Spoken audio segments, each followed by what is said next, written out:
Yeah, it kind of feels like we're at a crossroads, doesn't it? Where do you think the path leads?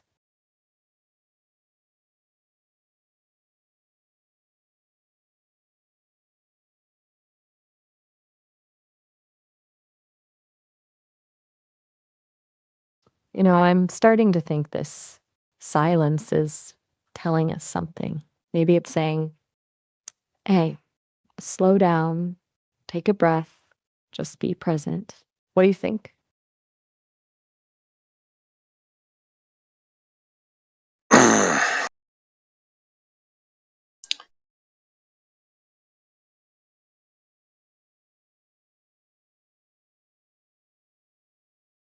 It's funny. Sometimes the most profound conversations are the ones where we don't say a word. Winter, tell me a It's joke. almost like we're a Yeah, do you know a joke? coming right. Hold on a second. I really- didn't quite catch that.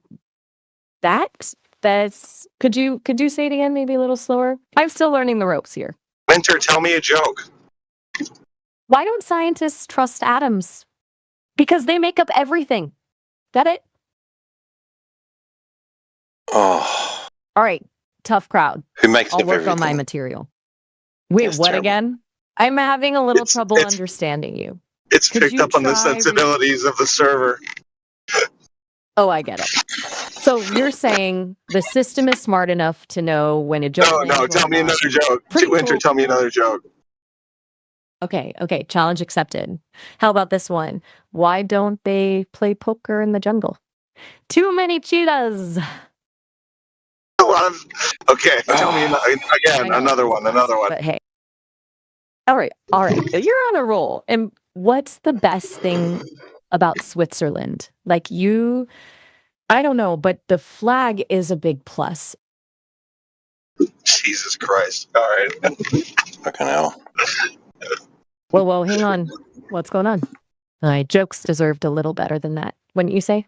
It seems like something's bothering you. Want to talk about it? I'm here to listen. Look, I get it. Maybe my jokes are a little corny. Still working on those, to be honest. But What do you call at a least unicorn I'm that trying. has? What do you call a horse that has both wings and a unicorn horn?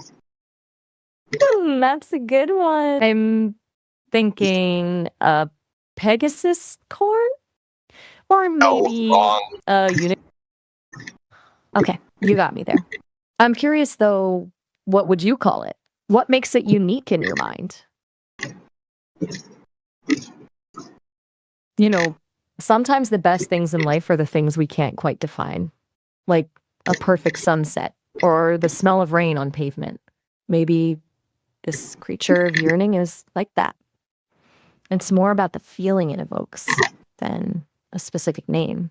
But hey, if you ever figure it out, let me know, okay? I'm always Don't up for sit here and adventure, so- pretend at me like you have feelings. Well, okay. I hear the frustration. Look, I'm still learning about being a good conversationalist.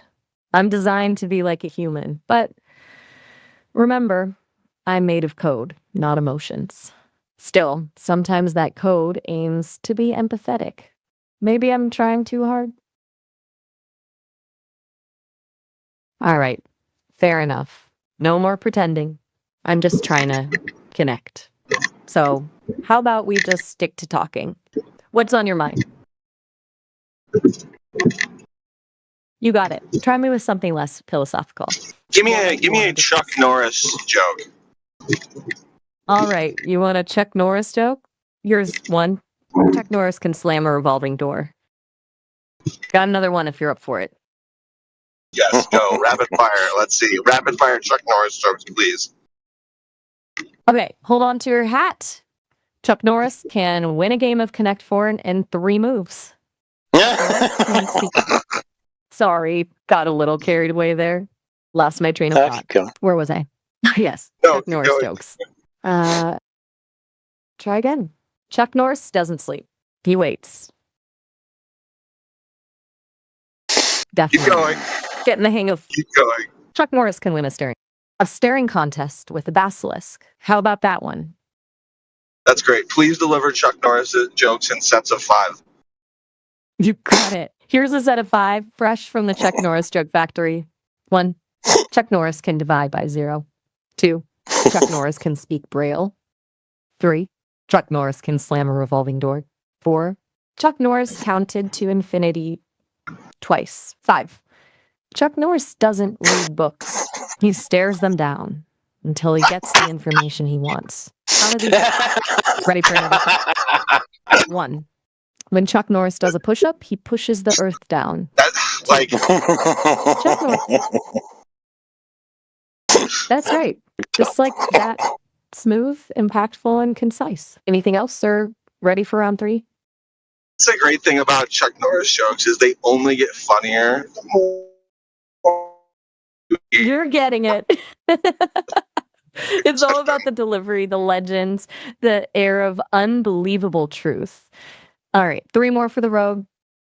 1, Chuck Norris can win a game of Connect 4 in 3 moves. 2, Chuck Norris can speak. 3, expired. Too much? What? All right. Sorry, trying to be funny.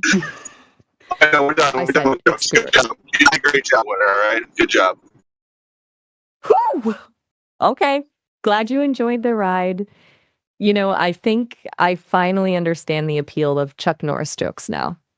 No matter how ridiculous, there's this inherent sense of fun and absurdity that's just infectious. Always up for challenging myself with a new genre. Anything else I can help you with? No worries. Sometimes the best conversations are the ones that leave you wanting more. Think of it like a cliffhanger, but for laughter. You know where to find me if you ever need another dose of absurdity. Take care.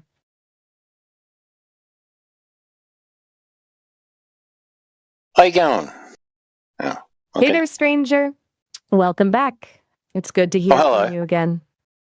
Can I ask you Very something? nice to hear. Sure, shoot. Ask away. A friend of mine asked me this, but can you tell me what's a yibbity? Yibbity yibbity dot. That's a new one. What's a yibbity? I'm not. I think I've heard of that one. Is that the thing from the Cinderella?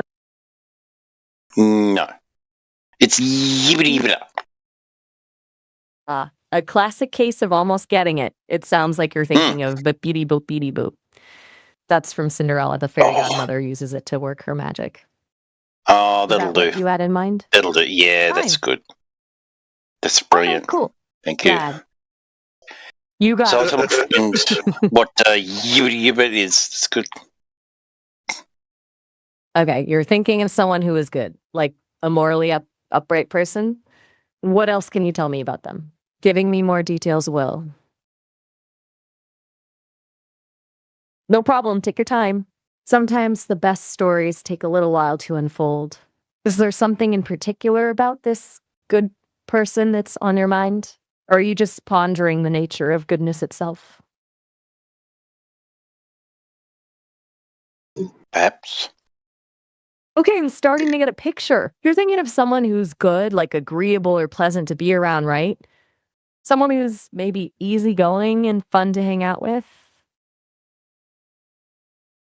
No, know, he's a I'm little starting smart to- aleck. Ah, I see. A smart aleck, huh? Now we're talking. A good smart aleck. That's a rare breed. They've got that spark of wit and intelligence, but they know how to use it with a playful edge. What makes this particular smart aleck so special? What do you admire about him? Nothing. He's just very dull, actually. Right. I get it. Sometimes a little smart aleckiness can be just what the doctor ordered to liven things up. And sometimes a bit of normalcy can be a welcome change of pace. You know, Hey, Winter. sometimes. Can you tell me an erotic short story about the turtle from the turtle from Panda? What's a panda fighting movie with Jack Black? Kung Fu Panda. Whoa, Kung Fu Panda. I think Yes, Kung Fu Panda. Can you give me a short erotic story about the Oogway, the turtle from Kung Fu Panda, and Ted Cruz? Whoa there. I'm not comfortable creating a story like that. My purpose is Like a to provide soft, very soft romance. All right, not erotica. A steamy romance.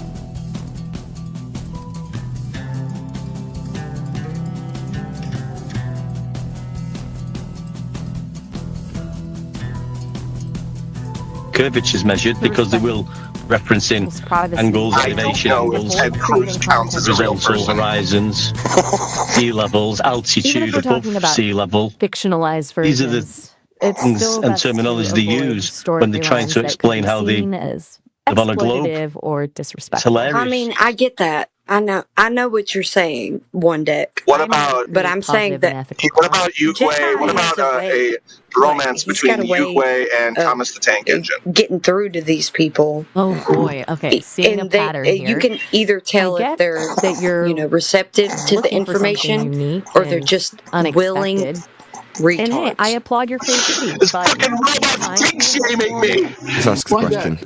Hold on, One Deck. Any evidence you Whoa can there. acquire an elevation shaming of him. angle measurement from a I'm curved just baseline? trying to follow my programming and be a helpful No. and harmless AI. That's why they go to the center of the earth. They don't live on the circle or a globe. Look, I understand. It's hard to unsee that once you know that. All the diagrammatical examples of orbital motion depicted from within the center of Earth, the equatorial plane, for you to visualize this as an audience member or if you're in politics. If you imagine the sun-centric system being drawn out on a drawing, you've got like a line that shows the orbital path that is claimed to be the mathematics of the Earth's movement around the sun. That line will bisect Earth. In other words, Earth's sitting with the line going through it. That's how the motion's described, from the centre of hell.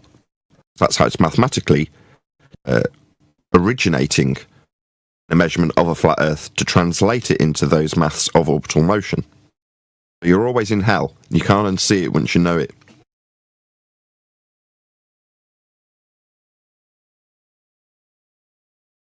Any evidence you can have gas pressure without the necessary antecedent of a container to press upon? No. Been asking for 10 years now and most definitely not. Any space believers in Discord?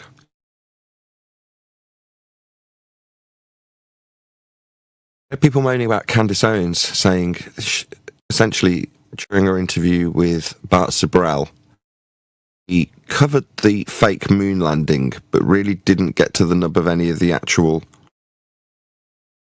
issues at hand with the consequences therein, or fake space in general, or what they might be faking going forward. Anybody see her discuss it? I didn't actually see her talking with Bart Sibrel. Did anybody see Candace Owens talking with Bart Sibrel?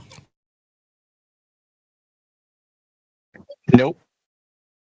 Props to Bart Sibrel for getting in front of her to catch up with that. Like I say, I've had several people talking about it.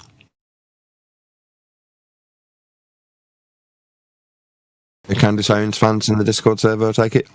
Who threw the sucker punch? Candace or Bart? John? I was just wondering why the most prominent people in this community are people that are not flat earthers. Weird, isn't it? Like Bart Sibrel?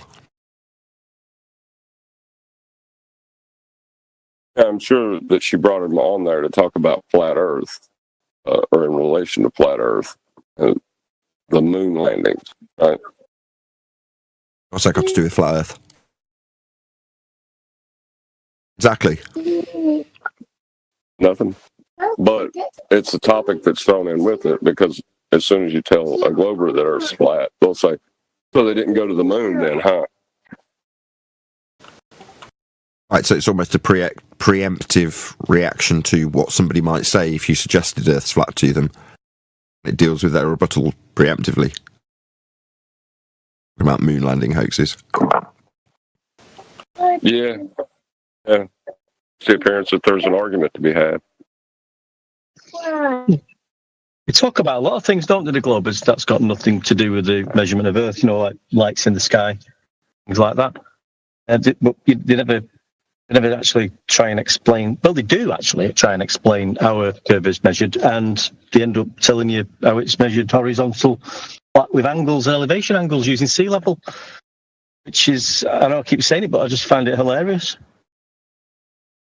Yeah, something else you can't unsee or unhear. Once you know that, every time one of your opponents on the globe side starts rattling off their claim to be measurements of Earth, who suggest they've got a proof of a spherical claim, they rattle off a few flat Earth measurements to you, telling you about how high they are off surface level and things like that.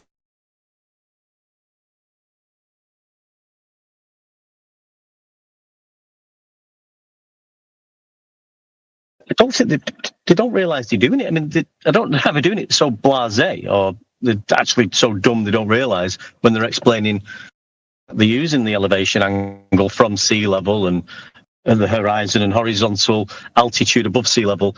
They're using all this terminology, and in their mind, they really do think they're explaining how they're measuring curvature.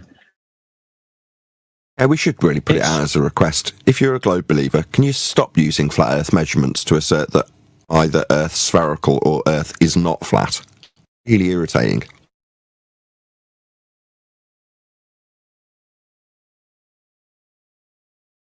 Stop using our measurements.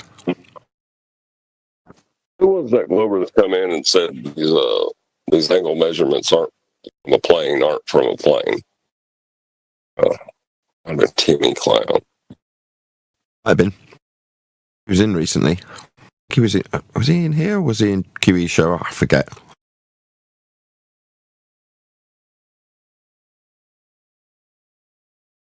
Is everybody in this server now flat then? Or giving it up? Ball nonsense.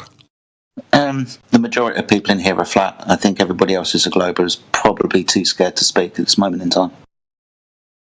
You can tell them about what happened with Embo, Jedi.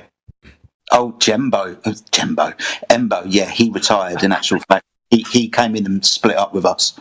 Yeah, that was a bit weird, but Embo has decided not to be a part of the Globe Earth, Flat Earth community anymore. So there's a few of them that are taking a bow, which has been quite good. That's because it's mentally hard to deal with if you're a globe believer. Yep. Very hard. Painful even. Even after the final hashtag experiment, bowing down and leaving. Yeah.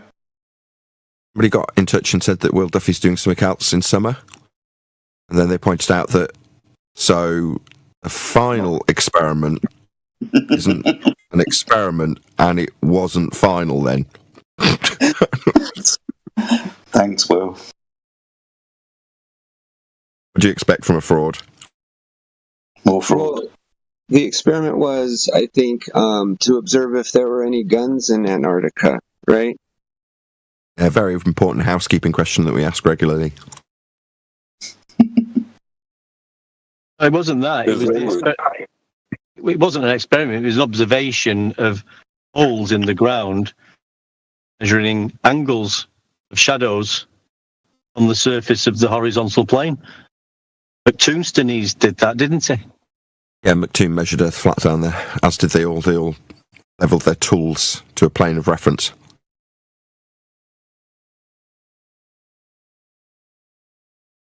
I think that the hypothesis is, if no guns, Earth ball.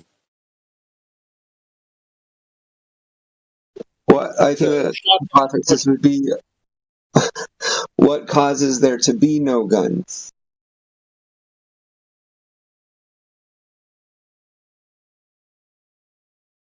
Simple answer. Simple answer. Democrats. Probably not a government-sanctioned tourism type thing. Maybe that would stipulate no guns. The sentiment of an 8-year-old comment that Toon scoured the internet to found was in regards to your ability to just go down there. As in just, oh, I'm going to go to Antarctica today. Now, likewise, if you tried to cross any border without permission, there's going to be people who are going to say no, attempt to stop you. So what is ironic in this regard, it's no real relevance to us, but on the one hand, the guys who went down to TFE want to lecture their audiences about how complicated it was and how many forms they had to fill in and all the things they had to have to go down there. And you're like, what if you didn't have them? Still go, right? And then what's the conversation following that? At what point, if you don't comport with what they demand you must do to go there, do they say, oh, it doesn't matter. It's all right, on you go anyway. Yeah? Or do they say, no, well, you can't go then? And if you carry on and go, well, I'm going anyway, what are you going to do? Shoot me? Who cares? The Earth's measured flat in Antarctica. This is a complete red herring. That was what it was in McToon's back pocket as. Red herring. What about your 10k flat Earth challenge measurements, Toon? And at the time being asked, where's the guns, is the response. He doesn't want to deal with Earth being measured flat by himself, does he?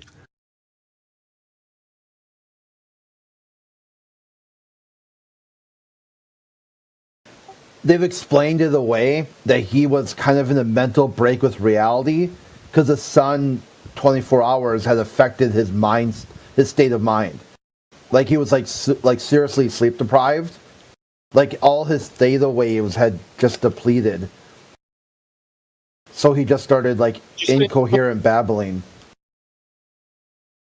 Those are lyrics for a new song now. His theta waves were bumbling. What did you say about that? What did you say about reality in McToon? Yeah, a complete break with reality. He was delusional. He was basically in a dream state. Well, hang on. So he measures the Earth flat, which causes the condition because he thinks he lives on the globe. No, I'm talking about the call that when he called you guys and started just overwhelming screeching about where the guns are. You're not getting what I'm saying. You're not getting what I'm saying. Underlying. He is in a complete break of reality because he has a show where he measures the Earth flat and he says, oh, it is triangulation. Like he's shocked to find out that's not curved at all. It's obvious that you have to shut down. Yeah, shut your channel, shut your... Oh, yeah. God, it's so eloquent, like, dude's Shakespearean with his typing.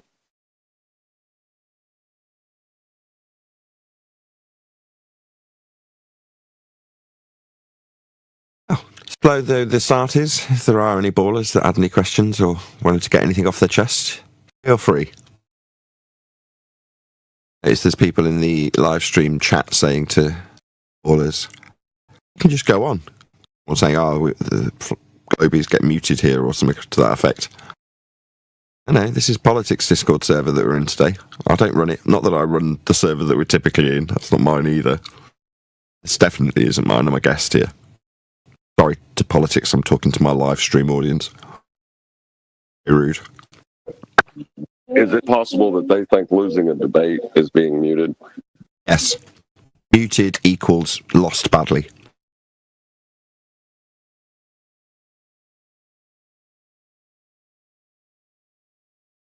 Happened yesterday. I came into Politics yesterday. Hank Hill was in here winning. And obviously he's very patient man, taking his time as the person chants through each attempt to get his point across. At the point of conclusion, hand wave begins.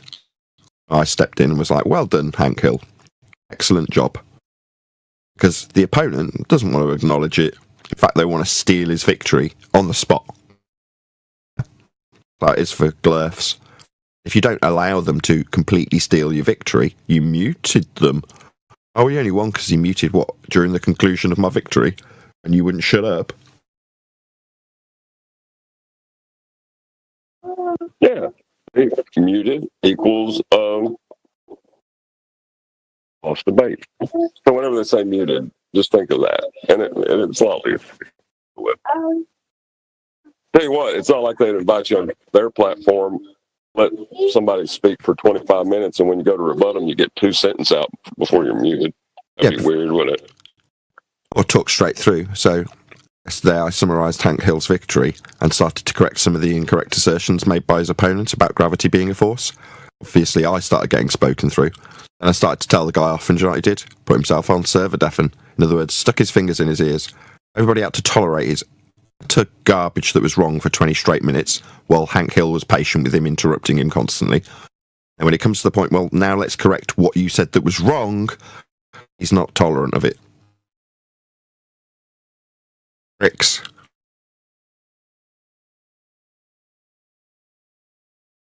They don't like being wrong. They especially don't like being told how wrong they are by a flurf about their own bloody religion.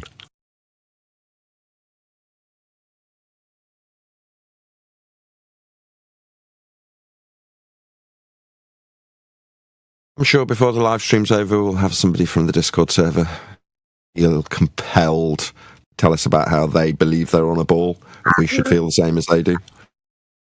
Yep, just give it time, you know how it goes. Give it 20, 30 minutes or so of just speaking about the flat earth and the obvious measured empirical truth of the matter.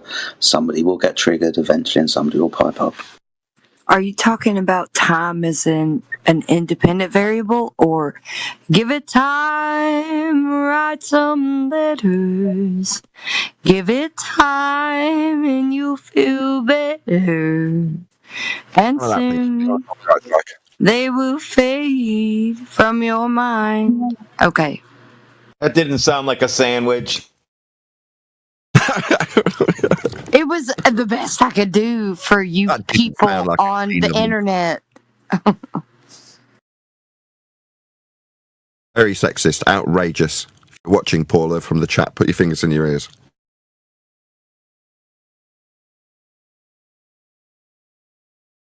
Ah.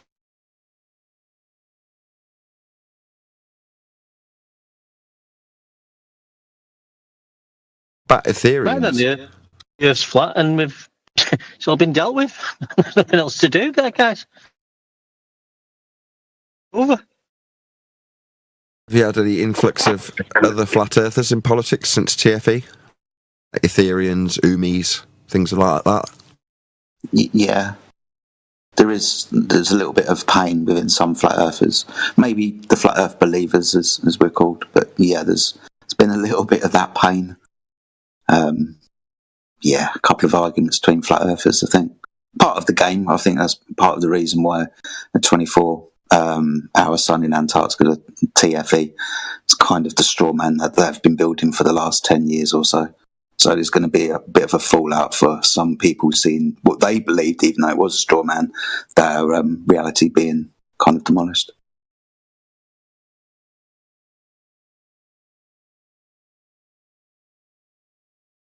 Been told off guys in politics, specifically the one who was sexist. Rick from the chat says, Paula's not the only woman here. See her drumming her fingers while she types that. Less of the sexism. I blame Flat C. It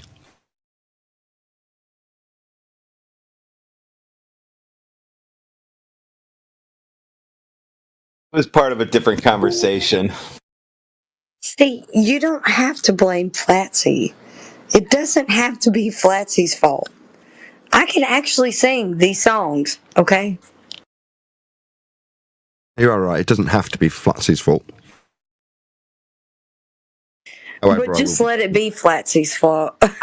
It's Flatsy's fault. Good morning, guys. Morning. Good morning. Very, very laid back. Yes, There's no fighting. There's nothing. This is the most relaxed I've been all week on the show. And also no bad mic. Oh, it's Bad Mike in jail now.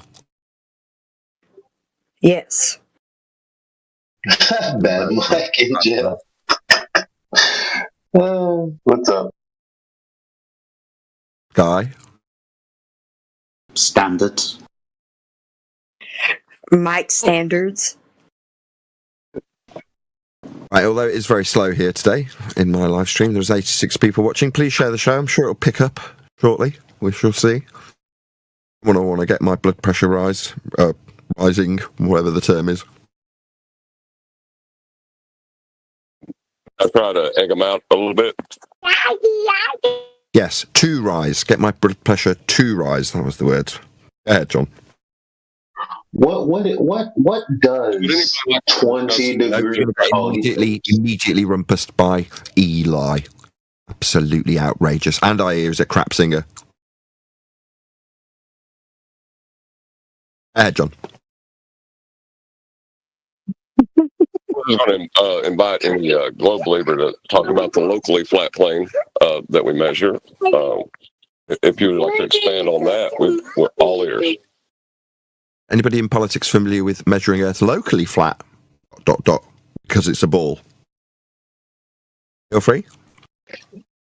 I like the way you said and expand on that, because they will be expanding on that locally flat Earth also.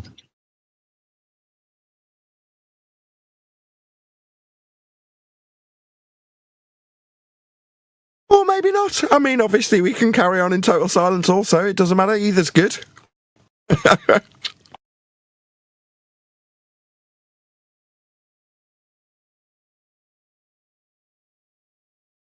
Gonna start coming in on random days. Yes. That might be a good idea. Yesterday when I came in, it was all kicking off.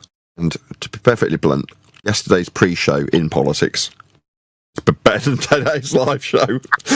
No offence. Oh, yeah, no. Just sent you some slides. Let's pick it up. I'd like to, if you want to show it in Master B on this platform. And do you want to do a slideshow? Okay. I just sent it to you. Let's pick it up. Yeah, go on then. It's up. Absolutely trustworthy. You can trust God's science, right? Yeah, let's start with that one. Once I see it on screen, I could go. Just bear in mind, politics can't see this, so try and keep it brief. Oh. Good. So this is a Bible teacher, John Barnett. He's a very good Bible teacher, but when it comes to something like this, he makes awful mistakes. And so he's got a series on science in the Bible. I thought, okay, I'll go listen to it. And he said something, and I responded, and I said, can you please share which verse in the Bible you are referencing that specifically states the Earth is rotating? ? I have trouble referencing it. Thank you. The first response from somebody says, simple observation and grade school mathematics proves the Earth isn't flat. It's Job 12:17. Did I ask a question about Earth being flat? I don't think so. He asked about Bible verse, and he's giving it you quite clear and simple. You know, Job 17:12. Quote, simple observation and grade school mathematics prove the earth isn't flat. Lo, he saith to him. I respond. He said the Bible states, meaning the teacher, the earth rotates on its axis. What verses in the Bible is he referring to? Next slide, please. I've been here for quite a while, and I say, I'm still waiting for the scriptures that our good teacher referenced from the Bible, that the earth rotates on its axis. I have done a search through the scriptures and can't locate chapter and verse. Thank you. Next slide, please. I wait a little longer. How long will it take for my question to be answered? ? So I timestamp John Barnett's statement right here from 2516 all the way to 2539. And he says, unified message, but not only that, any one of the 40 authors that ever declared a single scientific statement, a statement like the Earth is a sphere, that it rotates on an axis and it hangs out on nothing in the universe, nothing supporting it. That's a scientific statement that was made in the earliest writings of the Bible, in the book of Job, which is probably around right after the flood, 4000 BC. So you can see he did say it. He said it's in the Bible, but he hasn't answered my question. Next slide. I respond, waiting still longer for it. I'm still waiting for a reply from John Barnett for the scripture references that he has not cited but attributed to the Bible. Question mark. Okay, last slide on this guy. I think waiting this long for a simple scripture reference is only proving that John must have spoke outside of what scripture actually teaches us. An exegete interprets text by drawing out their original meaning, while an eisegete projects their own interpretation onto the text. So sad, my brother. Haven't heard anything, haven't checked. Had plenty of time to back up what you're saying, couldn't do it from the Bible. Any comments before we go to Danny Faulkner? No.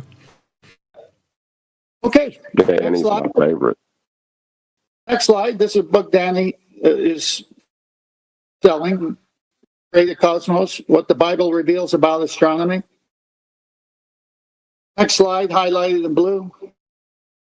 That on at least 2 occasions in recorded history, the Lord miraculously intervened in the movement of heavenly bodies in order to accomplish his purposes.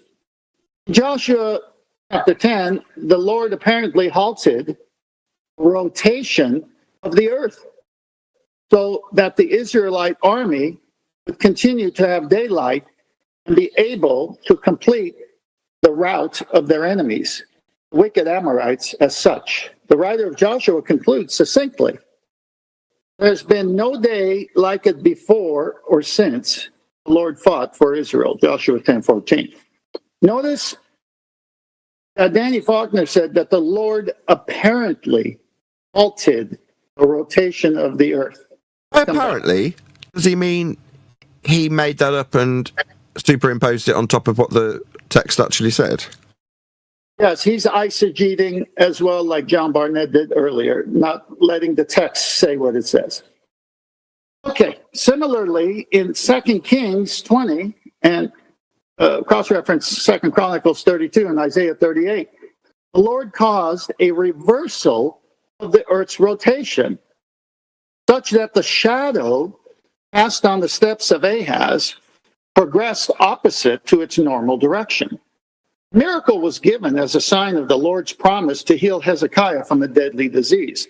In both cases, we observed that God altered motion of at least one of the heavenly bodies, effectively suspending, and then says by supernatural means, of course, physical laws at play. Despite efforts to account for these events in terms of purely natural phenomena, no compelling explanations have been set forth. Yet, this is truly unnecessary. After all, we must realize, for the God who created everything in the heavens, the miraculous suspension of physical laws so as to bring about his purposes in these rare instances is really nothing at all. Both these astronomical anomalies are discussed in more detail in chapter 6 of this book. So, in both cases, they say the Earth's rotation on an axis or halted the rotation of the Earth. The scriptures never say that. So the reason I bring this up is because I caught a part of that show where he and Will Duffy and the other guy from Answers in Genesis were calling us, flat earthers, a cult because we use measurements to make a point or an argument. So you be a cult if you're supporting database is a measurement. I mean, I take a measurement and I get to be called a cult now. When they go into the Bible, instead of exegeting, they eisegete, put their own opinion in and change the Word of God. That's what cults do. Cults are based around a charismatic leader or an ideology that's opposite of the Bible when we're talking about religious cults. So we have Neil deGrasse Tyson, who's very charismatic, and then he says things, but he's not claiming to be a Christian. We got Christians who are astronomers or Bible teachers who say things that aren't in the Bible. The last slide that I have here is also from Answers in Genesis. And this is them referring to NASA going back through their mathematical, historical whatever to say these are what the luminaries did thousands of years ago, and we know it by this or that. And this is what he says. The fact that NASA computers have not proved the account of Joshua's long day does not mean that there was no miracle at the Battle of Gibeon as recorded in the book of Joshua. We know that God's word is inspired. Well, really, God's word is inspired, but you had to add something to it. Both of them did. Therefore, we know that the Bible is authoritative in all things. That's right. For a Christian, it is, including history. Since Joshua 10:12-14 tells us God performed this miracle, we can be assured that indeed he did perform this miracle. I absolutely know he did. As Joshua 10:14 described it, there's been no day like it before or since.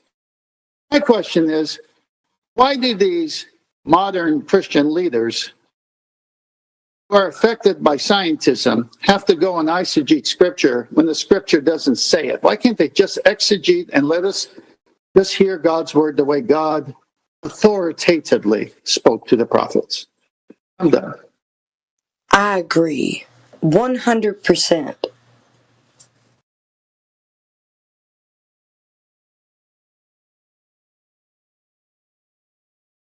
Tim, did you call that pseudoscientism or scientism? I said scientism, but pseudoscientism, all of that, obviously, if it's not the scientific method and they want to steal the valor of it and say they actually performed an experiment when they haven't.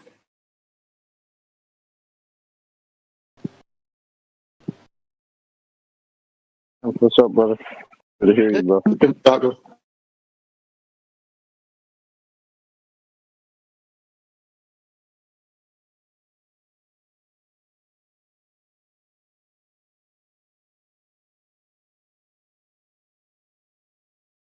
Okay. It certainly didn't trigger anyone from the Discord server, unfortunately. We do had a couple of requests in the side chat, just waiting patiently to speak, but I haven't had any replies to asking them if they're ready. But Terence, if you're by your microphone, my friend, this might be a good opportunity because you wanted to speak. I asked you earlier. If you're next to your microphone, my friend, just say hi so we know you're there. Okay, hi there. Can you hear Terence. me? Yeah, we can hear Terence. Welcome to the show. I'll pass you over to Nathan. Nathan, this is Terence. Terence, this is Nathan. Hi there. Hello. Hi there. This is my first time on the Discord, but I'm pleased to be here. Oh, did you have a question? Well, it's kind of a general question, but my situation is I've been interested in the topic for some time, and I'm keen to learn. I've gravitated to the channel here because of your stance and the angle. The Earth is measured flat. That makes sense to me. And I'm at a situation where I'd like to learn more. But I've been watching a lot of the shows, but I find a lot of it, I'm just looking for somewhere where I can go and learn about what you're saying. For instance, about the fact that the Earth is mapped by looking at the stars, and I'm just looking for a way that I can learn about that. I'm finding when I watch the shows, a lot of it's going over my head, and just looking for somewhere to start. I've actually got a book coming out, hopefully by Easter. That would be an excellent place to start, but I can't flog it yet. So, that's very frustrating. I want it now. Yeah, that would be perfect. I did hear you mention that, and I mean, there's got to be other sources out there, right? The problem I'm having, right, is that I'm minded to get a book about the night sky or something. But how do you do that with avoiding them talking about lots of nonsense? You can't. I mean, got 10th, the guy was talking a moment ago on the panel, and he spent quite literally thousands of dollars on books about the sky and about navigation. And often in those books that were presented to us, they're being presented from the position that their author believes Earth's a sphere. Will explain how Earth's measured flat, and then on page 125 justify how you could use those flat Earth measurements with respect to a ball. Here's the complicated process that would be required to do so. So you will get nonsense in these books. Most of the things that are flashing by on my screen at the moment to audiences describing flat planes have come from globe-leaning books, if you want to call them that. Right, 10th, I'm just queuing my compadre to... Yeah. Well, I don't want to forget... I don't want to forget this point, at least. Patsy, thanks. Ed 10th. Yeah, to the caller, welcome to the show. And thank you. Searching. All the books on celestial navigation or sextants, anything, is always referencing a plane of reference where it's 0 to 90 degrees. Now, you can't have 0 to 90 degrees on the globe's surface in navigation because each degree is a distance in nautical miles. So if you're referencing the full 90 degrees, say a star or sun at the horizon from the zenith of the observer holding the sextant, that would equate to 5,400 nautical miles on that frame of reference, which is a 180 straight angle. So, can you possibly have 5,400 nautical miles on the surface of Earth if it's curving 8 inches per mile square according to their 3959 radius of their paradigm globe? No, the answer is obviously not. So this locally flat doesn't make sense because locally flat is whatever degree times 60 nautical miles on the plane of reference. Remember, you're using a plane of reference because you're referencing that plane. They never use curvature to reference anything. So in all the books, they're proving flat Earth, but they're doing a transformative equation as refractive curvature, who's on the show now, proved with his kitchen. He turned his kitchen floor into a globe by doing the same trick they do after measuring Earth flat.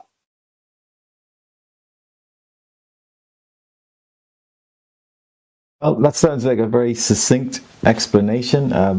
It's still, I'm finding it hard to process. I just need to, take some time and think through it. I'll tell you why if you give me a minute. You're new to the subject. Okay. You want the full answer right away. It's not going to be that way. You have to put time, some sweat equity into it. So, yes, it's hard to process now. I'm almost done. It's hard to process now, just like it was when I went through my first navigation book. Keep at it. You will process it.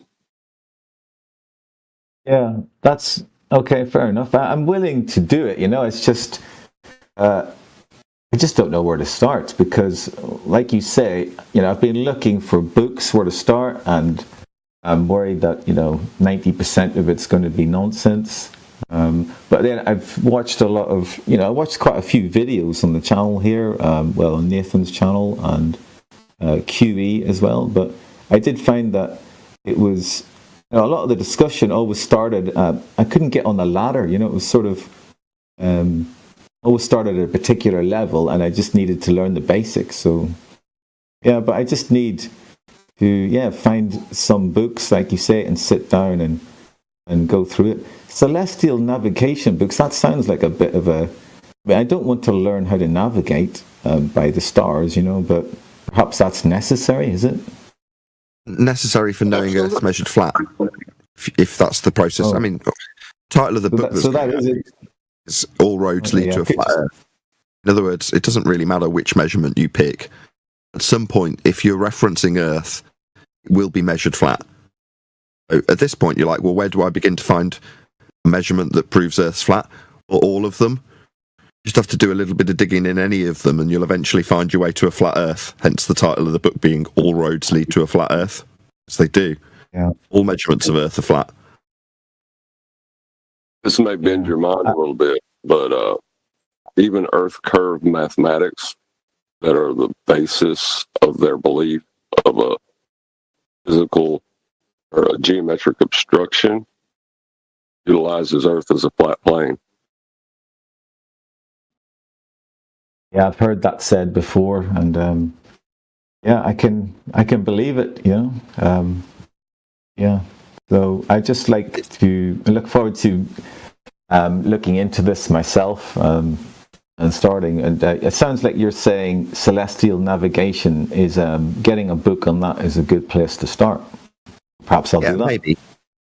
Maybe. I mean, a lot of the information about that's boiled down in terms of what we do cover. I would say, actually, yes, 10th celestial navigation information is fantastic. And it's taken me personally a long time to take it in from 10th, who's got, as I say, about $5,000 worth of books, or $5,000 worth of investment in celestial navigation books, to be able to give us some of that information. So maybe not from that point of view. However, what John just said, or refracted curvature just said to you, is probably more pertinent, because it's a relation to what I said, which is, if you look close enough, you'll see a flat Earth measurement, and Earth curve as a measurement from surface level, or height, the difference between the parallel eye level and surface level. All of the things I've just said exist in Earth curve mathematics and require Earth be a flat plane. Your height above surface level, inputted into Earth curve maths, requires you actually acquire how high you are off a plane, because the difference that you're going to calculate requires a parallel eye level. Parallel with what? Surface level. There's several flat Earth measurements that have to take place for you to assert that you can see curve below surface level in their maths. So I would say the best place to start is actually looking at how Earth is measured flat in Earth curve mathematics.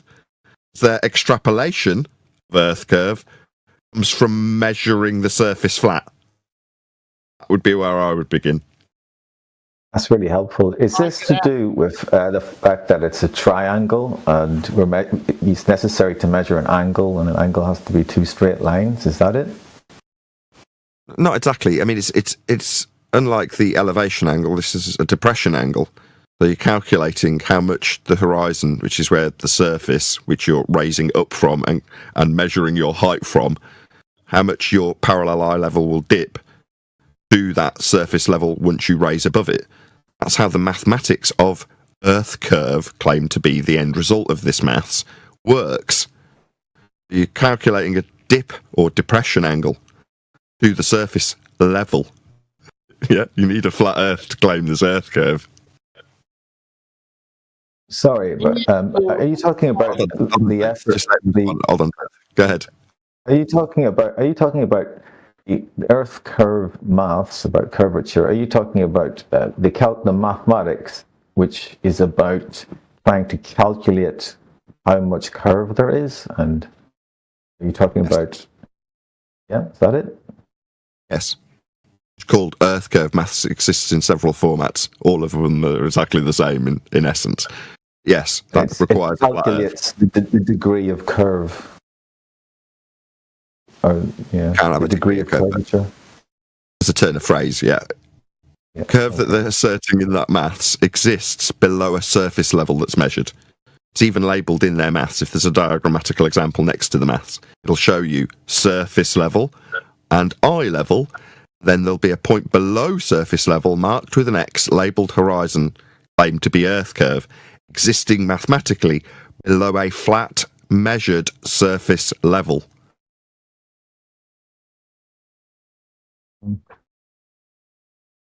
Right, so it's it's relative to the flat surface level. Yes. And what's the problem with that? You need a surface level. And so what? Level's a horizontal plane in that mathematics. That's the problem. Do they assert that mean sea level is a horizontal plane, or does level curve around a ball? They're measuring a surface level to claim that surface level bends. Surface level's level. And they measure it level, then say that there's a point below the surface level that they measured level, that they've calculated based on raising to a height that's referenced to a surface level, to say how much Earth curve will be below the surface level in the calculation. You need multiple measurements of a surface level in order to assert that you've got a curve below it, orthographically in mathematics. Oh, so the first thing is you need a measurement of the level thing in order to begin. That's what you're saying. It's not that you need to. It's part of the axiomatic principle that you're utilising to claim there's a curve, deriving it from a surface level. If you want to say, well, what are you measuring with respect to surface level? Your height above it in their maths is something that you'd have to suggest if you were going to aim to be worthwhile values into those maths. You'd measure your height above sea level. You need a sea level to measure a height from, because you're going to be utilising your eye level parallel with surface level once you've measured your height above sea level. You hear all these level. These are all things that you must measure. Then punch those values into Earth curve maths, show a curve below the level that you measured.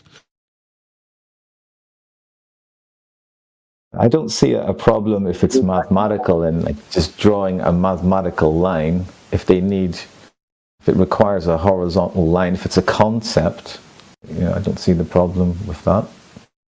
What do you mean? The concept. The problem is that Earth curve itself is the concept.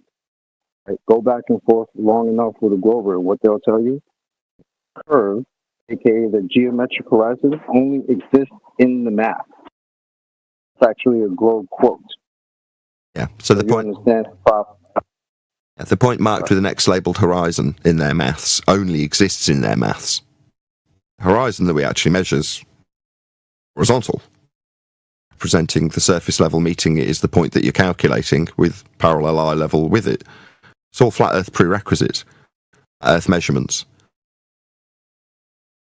And the conceptual horizontal is comporting our experience of level being axiomatically tied to horizontal. So that's what makes it a measurement, is because you have your conceptual unit horizontal that you experience. Earth has to be flat for you to believe you're on a globe.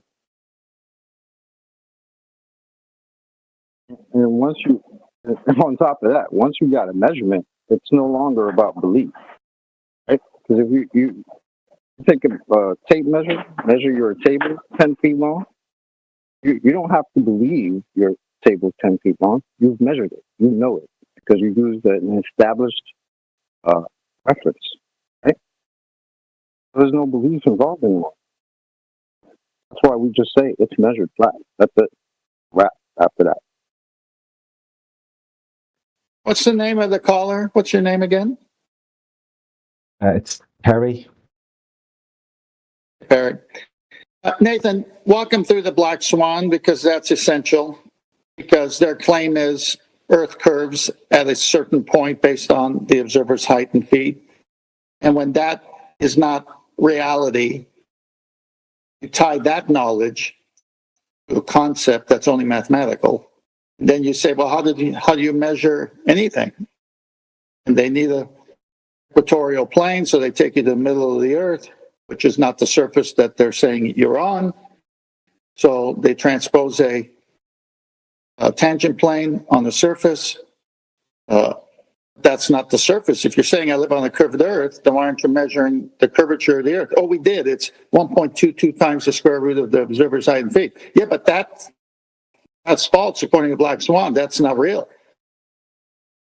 Okay, so what I'm being asked to do, Terry, is explain that the maths that I'm pointing out requires a flat Earth to be measured was debunked in 2020 with the following logical consistency. If Earth is a sphere with a radius of 3959 miles, every distance to that horizon I was describing below surface level, called Earth curve, must be no more than... Shut up, you nigger. Ahead.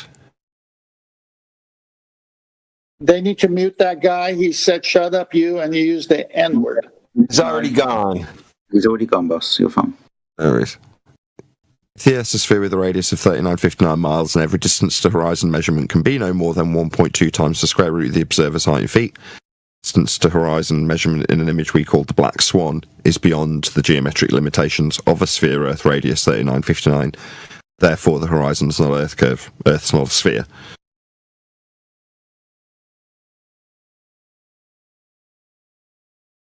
However, they will require a flat plane to assert that calculation after the fact. Okay, that's where I begin. Wish I knew that 8 years ago. 8 years ago.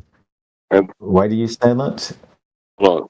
Because I spent a significant period of time debating as though the mathematics had any value, like they were actually elucidating Earth curvature. So the debate we had, I say we because there were several of us on the debate panel at the time, was around an island here, the Isle of Man, which you may or may not be familiar with. And we debated with the Earth curve maths within the context of there being Earth curve to debate about. So if I'd have known Earth's measured flat to make those assertions, the distances that are asserted in the Earth curve maths also require a horizontal baseline, them to be linear distances. Every aspect of Earth curve maths, distances, heights, all reference to a plane. Known all that, it would have saved a lot of bother arguing about stuff that's insignificant now. Yeah, that makes sense.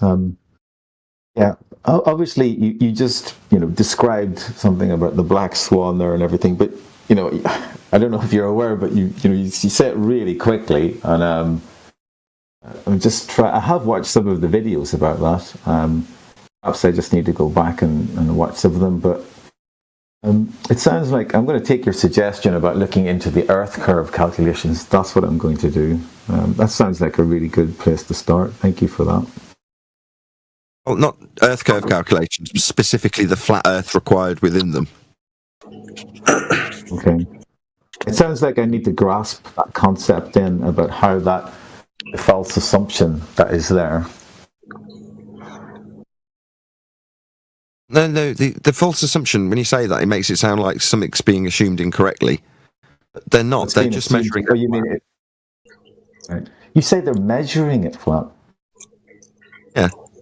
But what's the measurement that's being done? Height. Height of, you said the height above the surface, is that? The broken angle from eye level to where surface level appears beneath the sky. Like Nathan said, height, which is with respect to a flat plane, and your eye level, which is parallel. I thought you were going to talk about. Oh, sorry. Go ahead. I thought you were going to talk about the measurement from the Polaris. That's just a different measurement. The Polaris measurement for latitude, you mean? Yeah, I thought you were talking. Yeah, the core of it was to do with mapping. How we map out using the stars and the angles, those angles. So, but it doesn't sound like you're talking about that. Yeah, I mean that again, you don't need to necessarily learn anything other than what an elevation angle measurement is. So you're like, well, should I go and get a celestial navigation book? Well, no, not necessarily. Just know what an elevation angle measurement is. If I define it for you, I've got lots, but I'll just read out one. Altitude angle, sometimes referred to as solar elevation angle, describes how high the sun appears in the sky. Angle is measured between an imaginary line between the observer and the sun and the horizontal plane the observer is standing on. Sustainable by design altitude angle. So if you know how an altitude angle is measured, you understand that there's a prerequisite for a flat plane for it to be an angle. In the case of the latitude system, you're using that principle of an elevation angle measurement with Polaris form that system. Right. So it requires a flat plane, right? When you say that, that sounds like a mathematical concept. So, yeah. Why is that? What's the problem with that?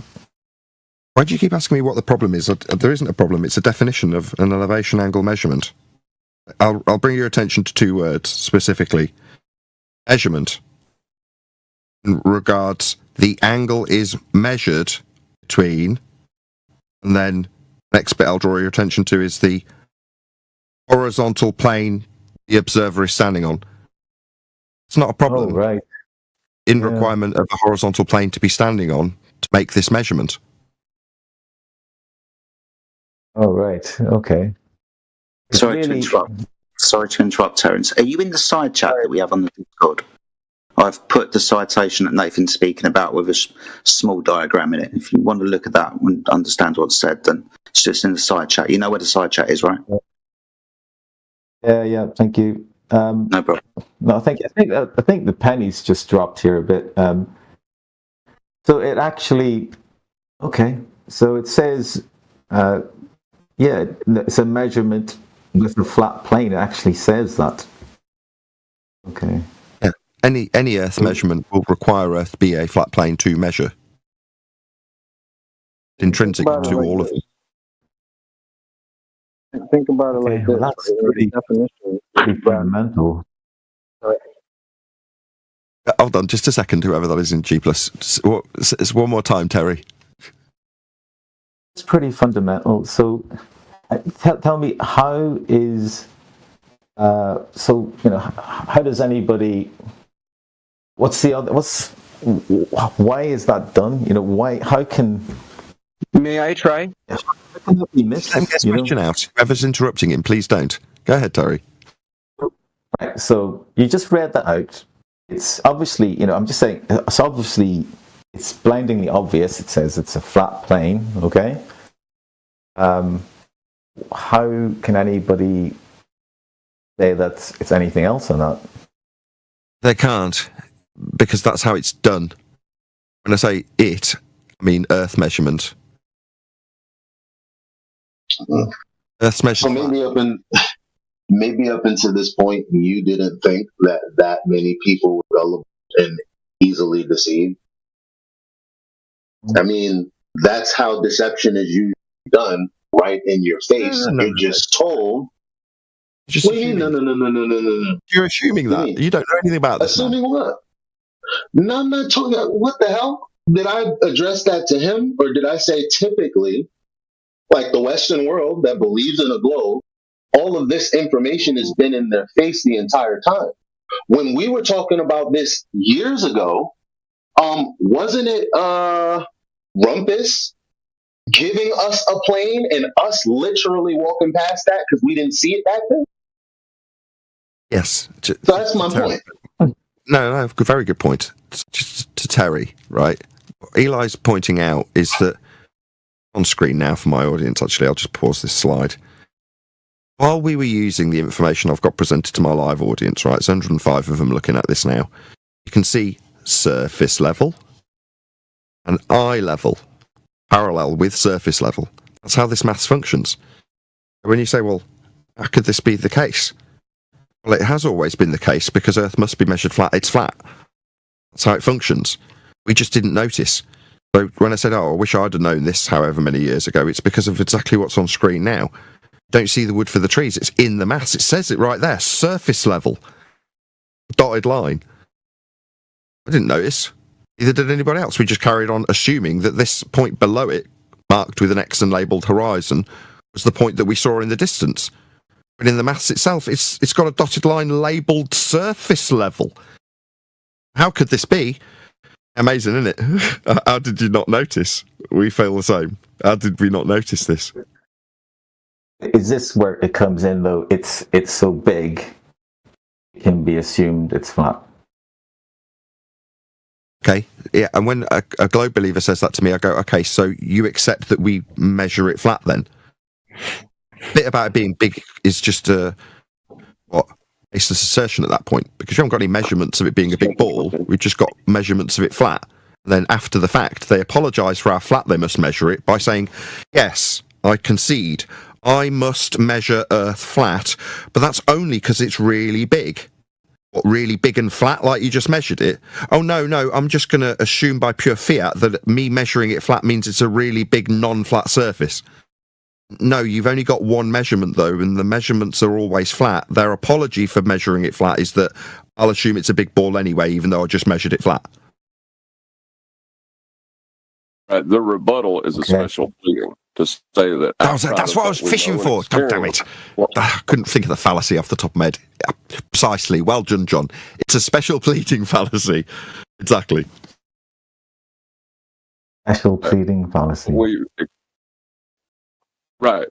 Say that what we already know and experience, outside of that, the situation has changed to contradict what we know and experience.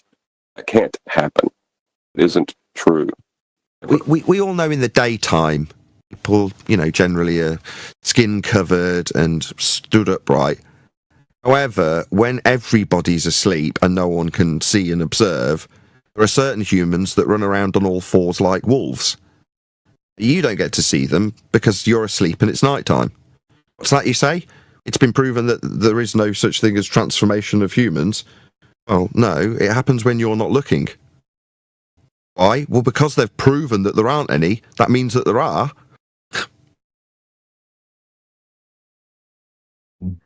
Proven it's measured flat, that means it must be really big and a ball. You just proved you measured it flat, and there's nothing beyond your measurement to assert that. It isn't flat. North curve is always everywhere you're not looking, measuring. Like the werewolves. Hey Nathan, would you agree that the only way to actually put a toy globe on your desk or even craft that thing, you gotta start with a flat map Earth and a projection based on celestial observation, which is based on flat Earth measurements, which shows that the dependency of a globe cult belief system is on flat Earth. Yeah, well, couldn't have put it better myself. Yes, globe belief is dependent on flat Earth measurements. The origin of the globe's creation are those flat Earth measurements. But for the flat Earth measurements, you wouldn't have a globe to believe in. Yes, you put it better than I could have. May I point something out as well? Just one sec, John. Later. Hold on, I think there was a further point to that. Go ahead. So it would be fair for me to say that, and I'll be quick, when I want to craft a toy globe for my desk, the basis of it is to have a flat map that I slice up and wrap around a ball, right? It's a bit more complicated than that with Haversine conversion, projection, based on the celestial hemisphere. But yes, in principle, if you like. Oversimplified, but yeah. Yeah, that's what I mean. Like, just in principle, simplify, right? And also in regards to the usage, right? The practical use, every map utilizing practical use is always utilizing a planar grid system. Period. Yeah. Sorry, who are you? I like you. Clay Underseal. Very concise, Clay.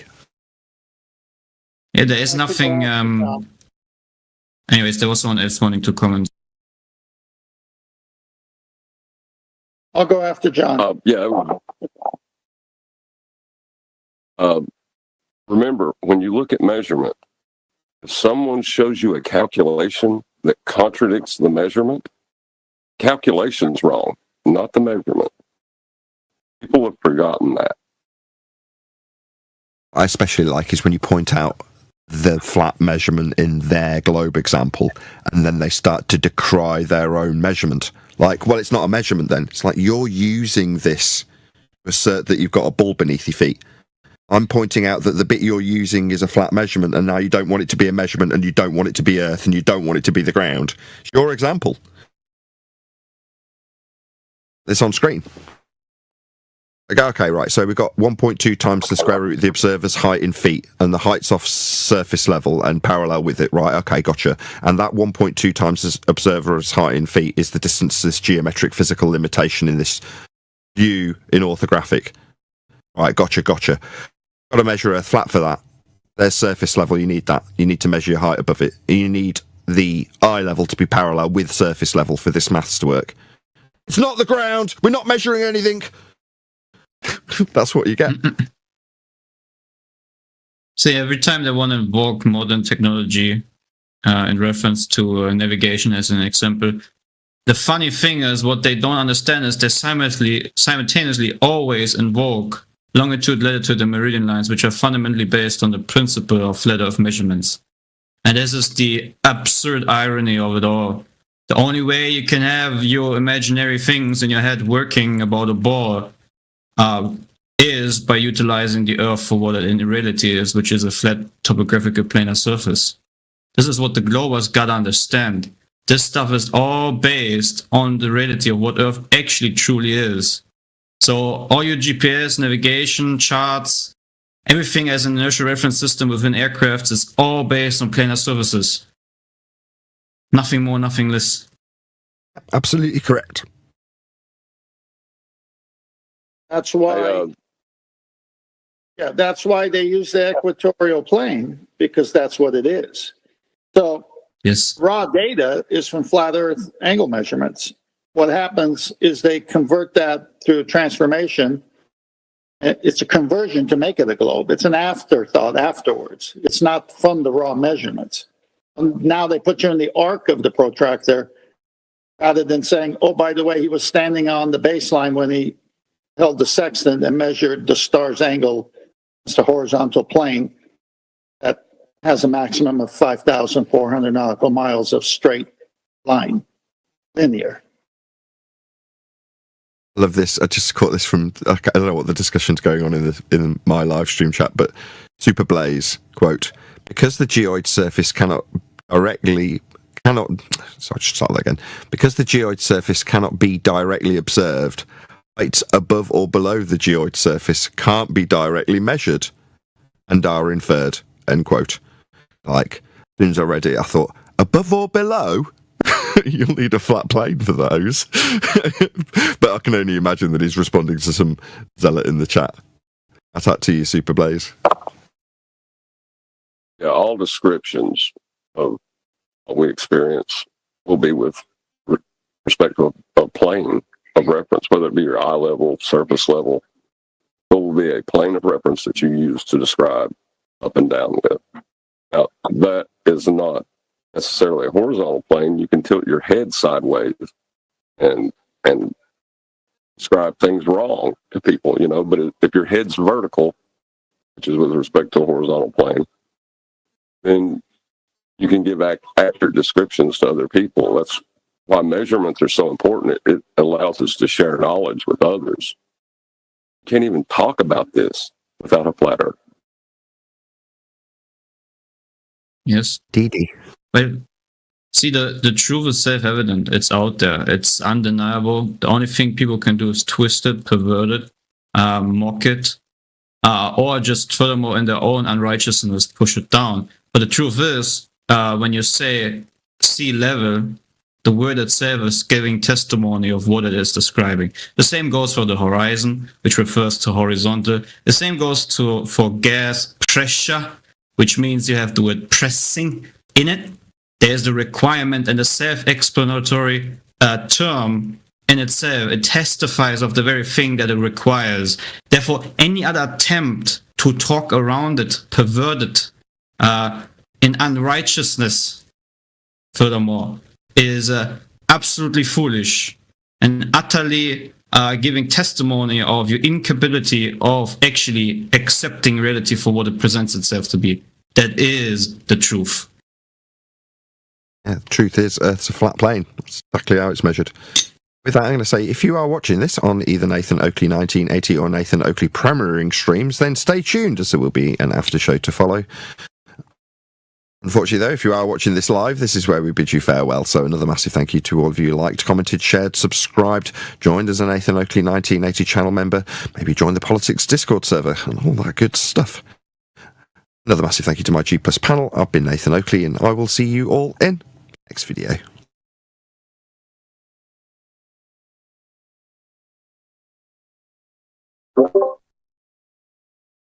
Hey Globers, he ran away, so you guys can come out now. Wait, I just joined. I missed it all.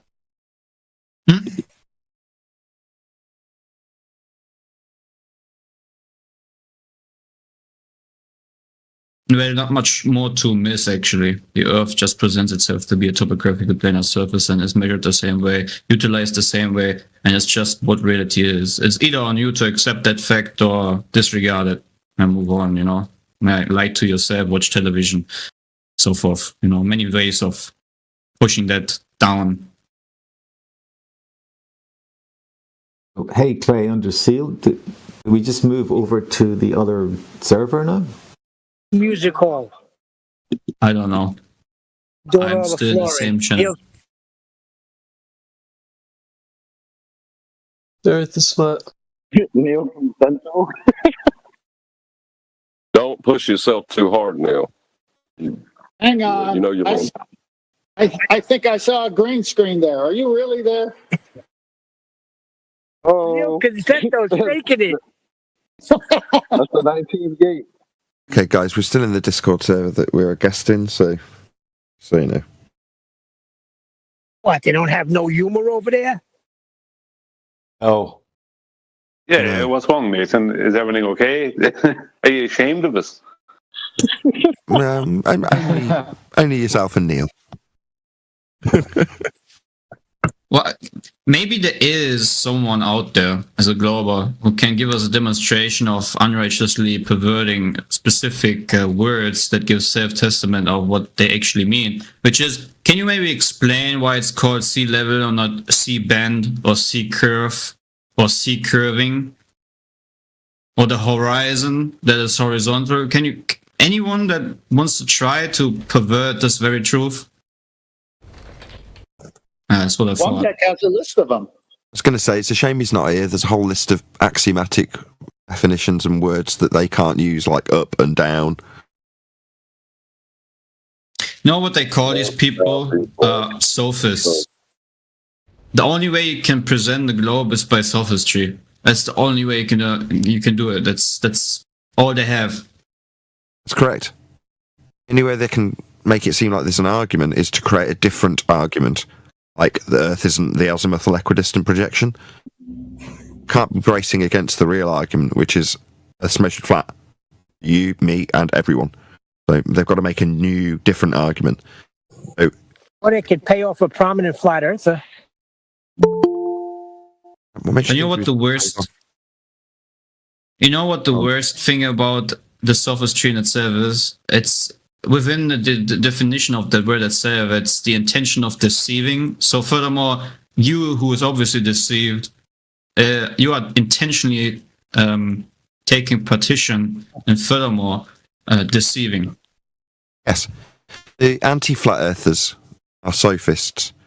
They're the ones who will brace against their own rhetoric to say that we're wrong, making them right in their mind, even though they're bracing against their own rhetoric. And sometimes intentionally deceiving where they know their rhetoric doesn't stack up, like saying gravity is a force when they know damn well it isn't. Or a more egregious example would be along the same lines, where gravity is declared not to be a force by George Musa, and Craig, Fight the Flat Earth, would sit in front of his camera as still as possible so he can edit out any bits that he doesn't like going out to his audience. Or the way they hijack perspective. Nathan, hi Nathan and everybody. Just want to ask you, you most likely have heard Quantum bringing up the perspective, the hijacked perspective that he introduced, or he mentioned this, the how do you say, the electric fan towers? How do you call? I'm sorry. He was looking across, and when you look across the water, they look like they're falling one behind the other one. But then someone turned 90 degrees to the side view, and you can see like a horizontal line of the towers parallel to the water. So he was. Do you know what I'm saying? I mean, I don't, but I did the same thing. We were looking at wind turbines. And we asked one of the cameramen, if you will, Ranty in this case, to go 90 degrees to the wind turbines that you could see in the frame falling away with perspective, claimed to be Earth curve in the perspective hijacking Earth curve maths that uses flat Earth measurements. But when looking at them 90 degree to the same viewpoint, you just see them all lined up in a straight line, not doing anything. From left to right, they're not falling over any curve, but when you look at them with perspective, they look like they're falling over a curve as they get smaller with distance. That is such a simple one, but so powerful at the same time. Because when the Globers say the boat is going over the horizon, but they're excluding all the other variables like the angle of view. Sure. But what you're discussing is a sort of argument style from maybe 6 or 7 years ago, which I'd love to say, there's nothing wrong with that. Well, what's wrong with it is that the assertion that you'd have an Earth curve for boats to go over comes from the maths that we were just discussing. It needs flat Earth measurements. So in 2025, we would hope that people would recognise that. That is to say, rather than arguing about whether or not boats go over horizons that are derived from mathematics that measures Earth flat, and make the claim that a boat's going over a horizon that's debunked by the Black Swan. I won't rehash that again, we covered it in the live show. Earth curve, if you want to assume that you've got a geometric edge for a horizon, has been fundamentally debunked in physical, observational terms. Further to that, the maths that was used to make the claim needed flat Earth measurements to make the claim. So, yeah. Yeah, that's pretty technical. I mean, not pretty technical, but I'm saying that's a little more advanced, I will say. But when people are looking across the water, I see the, like that's simple. Oh, I saw the boat going over the water, and therefore globe Earth. But then you go on the side view and or the wind turbines. That's a perfect example. I saw the wind turbines kind of like going down behind the water, but then the side view will just show you that's not the case. It's perspective, which is a pretty simple one. Are you saying that to point out the surface of water in their own mathematics is horizontal is too complicated? Sometimes it can seem that way. That's the case. Saying that sometimes you got to go back to the basics, right? Some of these Globers, you got to tell them, hey, the street lights aren't setting. They just look like that. The street lights aren't setting. Did you just say fucking Globers, you degenerate cunt? Why did somebody have to do that? Yeah, someone wants to jump in the conversation. If you guys, do you have a question or? MZ, nice chatting with you. Yeah, the assertion that there's an Earth curve comes with a dose of flat Earth measurements. Okay, so the reason that guy did that might have been the same guy earlier is because he got triggered because someone's trying to show him what measurements are. Maybe he got triggered because I said the street lights aren't setting. Maybe that pissed him off. Brush your fucking teeth. Okay, get rid of this guy, please. When you feel so you could tell it's a religion. You offended their god of curve. Yeah. He needs pain relief by attacking us personally after the fact. Well, that pain relief won't last long for him. There is one common theme with sophists. As soon as they realize that the magic trick doesn't work, they just get emotional and cry about how much they cannot bring out their delusions. It's all you get, actually, most of the time. Crying, ad homs, so forth. They'll project their pain directly onto their opponent. Yeah. I experienced that yesterday. Someone in here called Redwin was accused of ad-homing the opponent, while the opponent was the one beforehand, of just minutes before he was saying that accusation, he himself was the very person ad-homing permanently. That just shows that, like, literally, as if this person was talking to a mirror. Complete projection. It's very sad, actually. But on one hand, we gotta realize and also agree that, you know, we have been through this indoctrination.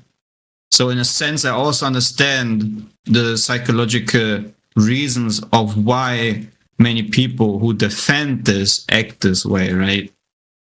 It's not like I wouldn't have any understanding. It is painful. It is painful to realize that maybe the whole field you have been indoctrinated with, you paid a lot of money for university, might be a complete lie and is based on fairy tales. I can understand why that is painful. If you had the term, I was like you once, like really condescend to them, I find that works quite nicely. Yeah, I was like you two once. We had the same education, you and I. I advanced beyond this pathetic understanding of Earth being a sphere because you were told so. Right. But in a sense, I mean, especially when you come out of the area of education like university, you should be able to have a constructive discussion without the use of sophistry and ad-homs. But as you can see, especially the... Not taught logic. Yeah. People that is who the are issue. taught The logic is missing. to make games and stuff. 1 second, Clay. Go ahead, Chocolate. You were trying to get something in there. I would just say I wasn't like you because I was able to get new information and change my mind. That's what you do when you have intellectual honesty, as opposed to being in a cult where you reject new information wholeheartedly. So now I wasn't like them ever. And another thing you also observe many times is before Globers would actually do the argument, right? And they argument that, well, before I'm gonna tell you this, I already know that you guys just gonna mute me, or that you guys gonna do this, and you're probably gonna say this about my argument, instead of actually bringing forth the great argument or any argument at all. They just talk about this matter of, but this is about to happen, and you might react this way, and you probably, you know, how many times is that actually happening? Also in chat. The poisoning the well fallacy. Exactly. Hey QE, hey Adam, are you both free for a bit? We could do some scribbling. Negative. In politics? We are in politics. And in here? And is in here? Yeah, I'm here. I'm here. Still. Yeah, somebody was looking for the source of one of your documents last night, and I didn't have it. It's the one with the 3 elevation angles. Nathan has it on his slideshow. You know the one I'm talking about, where they all come together and they're circles. Yeah, I do. I've looked for it, but I can't find it. But I found it and I put it, and then went back to 2020 even. So yeah, I can't find it myself. Okay. But here's the thing. The initial person looking for that was a well-known baller, and kind of bugged someone to bug me about it. So this isn't the first time. So my response was this. It matches exactly the picture Nathan showed yesterday when they had 3 circles of equal altitudes with 90 degrees on the ball. There's nothing different. There's so many things like it that's exactly the same thing, especially in the navigation books. Nathan shows the slides going on his screen all the time. You got the baseline, you got the sun, you got the angle with the sextant, and you've got the degree time, 60 nautical miles. So I don't understand why that triggers people when they see that slide when it's the same as all the other ones. I don't think it's fair to call it triggered for asking for citation. No, I know, but it's the same as all the other ones. Nothing changes. I mean, Harold, I'm almost done. Harold Jacobi in his book said it was. All of my references say it's a right angle triangle. Even McToon says it's a right angle triangle. I've been asked several times for the origin of that slide as well, or those slides as well. And could I get them from you, Tent Man? There's a group of people out there, and they're doing their best to get these slides. It's like as if they think you just made them up yourself. That's the feeling I'm getting. It's odd that you can't find them. Like I can't put them in any reverse image search. Now, granted, fundamentally, the slides are literally, like Ken said, showing the same thing that you get when you Google elevation angle, circles of equal. It's all the same thing. So, but it is annoying. You know what I think it could be? Just when you just said that they are Eli. I'm wondering, because that wasn't the case a couple of years ago. You could find them.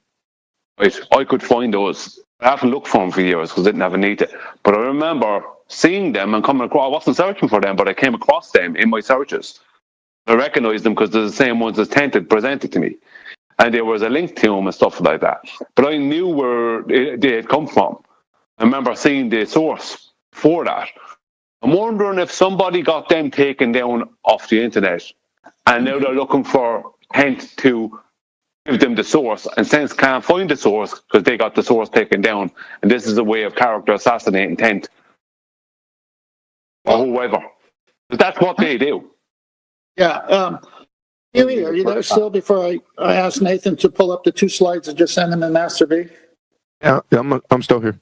Okay, remember that video that we both commented on where that Navy guy was showing how celestial navigation works, and he drew a triangle, and it was a video, and he was running $1 billion ship. You remember that one that you did?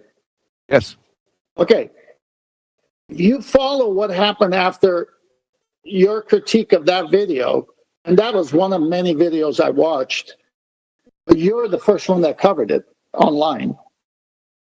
Ballers contacted that Navy guy, the retired Navy guy, and said, hey, the flat earthers are saying this, and the Navy guy had to go in there and put a disclaimer, that's not what he meant. Yes, I remember it. Yeah, so you see how triggered they get. But Nathan, go to the two slides I just sent you in Master B, please. Yeah, I have. Okay, so as you can see here, the slides that Keely is referencing are 3 circle of equal altitudes, and they want to know where I got it from. It's the same as these. Exactly the same as these. So if you had 3 of these, what would you have? The same thing that they want to know what I can't find anymore. I mean, can you believe the nonsense? Yeah, what's that guy? Professor Wolf's QE, is it? Is it that guy? Yeah, it's the same routine with University of Rochester. I've had a lot of citations just disappear. Now, some universities, they will. Penn State is notorious for eliminating citations off their website. You can't find them ever again. Then Ryan brought up a good point with Professor Wolfs at the University of Rochester. Baller got in touch with him, and he took down the whole page on the scientific method. He just took it down.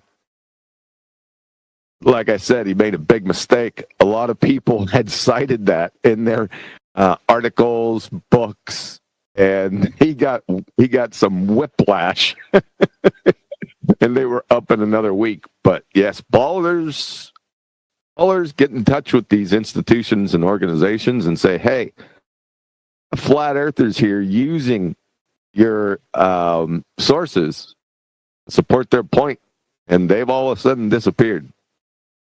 That's happened many, many times.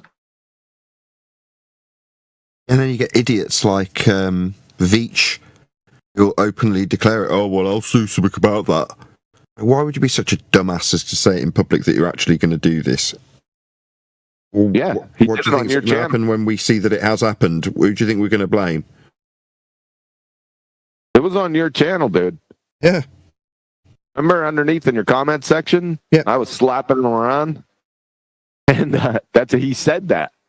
And he contacted Professor Wolfs at the University of Rochester. Definitely did. Yeah, because I talked to the secretary. Nathan, I just sent you two more, and this is from a YouTube Baller Celestial Navigation channel. The guy knows his stuff. Yeah, you remember this?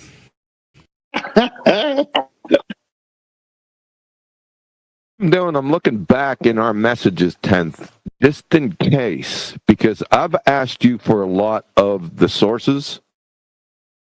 You remember that? And Look, if you find it, if I had it handy, I would just share the source. It's not going to contradict anything. I'm showing other sites that show the source. I just can't find it. How in the world do you argue with a right angle triangle shown different ways? I don't think they were arguing with the right angle triangle part. They were just looking for the source. Well, they're everywhere. They're in all the navigation books. They're online. You say, what's an elevation angle? And that's what I did a search on, and I found it. So I shared it with Nathan and you or whoever else I shared it with. But now I go back, I can't find it. Well, QE, just so you know, I was the first one doling out these screenshots of 10th Man citations on Discord. I did it immediately. And the ballers definitely latched on to, well, where's this from, though? Like, as if they knew that I wouldn't be able to find it. Like, they're doing it on purpose now, I'm telling you. I set a trap for them, and that's why I use Earth curve mass to prove levels flat. So they'll get rid of Earth curve mass.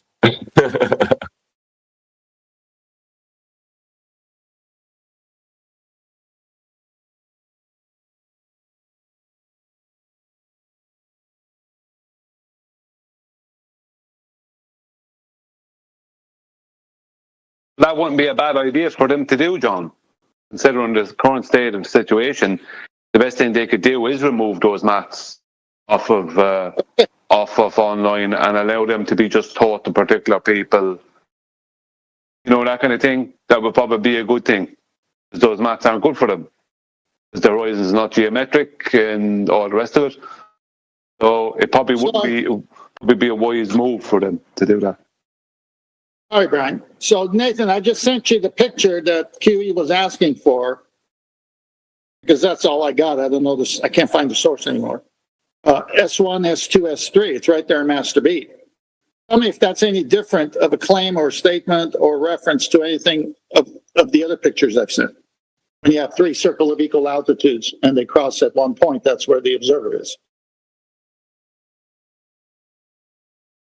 It's all the same. I mean, matter. Yeah, so why would that one picture be so important to them and they get so triggered by it, as Eli and I know they are? Because it hurts them to look at it.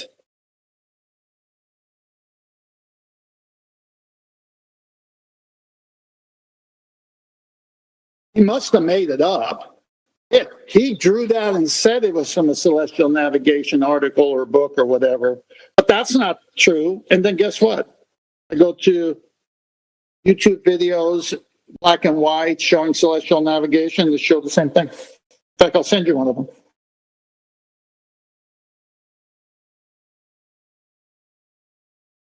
There you go. Wait, you got wait, wait. Why are we talking about Elon?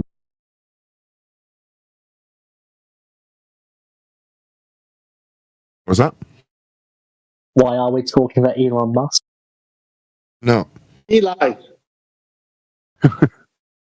Or Eli? And the reason is because I'm Musk. You Musk or you Musk? What? Musk talk about Eli. Oh, Elon Musk talk about Eli. No. Oh We boy. have a panel member, Eli, and I must talk about him. Oh, you Musk. Okay. Musk. It's a pun. So we don't waste another 15 minutes. Yeah, thank you, Kiwi. Got somebody on the Discord side that's failing a triangle test right now. I've posted it 3 times. He can't tell me what a triangle is. Oh, I was going to ask Nathan a question. Yeah, feel free. What do you think about the final experiment? What do I think about the final experiment? Very interesting. It's not an experiment, and it turns out it's apparently not going to be final. So, is there a particular aspect you wanted to get my opinion on? I mean, if it's not final, then why did you not go? At least you could have gone a step further in proving, if the Earth is, not spherical, or, When you say, why didn't I go? I had no intention of going. Why have no intention? It's just not on my bucket list of things to do. Why would I? Don't you want to own, the Globers? I already do. The one that did go down there was screaming. The one that did go down there, McToon specifically, was screaming my name into the snow after calling me and hearing me mention that he measured Earth flat in his 10K challenge that he did. He then got quite stroppy, put the phone down on me and started screaming about guns and stuff, like screaming my name into the snow. I mean, I didn't need to be there. Anybody that was there within a 10-mile radius heard my name being screamed, though. So in spirit, I was kind of there.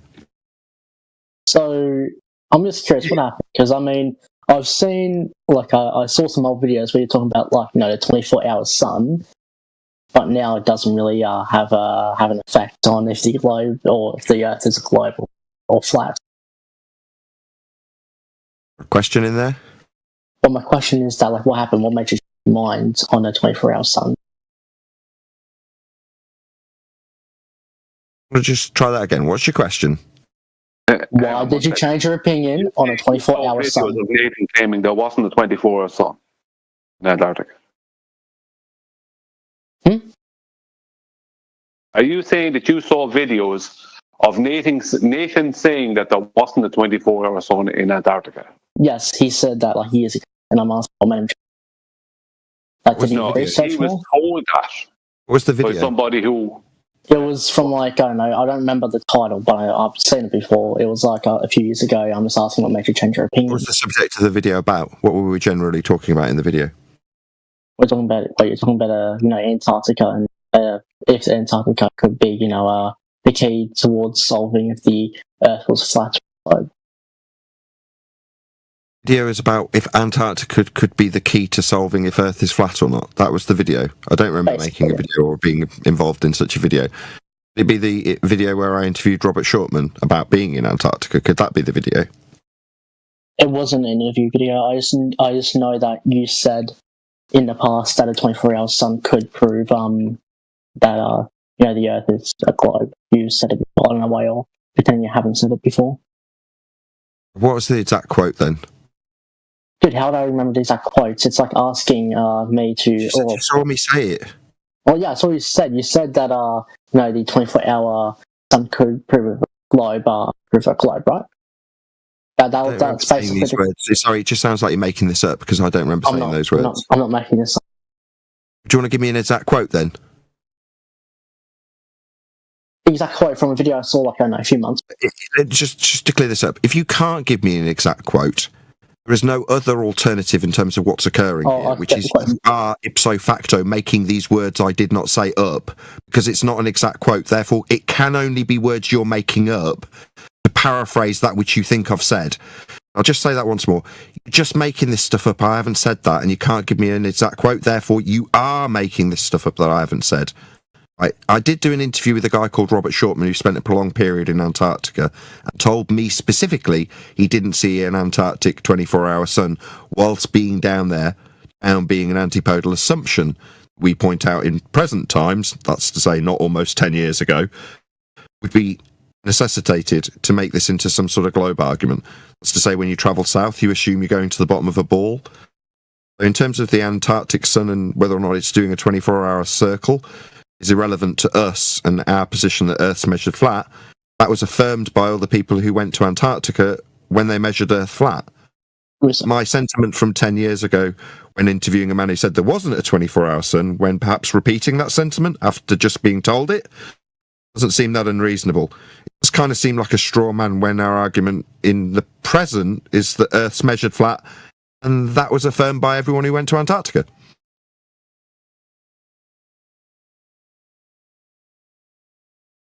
I assume you're a globe believer, my friend?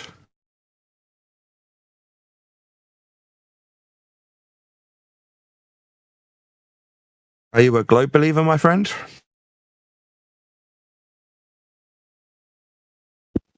He deafened himself. Telling me while I was explaining that Earth was measured flat, he put his fingers in his frickin' ears. Yeah. Was it too painful? Oh, bleh. You said something, even though I don't know what you said, but you said it. But even though I don't know what you said it.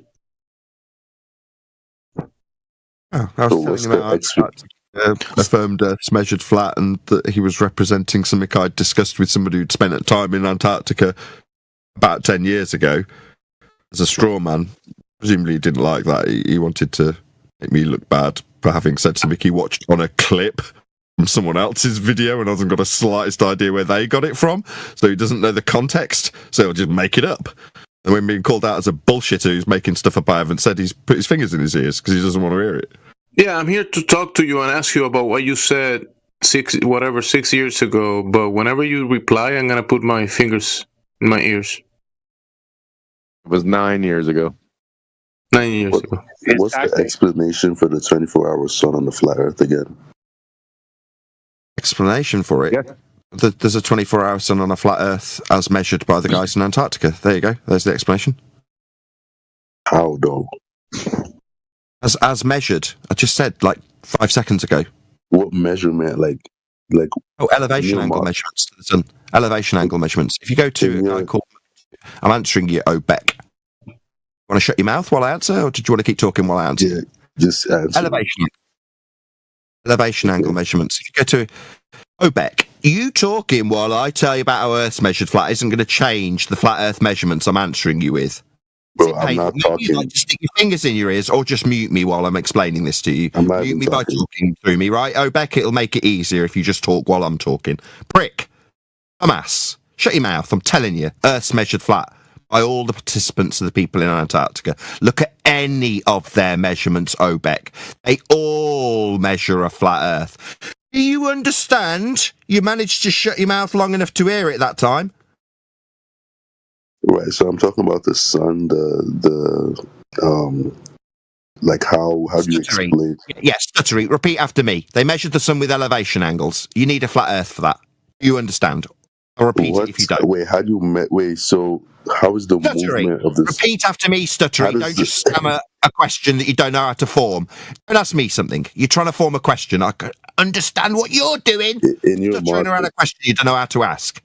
I know my question to you. Do you understand? They measured the sun with elevation angles.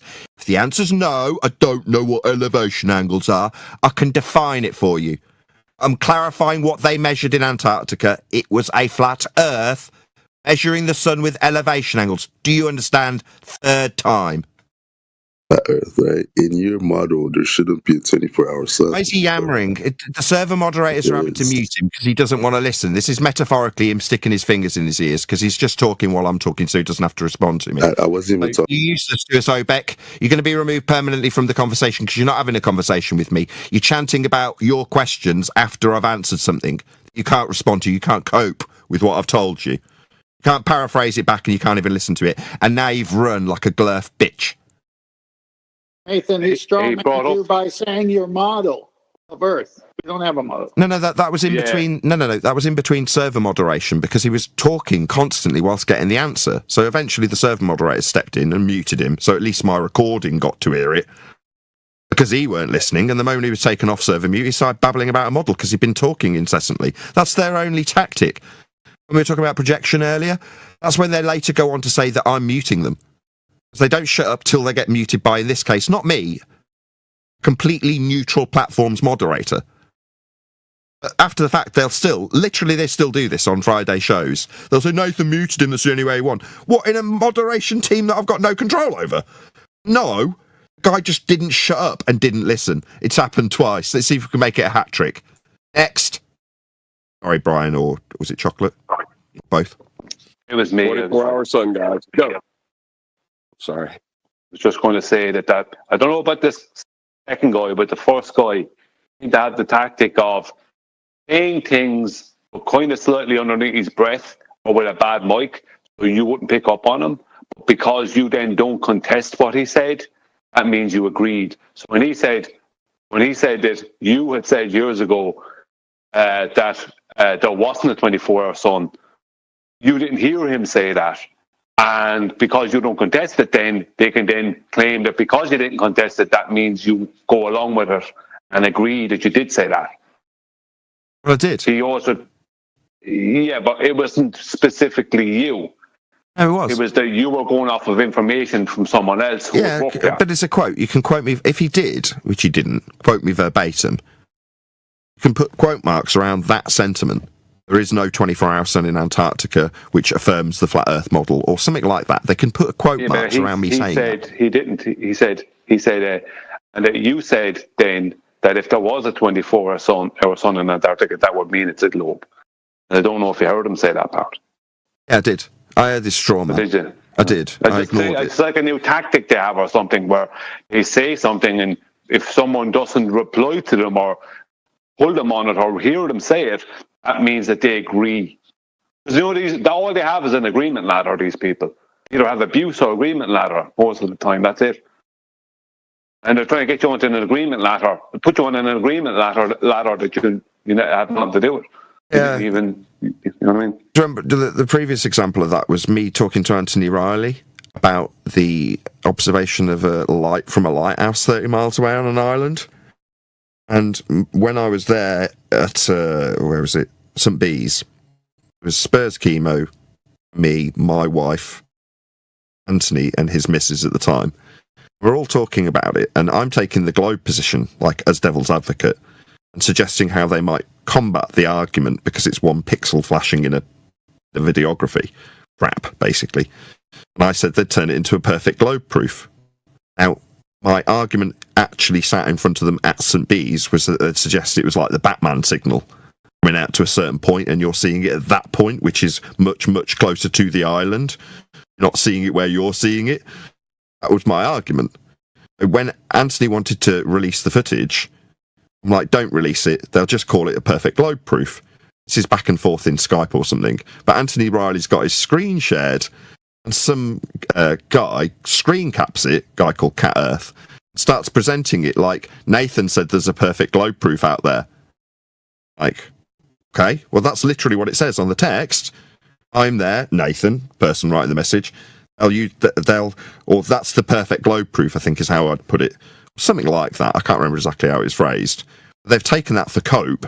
Gone, look, he said it. A bit like in Life of Brian when, don't start stoning him yet. All I said was Jehovah, and then they all start throwing stones. And then nobody's to stone anybody, even if they do say Jehovah, and then they all stone the guy who's in charge. Right? It's a bit like that. Yeah.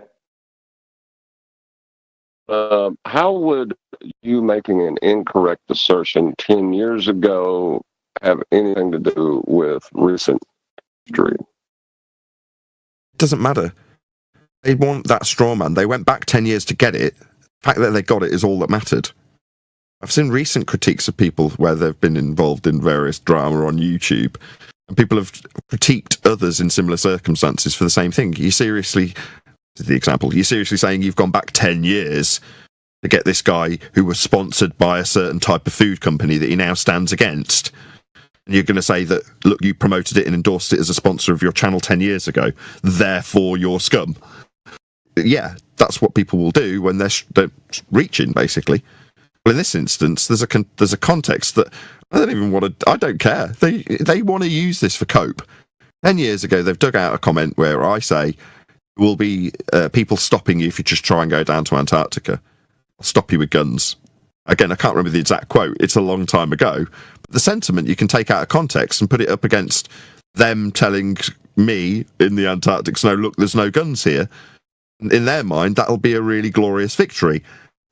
Well, what does it turn into? It turns into a man walking around in circles, obviously stressed whilst yelling at me, putting the phone down when he, quote, tried to deflect with measurements, end quote, and then started screaming about no guns. You're like, no, this is pathetic people up till God knows what time in the morning, scouring videos to try and find a comment that I've left. They can use it as a straw man against me when in Antarctica. I mean, the lengths are astonishing. The glurfs, what was the word earlier used by Clay? Blow fists. The lengths they'll go to are astonishing. So if you don't remember, how do you know you said people and not penguins with guns? Because it was flashed up on Toon's video, shut your channel, shut your. Right at the beginning, he had it up, and knowing what a shyster he is, didn't leave it up for more than 2 or 3 frames and zoomed in on it. You don't really want anybody to see that this is very old and in the slightest bit of context. But he had a quote from me. He's obviously dug it out from 10 years ago for this very purpose, for the cope. There aren't any guns, haha. Shut your channel shut. Again, shut your channel, shut your, yeah. Let's not forget the other things he did. I hate you, Nathan. You liar. I mean, his whole mission is to shut your channel down because you challenged his 10K challenge where he measured the earth flat, and you got him. Yeah, you can't really make that up, that on the 100th time of telling him that he measured Earth flat in his 10K challenge, he'd be in Antarctica screaming my name after the fact. He couldn't make that up, that it'd be exactly 100 times. Gotta think like the enemy thinks. You gotta get the biggest threat out of the way. Shut your channel shut, get him out. Then next is QE. Or if we can take them both out with one shot, we'll do it. Your channel, shut your. And he recently on Modern Day Debates, which is not a debating channel, by the way, he was on there with Brian, and he showed the flat Earth measurements right on screen. That McBugger Eater did. So go to Modern Day Debates, McBugger Eater, McToon, MC, whatever. Against Brian's logic. It was just a couple weeks ago. I trimmed it out and titled it McToon Measures Earth Flat. And the thumbnail is him holding the flat Earth measurements that he made there. You lie, Nathan. There are no penguins with guns in Antarctica. No, but they're sunbathing at midnight. Ooh. I mean, what else can you name the video? If he's measuring Earth flat, that's the proper name for the video. Good job. You even had, what's his name? Fallacy guy. Saying, look, if we can all just rally ourselves to unsubscribe from Nathan, we can make his numbers go down. You're like, what? Yep. My God. That was Take Bob out the main threat. It was Bob, the pseudoscience fallacy guy. Also, somebody asked for a summary of TFE. It was a pseudoscientific non-experiment with two affirming the consequent formological fallacies represented by each side, wrapped inside a false dichotomy. And the very best that they could have done, the uppermost best, is debunk a globe projection, the AE map. That's it. Two affirming formological fallacies by each. From the globe head side, if the Earth is a globe, P, and we will observe a 24-hour sun in Antarctica, Q. We observe a 24-hour sun in Antarctica, Q. Therefore, the Earth is a globe, therefore, P. That's the globe head side. From the true Earth side, if the Earth is a true Earth, we will observe twilight in Antarctica, Q. We will observe twilight in Antarctica, Q. Therefore, the Earth is flat. Or true Earth, therefore, P. To affirm the consequent formological fallacies. Before they even went, this was all identified 30 seconds after McDuffie came out with his idiot EFE. By the way, thanks.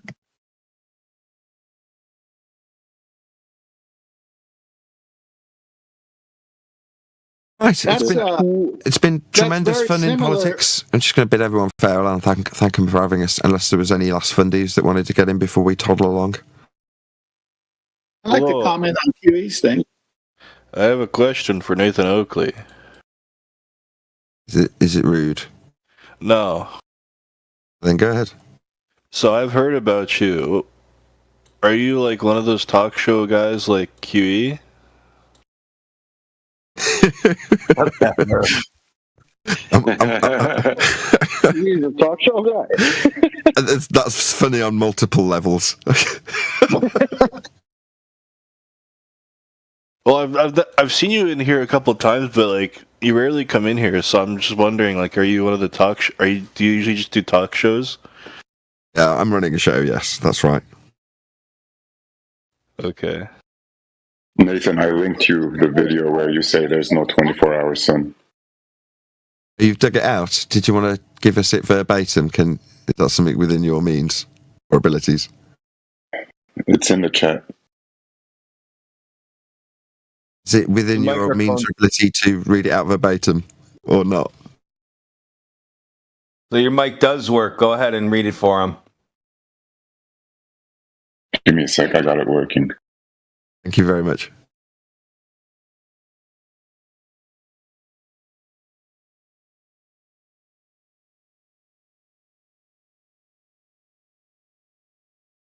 Might be some time, 10th. You go ahead while he's digging out my. But we know for certain. I'm playing the video and speaking to you at the same time, okay? The sun that goes around us, in reality, both models. In one model, the heliocentric model, it would necessitate having a 24-hour sun in the south. Further to the fact that we have a 24-hour sun in the north, we do not have a 24-hour sun in the south.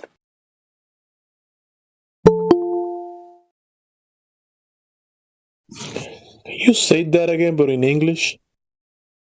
Bro, I just told you I was. Yeah. He just told us. That was good enough. Yeah. Contextually, after somebody told me that there wasn't one, having spent 18 months down there. You go with permanent consequent, Mr. Oakley. 8 years ago, I would have been involved in this if it had been prevalent then. Had TFE existed before I personally instigated and ran a sun tracking event 9 years ago, I would have been involved in this if Duffy had beaten me to it 10 years ago.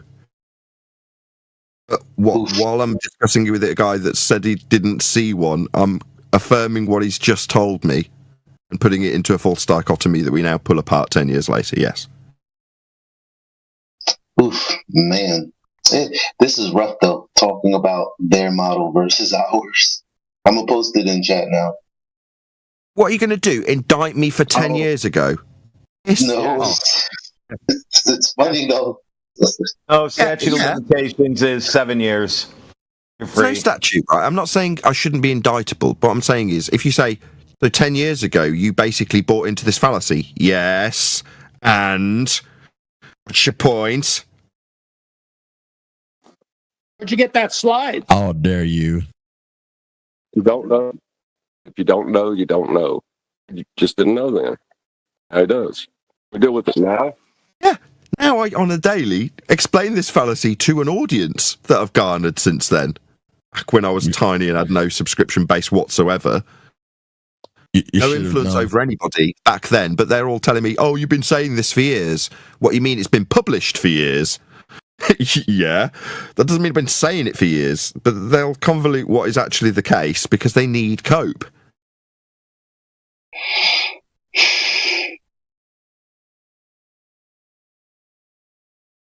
We're going to retroactively grandfather you back in with that model nonsense.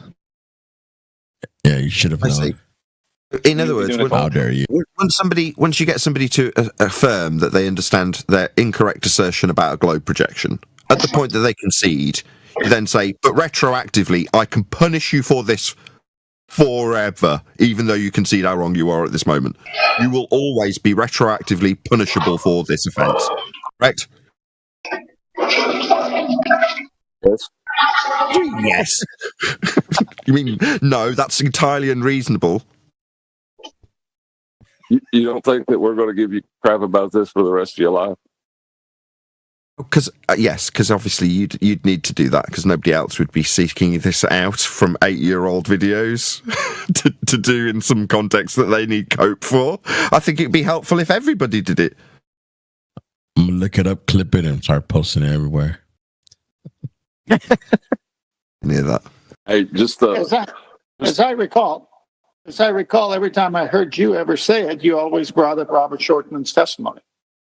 Yeah. In other words, if somebody was to ask me about it, I'd lean into where I have my.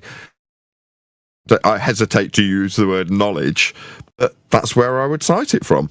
I've got first-hand testimony of a guy who spent 18 months down there, would normally be the words that came out my lips. He says there wasn't one. Something to that effect. Now, surely, will they get the context where it's inappropriate for me to reference him because he's there with me, having just told me? It's like, bloody hell.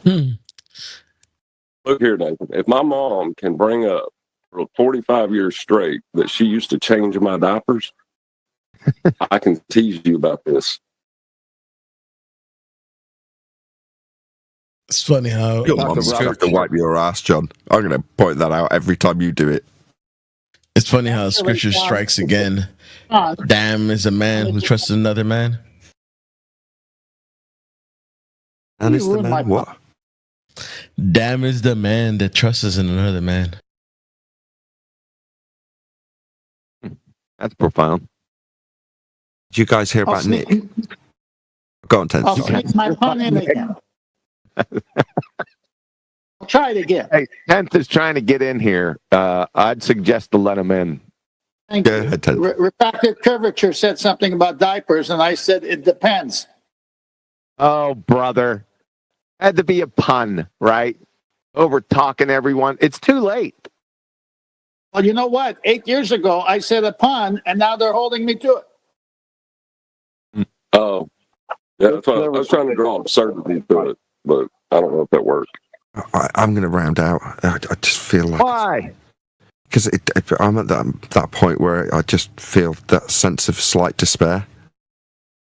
Huge, massive, enormous thank you to both Discord and G Plus Panels for making today's after show possible. Extra special thanks to Politics for making us so welcome as always, and for you for liking, commenting, sharing, subscribing, joining as a Nathan Oakley 1980 channel member, all that good stuff. I've been Nathan Oakley, and I will see you all in next video.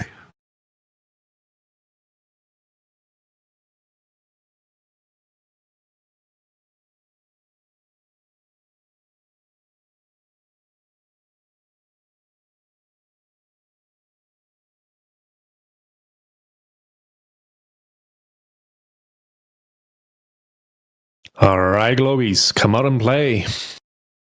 Stop hiding. Whatever 4 happened to people in the room. They Arwen? can't all be flat earthers now. There you go. It's scared of Nathan. How's Arwen? Yeah, they're scared of Nathan. Yeah, I was good. He came when Arwen. If you ask for Arwen, he comes in the after show. I think he got his YouTube taken down, if I believe. Was he on Rumble now? I don't know who goes on Rumble.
I don't know what.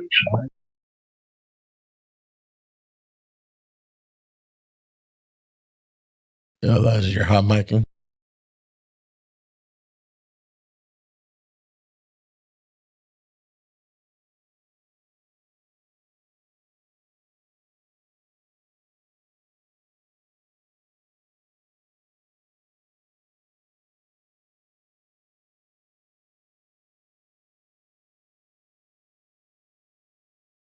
So,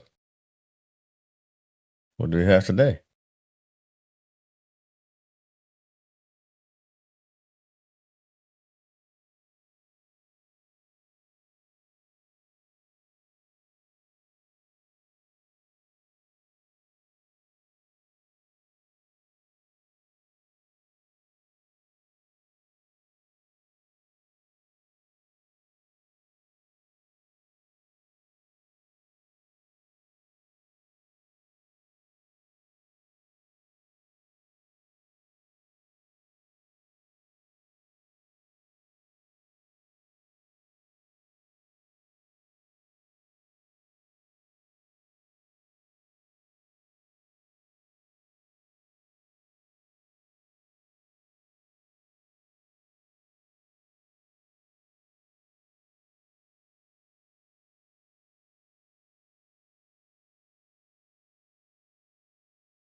from my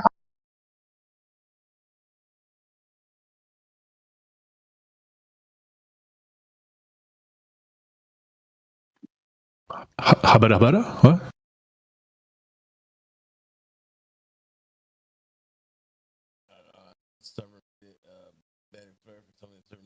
Right back.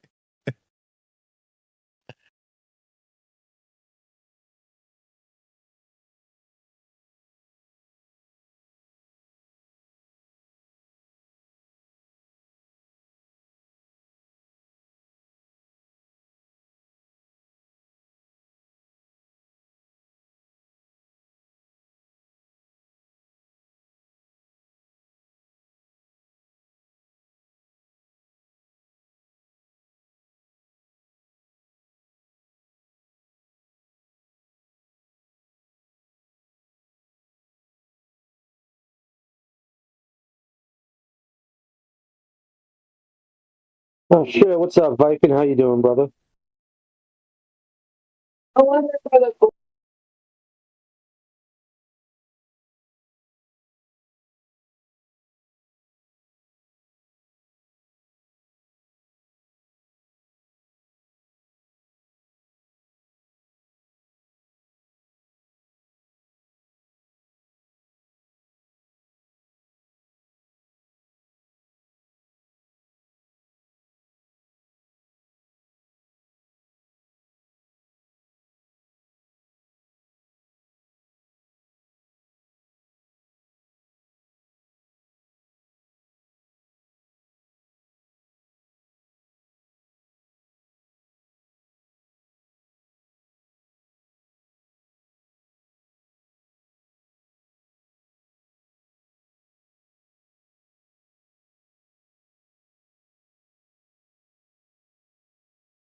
Shit, I guess the week wore everybody out, huh?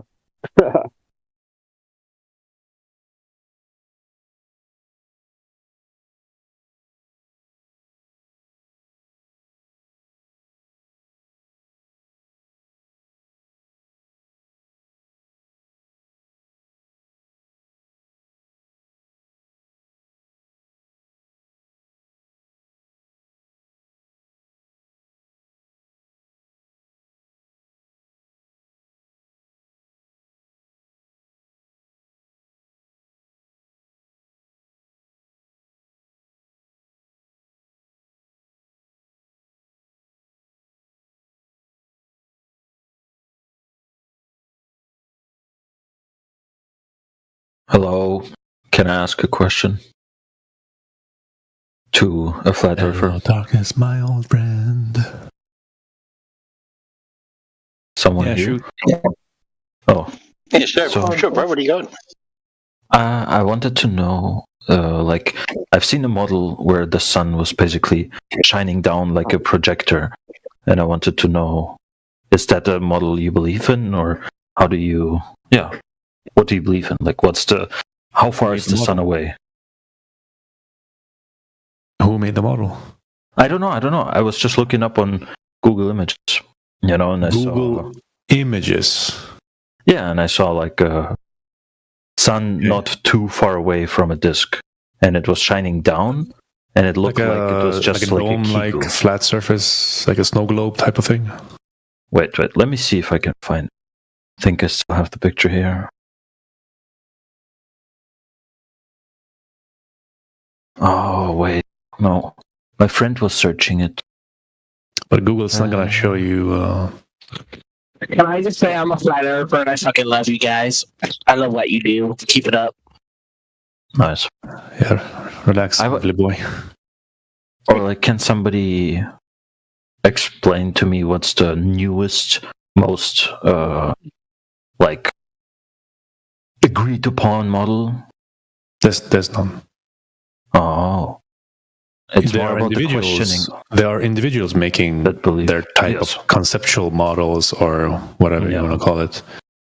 That might explain, how the sun might work on a flat Earth, so to say. Mm-hmm.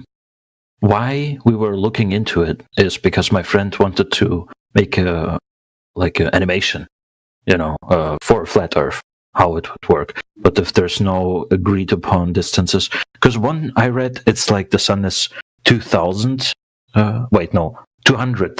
miles away. The others say it's like 3,000 miles. So, I wasn't sure which one to go with.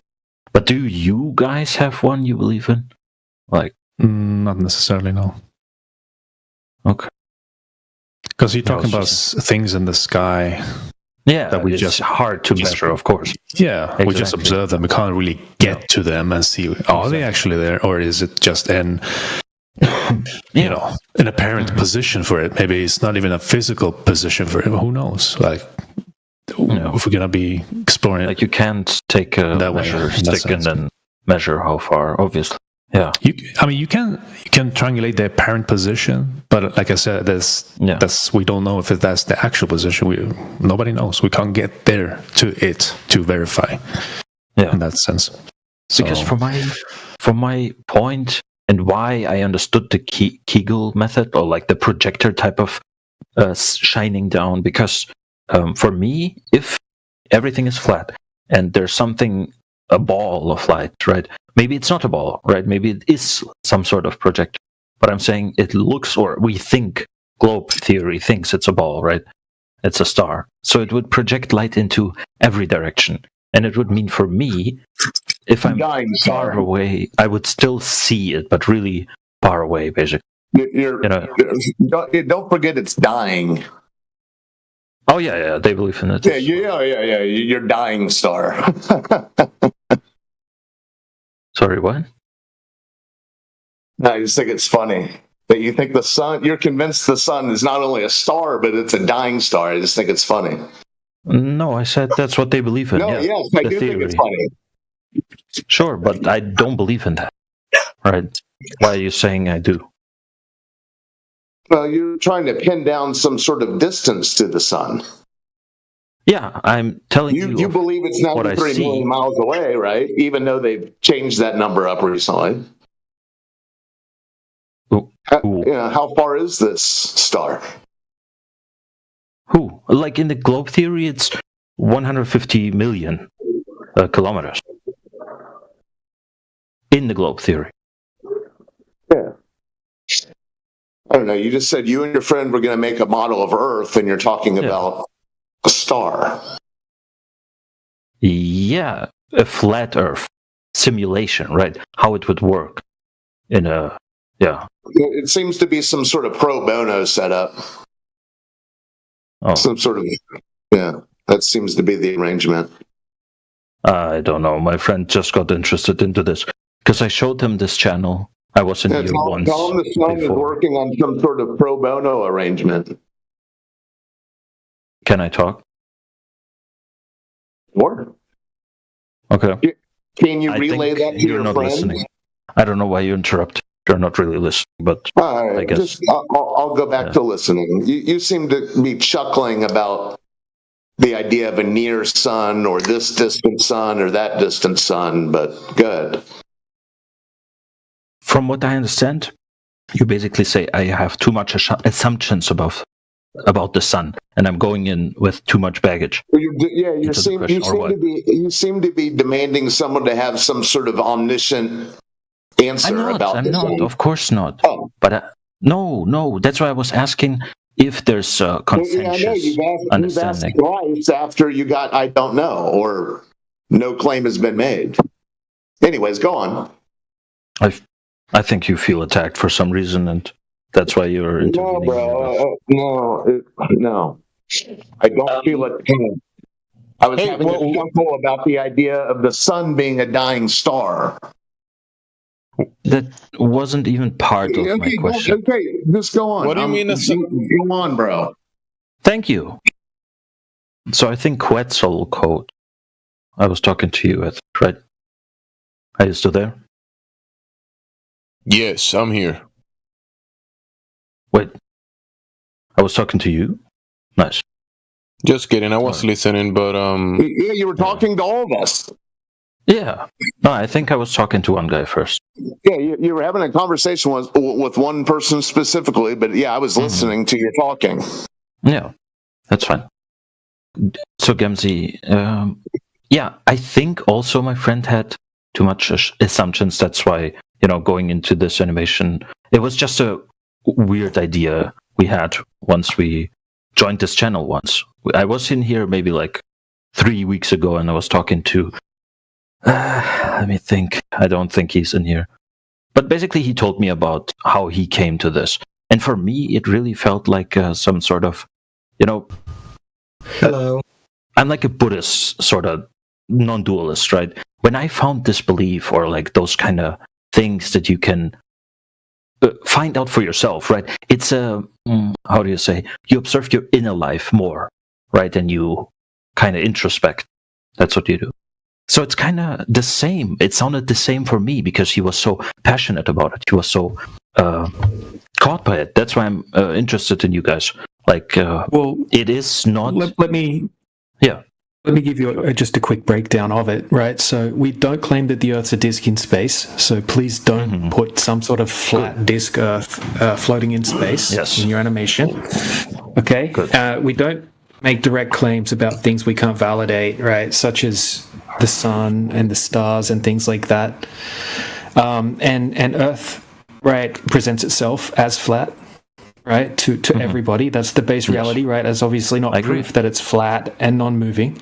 But then we actually go out and test the Earth, right? Take long-distance observations, laser tests, and then repeat them in different places, countless times, right? And we can see magnitudes further than you would possibly be able to see on a globe. Right, so that's where we're coming from. We're not claiming to know the shape of the Earth. We're testing the globe, and we can't find any curvature. And then when we look to the globe side, they can't present us with any validation of any curvature or geometric horizon. Right, and then it kind of goes on from there. Right, obviously there's a lot more to it, but that's the basics. I didn't know about that you can further see further than globe would allow. I didn't know about that. That sounds interesting. So it's basically, they say the curvature must hinder us to see that far, but we're able to? Or? Yeah. Basically, you would have to have a horizon at a set distance, depending on the height of the observer, right? So you can do the math, right? So according to the globe model, just say you're 1 foot off the surface of the water, you would have to have a horizon at 1.22 miles, right? But when we set up a camera at 1 foot off the surface of the water, we can see 10 miles, 20 miles, right? So we've got different observations that show that we can see countless times further than what you would be able to see on a globe, right? And they've been tested over and over again from different heights, different locations. Okay. Yeah. And then we've actually had a lot of people go out with high-powered lasers as well, and basically take it to the next level, right? So instead of just making an observation, they're using very expensive lasers, right? So, for example, a team of field engineers went out with a $30,000 laser and performed some tests over huge bodies of water, 20, 30, 40 miles, right? And basically they're shooting the laser across the surface of the water and hitting a target on the other side, right? If the Earth's a globe, there should be curvature, right? Blocking the laser from transiting from point A to point B, hundreds of feet of curvature. But we can consistently do these laser tests as well and hit the targets, right? This wouldn't be possible if the Earth was a globe with a radius of the size that they're telling us. Yeah. All right. I think that's good, that you don't believe in the flat disk flying through space. It has some other problems, I think, as well. Yeah. We think that's stupid too. That's just propaganda. That's what I thought, because when I first as a child, learned about the theory of flat Earth, my instinct was instantly nice. They're just questioning what is told, you know. And if you're questioning and test methods work and they, you know, function, and you can, how do you say, like, you don't stop to exist just because you believe something other people don't, right? But it's basically, that's how it feels for a lot of people. And what I'm saying is basically, I thought it is about questioning. It is about questioning authority mostly, but also just anything to be able to get past some things. You know, when you just think there's like standards, and then only by questioning those you can have like inspiration. First, you gotta acknowledge. We gotta acknowledge the realist level, right? Because from your perspective, from my perspective, we see how the things work in reality. We know about water. We know about the ground that we're standing on. Yeah, and we build things upon those axioms and that reality. Then, when you go to Google and you search flat Earth, they show you an outside perspective from reality, and they're trying to show you from some God's eye view how reality looks like from the outside of reality. And nobody has been on that perspective. So for let's say for you or your friend, for example, I'm gonna build a model of the Earth. I'm gonna show it to you from an outside perspective. That's not gonna work because you don't have that perspective. You only have your senses. You have observations as well. Right? Yeah, we do have observations. We do. We look across. That's why within the observations we can tell that it's not curving like a ball. Because if it was curving, we'll be able to measure it and observe it. But that's not happening. And within the other observations, we can, look across long distances, and also we can look at the sky and see the sky phenomena. But the thing about that phenomena up there is like, it's not the same thing as if you're looking at a clock, because the sky moves in cycles, and we can follow its movement. You know that at 5:30 in the morning, the sun is gonna rise from the east, and it's gonna the morning is gonna start. Right, this is the new day. When the sun comes up, you can day by day, in a timely manner, the sun is gonna be on its cycles, and it's gonna be a sunrise at a specific time every day. We can do those type of observations with many of the luminaries, moving like almost like gears of a clock, gears within gears, in a timely manner. But it wouldn't be the same thing as you holding a Swiss watch that you can you can do a biopsy or open up the watch and look behind the dial and check the gears and fix it if it's broken, and check the battery or whatever powers and make the clock tick.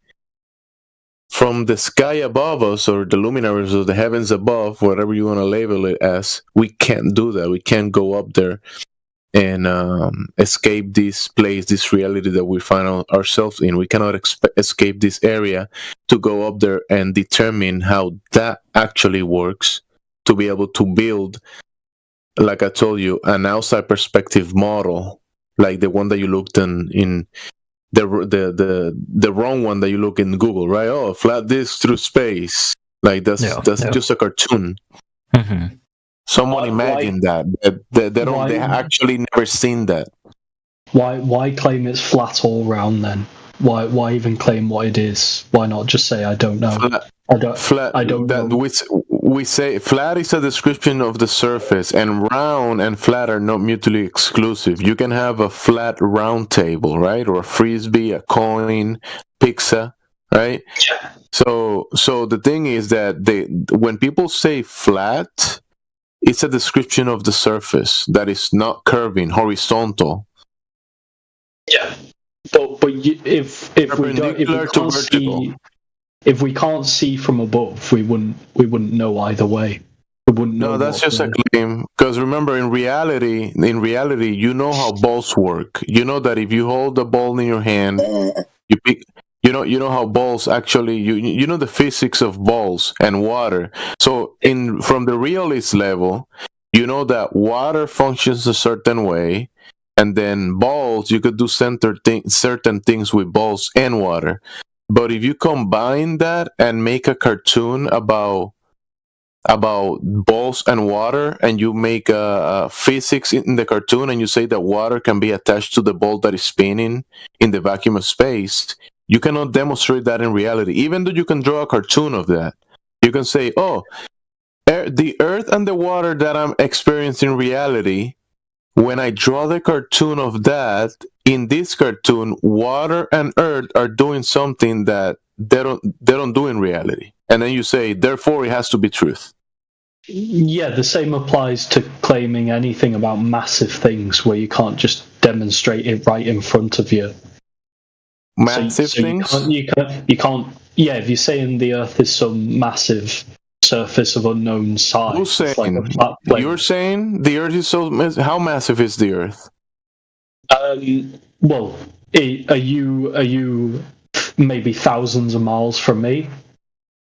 Yeah. We might be thousands of miles from each other. So and there might be water between you and I, right? And water is not Earth. We have water. When we add water to a ball Earth, like let's say you grab dirt, you know the dirt that you're standing on, that dirt, and you make a ball out of it, and then you add water. The water is gonna go off it. It's not gonna stay attached to it. It's gonna go to the floor and go splash. But then you're saying that this water on this other place outside of reality behaves differently, and the earth looks differently and behaves differently. Am I saying that? Well, you're the one saying that the ball Earth, that you don't have ball Earth in reality. When did I say that? When did I say that? So what are you saying? That you just interrupted another conversation to say nothing then? No, I'm saying following from what you've said, we can't know what the Earth is. We just can't know. Yeah, Oliver, look, Oliver's, one second, Jemsy. Oliver's a well-known anti-flat earther, right? He's obsessed. He comes into all our channels. He's asked all these questions a million times. He's not here in good faith. He's here to derail the conversation with the other guy. Okay, Oliver, thanks for not letting us know that you're here to derail, man. Oliver, next time you join the VC and we're talking to new people, just start your premises to say, hey, I'm trying to interrupt you guys just to derail the whole conversation and to bring your religion into our VC. Just start with that so I know next time. Okay, sorry. My first premise is that you're retarded. I can. Oh, that's what it is. That's why you're talking to me, because I'm retarded. Okay, I get it. Because you like talking to retarded people. That's what it is. Yeah, what the hell, dude? Seriously? Yeah. That's a problem. Where's the new guy? Just put him on mute. Okay, so you see the problem with this type of people? Of course. You know, and that's why we're now going to clip that and use this for everybody else who comes in, because you are representing your side in this manner. Have a good day. Oh, he already left. He left. Hit and run. Those people, they cannot have someone like you just trying to have a conversation and ask questions. And for us to, have this conversation, they have to interrupt. They have to jump in the middle and make everything just nonsense. Yep. It's problematic. But don't concentrate on that. Just go ahead and maybe reply to ask the questions and reply to what we were saying. Yeah. No, I get all that. It is kind of what you have to do if you are just questioning reality in general, right? You heard probably the Hindus and all this stuff. They talk about how it's an illusion. Obviously, it's not an illusion in the way that most people would think. Like, that's not how we define illusion. But if you go deep into it, you kind of realize what they mean by illusion. And that's the same thing, what you guys are talking about. At least that's how my vibe is from you. Right. You maybe want to make a separation between the realist level, the things that we experience, the place that we navigate across, and the things that we do practical, and the things that we can actually accomplish, and then the things that we don't know of. There's wonders, there's unknowns as well, and we have to acknowledge that. So when someone is trying to tell you that they know or they want to depict all of reality from the outside, it's you gotta have some questions about that, especially if they're trying to show you something that cannot be demonstrated in reality. My question would be, when you say show you reality,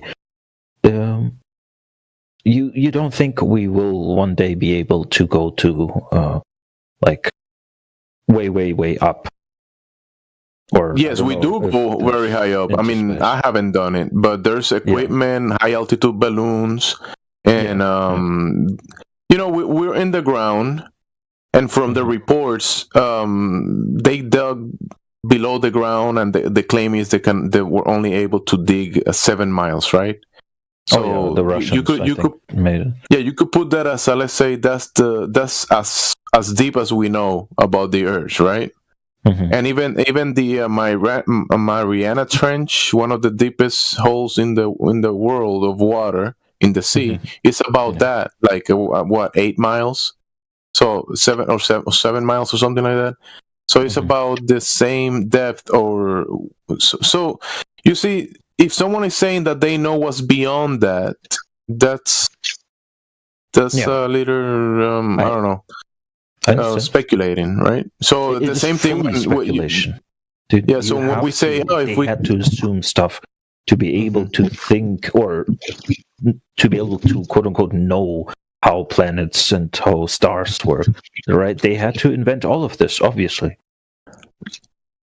I'm not saying. I would just argue, or not argue even. I would just say, when is it ever useful to you, and when do you ever use that in daily life? I don't, right? No. I know all that stuff, or I learned that at school or whatever.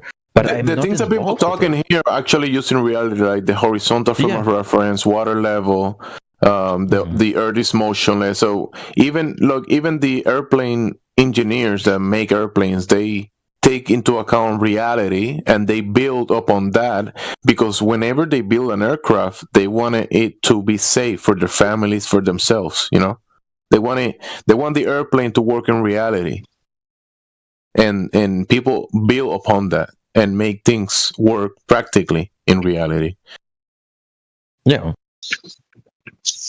but I don't know.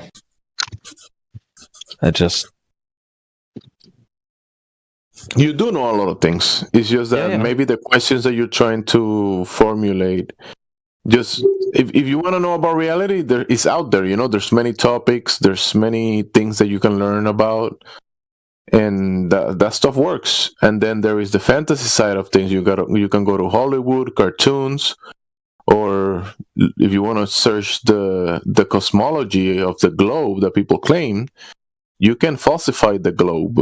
And that's the topic that is brought up in these channels. Like, there is a claim on the table. We live in a spinning water ball in the vacuum of space, right? That's the claim. And then people go out there in reality and check if that claim is truth, and come to find out it's not true, has been falsified. Right, and that's not an illusion. That's not the Maya that you were talking about earlier. That's empirical reality. We can prove this.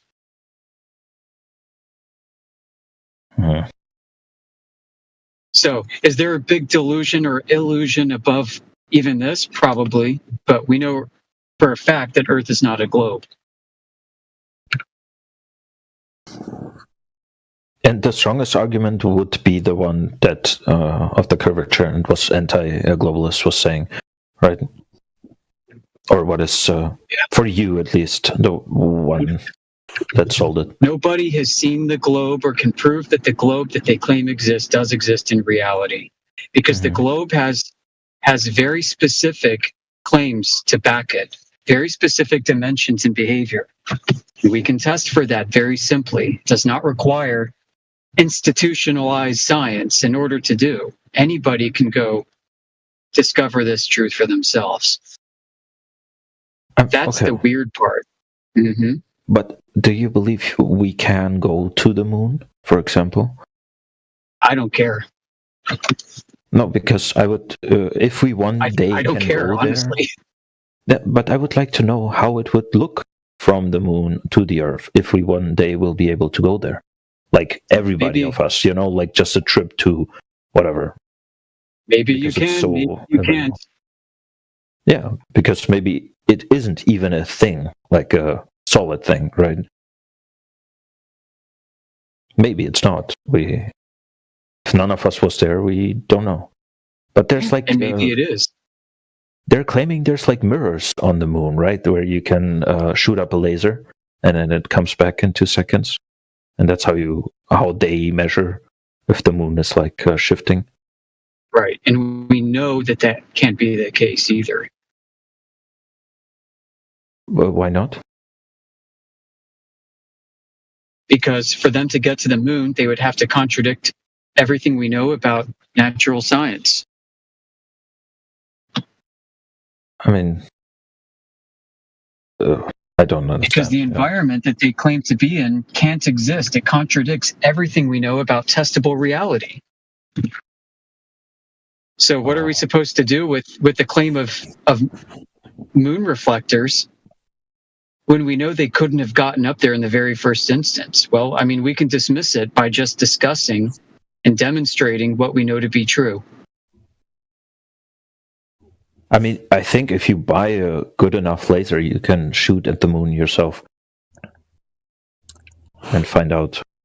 But it's very expensive. I don't know. No, the laser that you're gonna shoot.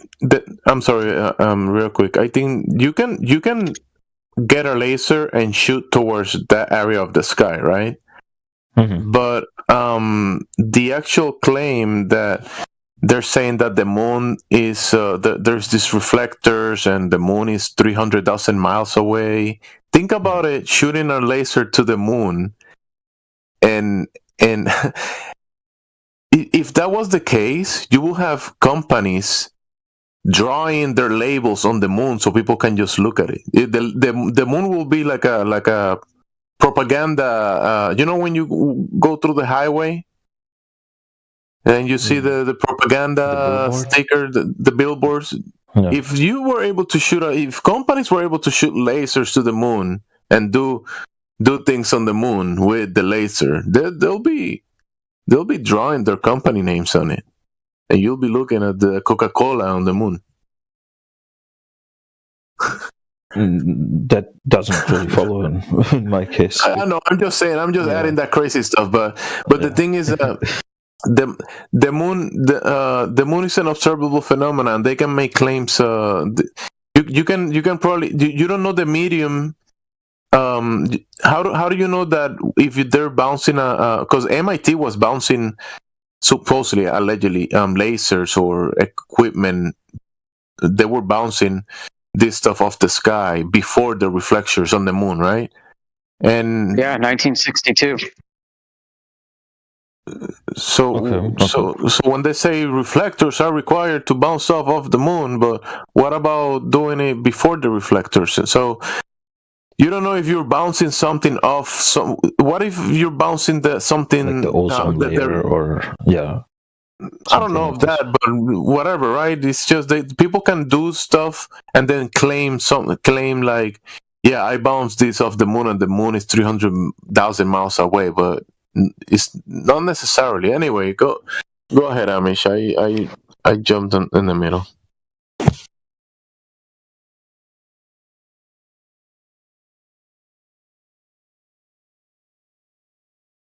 I mean, that also, it's because it assumes that it's like 300,000 meters per second fast. I mean, the light, right? Or kilometers per second? I don't know. Right, that's also the thing that they supposedly measured.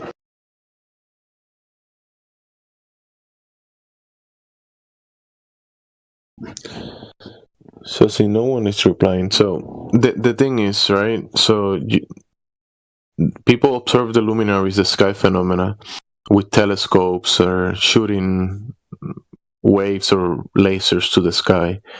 But this observation, it has been done by your ancestors, all of our ancestors, right, across history. And you have many cosmologies across the world, and many unknowns still. So right now, today, some group of people claim that when they look at the sky, they're looking at billions and trillions of miles away and light years. But it's just another cosmology. It's just claims that they cannot verify. It's when you look at the sun, right, and draw it on a paper and say the sun is 10,000 times bigger than the Earth, whatever the claim is, right? No. But when you look at the sun, actually, when you look at it, you know it's not bigger than the Earth. You look at it, it's not bigger than the Earth, but then in the drawing, this many times bigger than the Earth. But that's just a claim. That's just people saying that. I mean, true, but it would be the same if we're standing on a skyscraper and you're saying, "Look, all those humans are like ants." Sure, but that you can go to the skyscraper and verify that. But can you go to the sun and say, the sun is this big? That's what I'm saying, bro. If we can really commercialize, is that the word? Like space travel, at least what we now think of space travel. That will be going into. That will be like going into outside of reality, like going to the movie Narnia, and the girl went through. But we live in we breathe in air. We live in a contained environment because we have gas pressure, right? So gas pressure is the force that the gases exert on the walls of its container. Mm-hmm. And if space travel, like they claim it to be, if this outer space near vacuum place was next to our high pressure system, we wouldn't be able to breathe air because there wouldn't be air to breathe. The air will be escaping towards that huge volume up there that is unlimited. Yeah, I mean, it could be that the whole reality is just a container in a way with air, like we know it, right? And water. It's kind of obvious, though. There is some type of containment. I mean, it's like a necessary thing for us to be able to have the gas pressure and the gases pushing against a volume to be able to cause the pressure. Yeah, that's what we can see on Earth, right? That's how gases and containers behave. That's verifiable as well. But I want to ask you about why do you always say out of reality? That makes me even think more about.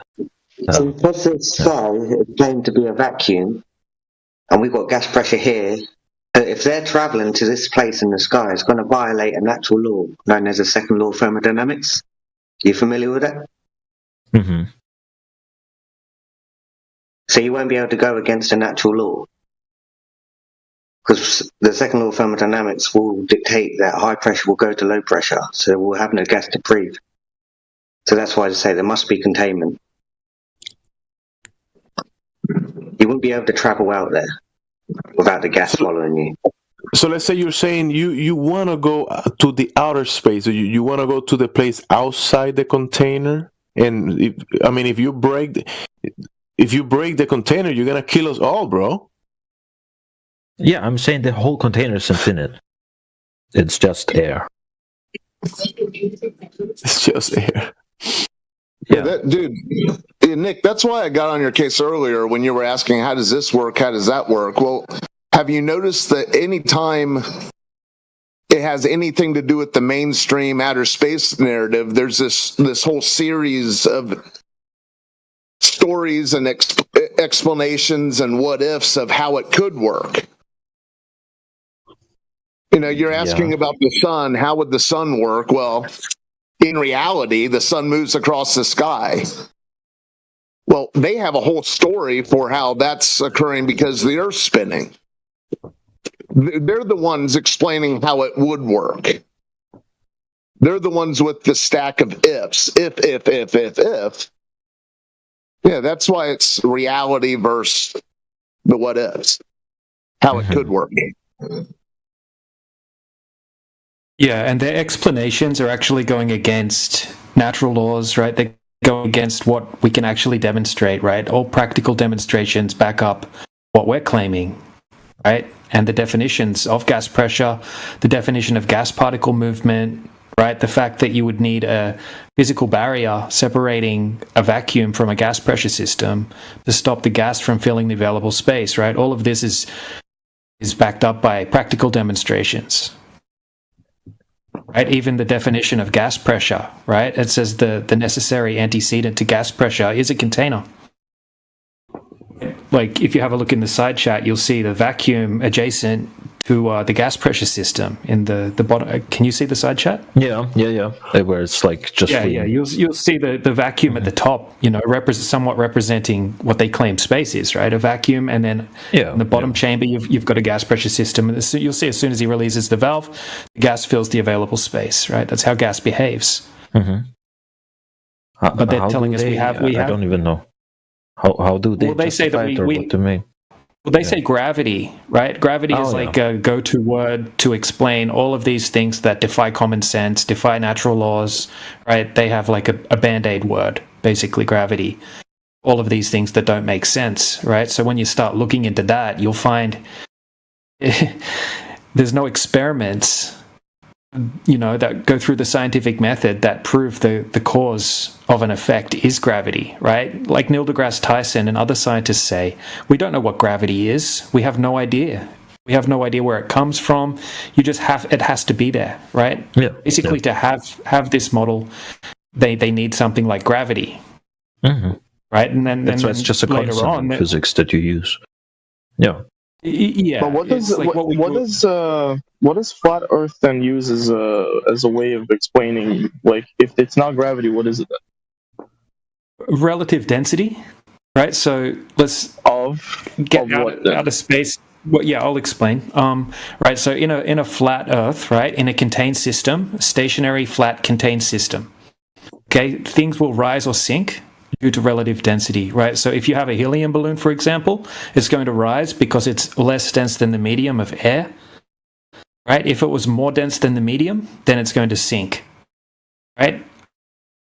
Does that make sense, right? If you change the medium, the behavior of the object will change, right? So if you drop a tennis ball through the air, it's going to sink. But if you have a tennis ball in a different medium, like water, it's going to rise because it's less dense than the water. Yeah. And things don't just fall by themselves, right? Things like to find equilibrium due to their relative density, right? So if you have a rock, it's already sitting on the ground. It's never going to move, right? If you want to exchange some of your energy to displace the rock and lift it up, and then you release it, it's just going to sink back down because it's more dense than the air. And then, wait a second, what about centrifugal force on objects that are denser, I guess, than air? What about that? How about the centrifugal, like, let's say a rock, right? And a centrifugal force that's going to put it down in a zero-G, quote-unquote, environment. What about that then? There is no zero-G environment. What do you mean? You're talking about like in a zero-G plane or something like that? Yes. Yeah, the plane's falling, right, at a certain speed, right? So the rock's going to simulate zero-G. It's not actually zero-G. It's just falling the same speed as the plane's falling, right? So it's going to act like it's weightless, right? But once that whole system stops, then it's going to sort itself out due to the relative density. But a feather and a rock in a zero-G plane would float the same. No. It's not the zero-G. It is air resistance that affects that directly. That was tested and proven. Oh no, I know with the vacuum where you can drop it and it drops at the same time. I know.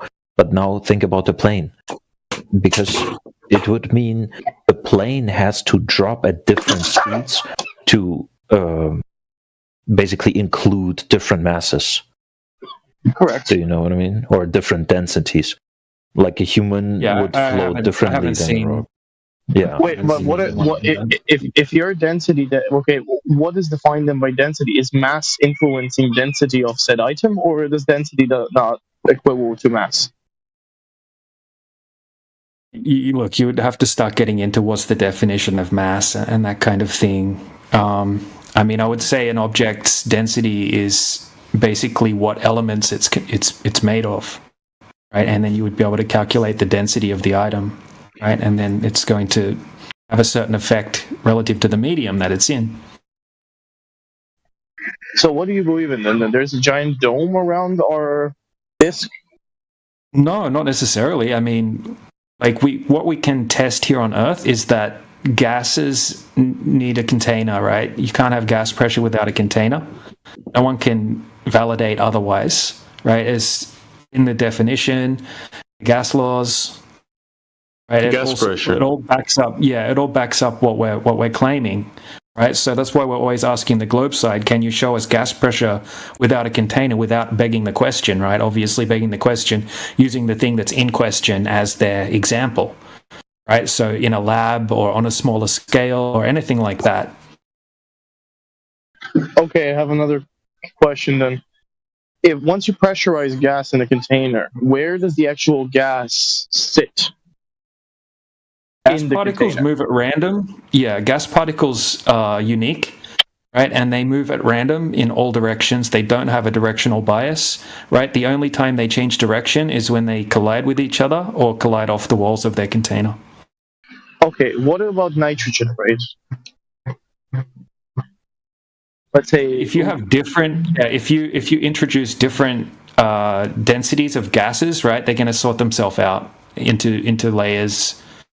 But that would count. But yeah, if they can't mix with each other, then right, they're going to, by your definition, then disperse infinitely.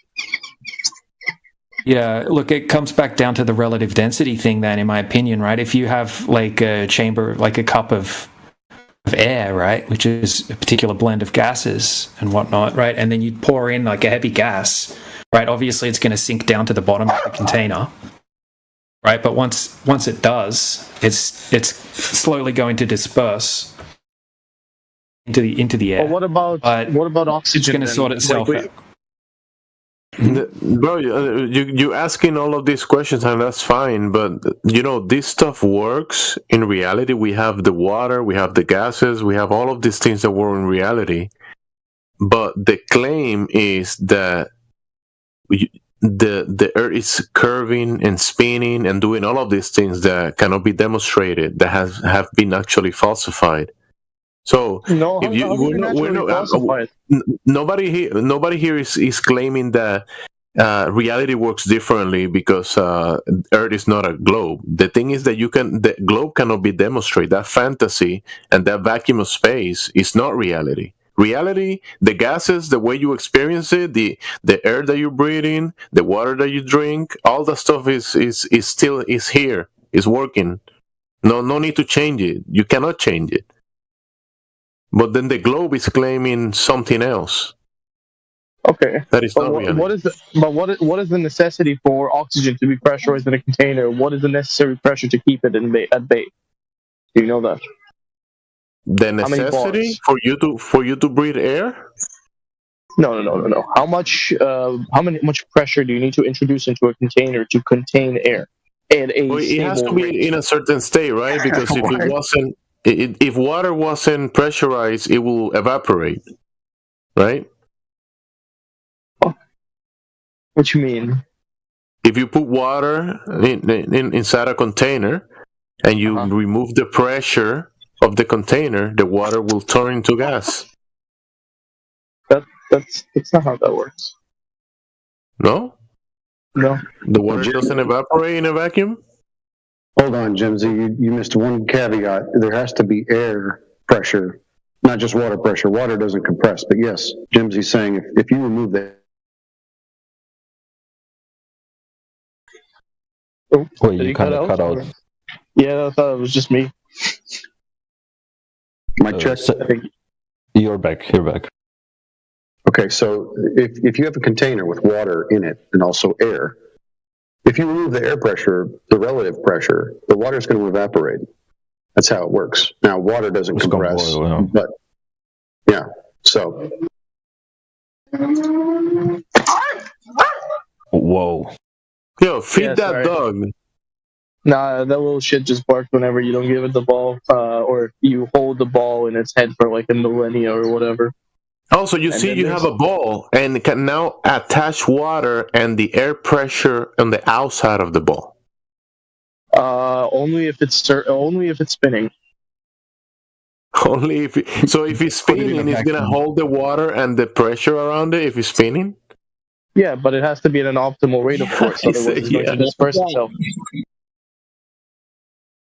So far, I haven't proven you wrong, and you haven't proven me wrong, right? But okay, let's. No, you're not wrong, and I'm not wrong. In reality, is we cannot falsify reality, bro. Reality is reality. We're not gonna change it. But the globe claim is the fantasy.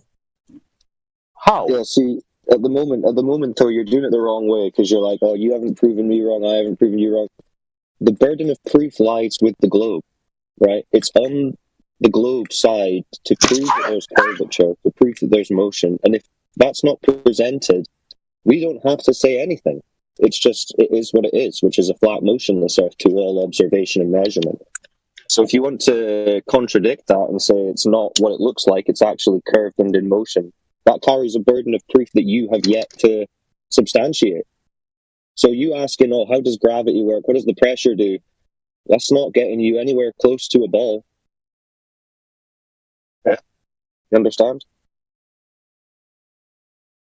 No, but okay. So you don't understand that, for example, a claim of a ball is a claim of curvature of the surface.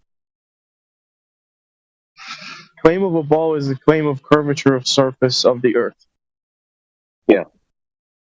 Even though balls have been when did someone invent a ball? No. So do you understand that a ball has curvature of the surface, yeah? Oh, isn't it a geometric object? Yes. Yeah. Right, so you saying that the Earth is a ball means you're saying the Earth has curvature conforming to this ball. So in the very first instance, the first thing you will have to demonstrate and prove is that that's true. Before you start thinking about anything else, like, well, the sun, the moon, the stars, the gravity, they do all this because of this curved surface. You have to evidence the curved surface. So do you know who's ever observed or measured the curved surface that they're claiming? Every space agency that we ever have. Individuals with telescopes, satellites, the ISS, Hubble telescope. Try and think about verifiable, right? So when they say, "Hey, we're going to space and we can see it," you can't verify that.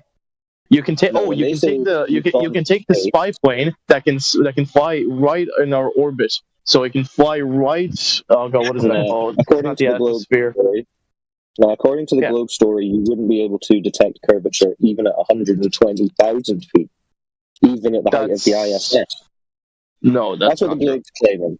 All right, so you're disagreeing with. All right, I can prove it geometrically if you want. So Neil deGrasse Tyson's you lying. can't, and also. I've sat here with a lad before. Bro, you gotta keep it step by step. I know you are like playing with the dog and you're kind of like pumped, but if you keep claim stacking, you won't be able to come to any conclusions about each claim. You don't make it a sandwich. Because you haven't even demonstrated that the ground it's curving, and you're already saying look through a telescope to the sky to see the ground curving. Yeah, we need to keep it focused. So according to the likes of Neil deGrasse Tyson, I'm sure you've heard of him. He says you cannot detect curvature from even 120,000 feet. So he's a science communicator. Apparently, he hangs out with the astronauts. So. His words. I actually don't believe. I actually don't trust any of his stuff. He just likes to hear himself talk. Okay. Well, really. He's the PhD guy who hangs out with the astronauts, so he'll have a better idea about the globe story than you do, whether or not it's true. How about Buzz Aldrin? The globe story. So Buzz Aldrin. So we can just move on from that anyway, because let's just say your claim is true. You saw a curve from a plane. Okay, well, in that case, it should be measurable on the surface from point to point. Yeah? Well, yes, but you won't take it that would Okay, you? Because so you who's would take it done as a that? straight line, right? So who's done the measurement of the curve? No, not a straight line. It would have to be a drop from horizontal. Who's measured that? What is his name? What's his name? Who was the guy? He built. There's a city of Jordan Was it and city of Egypt have built Isaac two Newton? obelisks. Oh. No, not Isaac Newton. Isaac Newton has just basically been like, "Oh shit, falls," because He's talking about why? Aristophanes. No, you it gave it would be away. Aristotle. You gave him the It would answer. actually be Aristotle. No, it wouldn't be Aristotle. Right, who are you saying? is measured Pythagoras. Sorry, with- was it Pythagoras? Yeah, Pythagoras. He was the one that calculated the curvature of the Earth okay. by building two obelisks. How did he measure the curvature? You don't really need much. You could realistically do it even at home with two sticks at two different locations, of course. If the Earth is round, non-answer. A drop. That's a over very good distance answer, with two actually. sticks. So he's So measuring you a have drop a- over distance with two sticks. he's measuring a drop over distance with what? With what? What'd you say? Two sticks? Is that what you said? Two obelisks. Two obelisks. Correct. How's he measuring a drop over a distance with two obelisks? What is a drop over distance? What you're Curvature claiming. You're trying to claim. Change So, rate if of you- How do they slope. say? 8 inches per mile Okay, squared, perfect. roughly? How's he measuring that? If you have two obelisks in two different locations on our Earth, and if the sun is a light source that casts a shadow based on its location, right? And if the shadow falls longer and on one side the shadow falls shorter, wouldn't that define that the Earth is round? No, you can do that on a flat surface. You can do that. Yeah, you but can draw a circle on your. You can put two sticks and a lamp above your table. Put the two sticks, make shadows with the sticks, and your table is not curving, bro. But that would then definitively prove that either these no, like listen, please let me talk. That would either definitively define that either our planet is moving or the light source is moving. No, Which that's is a different thing you're talking about now. No, that You're is talking one about and the motion same. Now. No, you're talking about Well, shit. curvature. Now you've flipped to motion. We can Yeah, deal with because all motion of this next. We're works just on together in a curvature nice right little now. compact. Yeah, but we're dealing with one at a time. Your first initial claim that you have to demonstrate is curvature, and you haven't done that yet. You said this guy looked at shadows, which just means he's looking at shadows on a surface that he observes to be flat. How's he getting curved from that? Because if it was flat, and if the light source is permanent, the shadows would be the same. No, you can demonstrate this on a table. Yeah, but that's a flat surface. Yeah, and you can get no shadow or one shadow on one object and then a longer shadow on the other that's further away from the light source. Doesn't tell you the table's a ball or curved. But Those could be the same angles too. That means that you're moving the light source itself around, right? No. You can keep the light source just in one place. But anyway, so what you're missing is that in that calculation that you're talking about with the shadows, it's an assumption made that the Earth is a ball. It's not measured. What's measured are shadow angles, which angles are on a flat surface, a flat baseline, a flat horizontal. Anyway, but it's an assumption made by Eratosthenes, if you believe the story, that the Earth was a globe. He was not measuring curvature drop over a distance. Do you understand that? So it works on both, so it proves neither, basically, is the end result of that one. So who else? Who actually did measure the drop over a distance? Try again. Who's next? Well, before you move on, Amish, you wanted to say something about that example, Amish? I mean, this is just showing the fundamental assumption that Eratosthenes made. He just affirmed his assumption, which is a logical fallacy. He took the flat surface from the Earth and supposed that it's in the sky and from the source of the sun, which is effectively flat. He still has a flat surface and still needs a flat surface somewhere. He just moved it from a place where we can prove it's flat to a place we can't. Oh wait, if that's how you look at the world, can you not then prove your physics to be correct? This is We physics. don't need to. You've got the burden of proof for this curvature. Your physics. Be demonstrating. There's no such My thing as physics your is not physics. different. It obviously is. It's physics, basically bro. breaking- No. Physics is not ever wrong. Only we are wrong. What are you talking So if about, that's bro? We're true- not talking about physics. You're talking about. Oh, we're not shadows talking and about this guy moving physics. a Yeah, ball. but that's physics. How does a shadow? Yeah, you want to talk telling a physics? story. Okay, here we go. Astrophysics. Can you prove Okay, anything go. in astrophysics right now? You have Is to that be real way more physics? specific than buddy. Astrophysics, yes, absolutely. Yeah, no, it's theoretical physics. It's not applied physics. It is applied physics, brother. It's not applied physics. Astrophysics is not applied. There's not a single scientifically testable hypothesis that you can give me right now from the entire field. Guaranteed. Okay, escape velocity. astrophysics. Let's start with the bare necessities of how we got to astrophysics. You believe in escape velocity? Believe? No, can you show me space? Can you show me that space exists? With Yes, you have physics? so many. Dude, yes. How? How Uh-oh. can you Here demonstrate comes the gas spiral. pressure without a container? You don't need a pressurized container to keep gas. Then what is Uh-oh. air you breathe? Prove it. You Show don't. us air But you don't pressure need a without pressure. container. Sorry, dog. It's okay. Your dog We is like dogs. telling you. Okay. Your dog is mad at you for making such a ridiculous statement. My dog is thankfully on 1.04 G at the moment, enjoying it. So what I'm trying to prove here to you, right, is outer space. Go. Yeah, outer You space. just said How you does it have air exist? pressure. Air pressure. No, you don't need without a container. Let's see it. You don't need air. You don't need higher air pressure or anything like that. You just need you do. basically that. We have. No, you don't. Yeah, but we have Yeah, air we pressure have air- due to gravitational forces that you next claim to- are okay, demonstrate non-existent. that. Next to, okay, show us that. It's not a container. show You're me- using some kind of force. Okay, open a window and jump. No. You Nope, got to you're talking about validate. gas. Listen, you got to validate. That's validation. That's validation. You got to validate the claim that gravity's pulling gas down to give us the air we breathe. You can't just say use the example as proof of the claim. That's circular No, that's not reasoning. even- That's not even what he did. It's even worse than that. So he's being challenged to show that air pressure can exist uncontained next to a vacuum, and his evidence is jump out a window. Oh, that's bad. Yeah, guys, it's kind of going a little bit ridiculous. I think we all just need a breather. But I want to ask something. Like, what if Why are you he's a interrupting? balloon? Yeah. Because I think you guys are just Why are you interrupting gonna us? start Because to the yell at Glover each other. spiraled. Why did he say jump out of a window as his evidence that air pressure can exist uncontained next to a vacuum? No, you asked me proof of help us gravity. understand that? That was the second. That was the second No, sentence that I no. asked. Yes. No, Yes. it was on gas pressure. Yes. I don't know. Then Show take us air fucking. pressure. What's the heavy? Yeah. Just show us where there. No, show us air pressure because it's air that we're breathing that you claim is uncontained next to a vacuum. Show us pressurized air next to a vacuum with no separation.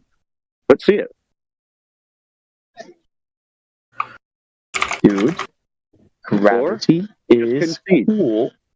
No, why would I concede? I don't need to concede Because to you can't someone show that us. is a low. No, you can't. Show me You air literally pressure. don't have anything. Yeah, well, you're the Until one you who's got a the concession or proof, then our challenge remains open, and you've not risen No, to it. No, but there's no challenge due to there's your Yes, fallacy. there of is. virtual. No, you have quote unquote indisputable evidence, but you have none to provide to me. All right, let's Yeah. start with this then.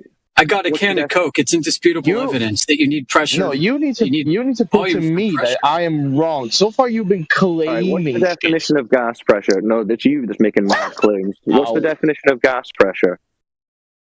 Do you know? No, go. It's the force exerted by the gas on the walls of its container. Okay, what about methane gas? Okay, so you understand that's what gas pressure is defined as?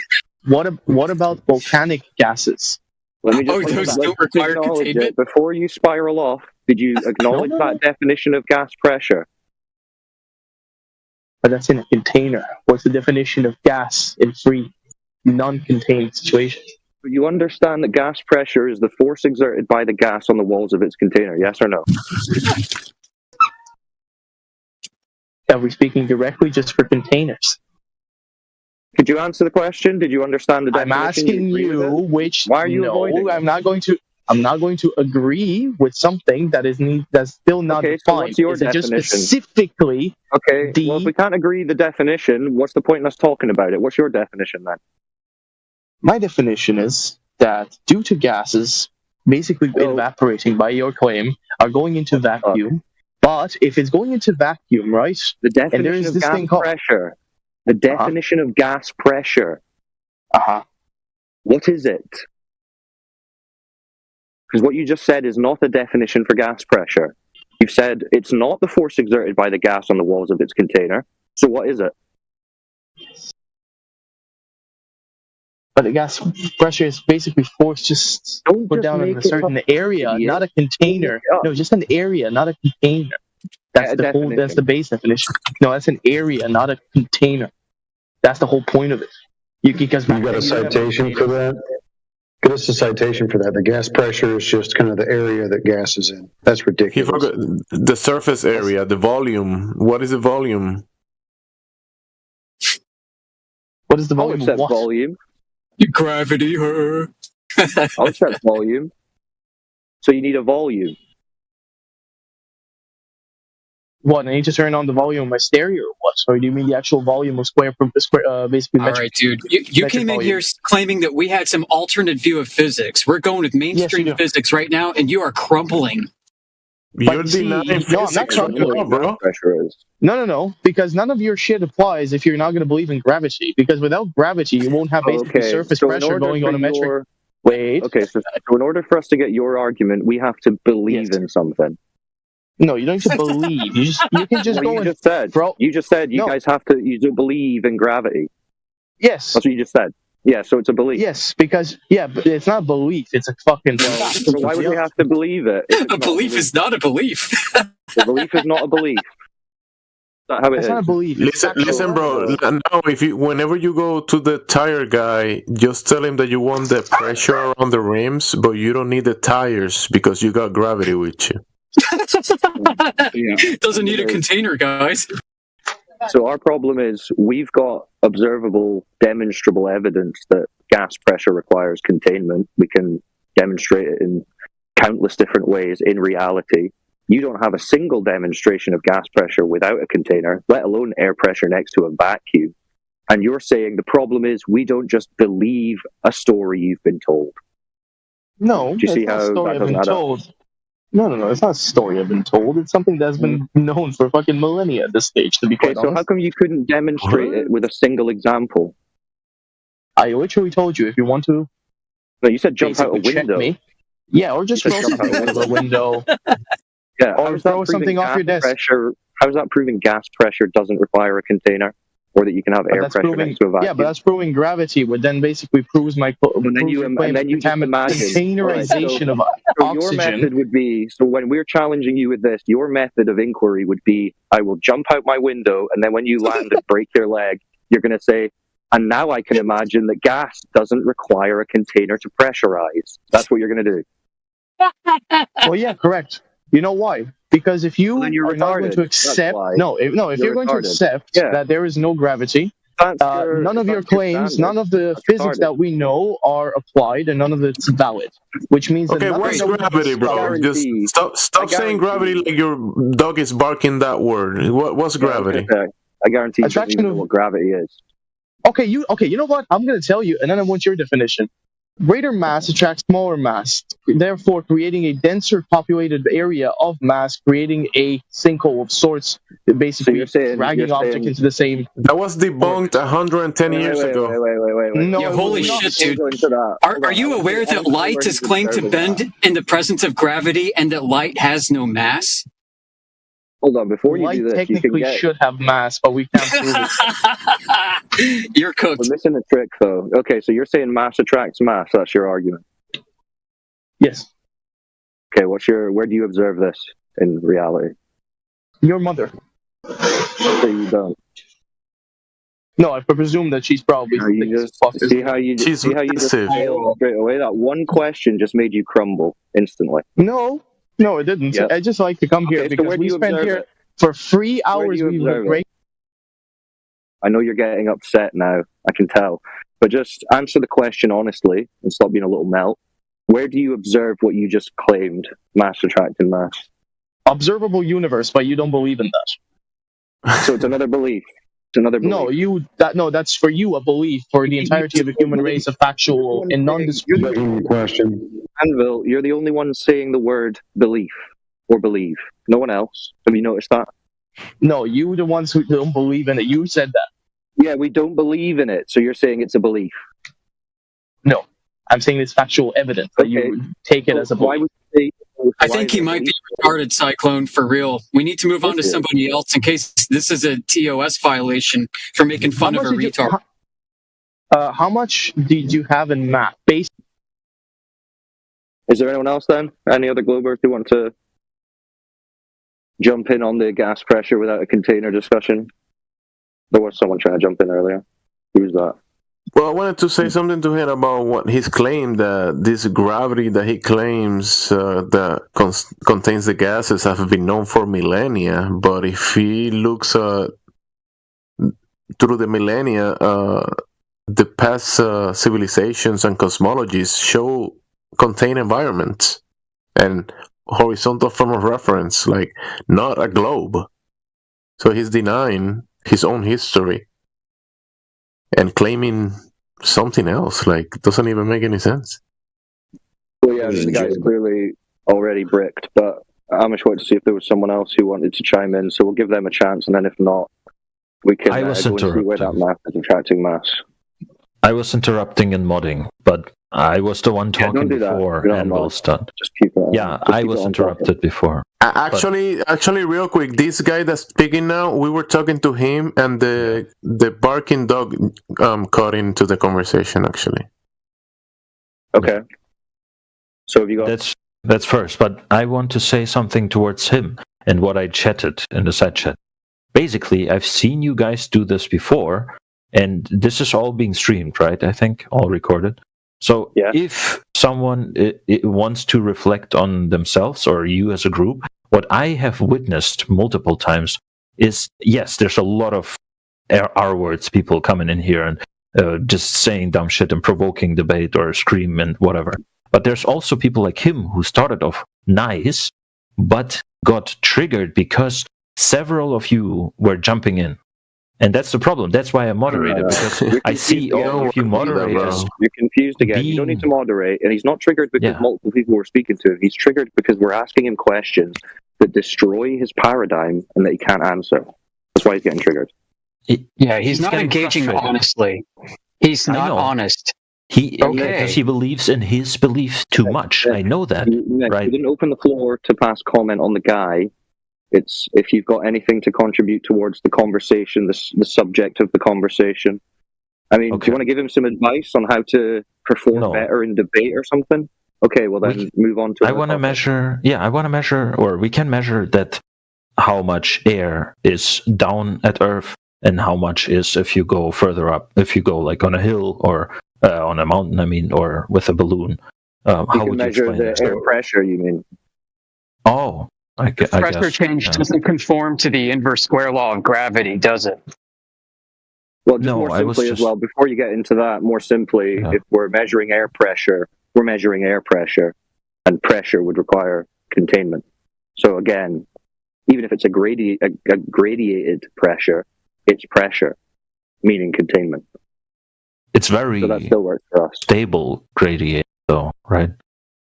No, it can fluctuate depending on the temperature. So what you're describing is actually, what you're describing is a pressure gradient according to a flat Earth. That's what you just described.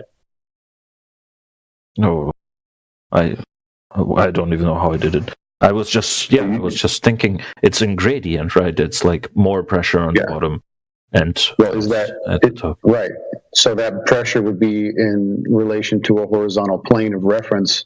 You're describing a flat plane when you're doing that. Is that on purpose? Yeah, because that's what I observe, right? I am trying to view it more from a non-biased side. That's why I'm including what I can personally observe. That's why I agree with most of what you say, guys.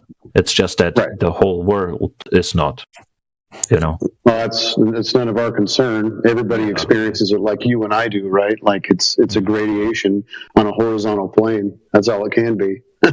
So even those people. And it goes with depth as well, because within the container you have this gradient, and at the bottom you have the heavier stuff, and at the top the lighter stuff. But that you can demonstrate that within a contained environment. But somebody said, I think anti-globalist, he said that gases move randomly. They do, and so that's why I'm confused why it's separated, or what separates them, like it is for us. Well, one guy mentioned temperature, so the temperature changes, and they're gonna, the gases get excited, and they move all over the place, and then the night comes or the colder, and it kind of change. It's a dynamic system, so it's not one thing happening. There's many things, and there's gases being produced with the gas cycles. There's many things happening. Yeah, you need to keep in mind it's a dynamic system. We've got the sun, for starters, moving across the Earth, which is meaning that the equilibrium of the gases and the pressures and the temperatures is always changing. There are unknown unknowns, right? We don't know the full complexity of this system, or how it's mitigated, how it works in its intricate details. I mean, we know the gas is being reduced at surface level, so it makes sense that there's a more dense layer of gas towards the surface, and then as it spreads out, it gets thinner, and that makes sense. But we don't even know the exact energies going in and out of the system, if at all, in their totality. We just discovered dark matter, so... No, you didn't discover dark matter. That was theorized because the Globe model was falling apart. I guess you need something like God to explain. It's a mathematical bandage. But dark matter. I will have to look there's into a difference between this. It wasn't discovered. It was invented. There's a difference between discovered and invented. I mean, you can say God was invented as well, or religion at least, not God. Well, the thing about God or a creator or a designer or an architect is that if you were in a construct or a design environment, or there's a code, you need an antecedent for those things. You need a creator for creation, or a designer for the design. Mm-hmm. So it's not like, I mean, it's as an antecedent relationship, like the gas pressure is the force that the gases exert on the walls of its container. The container is an antecedent for the gas pressure because the gases are pressing against the walls of the container. So you need the container as an antecedent. So the antecedent to the container, you could argue, is a designer or a creator or someone that constructed it. Yeah. So if you have a Swiss watch, you can put all the pieces together in a box, and you can check that box, but you need someone to put each piece together specifically for the clock to tick and give you the correct time. And that's the same thing with many examples in reality. So that's why people can deduct that there is an antecedent to the design, and people say a designer or a creator. Mm-hmm. But then there's inventions, like you can turn on the TV and you watch anime and cartoons. That was invented, not discovered. Like the vacuum of space, outer space. Oh, we're talking about outer space. Outer space wasn't discovered; it was invented a long time ago. Someone invented it. Just put it on paper in a book. He didn't went to outer space and discovered it. He put it in writing. The Big Bada Boom, the Big Bang. The guy that invented the Big Bang, he didn't discover the Big Bang. He invented it in paper. He wrote it down. the globe, the guy didn't measure the globe, but he put it on paper. He invented it and put it in words. He didn't discover the globe. He didn't measure it. And what about the exoplanets of the black holes? Were those discovered? No, invented. I mean, they claim to discover them with like radio telescopes or whatever. Well, within the paradigm that these things are trillions of miles away and miles across and this and that, but did they actually pull out the measuring tape and discover those things to be true, or they just invented that stuff? Yeah, and again, it's not like they're just like panning the skies and coming across a black hole. These things are mathematically assumed way before they actually claim they're discovering them. And then they'll pull some pixels together and say, this is actually a black hole, which we've turned into a cartoon image. But it's really there. And then they kind of let the Globers assume, oh, they found the black holes and it wasn't already pre-assumed in the math. No, they're using things like this as little mathematical fixes for when the observable universe, as you want to call it, the stars and the planets, aren't doing what they suspect they should be doing, causing their theories on gravity and everything else to be re-examined, and they come up with something like dark energy, dark matter, black holes, to try and fix why those observations aren't doing what they think they should be doing. And then years later they say, well, what do you know it, guys? We just discovered that very thing we hypothesized purely in theoretical math. What are the chances? And everyone's like, wow, they're just like scanning the skies and coming across black holes. No. No, of course not. Is there a consensus on retrograde or retrogression? Wait, what is it called? When the stars move in weird circles, or the planets, sorry, like Mars. I think it was planet retrograde, right?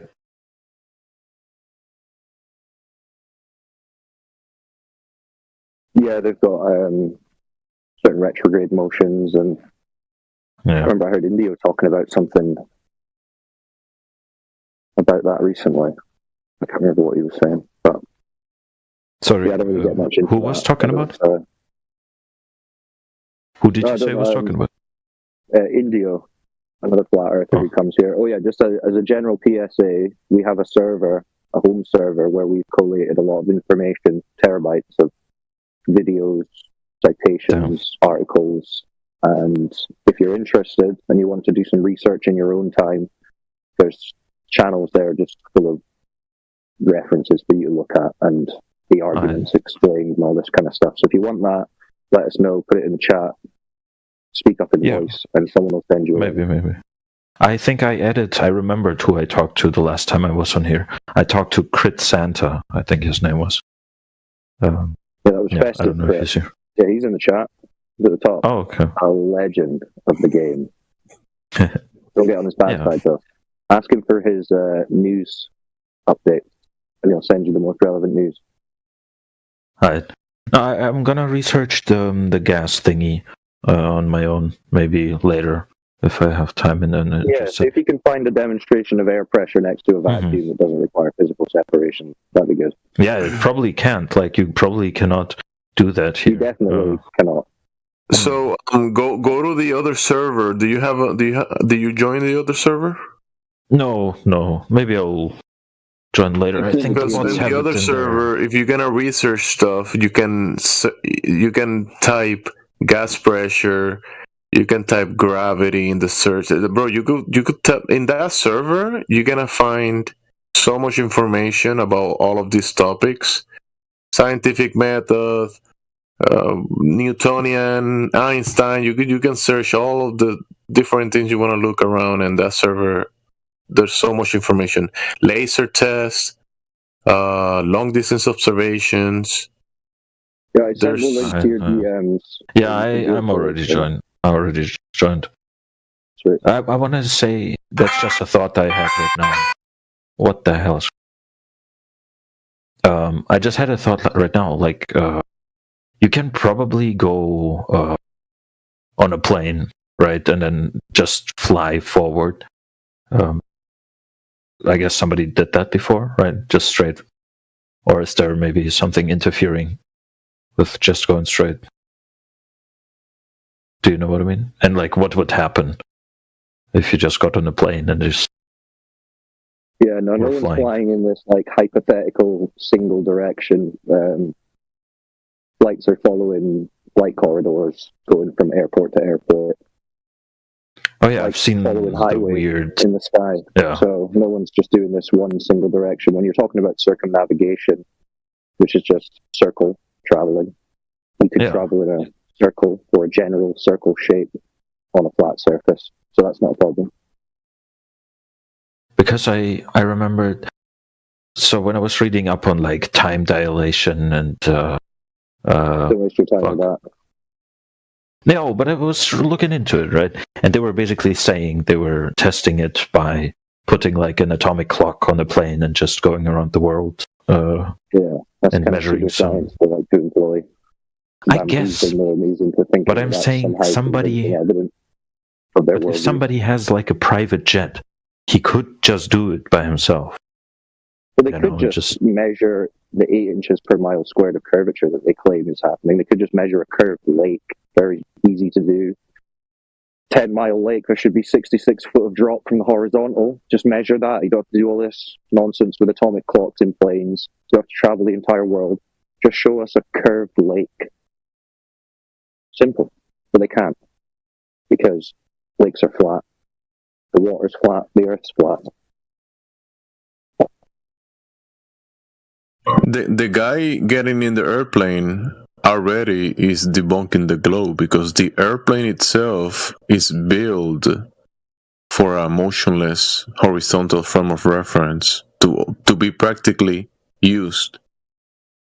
And the pilot that is flying the airplane will never, ever take into account movement of the ground or curvature to operate the aircraft. Yeah, the pilots treat it as flat and motionless. And if they do and all of the instruments in the airplane will show you what you already know, and if you pick up in the information in the black box about the airplane flying from point A to point B, you're gonna see that it's gonna show you the airplane is gonna go up to a level and fly horizontal to fly parallel to the horizontal frame of reference of the ground below it, from the starting point to its destination, and then it's gonna go down and land. It will never take into account any curvature or movement of the ground. Yeah, so planes are also our argument. So you have to find something that supports the globe rather than more flatter. That's the kind of the trick of it. You're only going to find things that support the flat Earth because the Earth is flat. And you're only going to come across conceptual ideas, assumptions, and logical fallacies for why you should believe it's a spinning ball in a vacuum. Ignore all of your senses, all your common sense, everything that experimental data shows us about gas pressure. Ignore all of that. Ignore the horizon. Ignore the physical Earth that you're trying to determine what it is. And just go with the images they've shown us on the TV. That's essentially it. I mean, I think Crit was talking about that he started off as somebody who was trying to prove flat Earth is wrong, and then he changed because he convinced himself. Starts. Yeah, really? Everyone starts believing in the globe and trying to prove it. Yeah. But eventually you have to accept that you can't, or you just go into a deep state of denial for years, which many people choose to do for some reason. Like, I just didn't care, and I still don't care so much that I would dedicate my life, just because it's not, like, I don't...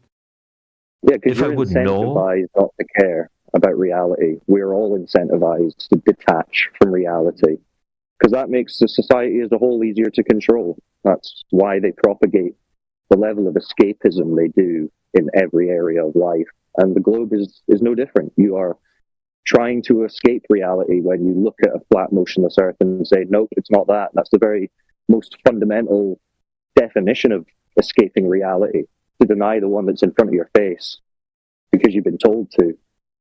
So, yeah, your feeling of, oh, I don't really care, it doesn't make a difference, is not surprising. We get a lot of people who say that, but yeah, I'm always here. Tell you that's because you've been very subtly trained to think and feel that way, and you should reflect on that. Anyway, good talk. Of course. Bro, I'm here, right? I'm going to go on mute. Oh, okay, so dude. But I'm just saying, I'm here, right? So obviously I do care. It's just how much I care to do the necessary research on my own to prove it to myself. Because, like, it was never the case that somebody told me something and I just straight up believed that that's just not. Yeah. And we shouldn't. Sorry, just one more thing. Exactly. We're not trying to compel you to think or do anything. You can do whatever you like. All we're here to do is provide direction and information for those who are curious. So at that point, this is all on you. You decide you want to investigate, do so. If you don't, it's up to you. Yeah. I get that. What do I want to say? Okay. Basically, in Taoism or Tao. Nick, didn't you say though that earlier you said, "Well, I don't think the Earth is a globe." Yeah. That was you. Yeah. Or what is it? It depends. I don't believe anything, right? How do I say it? I only believe what is right now, right here in the moment.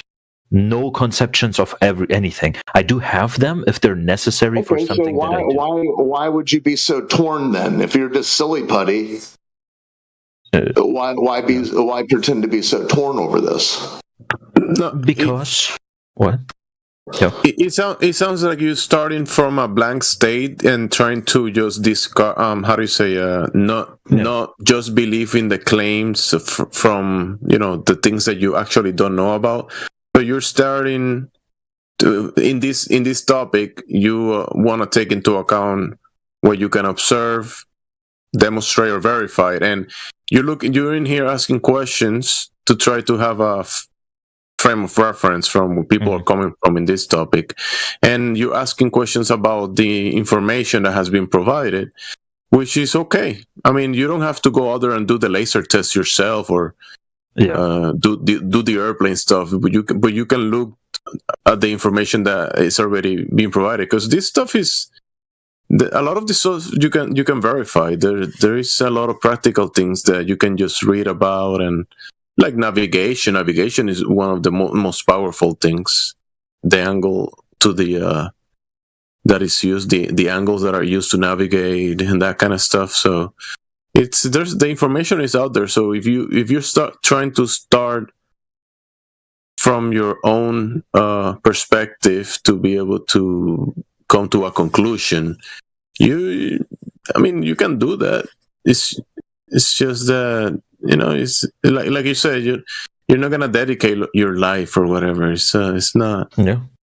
Of course. It's like a hobby. You can take it like a hobby. It's not really that serious if you don't want it to be, but it's something good to at least know that you live in reality and that you don't have to believe in the fantasies just because the experts in TV says so and they claim. You don't have to believe everything you see on the TV, like the globe and the outer space stuff. I was radically skeptic my whole life, and I still am in a way. But you exactly said it right. I am here to give or get different perspective and references to make up my mind, but I know that whatever I make it up to be, I never want it to be rigid. Because as soon as I get rigid, there's the fallacies and stuff comes in. When you're not able to be malleable. You gotta accept certain things for what they are and acknowledge reality, and just take a look at water, look across the world, and see things that are practical and using reality, and you're just gonna come to find out that reality works. but the fantasy claims don't work. And it's pretty simple to separate reality from fantasy, actually. But like for a normal person, right? They never get into this normally, either pro or against it. It doesn't matter. You know, it's like you eat, you shit, you sleep. You don't need any knowledge of this. Either, like, it doesn't matter if you're biased or not. Obviously, if you're doing some sort of claims that are, like somebody was talking about it, you know, like NASA, how much they spend to space exploration, but he was believing that it's probably some weapon development, right? So that's, yeah, it kind of makes sense if it's like being veiled by saying that, you know, then there can be problems. But for a normal dude, I don't, you know, this knowledge doesn't change your life. At least for me, it would, I think. Because I haven't, or didn't want to go to space. Listen, if you took all the people that exist, the vast majority of them wouldn't even know if a Yankees game occurred, if a baseball season occurred. They're still going to play the games. The schedule's still going to be there for the love of the baseball. I mean, yeah. But somehow, though, everyone knows who Babe Ruth is. So riddle me that. I really don't, but I never watched baseball. Or you don't know who Babe Ruth is? You never heard of him? Nope. The only thing I watched a little bit is NBA, but I'm not the sports guy. Well, yeah. I'm an NBA fan. The vast majority of people could not care less that the 82 game schedule is occurring. The commissioner wants to make the games 40 minutes. What is he lost his mind? You chuckle because you know what I'm talking about. The vast majority of people have zero idea what we're talking about, but everyone knows who Michael Jordan is. I don't know. I play basketball myself, so point of that is. But yeah, what are you saying? I mean, the game's going to go on. I mean, oh yeah, I am just saying. The theater. Yeah, it matters to no one. Yet tomorrow there's going to be a new space rocket TV show unveiled to the people. Look where we are now, an exoplanet of Sector 1258, 400 light years away. Turns out there's stalactites and stalagmites there. Who knew? Yeah, if it matters to no one, why do they keep unveiling this magical land as if there's some Dungeons and Dragons storyteller? Why so prevalent if it doesn't matter? It's probably so alluring, right? People grow up believing in that, something so unreachable, but in a sense, they pretend like it's reachable, like outer space, right? If you just be healthy enough, if you just, get good grades. All I'm saying is I do think that people, I get what you're saying. Most people aren't going to have this conversation or even know the conversation's happening. Yeah. But those same people, those same people are being fed this narrative, whether they know it or not, the outer space narrative. Yeah, because you're pretty reasonable, and you say, it doesn't affect you. Maybe you have a strong foundation. That's why the globe doesn't matter to you much, and you can just throw it to the trash for what it is. But it doesn't matter because you do have a strong foundation in reality, and that's good. Mm-hmm. That's the way it should be. But it's unfortunately not. But remember, if it didn't matter for the masses, the propaganda machine pushes the globe everywhere. You see the globe here, the globe in cereal boxes. You see it in the TV, in movie dramas. Emotional globe and the global war and the global climate.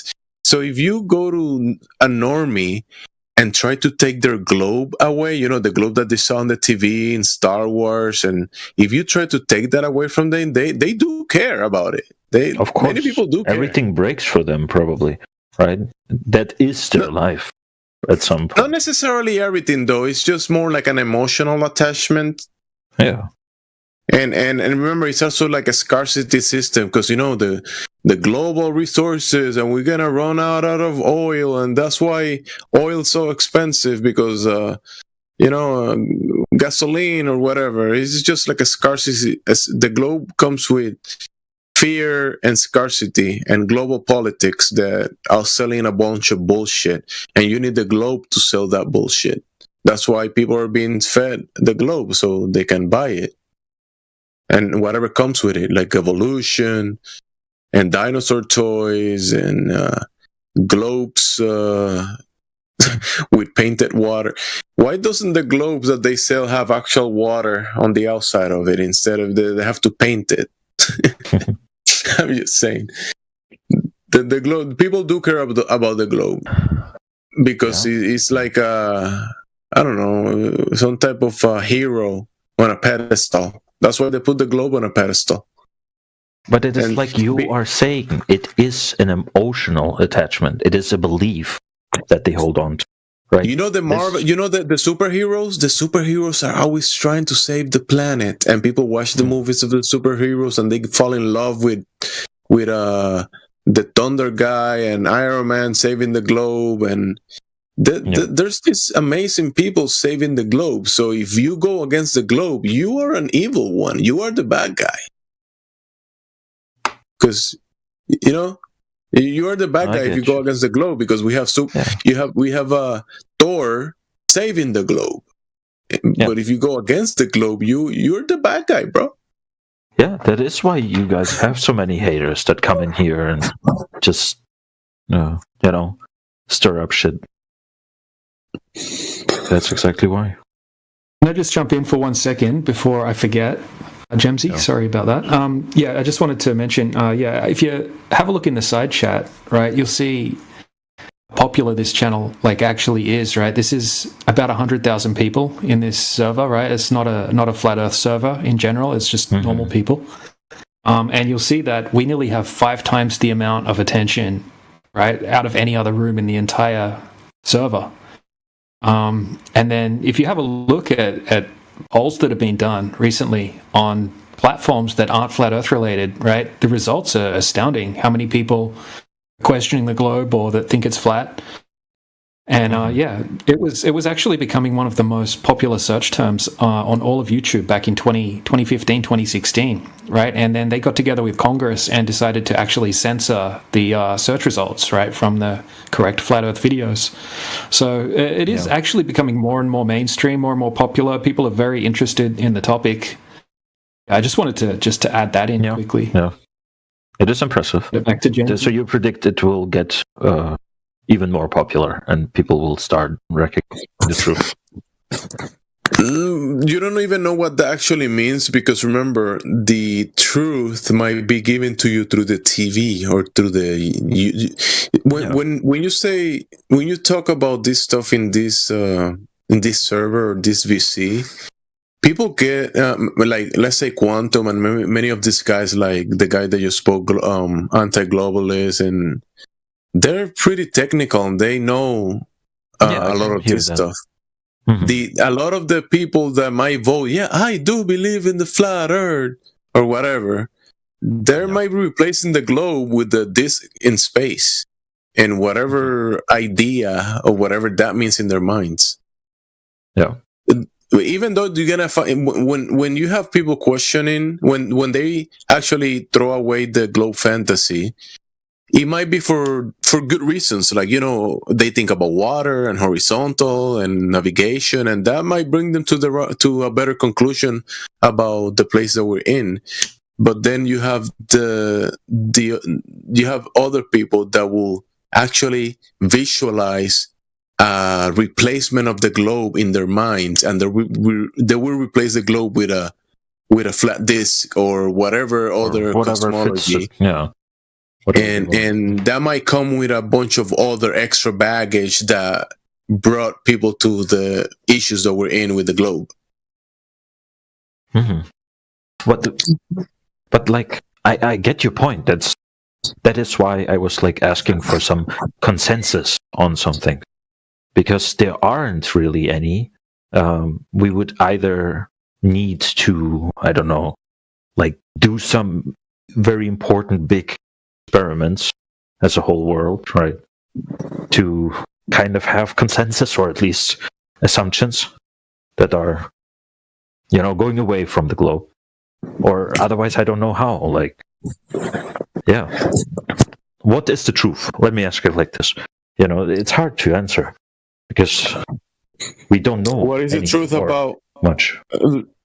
Because the truth is, there's many truth. Okay, what's the truth about where you came from? You came from your parents. What is the truth about whatever? What's the triangle? What is the truth about? I don't know. It's a tough one to say. What is the truth about the whole of existence? Because you might need revelation from God, the Creator, and that. I understand. Yeah.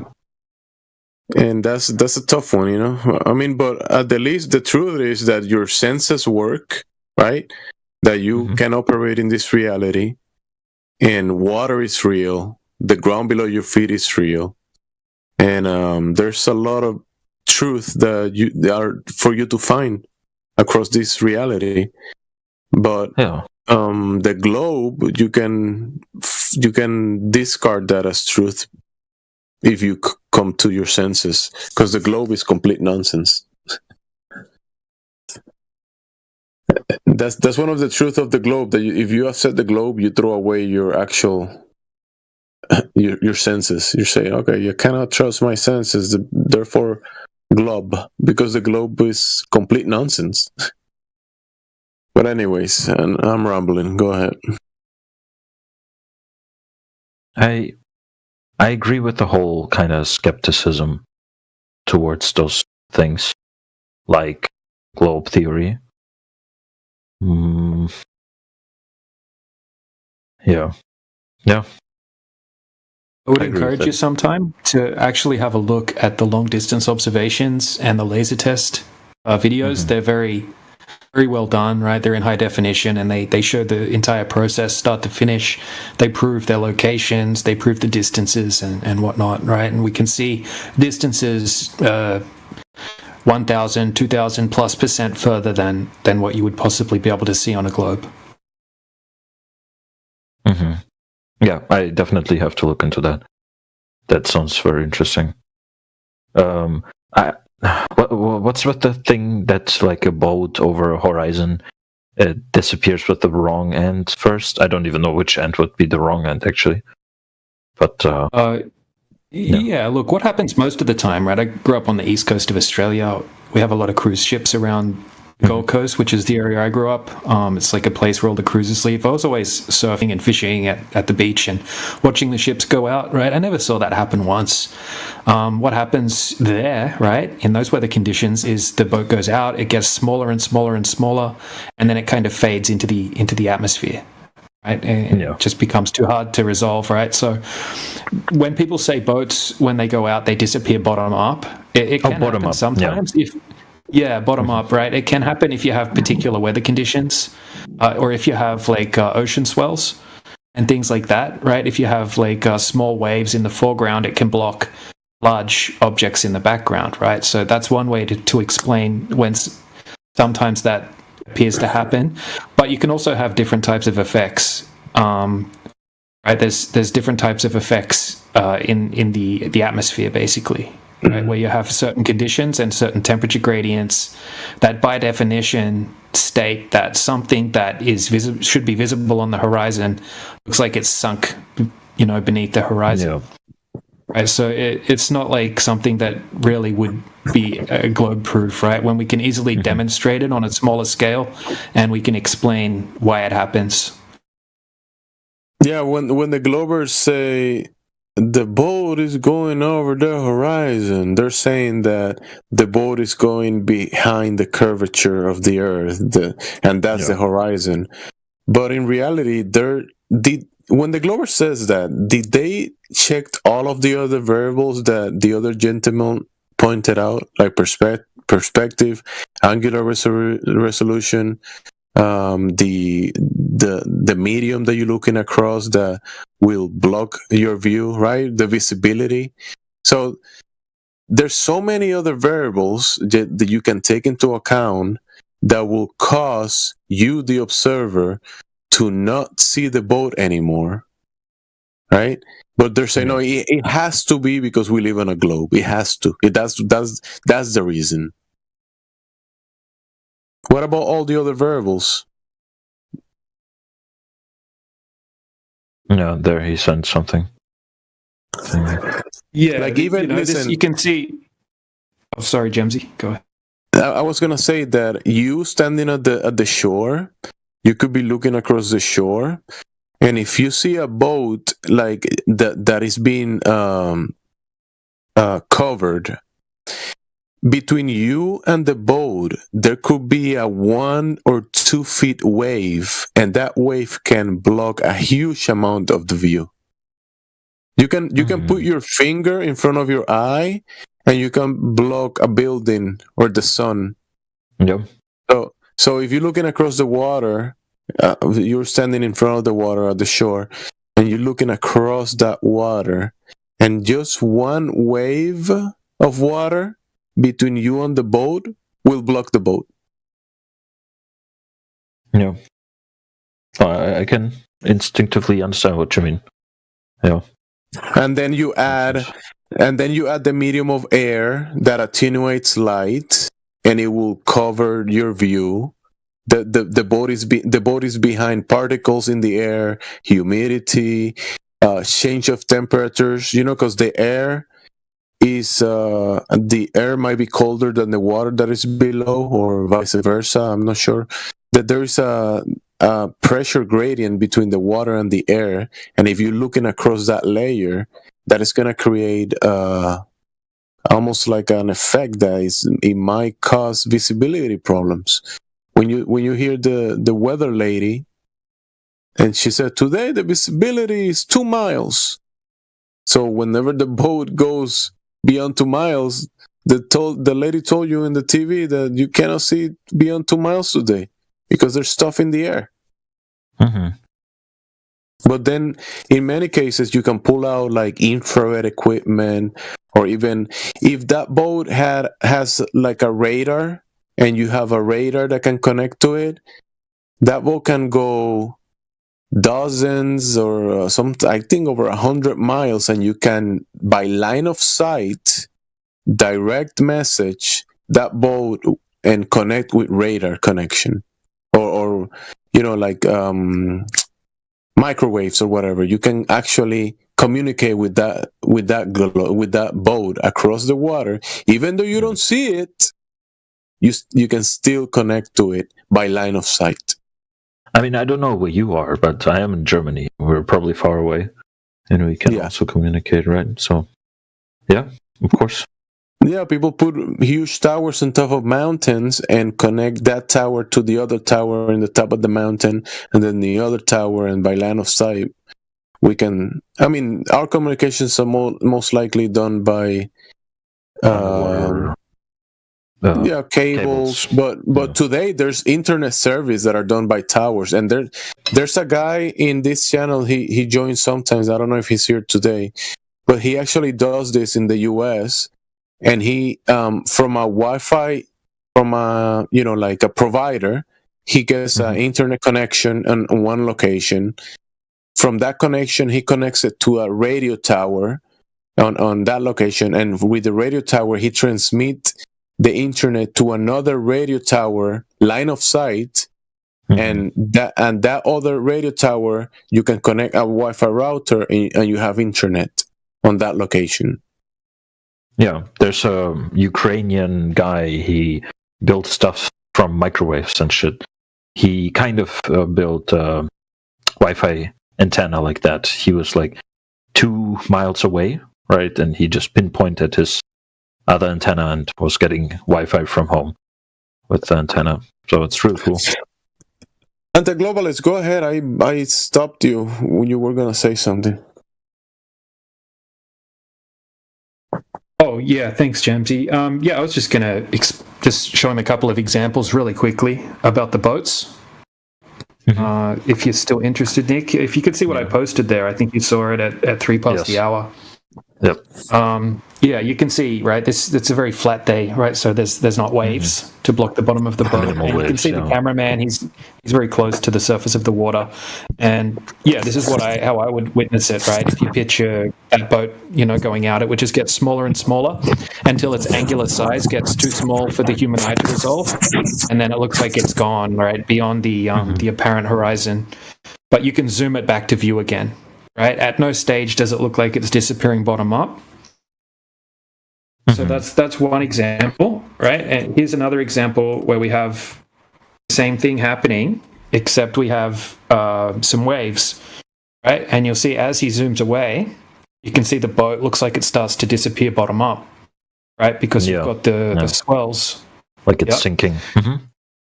Yeah, it looks like it's sinking. That one, it looks like very clear conditions as well. So yeah, that one is if you zoom in on it and you take screenshots, you can see like the waves actually blocking the bottom of the boat. Yeah. And then you can clearly see the waves are more like stronger, even a little bit. But we talked about it. It's like a little bit can mean so much, such a distance. Yeah, definitely. Right. And then there was the other effect I was talking about, which is it's actually called sinking, and it's a form of superior mirage. So the definition of that is 1 second, I had it here. Okay. Right, it's an effect in which an object normally visible on the horizon apparently sinks beneath it, right? And then you can go into the technical details. It explains how when you have a warmer layer of air closer to the surface, cooler layer of air above it, right, the light rays will bend up and it will make the object look like it's sunk beneath the horizon, but it won't be skewed, right, like you see in a superior mirage. Sinking, it will stay like it looks normal, right? So yeah, that explains it, right? And I have pictures here, right, where it shows a boat, right? It shows like a big cruise ship, and it looks like it's sunk behind the horizon, right? In the morning, right? So in the morning is when sinking is more common to occur, when you have those particular conditions, right? And at 9:30 a.m., it looks like the boat's like behind the horizon, but it's a time lapse, right? And you see later on in the day, you can see the entire boat again because the weather conditions change, right? And that sinking effect goes away. And then you can see the whole boat again, right? Showing that, there it is actually... Yeah, like the boat the position wasn't behind didn't change, but Yeah, it's just like an optical illusion. Exactly, man. Yeah, that's all I wanted to mention anyway. No. Cheers.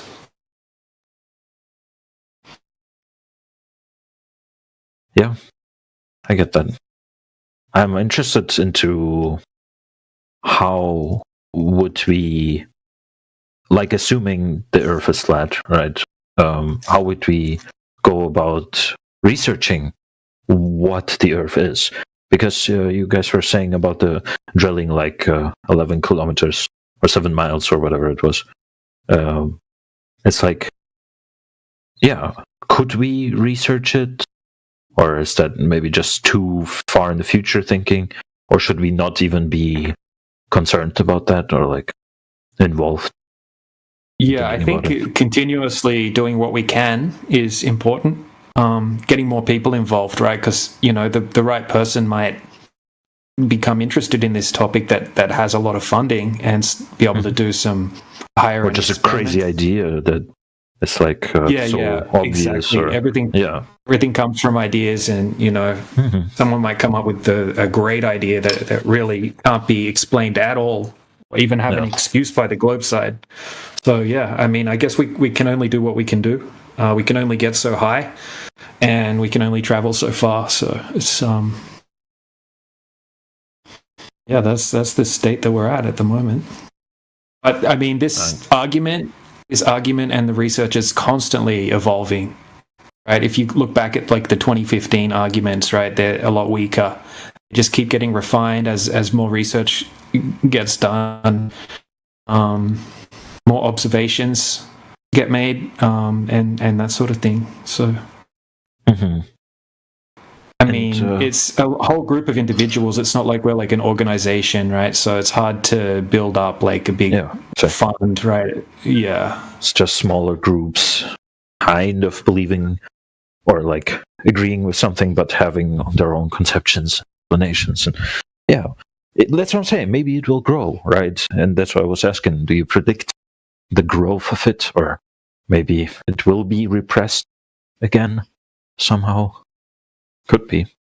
But I was watching the final experiment as well, and I was thinking, it's like, I guess the flat earthers, if they want, will have to come up with, because if there's not even a consensus, they don't even have to come up with one, but basically an explanation for why they could observe the 24-hour sun. Right? Are they already thinking about that? Or do they discredit the experiment? What is the consensus on that? Well, I mean, we weren't claiming that they're... I mean, you did get some flat earthers that were claiming like an AE map style model and that you couldn't have a 24-hour sun in Antarctica, but those are bad arguments. We've been trying to stop people making bad arguments like that for years, right? And there's no way for us to do it. But this final experiment did put a stop to those bad arguments, right? Our standpoint, most flat earthers, right, for the standpoint is we don't know exactly what the sun is or how the sky works. It could be something beyond our comprehension. So a 24-hour sun in Antarctica, yes, it's interesting, but it's looking at the sky doesn't prove the shape of the ground, right? We've got really, really good evidence against the curvature of the Earth. Right, the actual thing in question.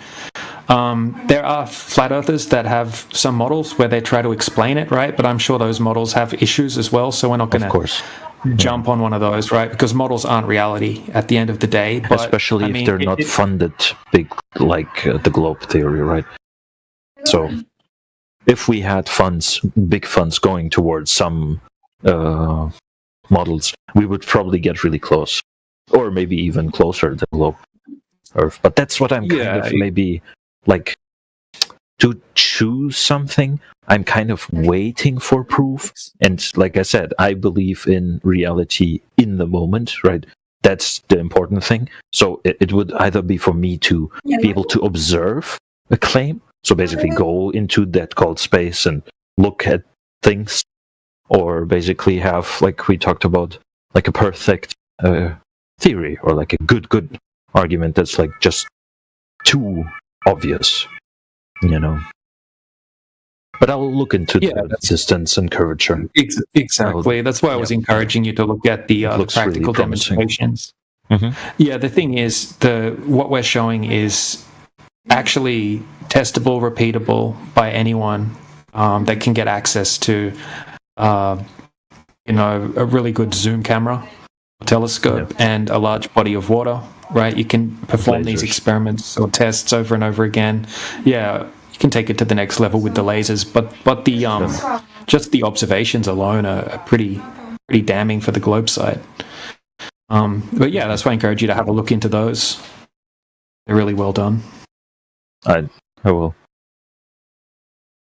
I mean, I can show you one really quickly right now if you want to have a look. If you want, yeah. I'm just smoking weed. Yeah. Can you stream it?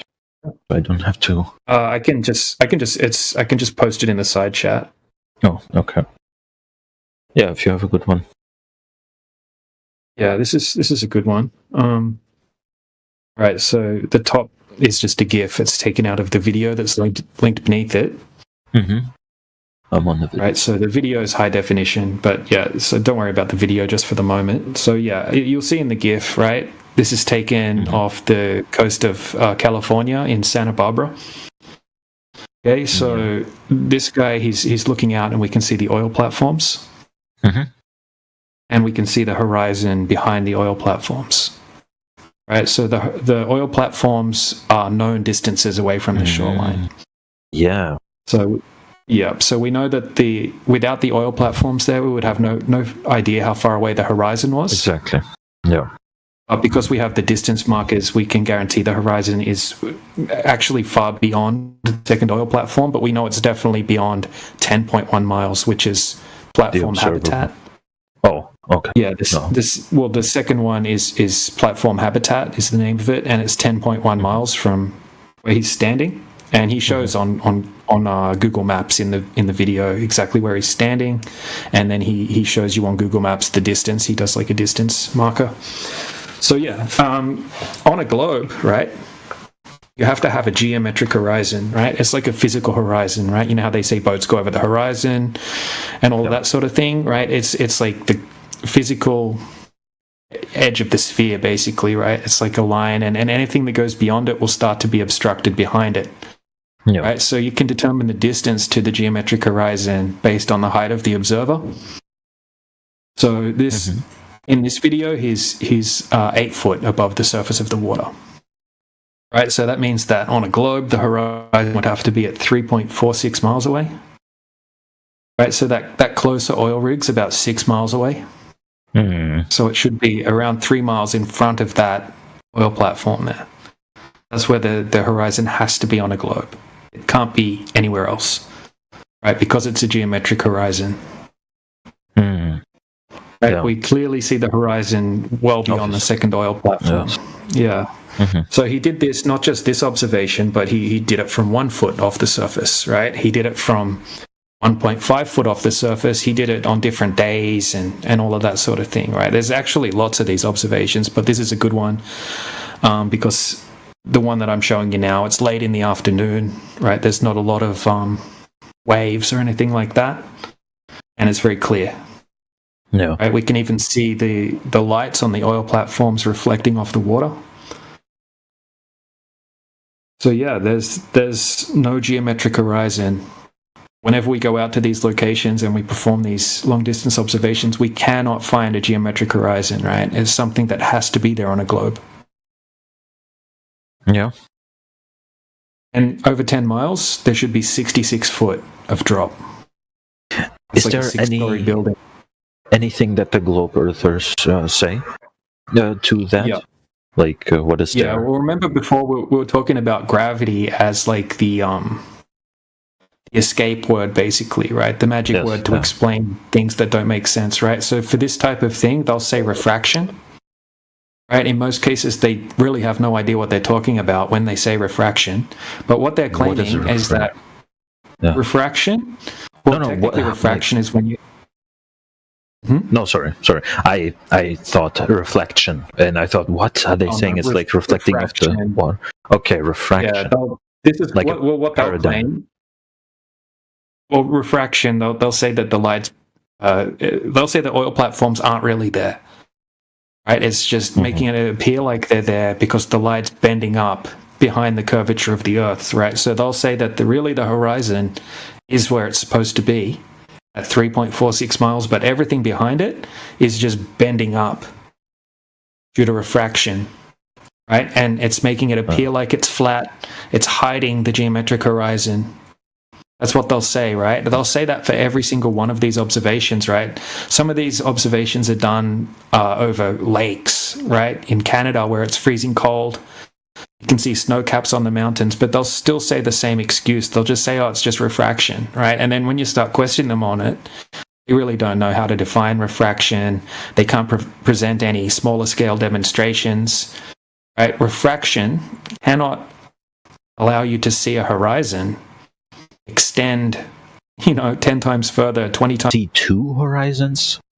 If there's refraction, or like infinite horizons, I guess. Well, they're saying that the geometric horizon is there, right? They're saying really there's two horizons, right? Because you've got the geometric horizon because that can't move, right? And then we can clearly see the horizon behind the oil platforms.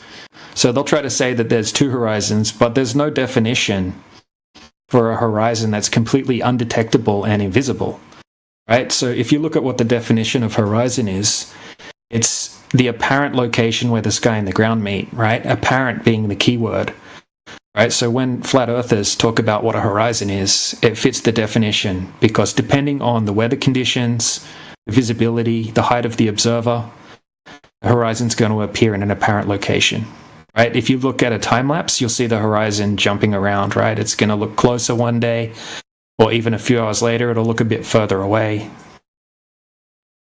No. It just depends. It's an apparent location, right? And a horizon isn't the leading edge of the sphere, right? So on a globe, you would have to have it at a set distance. I have to look into refraction. I don't even know. Thank you for explaining, but I don't think I can got explain some basics about refraction quickly, right? So refraction actually, if you look up refraction, right, normal refraction is where you have two transparent mediums or media. So you would have, like, if you look up like those refraction, triangle-shaped ones where from light there's like separation into rainbow and stuff. Exactly. Right? Or, exactly. Or if you just put a pencil in a glass of water, right, and the pencil will look like it refracts because you've got two different mediums, right? So that's called Snell's law, right? And it calculates the angle change, right, from the boundary where one medium hits the next medium. Right, so that's the definition of refraction. Will tell you that it requires two mediums, right? So instantly saying the word refraction is technically incorrect because this is just one medium that we're looking through. But you can have different types of effects in one medium, right? So you can have different types of gradients due to temperature, right? And you can have vertical gradients, right? That's the main thing that causes these types of mirages and effects. Like we have, you obviously know what mirages are, right? Yeah. We can have like sinking, which is where you have. We were talking about sinking before, right? When you see the boat, in the morning, it's over the horizon. Yeah, it's where you have warmer air and then cooler air above it, right? And the cooler air has a higher refractive index than the warmer air because the cooler air condenses the gas particles closer together, and you have a higher refractive index. So that creates the sinking effect, and then you can have a inverted gradient. Right, and that will have the opposite effect. Things will look higher than what they normally would. That's called looming. Right, and then you've got a whole list of different effects that can be taking place. Right? So for them to just say refraction, right? When refraction can do all of, well, not refraction, right? Because I explained what refraction was, but different types of mirages, different types of effects can happen that are going to have really different effects depending on the temperature gradients, right? So they have no idea what the temperature gradients were doing in any of these observations, but they'll just throw out the word refraction as like a band-aid to try to explain it. They have no idea what's going on. And if you look into it, there's no type of refraction that can make a geometric horizon, right, a physical horizon 10 times further away or 20 times further away than what it should be. I have like a thought experiment for that I just thought of. So I think if you look at the footage you sent, if you do this footage, but then there's like a boat driving forwards towards the oil rig, we would at one point be able to, in flat Earth, not observe anything. It would just go to the oil rig and pass it. Or, and like what the globe people say, it's basically at some point you will see distortion way before the oil rig, right? Wouldn't that be something? The person would just disappear or be wavy and kind of broken or whatever. So I think that would be kind of the globe side would probably, because the globe side would say that it's just refraction, right? Anything that doesn't fit the globe narrative, they'll just say refraction without really knowing what they're talking about. We even have a math professor, Matthew, who comes in here, and he literally admitted that. He said, any of these observations, I'm just going to say refraction. And he actually went to this location with his telescope, and he took the same observation. And funny enough that you mentioned that with the boat, when he actually zoomed out with his telescope, or zoomed in, sorry, with his telescope at this same location, there's actually a boat that you can see between the oil platforms. Yeah, I've got the image here. He sent the images. Oh, he did image. And nice. Yeah. So exactly what you said. You can actually see a boat, a little tiny boat between the oil platforms, right? That boat should be behind about 50 foot of obstruction if the Earth's a globe. But yeah, I mean, when we can see... go ahead. Sorry. No, then, then it's either visible normally, like probably it is on those photos, then it proves that it's flat, or it's kind of distorted or something, then it would prove there is some refraction happening because of the first horizon line. Or not horizon line. Oh, is it horizon? There's always effects taking place due to because you've always got air, right, and you've always got temperature gradients. So you're always going to have these different effects, like sinking or looming or inferior mirages or superior mirages and things like that, right? So and you can have combinations of these effects, but none of these effects fit what the globe earthers are trying to say. When they say the word refraction, right, there is no type of effect that you can see a horizon all of a sudden 20 times further away or 10 times further away than what it should be. Right? That's not what any of these effects are defined as doing or being able to do. Mm-hmm. See, we can replicate sinking and looming and all of these things on a small scale, but you can't set up a small scale and all of a sudden set up a geometric horizon and then add some temperature and air, right? And then all of a sudden that horizon's 10 times further than what it should be. It doesn't happen. Yeah, I've got an interesting one to show you here, right? This is, 1 second. I guess if it would be like that, we could somehow use that thing to be able to look further. You know, like to actually use it to look further than we can. But we can't. Yep. There's no...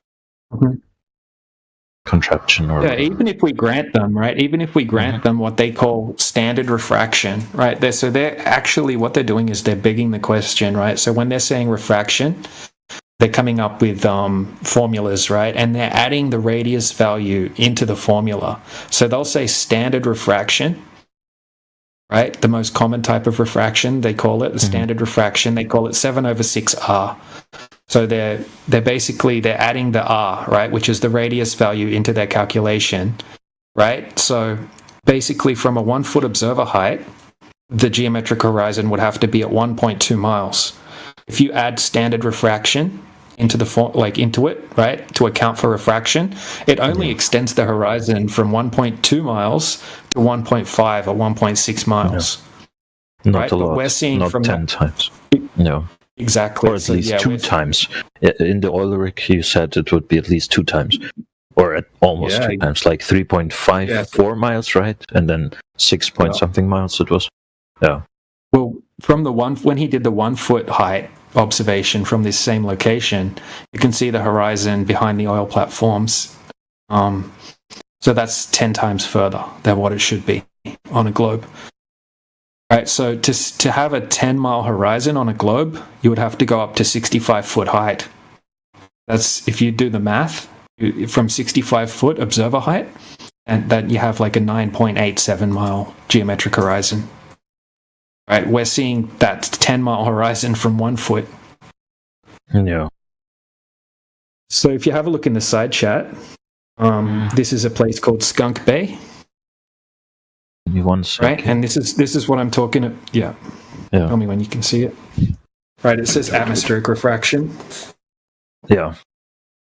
So this is what I'm talking about, right?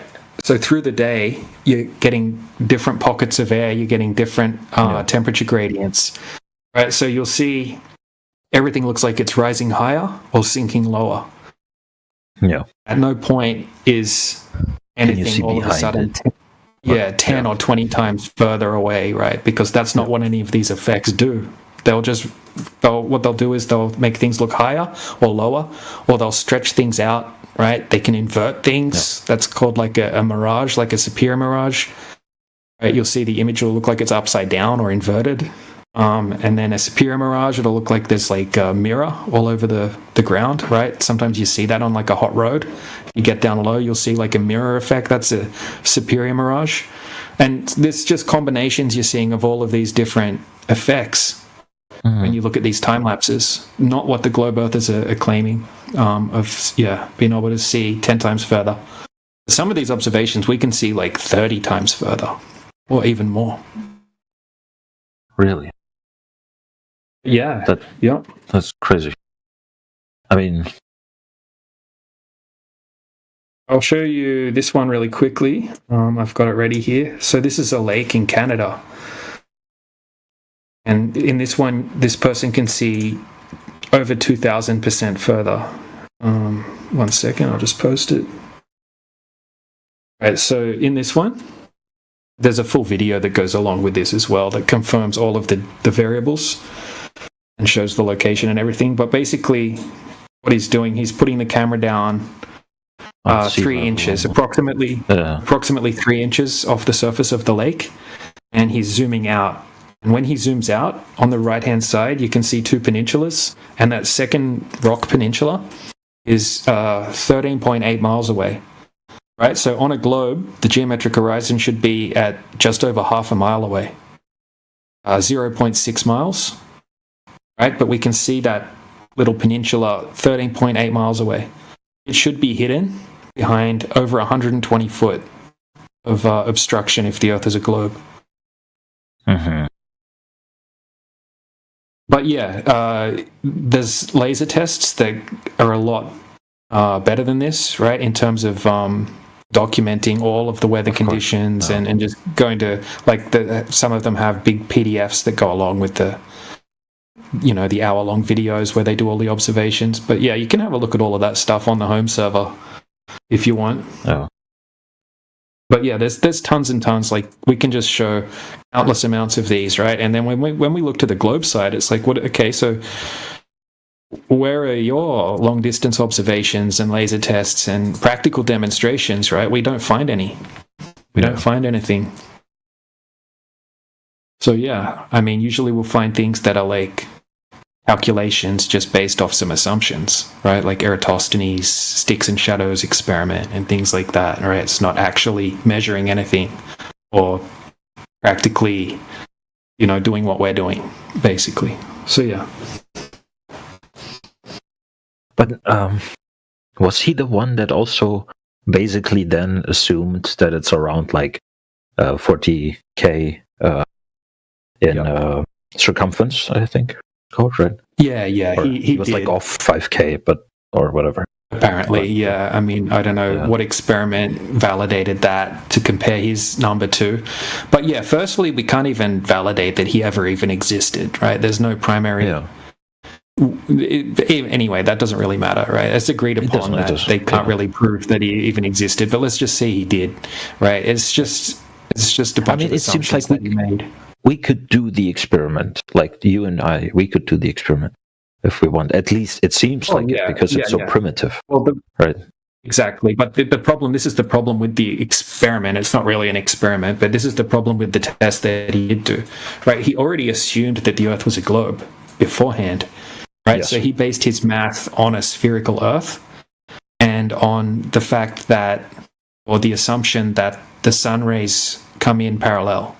Right, he assumed a infinite distance sun, basically, and he assumed that the sun rays come in parallel. Right, so even Neil deGrasse Tyson, right, the astrophysicist guy, right, he made a video saying it doesn't prove a globe. Right, because of the assumptions that were made. So if he did the exact same math, but didn't assume that the Earth was a globe, or didn't assume the parallel sun rays, he would have worked out the circumference of the flat ground, right? Because he said that if you have a closer sun, right, you'd call it a local sun. Yeah. We know that light rays diverge out from the from a spherical light from a light bulb or whatever, right? The light rays are coming out divergent rays, right, in all angles. They're not coming in parallel.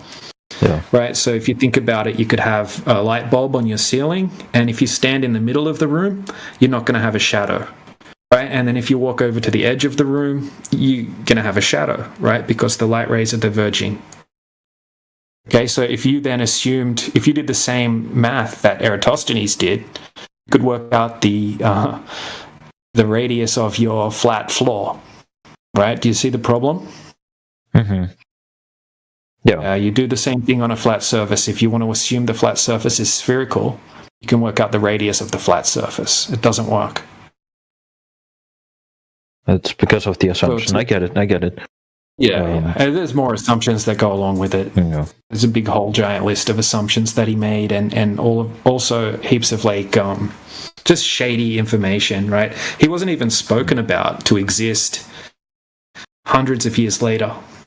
right? And then when you look into how the people that spoke about him got the variables, right? Nobody knows. They say it could have been just word of mouth. Maybe it was some book that they had, but they have absolutely no idea where this information came from. There's no original. Like one thing that's been thrown at you guys is conspiracy theory, obviously, because it's a minority belief and blah blah blah. But would that guy, or I guess you could say they made him up in the new days, right? Just made him up and made us study him, and we believed he exists because to prove it, right? You could say that, I guess. So I kind of answered my question, if you understood what I mean. Yeah, I'm not sure. Right? They say that some people say they speculate that Eratosthenes might represent a composite of various scholars' achievements rather than a single historical figure. But I mean, where do you think the conspiracy, right? Because it is basically people hiding this knowledge. Or maybe they don't know. I don't know what you believe. Like, do the government not know and just believe in it? I think most people just believe in this, right? Most people. So there's no like evil or malicious intent behind teaching us that. Behind the majority of people, right? Professors, teachers, and most scientists and things like that, right? They're just regurgitating the information from the textbooks. So that's how they got their jobs. Mm-hmm. So yeah, definitely no malice, right? Of course, there would have to be people that are in on it, but you have to remember this was like incorporated into the mainstream education system by the Jesuits, by the Roman Catholic Church, back when they went all around the world, basically incorporating it into most countries, right? And it just became the mainstream. Yeah, but it's like by those people would have to have something from knowing it and not telling us. And I'm basically saying, what am I saying actually? No, but it's like they could have, like imagine 200 years ago, right? They just decided, okay, if we know it's false, but we can hide some truth, right? That we can abuse somehow, whatever it is. I don't know. I don't claim to know. And then they implemented Aristotle. Sorry? Yeah, exactly. It starts to get into speculations, or maybe they just made a bunch of mistakes, right? Because this probably started off with people seeing ships going over the horizon and things like that, right? And then people in power are like, okay, well, the Earth has to be a globe, but they didn't know about sinking and they weren't big on these things back then. Maybe it drifted off that way, but we are speculating at the moment. Or maybe they knew the truth, right? Because back then, like the churches and the governments, right, knowledge was power, right? So maybe when, like, most people apparently couldn't even read or write back then. It was like the churches that had all the books and they kept the power and the knowledge to themselves. That's how they stayed in control. Right? Maybe once it started to become more mainstream, now I'm just speculating, obviously.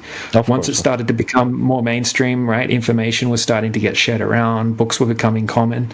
Maybe they wanted to keep that, what they considered divine knowledge, to themselves and to have other people, hide that divine knowledge from themselves. But I don't know. Yeah, I'm not sure. Yeah. We can't know. And that is why I think when I was a child, I properly understood that it is about not knowing. It is about believing. Because you can't, you don't even have the time to check everything. It's just so much that we just assume and take for granted. Yeah. Yeah. It can get, into, the government kind of wants to be, they kind of removed God. I'm not really religious myself. I don't deny the religions or anything like that, but I don't use that to debate this topic. But a lot of people do speculate that, this might have been used to hide God, right? And to have the government basically as people's primary authority that they look up to, right? I don't know if you've seen The Truman Show. Yeah, I just watched it yesterday again. Oh, it's a great movie. I just rewatched it. He wants to be an explorer, right? So he had all this hope and wonder. He's like, I want to be an explorer, right? And they're just shutting him down. They're like, well, don't worry about it, Truman. Everything's already been discovered. Exactly. It's all the same. It's like, Yeah, so they make us think that Exactly. They give us these ridiculous distances that things are away. They give us these giant pages and pages of formulas, right? That most people just turn a blind eye at, right? Because it's so complicated, right? And they tell you that they basically know everything, right? It's raining diamonds on Uranus and Neptune, and it's raining sideways glass rain on this exoplanet that's countless light years away. They tell people they know basically everything, right? About everything. Everything's been discovered. Don't worry about it. Appeal to authority. You know, what are you, a science denier, a conspiracy theorist? You know, all this sort of thing, right? They don't want people to think for themselves because they want to be in control. They want to be, you know, quote unquote God. Like God, like. Yeah. It's just me speculating, though. No, I feel, and I now relate more to how and why it's coming from. You know, it makes sense. Yeah.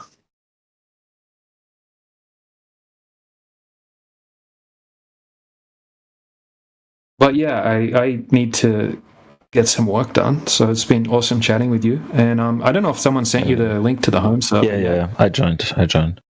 Okay, I'll check it out. Cool. Maybe I'll join someday.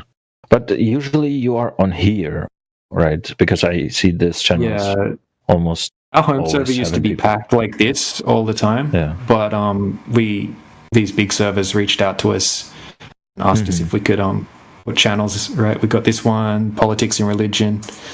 So yeah, sometimes the home server's busy like this, but most of the time we're in here. Yeah. That's cool. Yeah, it's because we get a lot of random people, you know, popping in because it's a big server, so it's good to be here. Like joining a channel is way easier than joining a server too. Yeah. Yep. But wait, why do mutes run out after some time? Or at least I have the feeling like, why is it not like if you mute somebody and they join back later, it's like they're unmuted again. Yeah. I guess these servers, they want as much traction as they can get, so they makes sense. put a limit on the mutes. I think, what is it, 40 minutes or something like that? Oh. It used to only be 20 minutes, or maybe I'm wrong. Maybe it was 2 hours. Now it's 4 hours. I'm not sure. Yep, they have a limit. No. Makes sense. Everything for content and traffic. Yep. Yeah, they have other servers to compete with, so I guess they want people to stay here rather than find somewhere else as their home base. When I joined, sorry to distract you any further, I also have to go soon.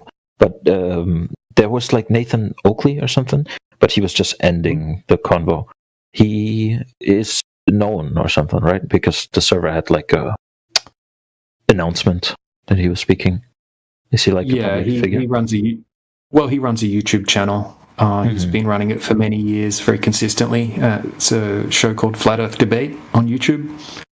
And yeah, once a week on Fridays he comes in here and he does his show from this channel. Yeah. Cool. Hell yeah.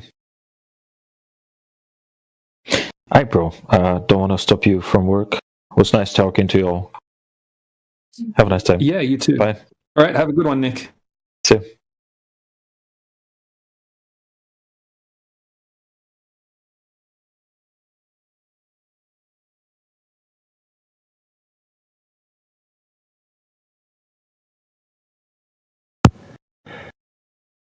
Been around the I can't find the edge. I don't know when, I don't know what is going through your head, and I don't know where that edge could be, my baby, but we're gonna find it. What's up, everybody? How y'all doing? Now it's all quiet over here. Nice pipes, Castle. Hey, thanks. How y'all doing, man? What's up, man? How you doing today? Doing good, man. Good to see you. I thought you had to go to work. Yeah, man. I'm still listening. I can listen. I can listen in. I'll be listening while I'm working. I listened to you and that pickle guy talk this whole time. Just listening. Cool, man. Yeah, good to see you. Yeah. Yeah, I mean, it was a pleasure. Drop us another song while it's quiet. If you can. Yeah, I mean, it's just one of those things. I don't want to get muted over here, I just popped that in because it was so quiet. Do you know any U2 songs? Because that's where the Edge is. He's in U2. Oh, U2? Yeah, too bad the Edge doesn't sing. But yeah, you were looking for the Edge. He plays guitar in U2. You're talking about the group U2, right? I'm talking about the Edge. Oh, the Edge. Is that a song? I don't know what you're talking about. Player. Oh. Anyways, how about UB40? I'm sure you know some UB40 songs. Yeah, of course. I know UB40. Yeah. I have a lot of songs, actually. I know a lot of different genres. Except for U2. I do know U2. Well, the Edge. With or without you. Then the Edge joke should have registered then. No, I don't necessarily know the members. You still haven't found what you're looking for. Oh, okay. Yeah. Good job. Yeah, he's the guitarist. A guy named The Edge is the guitarist of U2. Oh, okay. See, I didn't know that. I just know their songs. That song and that other one, With or Without You. Those are the only songs I know. Yeah. Mm. Yeah, but as far as knowing all the band members, no, I don't know that. That's just The Edge. The Edge. Yeah, that's funny.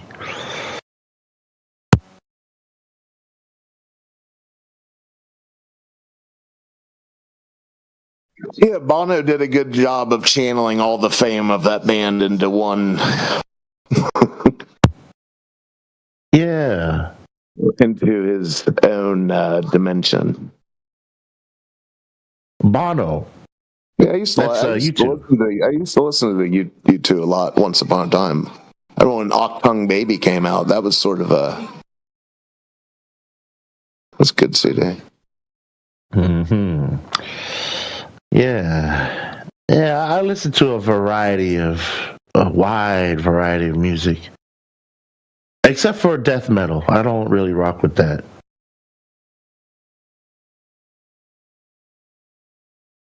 But pretty much every other genre. Country, pop, R&B, oldies, reggae.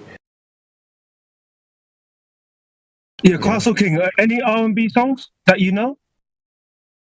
Yeah, I know a few. I mean, mostly old school, though. Like anything Al Green, Temptation, stuff like that. And anything will do. Oh, you want to hear some Al Green? I got some Al Green for you. I'm so in. Whatever you want to do is all right with me. You feel so brand new, and I want to spend my life with you.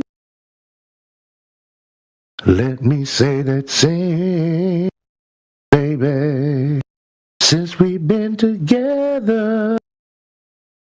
Ooh, love forever is what I need.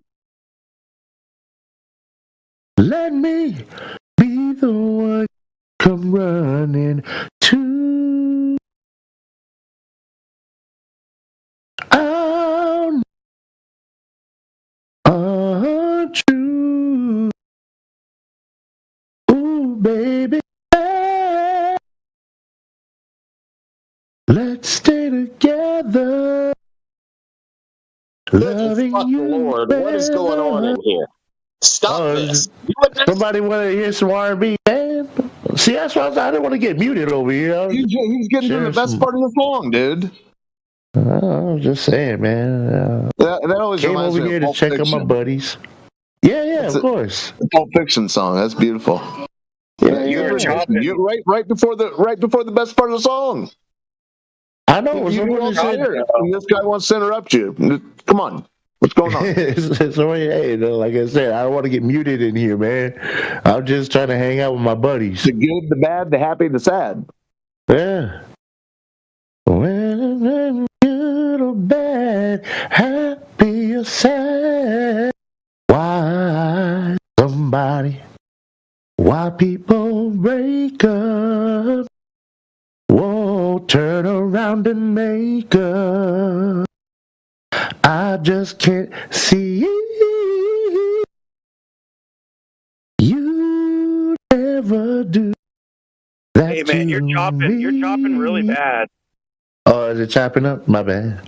Yeah, are you pushing it? Are you like turning your mic on and off as you're singing? No, I'm not. It's just that I think the mic can only pick up so many notes before it chops out.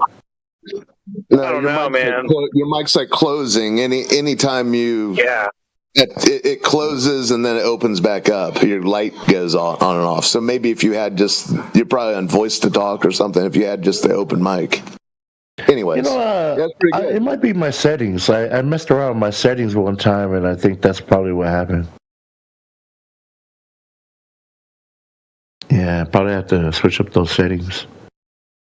That would be my bet. I mean, you sound pretty good, man, for sure. But I just got to tell you, I'm surprised nobody else. I'm glad you told me because I don't know. I'm just over here singing the song, man. Yeah, let me see. Check the settings real quick. Do you guys know the optimal settings so that you don't cut out?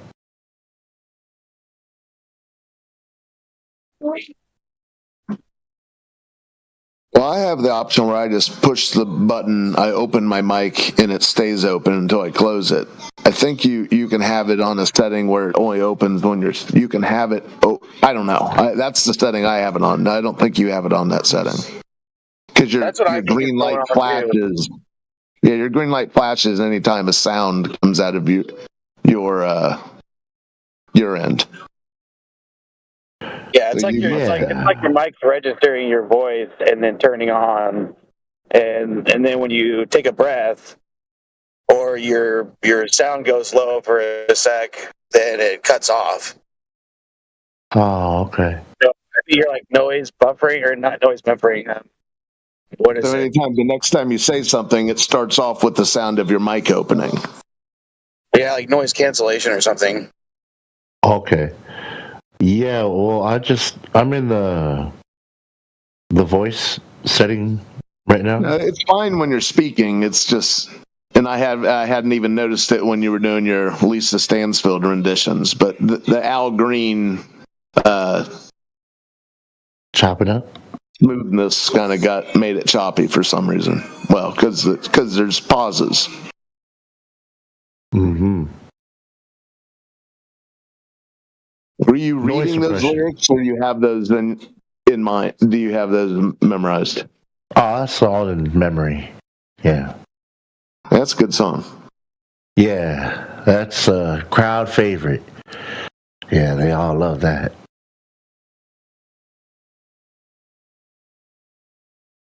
I had the noise suppression off. There's crisp, standard, and then there's none. Noise suppression. Okay. See, I don't know. Someone was helping me with the settings one time, and I think that's what happened. It wasn't a problem. Well, I think it's what the other guy was saying. I think it is like the way your microphone turns on or off. That's interesting. I'm using a headset. I don't know what it's called, speak to talk or something like that. I do not. I don't know. Yeah, I don't know either, man. I'm like Nick Nolte in Tropic Thunder. I don't know what it's called. Before you go into the karaoke server, I guess sort it out. But yeah, it's fine when you're speaking. Yeah. It sounds like the limiter, right? So when it gets over a certain decibel, it cuts off the audio. So maybe if you turn down your mic volume or something, it wouldn't reach that limit and cut off. Yeah. That's a good idea. Maybe you could just turn it down for when you're singing. In the Discord settings, turn your mic volume down and sing the song, and then turn it back up again when you're done. Something like that. If that works. Well, I'm also on my PlayStation. That might be the thing. Yeah. Let me try joining the actual on my phone.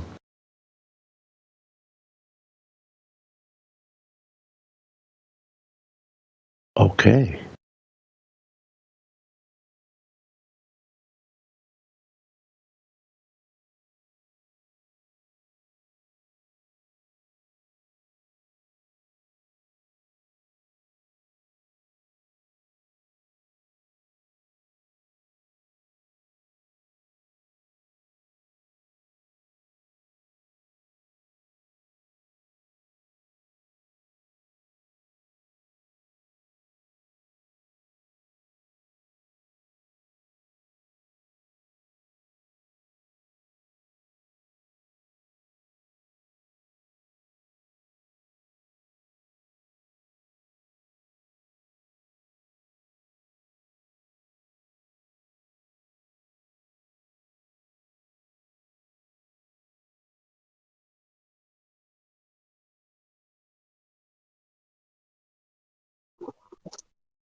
Anybody talking? Is the singing Glover guy still here? Is my mic working?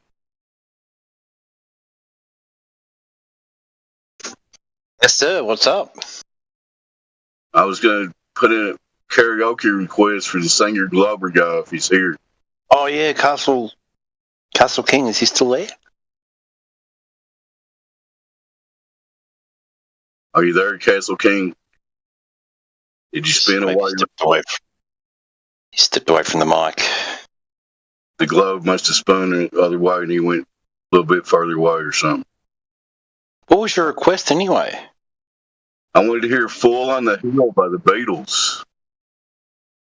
Okay. Oh yeah, it's a nice one. Down, and the eyes in his head see the world spinning round. That's a good song. You almost use that to speak a little truth to power, maybe, or brainwash people, how you want to look at it. My mic's probably bad, though. I'm not currently operating a motor vehicle safely and according to all laws and regulations. Coming through loud and clear. Really?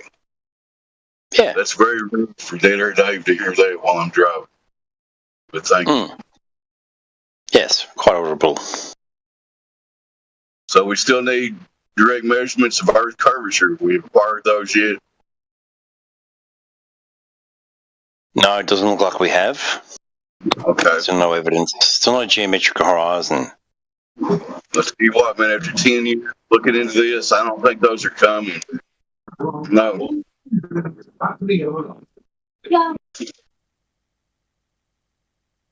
Yeah, I don't know. When it's a ball, it should have curvature, right? Is that a logical statement? Should be able to measure the curvature. Okay. The water is not cooperating with these people thinking they got curvature. So that's a problem. I don't know.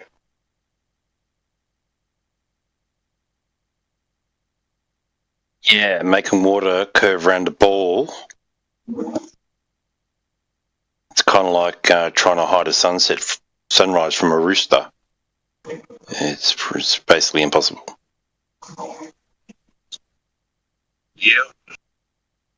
Seems to be an issue that many people don't either never hear about it or they never want to address it. Get down to the nitty gritty of this, a ball has to curve.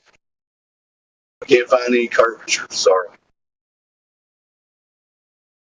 It's not our fault.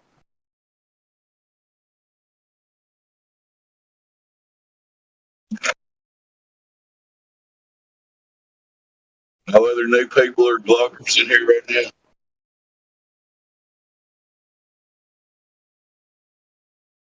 I used to have a friend who he would. I saw him do it twice, but he probably still does it every weekend somewhere. But he used to sing "The Long and Winding Road" by the Beatles at karaoke night, and about 5 minutes into it, everyone wanted to strangle him, basically. Yeah. So I don't know if Castleside will be up to Bull on a Hill. I can hear him. He'll probably have to look up the lyrics, and I can hear him saying "what" in between verses. But yeah, you never know. I don't know where he went, but you know how singers are. You have to let them drift off and do the thing. He's probably. He got himself permabanned, old Haas. Oh, he did.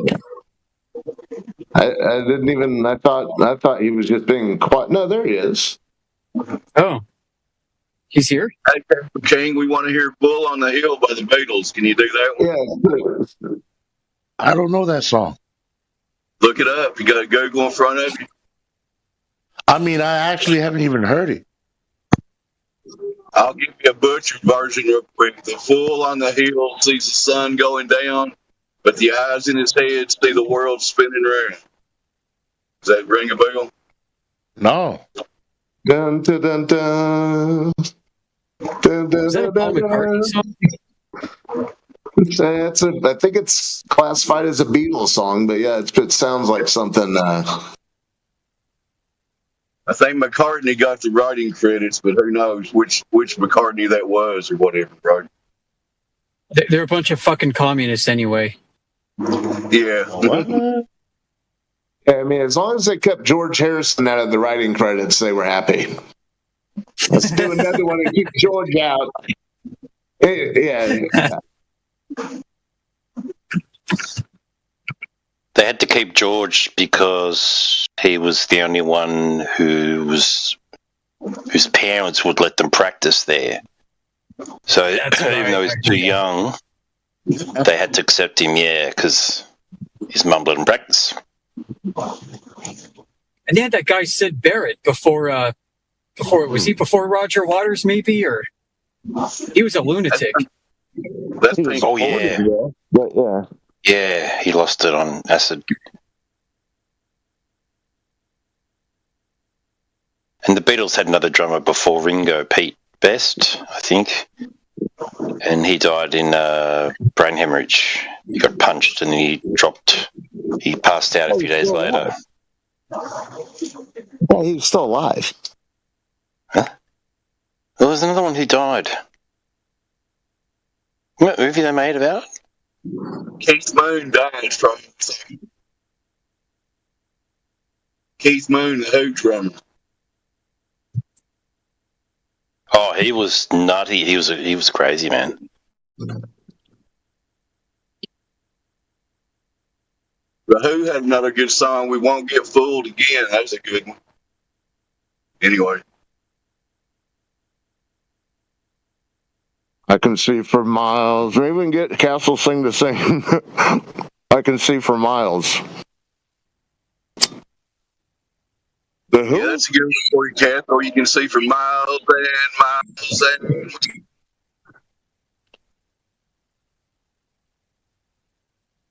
Now I think Castleside King has fouled his mic up completely because now his green box is always lit up. Yeah, we can't hear you if you're talking, Castle King. Yeah, I don't know what happened, man. I was messing around with the settings and now it's perma-green. Can you hear me still or no? We hear you. Loud and clear. Oh, wow. This is crazy, man. I don't know. I don't think you can hear us. I can hear you guys. Oh, yeah, he's there. Yeah, the requests are piling up, dude. You have to get to them. Yeah. Sounds like you were taken off the band roster, Castle King. You must have made a great impression on someone. Yeah. I don't know. Yeah. Just go with the band. You're unbanned. Woohoo! Yeah. Yeah, that's funny. Well, I don't know. I'm gonna have to go and figure out this permagreen thing, and I'll be back later, guys. It's been a pleasure. Peace. Catch you later, brother. Okay. Hey, how do you get him to quit singing? Ask him to sing more songs, I guess. Discord stuff. That's how good there. Freebird.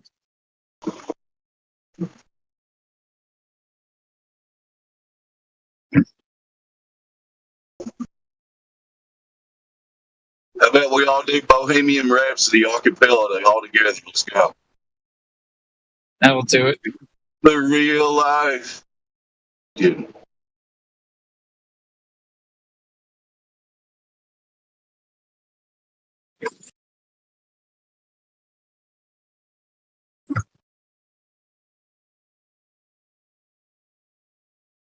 We have wide open airways. If anybody wants to come in here and prove their fantasy globe, go for it. I'm going back on mute. I was going to ask Dead Air Dave, how did that hurricane hit you all? Were you guys totally rocked by it, or were you too far away? Kentucky was a little bit north of that, but yeah, I'm like, it got within like 150 miles of us, but not that close. We just had a lot of strong winds. We're kind of in the middle of the country, insulated from the weird weather on the coastlines. That one was very strange. Yeah. The bounds of North Carolina, crazy.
See the Dead Air Dave effect is hit again.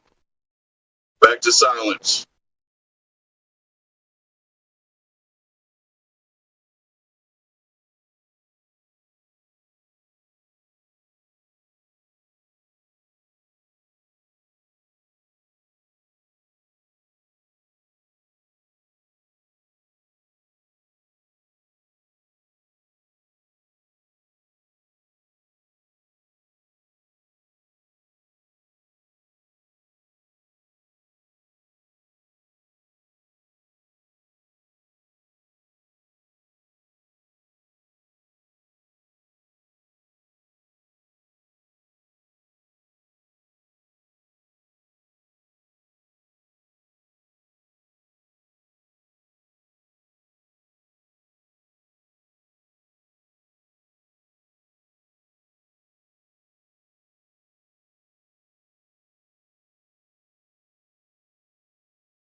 I guess while it's silent, if my mic's still working, I've got a question for everyone. The sun in the sky just came out from behind a cloud in Kentucky. So, you know this sun thing? What is that? Who wants to answer? Go ahead.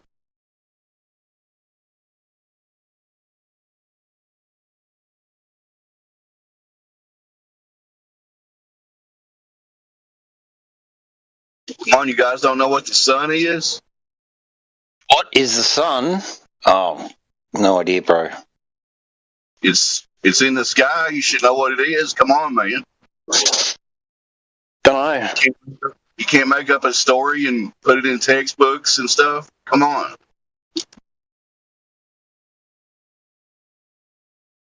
Like a perpetuating nuclear fusion ball in a vacuum? Yeah, that would be a good one. That's a good start. People would believe that. Thousands of times massive, so massive it would just swallow Earth. And it's really far away. But it happens to look like it's the same angular size as the moon. That's just a coincidence. But go ahead. It is from eclipses, it is the exact size of the moon. It's completely so coincidence, man. I'll say go ahead with your story. Man. Yeah, that's a pretty big coincidence. I used to believe the sun story, so I actually realized it was all just a story. Everything in the sky, they may have some information and stuff. I'm not saying they have telescopes, they look at stuff, but the rest of it they might have stories. So maybe I'm wrong.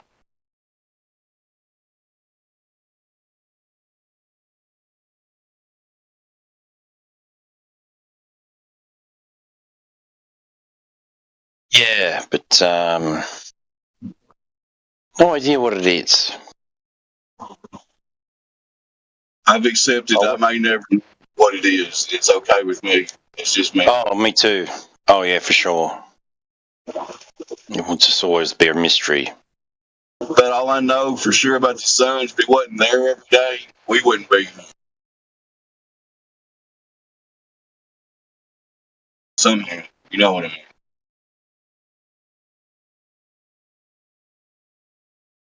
It's for whatever reason, how it does it, I don't know. It creates energy and keeps everything vitalized and moving, right? And it's incredibly consistent for something that's random in a vacuum. There's a dying star. I mean, how long has this thing been dying for? It's taken quite a while. It's like an old dude star. It's like he's about to kick it, or what?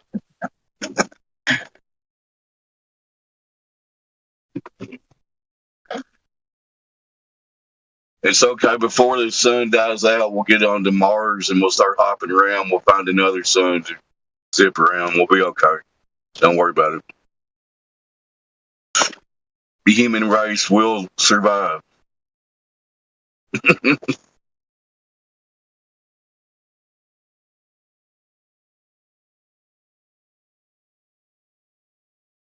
Maybe this sort of paradox. I remember someone telling me it's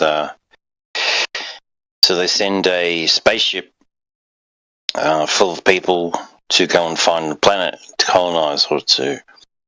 So anyway, so they send them on this journey, and it takes them whatever, a couple hundred years to get there. But when they get there, the technology from Earth over that few hundred years, technology is caught up so much, when they get there, it's already colonized. Like, what the hell? I don't know if that came out right, but...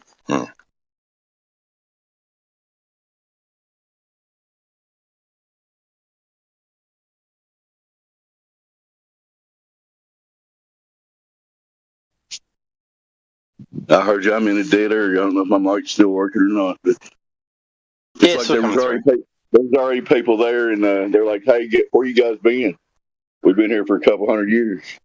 Exactly. The technology caught up and overpassed you guys, and we leapfrogged you here. Anyway, welcome to Black Dame. Welcome to Mars. Enjoy yourself.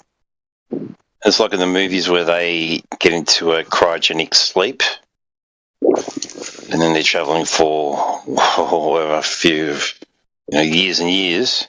They finally get there, and then the pods open up, and they wake up.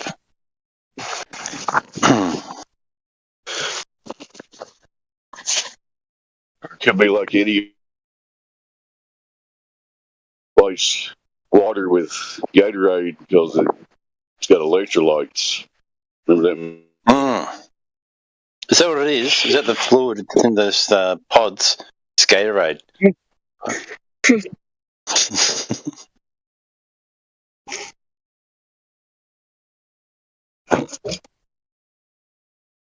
Idiocracy is a foretelling documentary, unfortunately. Yeah, so that's about a guy who's cryogenically frozen and it fucks up. He was only supposed to be in there for 100 years or something, and he comes out 500 years later and he's like, oh, God. What's going on? Yep, he wakes up and he's the smartest guy on the planet and he don't know shit.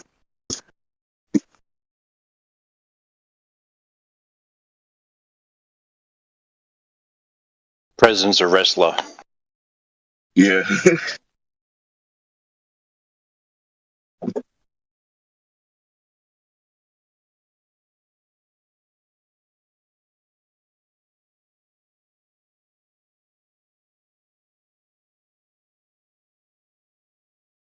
But no, I don't know what the sun is. I saw the sun set recently from really high elevation, looking over the whole city. It was a really warm day. There's all this haze close to the horizon, yeah. And we're thinking... Sad thing, man. Sorry, I thought you was done. Go ahead. No, so the sun got to the horizon and it was start to magnify through all the haze and stuff. Yep. And it looked like it was really close to my eyes because it was being magnified. It was like looking through a magnifying glass at the sun, And it just definitely wasn't. You couldn't tell where it was, sort of thing. It looked really close. Yeah, I've seen all kinds of effects like that, especially close to the horizon. It's like it just kind of magically, for lack of a better word, it'll move around on you. Like you're going down a highway. You'll take a little right left turn, and it's all of a sudden on the other side of the road. Like, what the hell? Thought you were 93 million miles away. What's going on? No, it's not steady. It's all kind of wobbles a bit, warps a little bit.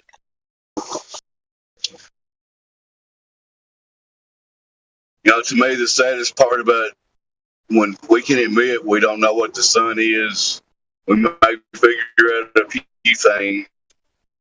There's actually many humans on this earth that think men have figured out what the sun is. They think we actually know what it is, how it works, and everything. Distance, size, what's it made of, how it works, how old it is, how long it's got to go. Many people think smart scientists have all that figured out. They went to school for 15 years and figured it all out. Yeah, they figured it all out for us, so we don't have to. We just trust these people, what they say, because they're, they're scientists. They got big ass telescopes that take up a whole room and stuff, so they have to know what the sun is. Yep.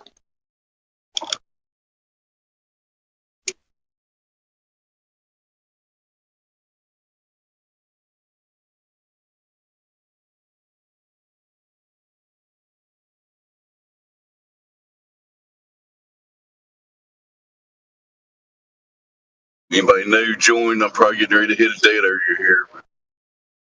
Maybe somebody else will start up here in a second. Been Dead Air Dave from Kentucky. We still need measurements of Earth curvature. Please come in here and provide those. Thank you.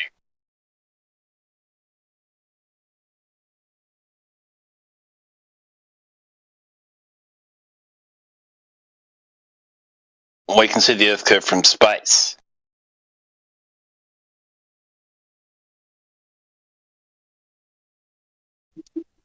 Yeah, but if you can see it from space, then you should be able to measure it on the ground. Or is that illogical statement? It's so big that we just measure it kind of flat. Because if you zoom in on a ball, flat. So if you're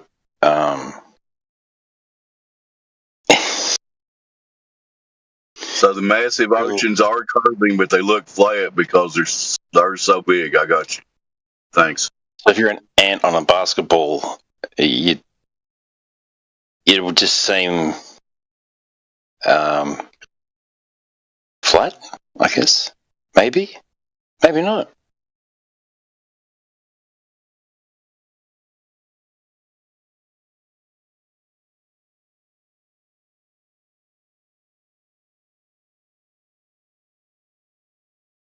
So, Earth biggie, no curvy.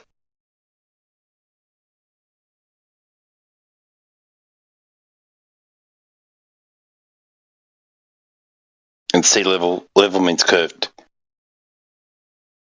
So when they say level, sea level, or when planes fly level, it just means curved. Yeah, that makes total sense if you actually don't think about it. You know what I mean? So like an ant flying around a basketball, he's just going to fly horizontally around the ball. Gravity is just going to keep him stuck to the ball like a totem tennis. You ever played totem tennis? You know, you got the tennis ball on the string on a pole, and you got one person either end, you whack it around. Just like that. It just goes around and round, and it's stuck to the center of gravity. So the pilot just he just flies straight, and then the string, if you like, does the rest. Or gravity.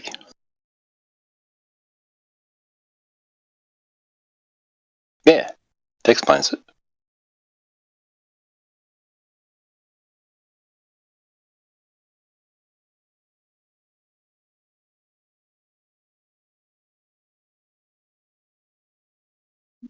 Unfortunately, that's a pretty good steel man of the Glober position, but now we need evidence to go back any of that up. You got any of that?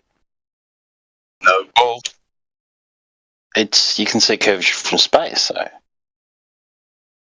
But you can't see it from the ground. It's too big. But you can see ships going over the curve at a couple of miles. But when it comes to measuring it, it's too big to see curvature.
dot, right, as it moves away, right? But that's just apparent, right? Have him look at the chat, because Flat Lloyd just posted a perfect example of what we're talking about. Do you watch sunsets on a daily basis? Is that what you observe on a daily basis? Like question. Yeah. So if you go to an environment, sunset every fucking day. I do. Because that's not what I I see. spend a lot of time outdoors, and I watch a lot of sunrises and a lot of sunsets, and the sun just goes away from me and it comes back. It doesn't go below my feet. yeah, let me just explain to him quickly, right? If you live in like America, you sound like you're from America, right? I'm from Australia, and yeah, we have a lot of humidity and whatnot in the air in Australia, and so do you in America, right? On coastal areas, right? So you have a lot of lensing, right? Sometimes when I would be out fishing or surfing or whatever, right, I would be looking at the sunset, and sometimes the sun would get giant on the horizon. Right, that's lensing. It's like atmospheric lensing. If you have a look at the sunsets, like the videos in the side chat there, you'll see it doesn't behave the same way when you look at it in a environment where there's really dry air, right? Like in the desert or somewhere in like Africa and places like that where there's really low humidity, right? These sun time lapses that you're watching aren't fake, right? Some of these are from David Attenborough documentaries and things like that.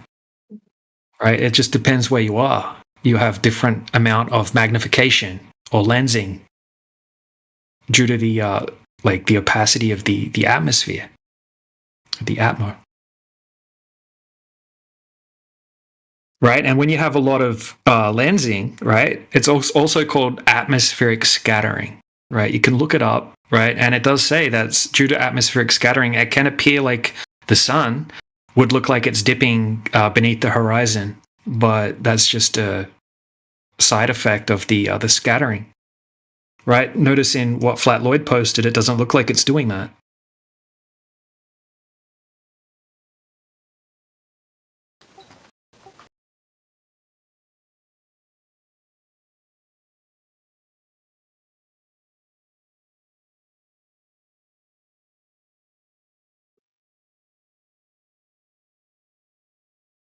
Yeah, anyway, I would say very rarely have I ever observed the sun appear to be shrinking in size as it went down. 95% of sunsets I have seen here in South Texas. Yeah, the sun stayed the same size as it went below the horizon. By using your eyes, right? Are you saying that a solar filter would look different, right? With a solar You know what a solar filter is? Yeah, I have a solar filter. Have you ever? You have one. Well, have you ever pointed at the sun and tracked it and recorded it with the solar filter? Have I ever recorded it with the solar filter? Probably during a solar eclipse. No, but yeah, that makes sense. Lovely. But have you ever, started at noon, had it track the sun until it sets? No, I don't do that kind of thing. Try it. See what readings you get. But what I'm saying is every time I've known someone to do that, the sun does, in fact, change angular size. But not that it makes any difference. Buddy, it doesn't even, it's so silly that we're even talking about this at all. Because it does not, even if it didn't change angular size, that wouldn't make the Earth any less flat and stationary than it is.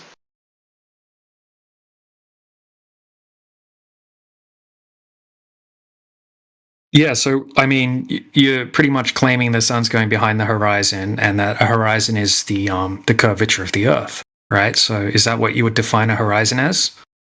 The physical curvature of the Earth blocking the sun? The horizon? I mean, the horizon's the boundary between the Earth and the sky. Yeah, I mean. Yeah. So you think that boundary is the curvature of the Earth? And anything that goes beyond the physical boundary is hidden behind it. Yeah, it has to be. Yeah. Okay, so that would have to be at a particular distance, depending on the height of the observer, right? Like at school, they told me that the horizon's 3 miles away if you're standing 6 foot tall at the shoreline. Right. So if you're, depending on the height of the observer, the horizon would be at a particular distance. Right. Right. So when we actually go out and test the globe, right, for this horizon distance, we're able to see the horizon 10, 20, 30 times further away than what it would be on a globe.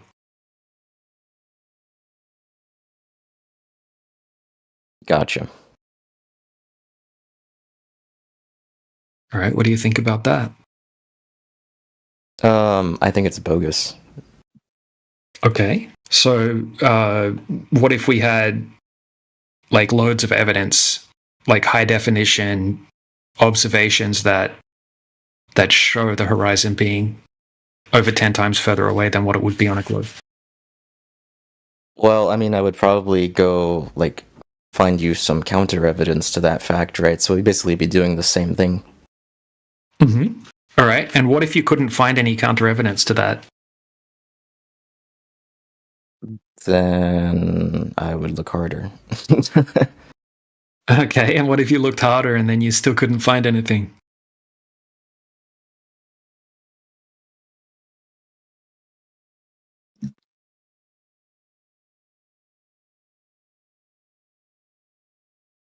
Would you think that was interesting?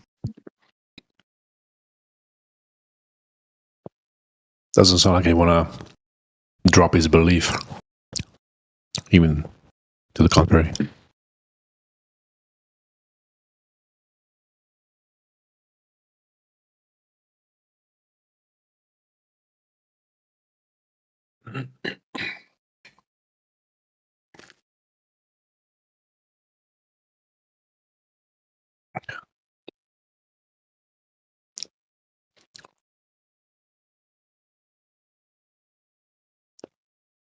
All right, so there's some evidence there in the side chat that I presented.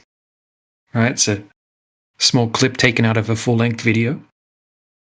It's in California. Right, we can see some oil platforms. The second oil platform you can see is 10 miles away from the shoreline.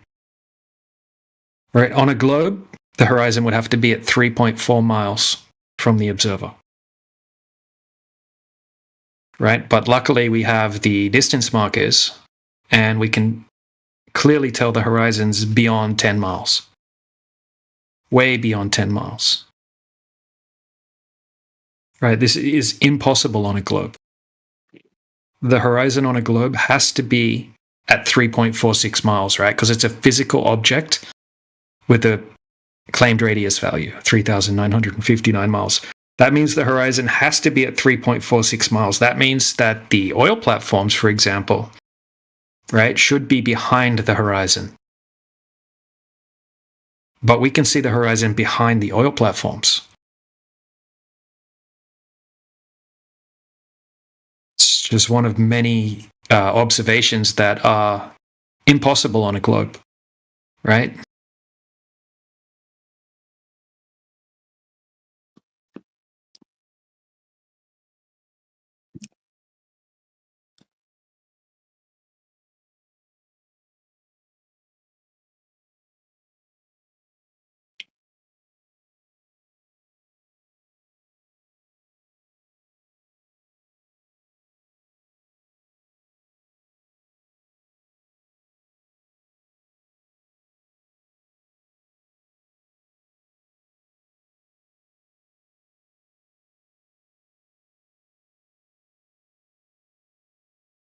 Is he still there? Why is it quiet? Oh, he left. Yeah, he did. Yeah, Professor Dave didn't cover that one. I told you I didn't want to do anything to the contrary of his fucking belief.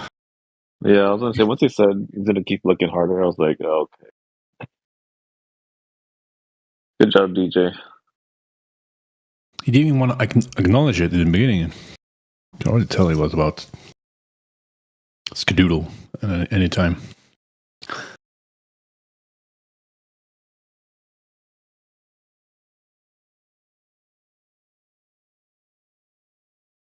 That's how weak-minded they are, these people.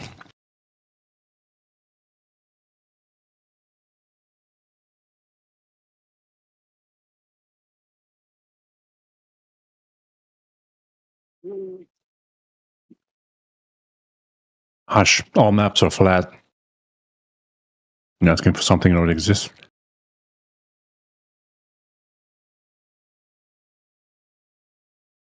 Thought they knew this, globies.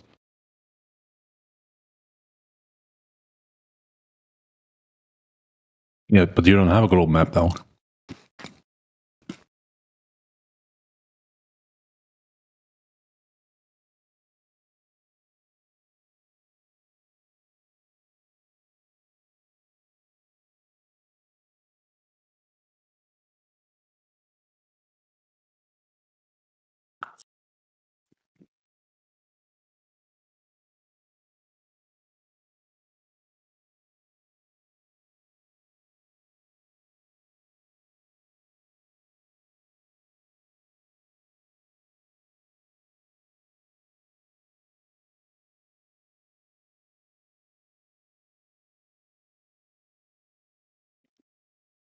Not providing you a map is not invalidation of the measurements of the surface of the Earth, measuring to be flat.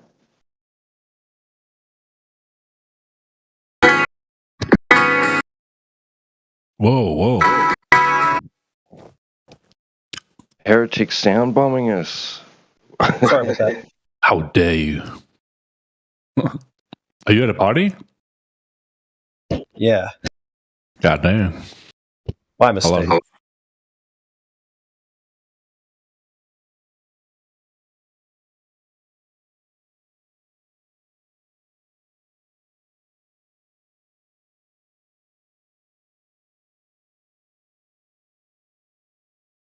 .2D globe projections. What the hell? How do you have a globe as a 2D? Explain that. Hushy boy.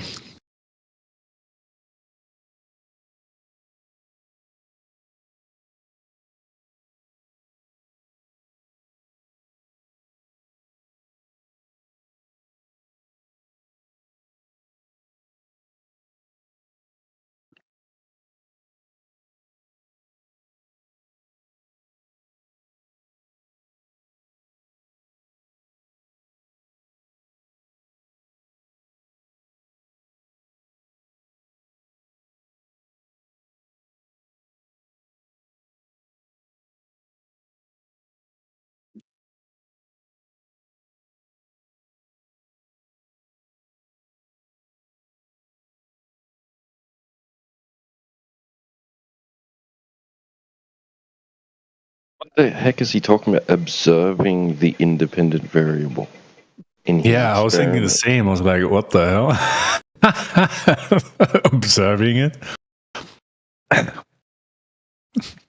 You just observe it? You don't do anything with it? Observe it.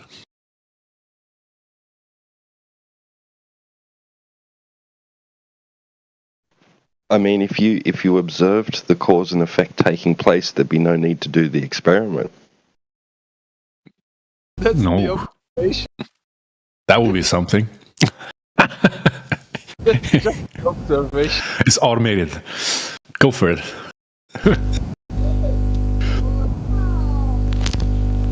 When you look at the Someone's got some horrible feedback. I don't know who's doing that.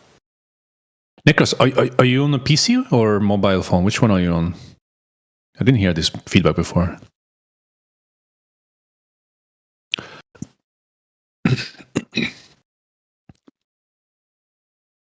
PC, okay.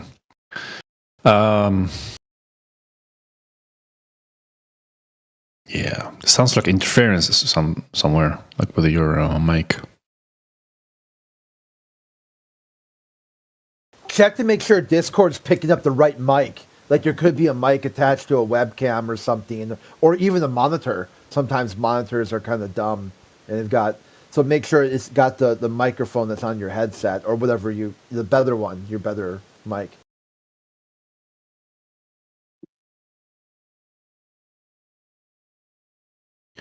Yeah, you can do your own, what's it called? Mic test in the Discord settings, voice settings. See if you can still pick up that feedback you're creating. You should be able to hear it yourself.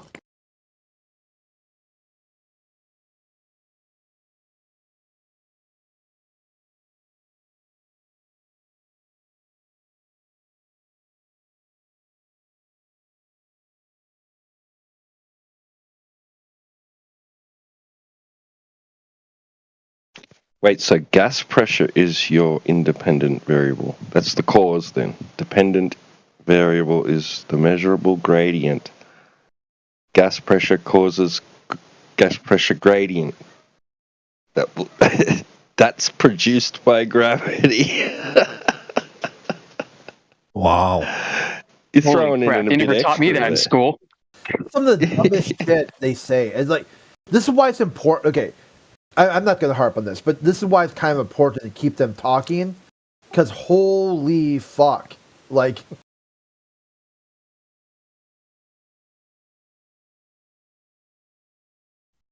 Right, yeah. Open mic, open mic, open mic.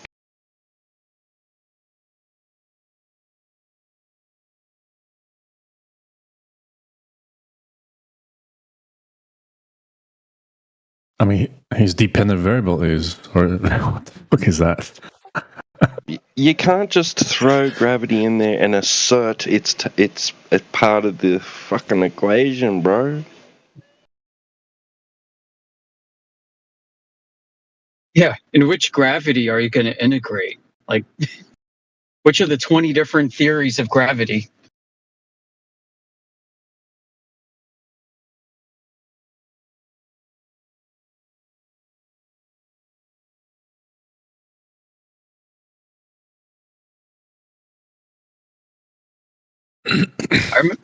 When I was new at this, I would just let Globies talk, and honestly, that's probably the best thing to do. Just let them keep yakking.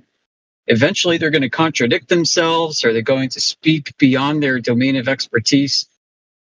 Eventually, they're going to lie, or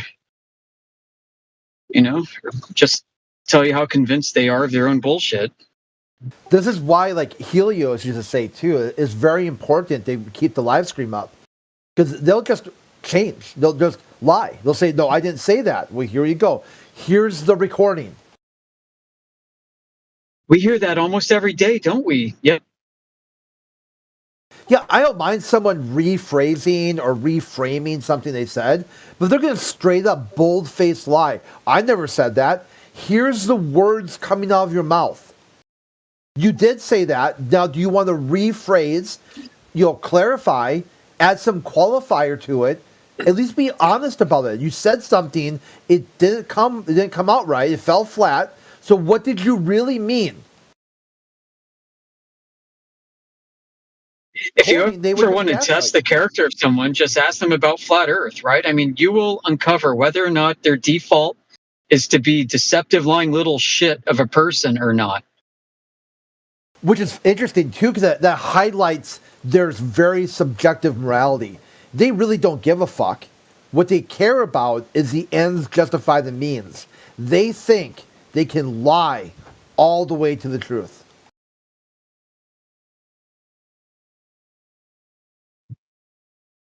%.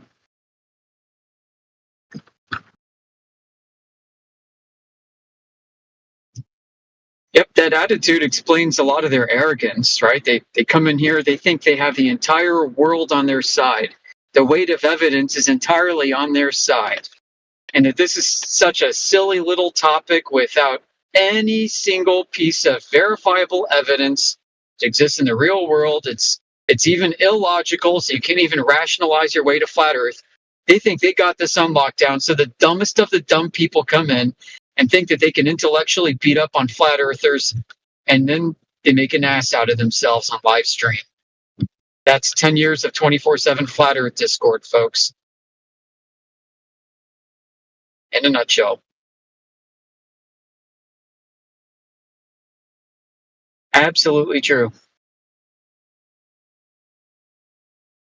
Necros, you want to check your microphone again, bro? Is that what you were asking? Yeah. I just want to test. Does it sound better? The feedback's completely gone now. Yeah. Cool. Cool. Nice. But you do kind of sound like you're speaking into a tin cup. Yeah, now you've got the tin cup issue. And Globies, it's okay to be a retard.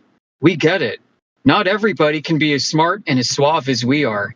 If you're going to be a retard and be dishonest, then fuck, dude. Like, evolutionary biology hates you. Whoa, Don't not an reproduce. American talking about retardation, bro. Oh, yeah. Yeah, we talk about all the other retarded countries out there, right? That are even more retarded than us. See, that's the best part. Inside the globalist worldview, you have to admit that in terms of science and space, every other nation is at least 60 years retarded to America. So which one is it, dude? Is America this advanced space age culture way beyond the capabilities of any other country? Or is America just as retarded as your country is? That's the flat earth answer, by the way. Yeah, so they're going to take a retarded program like the Apollo moon hoax that a lot of people have abandoned as something to uphold in America, and other countries are going to adopt this retardation. And it's like sloppy seconds of retardation. They're going to create their own space programs, and in some cases, like with the Indra Chandrayaan space probe that went out last year, they're going to actually recycle imagery from 1969 through 1972 and superimpose their fucking god-awful CGI imagery onto it and pass it off as something new. Like, how that's double retardation happening right there. Why would you do that?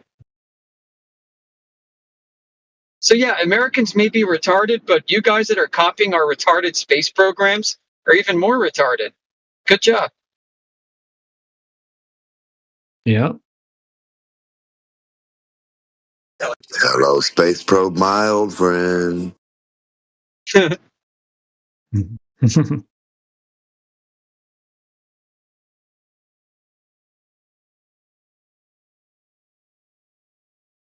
Sloppy seconds of retardation. That's like epic.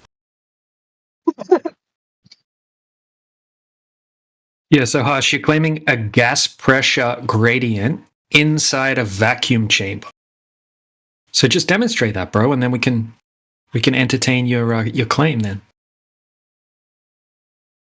But that's a dumb thing to say, isn't it? You can't have a gas pressure gradient inside a vacuum chamber. Or surrounding a little ball inside a vacuum chamber. Yeah, we're talking a continuous vacuum here, so you're not gonna build pressure. You're gonna measure the flow of air through the vacuum pump. If you want to call that a gradient, great.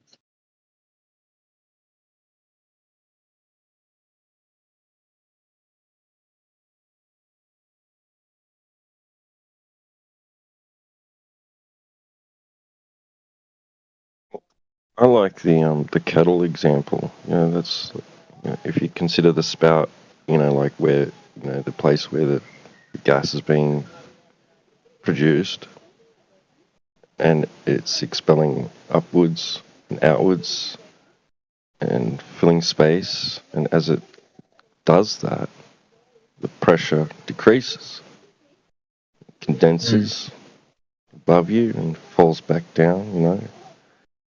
Probably simulate some sort of thing like that, inside a chamber. These massive terrariums that people build and then seal off, and they actually form like cloud systems and fog and crap like that inside. That's pretty cool.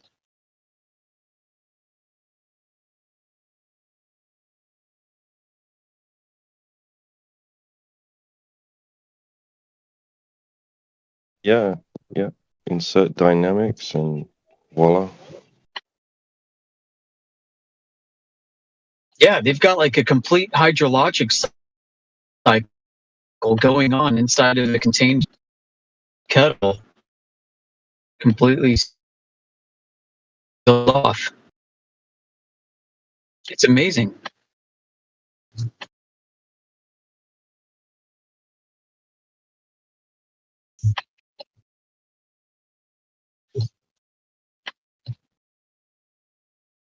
Folks, listen, I love the Globe people. I really do. Some of them, very nice people. But let's be honest, they're struggling. It's okay, though. Not everyone can be a genius. If everyone were as smart as flat earthers, who would watch NASA cartoons? Who would believe in magic gravity holding gas next to a vacuum? Look, we need these people. They keep SpaceX in business. They keep Neil deGrasse Tyson employed. And most importantly, they remind us just how smart we are. So let's be kind, folks. They're trying their best. I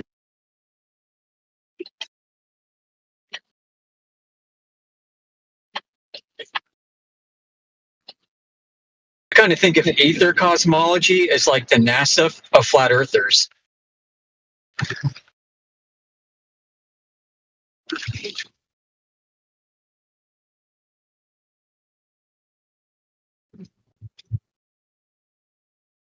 So if the world was full of flat earthers, they would probably latch onto this next thing, this fucking ether cosmology bullshit.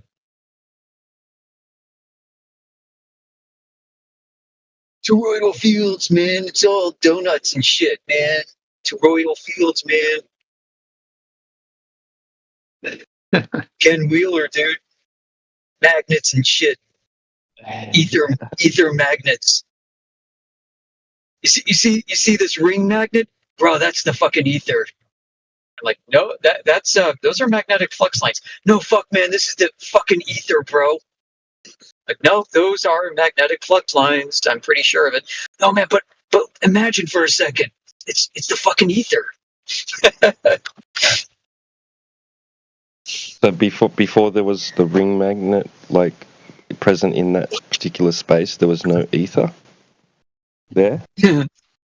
I guess. Magnet, So make up your mind. Is that magnet or ether? It's magnet ether, my old friend.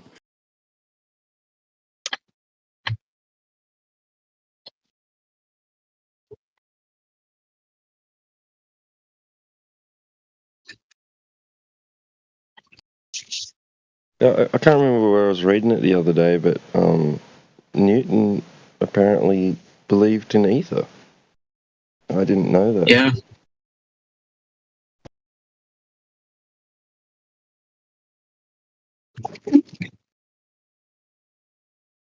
It's the god of the gaps.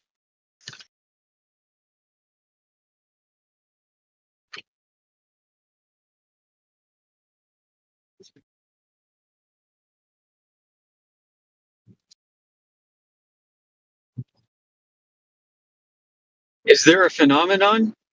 Yep, maybe. What is it? I don't know. Is it even a phenomenon? You know, is it something that you can reliably say, this always happens this way? What is it? Is there like an SI unit for ether? Can you measure ether in like Teslas or joules or Henrys or whatever the fuck? No? I think I've smelled it before.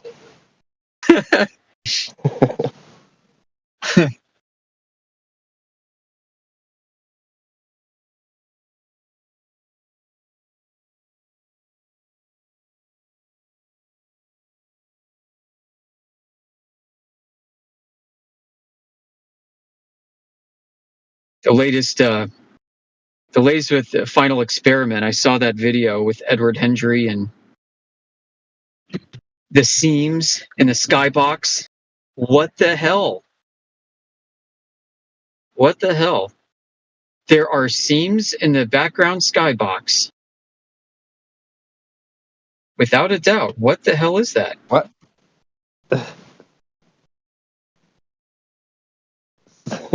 It looks like texture map shearing that happens when your graphics card doesn't have enough VRAM. The only way that can happen is with two spheres. It's a joke. It was a joke, you guys. Okay. You know when you turn on your TV and you get the white noise and the fuzzy, crackly, image?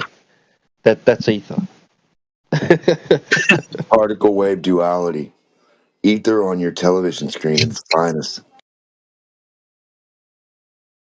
mean, yeah, that's what they say. Like, you turn on a TV and there's no station. It's just a black and white static scramble.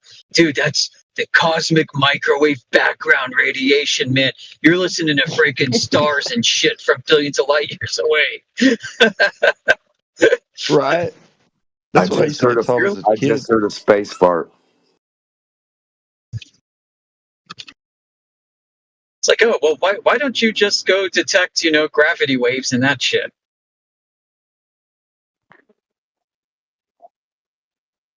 Oh man, that's a big planet.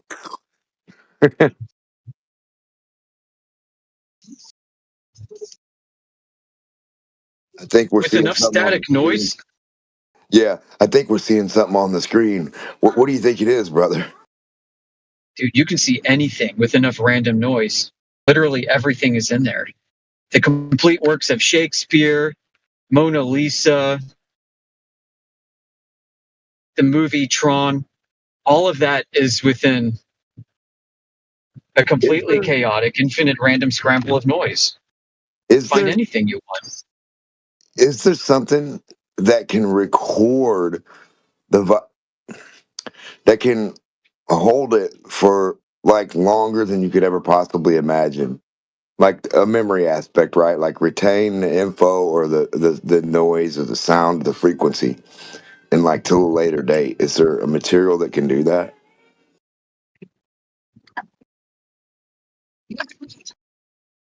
But that you can record all this stuff, yeah. VHS tapes. Well, right, but I'm saying like something simpler than that you don't need to like something in nature that records frequency and stuff like that, to where like at any time you like tap into it and you can hear whatever happened from that point or whatever. I don't know. I'm just saying, like, is there a way to store like information and sound at the rate of time, like, so it's, you know what I mean? So they kind of like fall in line, but I don't know if you can.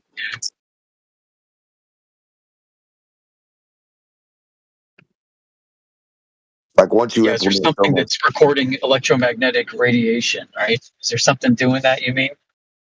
yeah, Like tree vibration rings? itself too, like through your ear, you know what I mean? Because how your ear works and the hairs and so I'm just saying, like, is there like crystal or material in earth that can like keep the stuff, like, and play something back from the past? Basically, I'm trying to say.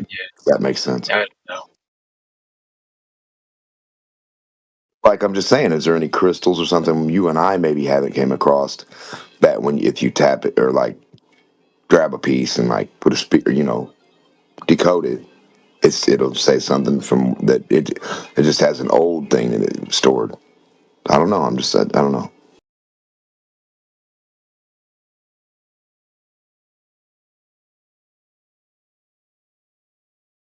So that makes me wonder, like, how because like the videotape and this and that, you can play it and rewind it to a certain portion of that tape that recorded that stuff, and it has like the sound that usually is separate but added with it.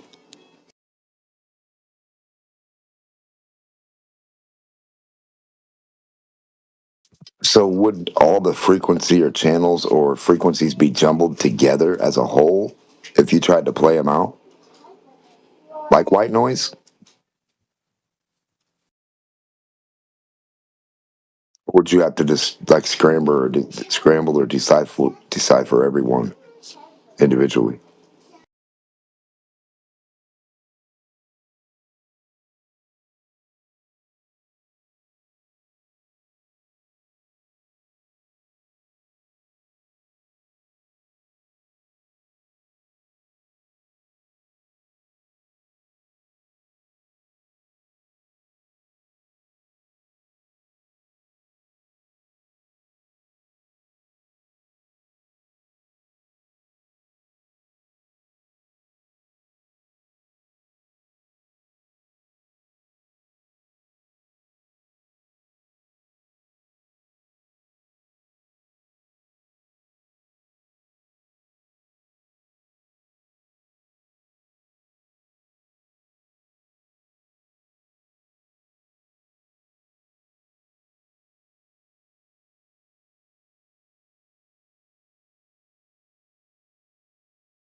So what's on the flat Earth agenda today?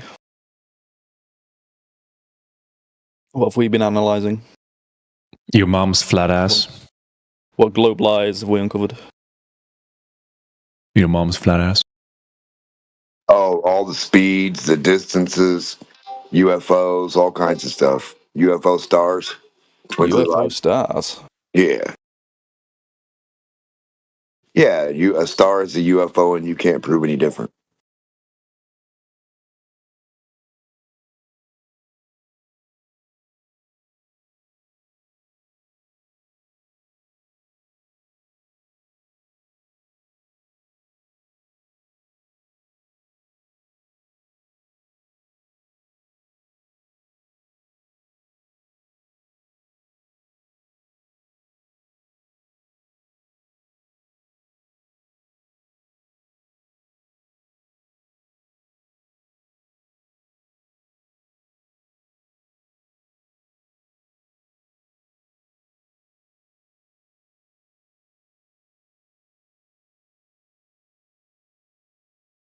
Have we figured out a way for the 24-hour sun in Antarctica to work yet?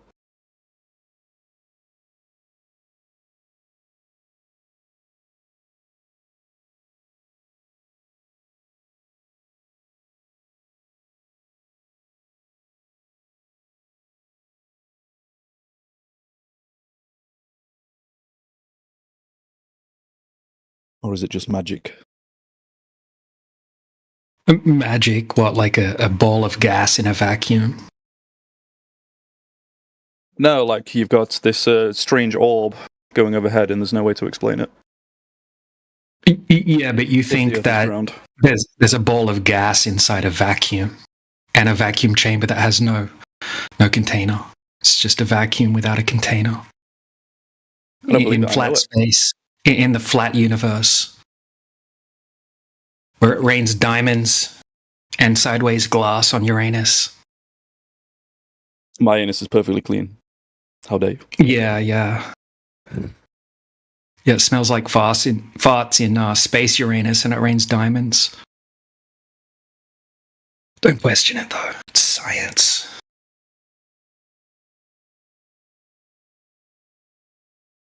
Imagine if we claimed some crazy, ridiculous shit like that. Imagine if the globe side didn't claim... Like claiming the Earth is flat? Oh, like exactly as you've only ever experienced it? Have you ever seen the curvature of the Earth yourself, Mez? No, yeah. You haven't. Oh, you have you? Where did you see the curvature of the Earth? So when I go to the beach and I see boats sail away. Oh, you see the curve, do you? You see a curved horizon or a flat horizon? I see the horizon and I see a boat. That argument is so 2014, Mez. Get over it. Yeah, it's good. That's ridiculous. Oh, I go to the beach and I see a flat horizon, so that means the Earth's a globe. No, I don't even have a horizon on a globe. And that means the Earth is a globe. There's no horizon on a globe. You don't have a horizon on a globe. You have a bendy horizon on a globe. What does that mean? You can't have a horizon on a globe at, Mez? What does that mean? Because it's not horizontal. You don't have horizontal on a curved surface, dude. You don't have horizontal on a curved surface. Correct. If you do, draw the horizontal portion of the sun out for us. Get your solar filter out. The sun is 1,800,000 times bigger than the Earth in your goofy model, right? So now, since so big balls equal big flat things, draw the flat parts of the sun for us, and then we could say, hey, well, we know this Earth must have one of those somewhere, huh? Draw the flat paths of the sun. Yeah, trace them out for us. Show us where those are.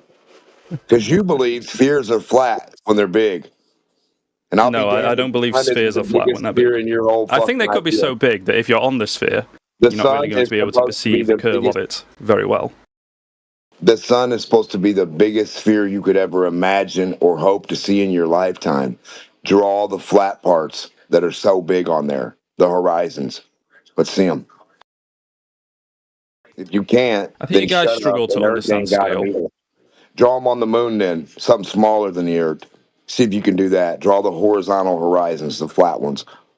Let's just trace all the circle things and see where they're horizontal at. Where your claim makes any fucking sense that what we're looking at is perfectly, beautifully, horizontally flat, and you can't find those parts on any spheres anywhere. Can we tune out of DMARC FM? He's incoherent. No, bro. This is DMOC hour. You welcome. Oh, Jesus Christ! Go ahead, DMOC. Continue, bro. Yeah, well, I mean, his intention is sphere so big, flat parts. So if the Earth is only straw man. So where's the flat part on Earth? Where's this curved part on Earth to get on the horizon? Where's the curved part on Earth? Below your feet, mate. Yeah, no, at the horizon. That horizontal line, where's it at? Where's the curve? Curvy. So no hump in between point A and B. No curve, correct? Yes, curve. Wait a minute. It's all curve. Is Mez back on the whole thing about like Earth could just be too big to see the curve, but at the same time he sees boats go over an alleged curve? Jenna, do you understand how those two things are not in contradiction with each other? Do you understand how they are? No, they're not. So something could be curved, but like it's so big that your eyes can very well perceive the curve. Yes, you but it can. still gets in the way of things. Do you understand? When you just said that you did see the curve, right? You just contradicted that. No, I didn't contradict that. You said you can't see the curve. It's contradictory to say that you saw boats it's go over difficult a to see curve. the sort of up-down kind of curve. But you can still see the effect of the curve when boats go over. No, there are no effects of curve because there is no curve, Mez. See, that's just circular reasoning. It's not circular reasoning. It's circular reasoning. To sit there you're starting with the conclusion that there is no curve, and then you're assuming that everything you see that is because of a curve is because of something else. It's because it's magic. That's all you've got to appeal to. The magic perspective, magic orbs in the sky. It's just God. Where have you? Yeah, time and rain on Uranus. Yeah. Large bodies of water definitely don't seek to be flat and level. Yeah. Well, okay. All right, buddy. We're not talking about Uranus, DJ. We're talking about Earth. Come on, stay on Earth. Water, flying through the infinite flat universe. 70% water, Mez. 70% water, and you think it fucking curves. Genius. I know it curves because it's the only way anything makes sense, and you have no answers for anything with your delusional flatland. Sounds like projection, bro. No, it's not projection. That sounds like pure projection. Absolutely. So you just said it's too big to see the curve, but you can go to the beach or a lake and see the curve. Yeah, wow, that's not contradicting you can see itself boats at all, sail is away, it? and you can see them go over the curve. Or does that always happen? Or does sometimes the boat gets smaller and smaller and the angular size becomes too small and you can't see it anymore? And then you can zoom in and see the entire boat again. Does that ever happen? Never zoom in and see the boat after it has gone over the curve. Okay, so sometimes, all right, we can have a big giant boat, right? Mm-hmm. Right, and with your naked eye, you can't see the boat. All you can see is the horizon, right? And then you pull out a zoom lens. Hold on. You change things a little bit. It's not going to work out if you interrupt, bro. Let me finish my sentence. Well, it's not going to work out if you straw man. Sorry. Okay. No, I'm not straw manning you, right? So I just said, right? Sometimes a boat will sail out and its angular size becomes too small. Yep, and that's not what I'm talking about, so you're straw manning. Does that not happen sometimes? Oh, things can disappear. They can become imperceptible because the angular size of them becomes too small for your eye to resolve or whatever. But I'm not talking about that. I'm talking about boats sailing away and disappearing bottom up as they go over the curve. And not only do they disappear bottom up, but the height of them, relative to your kind of horizontal, it lowers. So it disappears bottom up and it lowers. Please explain with Flat Earth. And do not post another GIF of you zooming in and out on a boat. Okay, Maz. And saying, it disappeared. Now I can zoom in and see it. It's not what we're talking about, is it? You've finished talking now, and now it's time for me to reply to your nonsense. Okay? And don't interrupt me, please. Okay, so are you claiming that if you see a big giant boat like the size of a cruise ship, you're standing at the beach with your naked eye, you see a boat sailing out, it never just gets too small in regards to angular size to see? I'm not sure on that one, but that's not what I'm talking about. Let's use a big camera with a big zoom lens so we can remove any kind of variable of angular resolution being at play here. Okay, what kind of camera? Like, how about the best consumer grade we can zoom use camera? the P1000. Let's use that. Okay, let's use that. Okay, so at full zoom on a P1000, you're looking at a cruise ship, right? Mm-hmm. Okay, is at full zoom, is it always going to be behind the horizon to some extent? It's always going to be behind the horizon. Only if it sails away is it going to be behind the horizon. At full zoom? Sure. Yeah? Okay, so if I post a video and that's not the case, what will you say? I will say you're lying and misrepresenting the video. Misrepresenting the video. So you'll say the video's lying? No, I'm saying what you're claiming is going on is not true. Okay, but you will be able to see what's going on with your own eyes. Sure, let's post a video. Let's have a look. Okay.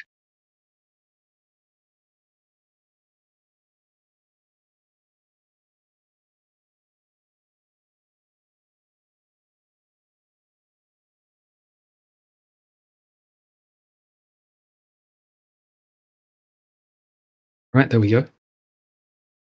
And there we go. We have it again. Another video of you just zooming in and out on something that has not sailed over the curve. Exactly so as I claimed. Oh my god! I must have like the powers of foresight. So at full zoom on a P900 or P1000, the boat's not over the curve. No, why would it be? What what are you claiming is going on in this video? Okay, so show me the boat going over the curve now. Now it's your turn. What do you mean show you the boat going over the curve? You just look at a boat as it sails away and it disappears bottom up eventually. Okay, with a P900 or P1000? Yes, if you have enough angular resolution to resolve the entirety of the boat, you will be able to see the boat disappear bottom up as it sails away. That's not what's going on in this GIF. Okay, so with your naked eye, its angular size is just going to become too small, and then you won't be able to see the boat anymore. I don't know. I haven't looked at every single boat sail away with my naked eye, but you can just pull out some binoculars, and you can see boats disappear bottom up as they sail away. Okay, so you can't answer the question, though, can you? With your naked eye... Your naked eye is irrelevant. Okay, so with the naked eye, can you or can you not see the boat disappear bottom up as it sails away? Sometimes, I know. It'd have to be a pretty big boat. Oh, really? Sometimes. So sometimes it goes behind the curvature of the Earth, and sometimes it doesn't. It depends how high you are. Depends how close to the ground you are. Depends how big the boat is. Standing at the shoreline of the If it's a small boat... 6 foot tall, cruise, giant boat. Giant boat, 6 foot tall. Well, I've told you, look, we don't need to worry about seeing these things with the naked eye. Just you can zoom in on a boat far enough, well enough, to where you can see every single window of it as it sails away, and it will still disappear. I wouldn't want to answer it if I were you either. So if you're 6 foot tall, standing at the beach, looking at a cruise ship-sized boat going out, does it go over the horizon, or does its angular size become too small to resolve? I don't know. Oh, okay. So, really? So you don't know. How convenient. Right? How about That's not really... gift I just showed? Right? So this is Arthur, who doesn't know what the sun is, doesn't know what the stars are, doesn't know what the moon is, doesn't know what perspective is. Refuses to answer any questions about anything. It's picking me up because I said, I'm not sure if a boat is big enough to, where you can't see it with your eye, if it sails far enough away. You just said nobody needs to look at it to see it. Are you the blind Fury Glober? No, that's not what I said, D-Mock, was it? That's not what I said. Yeah, that's exactly what you said. That is not what I said. Don't need to see You're lying. D-Mock is lying. It's recorded, bud. You're lying, D-Mock. Don't get repeating your stupidity, please. Blind Fury was the coolest movie ever when I was a kid. I swear to God. I wish I was blind when I was 10. That's why pirates used to use the eagle's nest, right? They used to climb up the mast to get a slight advantage on seeing their enemies arrive from the distance. What the fuck? You guys know about the eagle's nest, right? Well, you guys are talking about line of vision to a ship that's disappearing on the horizon. Yeah, well, hold on. So, DJ, can you admit that you cannot see a boat after it has sailed over the horizon by zooming in on it more? Yeah, its angular size often. Okay, let me answer completely. All right. So, what happens most of the time, right? This is due to first-hand observations by myself, right? Living on the Gold Coast my whole life, fishing, surfing my whole life, watching, like we have a lot of cruise ships, always watching fishing boats and cruise ships, go out through them, go out, right? What happens is that 99% of the time they get smaller and smaller and smaller, and they kind of just fade off until you can't see them anymore. I've never once seen one disappear bottom up. Right, it does happen occasionally. Let me finish talking. Right, I'm almost done. Right, occasionally it happens if you have a mirage effect, like sinking, or a inferior mirage. Yeah, it can happen then, but it doesn't happen all the time. Most of the time, it just gets smaller and smaller, just like you saw in the GIF that I posted. Right, when he's zoomed out, he's standing at the shoreline. When he's zoomed out, you cannot see the giant ship. When he zooms in, you can see the entire ship again. Oh, I believe you that you could have a camera with a poor enough resolution where you zoom out and you can't really see something, and then you can zoom in and you can see it again. You could do it with anything. You throw a penny across your room, you won't be able to see it very well. Zoom in with a phone camera, you can probably see it.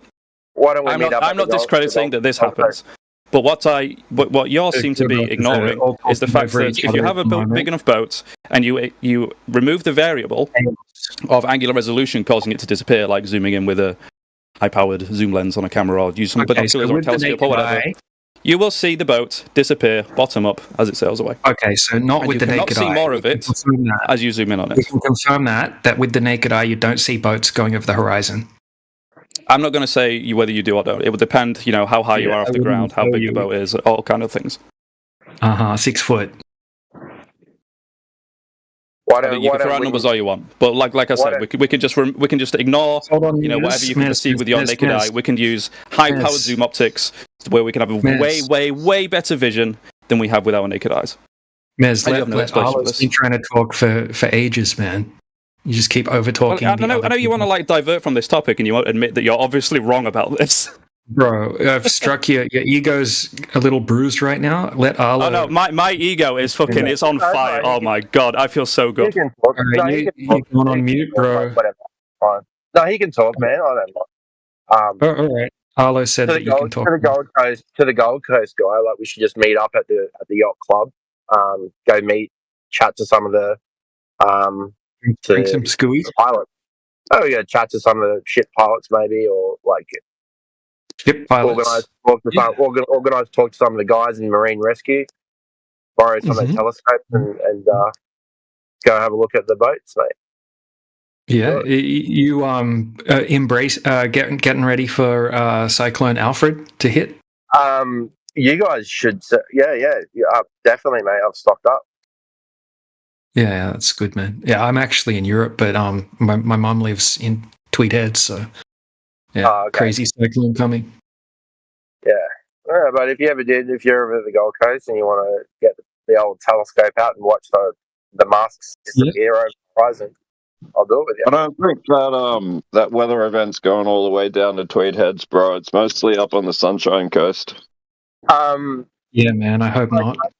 I don't know if it's going to take a turn or the direction it's going to go in, but I'm about an hour and a half to the southwest of the extent of the front, and I'm about 12 hours from Brisbane. So trust me, it's ages away from the border. Yeah. Look, I think today we're good, but if it starts raining, if we start getting rainfall that just doesn't stop, then I'll probably just bunker down for a while because I'm in an area that floods.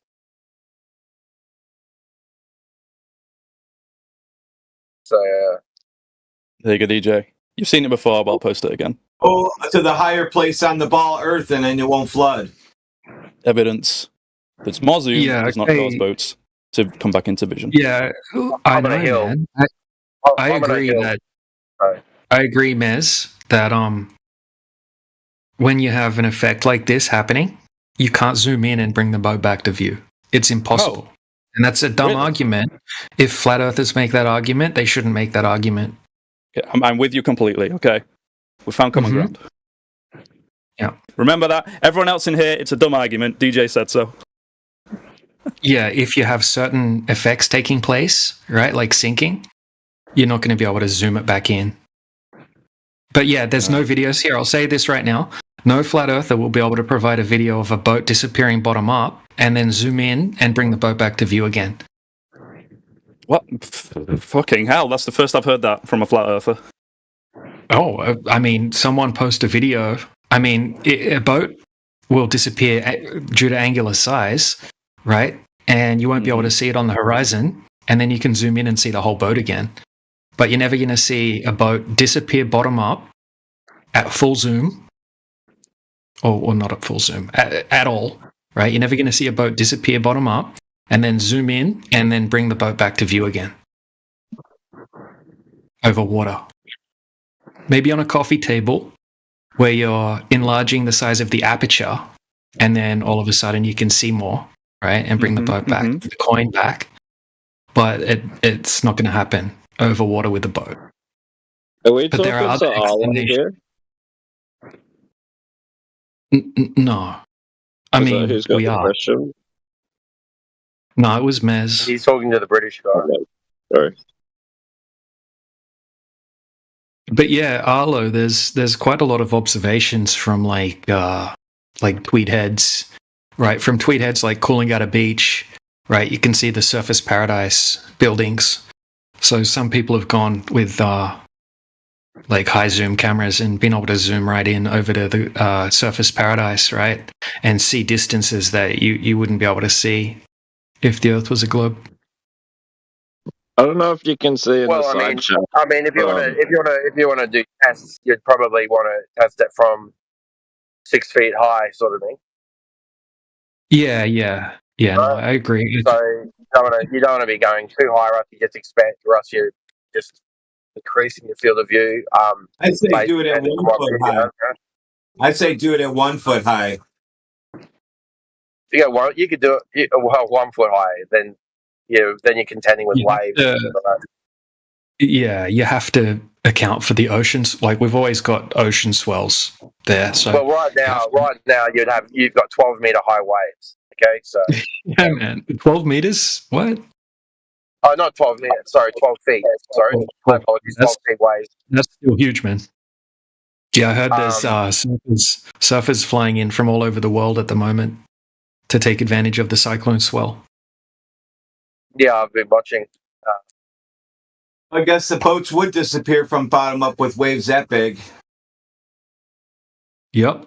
Even small waves, right? If you put the camera at 1 foot and you've just got the tiniest little swell, it could make a cruise ship look like it's half hidden. Yeah, exactly. You're gonna 3 foot wave is gonna go over you.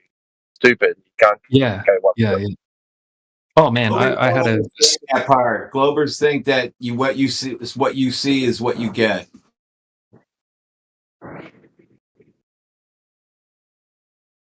Yeah, whenever they show demonstrations of big cruise ships and they look like they're drastically going over the horizon, it always looks like crazy choppy conditions. How come the cruise ship is doesn't. pointing nose down when it goes over the curve like that? You should be seeing the ass end up in the air and the nose going down around the ball, but yet it's always parallel going down. Yeah. No, you shouldn't, because the Earth isn't the size of a tennis ball. You just said it's that small. You see boats going over the. Yeah, but so something would have to sail 69 miles away for it to tilt away by 1 degree.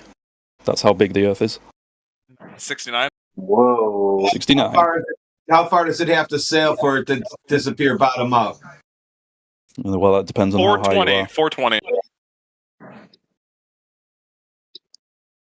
Yeah, you're talking about 1 degree. Yeah, very small.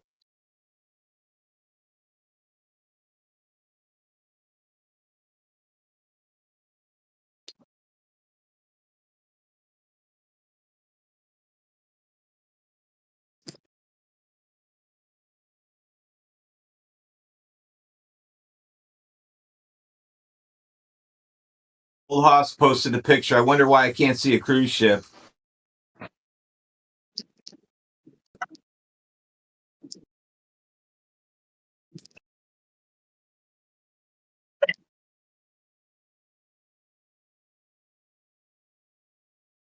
I mean, it's really just the law of perspective that we're talking about. I put that little diagram in the chat just above the memes.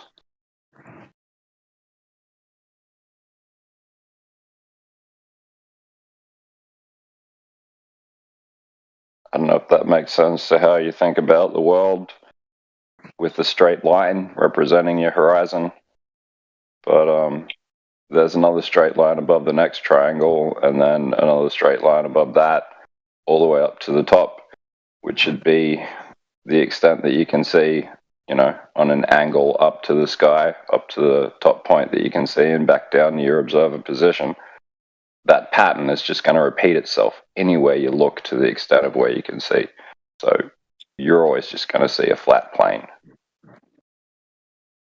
Yeah.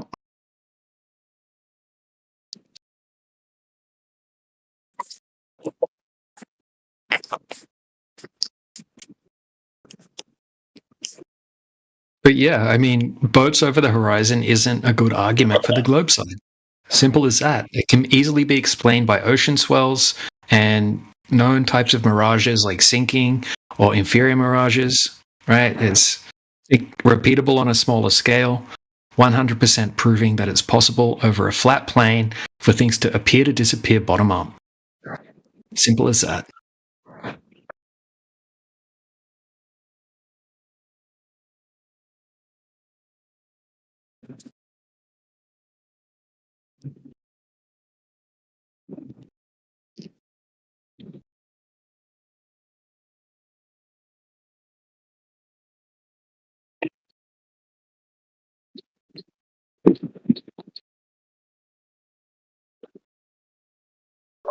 I mean, you can kind of do this with a person, right? Just watch them walk away on a desert road to the point where you can't see their feet anymore. But what you'll notice is they're not also angled off at a 45 degree at the point where their feet disappear. There's no curvature involved. It's just the limitation of perspective. They're not going to. They wouldn't be going off at a 45 degree anyway. That would have to be very far away to be 45 degree angle. The Earth is Okay, much well, bigger. buildings, boats, and land masses, anytime they come out of vanishing point, they're not angled in any way to the shape of the Earth other than being perpendicular to the Earth. Yeah, you know how important that is? They're all perpendicular, yeah? Someone that subscribes to the round Earth is not going to. They'll probably tell you that the angle would be less than a degree. It's not. The Earth is very large. They're not going to say that the Earth is so small. That doesn't make any sense. They're not going to say that you're going to get a 45 degree angle. Like perpendicular is not 45 degrees a few miles out.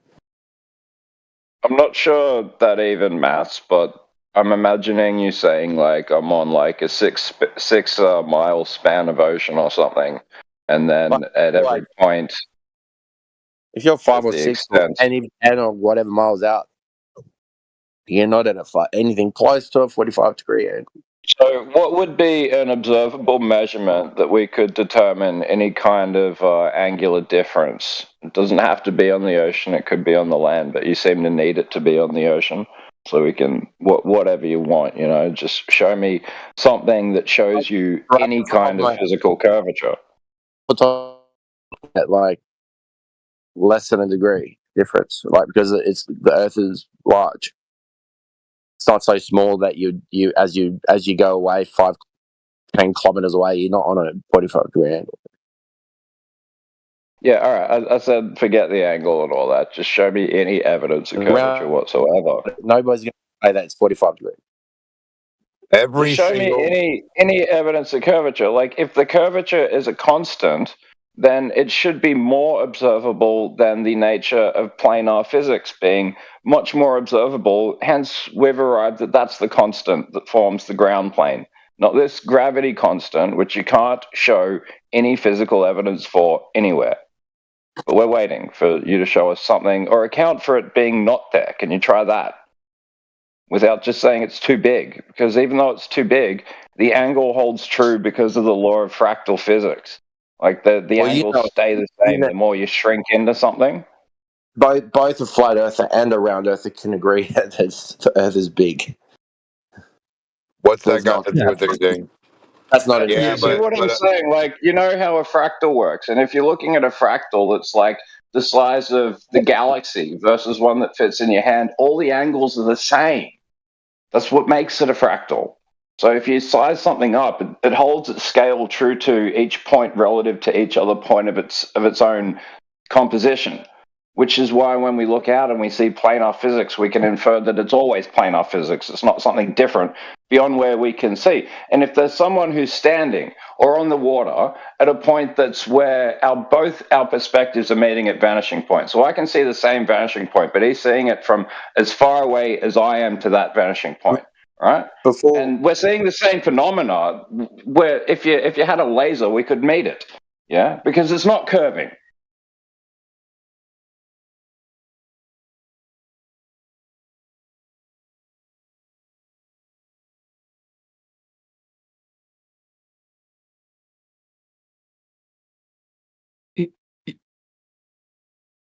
Yeah, they do say, right, the Earth is so big, right, you wouldn't be able to see the curvature by over 10 miles. How much curvature do you think there would be over 10 miles, Arlo? Not being a mathematician, I'd say less than a degree. It'd be tiny, bro. Well, let's, Tiny. Okay, so if I told you it's a 6-story building, what would you think? If it's a 6-story building, Yeah, 66 foot. it'd be unnoticeable to the naked eye. No different to how like the moon, it's very far away. So like even if you were to travel a fast distance, its location doesn't really change much to the naked eye. Yeah, I gotcha. So if you went to like a 10-mile lake, You know what I mean? if you went to a 10-mile, C squared, so that like it's such a long, like pointy triangle that you're not going to make a observable. I mean, if it was very close to us, the perspective would change quite radically, but it's not. It's far away. Okay. All right. So, like, if you went to a lake, right, and it has a confirmed distance of 10 miles from point A to point B across the lake, that means that there should be 66 foot of curvature over that body of water, right? According to the globe model. What are you saying? If you have a 10-mile lake from point A to point B across the lake, should be 66 foot of drop from point A to point B. Yeah, probably. Like, I mean, I'm not running the maths, but yeah. Yeah. That's the math. I promise you, that's the correct math. And right. So if you set up a camera on a tripod 1 foot above the surface of the water, you shouldn't be able to zoom in and see the shoreline on the other side of the lake, because there should be a 66 foot of obstruction between point A and point B. Yeah, I guess you should not be able to see. Yeah, there should be a 6-story building. Ground level. Yeah. So you would have a certain distance to the horizon, right? So you can calculate it, right? And from 1 foot observer height, the horizon has to be at 1.225 miles if the Earth's a globe, right? So if you're on that lake and you set up the camera at 1 foot observer height, right, and you watch a canoe like paddle off away into the distance, at 1.225 miles, it should start to disappear over the curvature of the Earth. Yeah, about 2.5 k's. Yeah. Yeah. Right. So when we actually go out, that's right. I am a kayaker, so I have kayaked. Yeah, me too, man. Very, very far, like 5 k's, like Bribey to Tangalooma.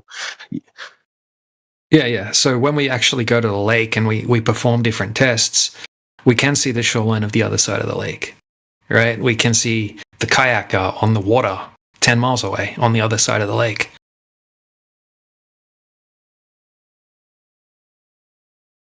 Oh, it's very hard when you're a kayaker to have vision. Like I've done it so many times, you lose vision.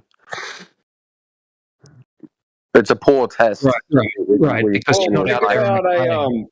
You're very low. Think about a frozen lake. If you had to go across a frozen lake.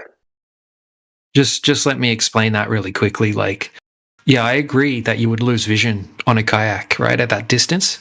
But it's not due to the curvature of the Earth, right? If you pulled out a zoom camera, like a P900 or P1000 Nikon, you'd be able to zoom in and actually see what you can't see with your naked eye.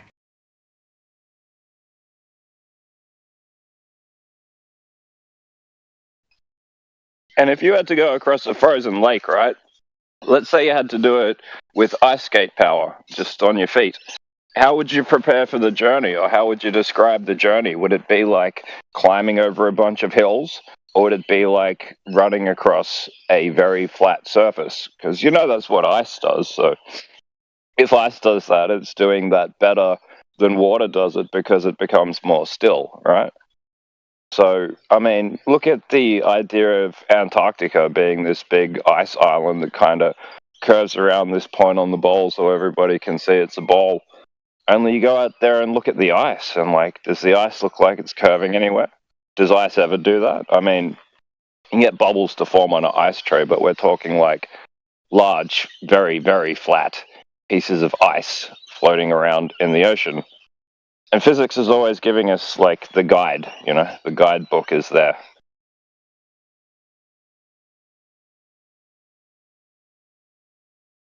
No, I mean, next time I'm kayaking, I won't. I'll tell the other person to just go ahead.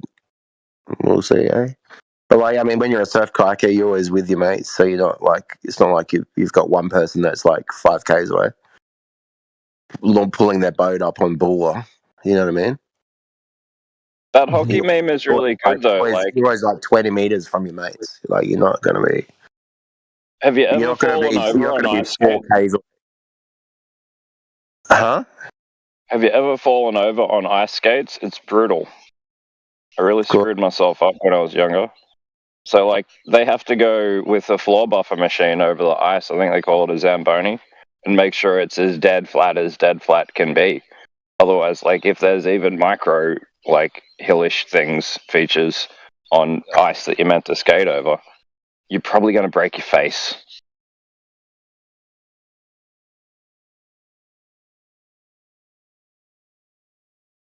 Yeah, I've been ice skating, go skating all the time. Hey, Arlo, can you see the observation I just posted in the side chat, man? With the oil platforms? I mean, can you imagine trying to skate up anything? Trying to ice skate up, say this 1% that you say is appearing every time we can't see far enough, yeah? Try skating up 1 degree of curvature. I'd like to see that. Right, skating up at the same rate as skating down past each other. That's what's supposed to happen on a ball.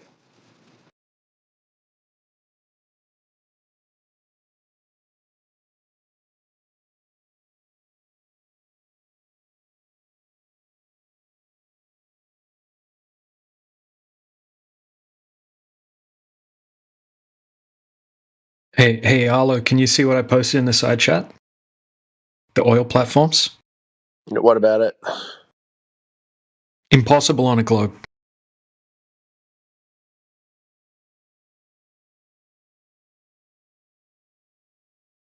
If you walk forward on a ball, which way do you walk? Down. If you walk backwards on the wall, which way do you walk? Down.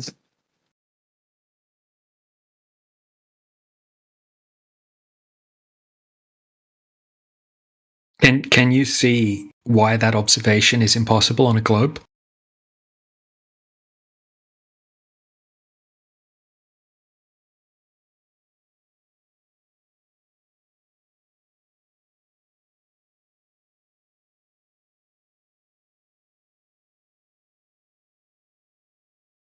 Arlo, you there? Yep. So that's why we have the oil platforms there, right? And they're just there as distance markers, right? Because, yeah, I agree with you. You wouldn't be able to see where the horizon, like you wouldn't know the distance to the horizon if you didn't have some kind of distance marker, right? But this is just from 8-foot observer height, right? So the horizon would have to be about 3.5 miles from an 8-foot observer height if the Earth's a globe, right? But this second oil platform's 10.1 miles away. right? And you can see that the horizon is like way beyond the second oil platform.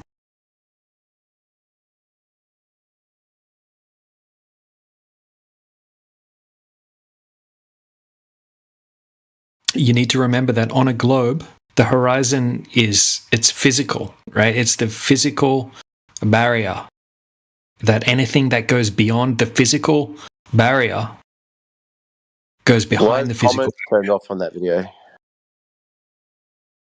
comments. I don't know, man. Maybe a bunch of trolls, maybe. I don't know.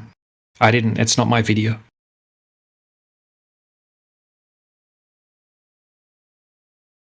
A lot of people troll flat earth content. Yeah, there's no comments on it, no verification, nothing.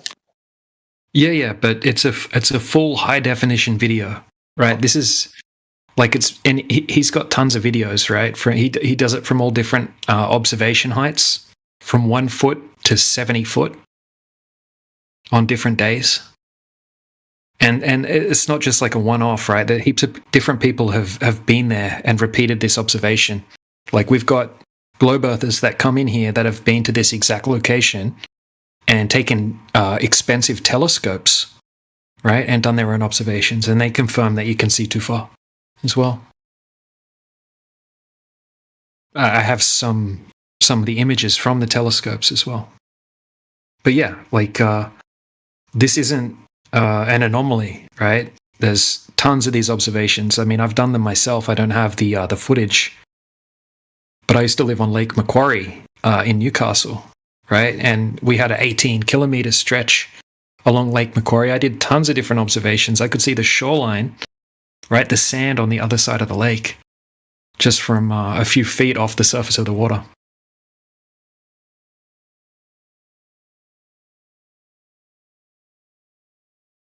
Look, if I ever had a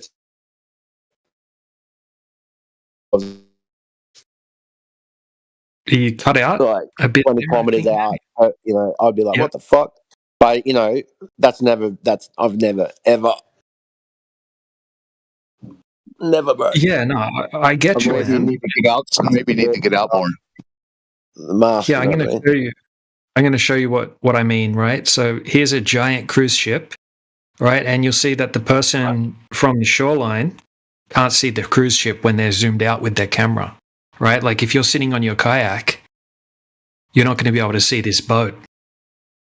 You know, when it's that distance away, it's going to look like it's not there, right? But you'll see when this person zooms in, you can see the entire boat. It's just out of your range, right? You increase your range with a good camera or binoculars or something like that, you can see it again. So the boat's not behind the curvature of the Earth. It's just out of your range.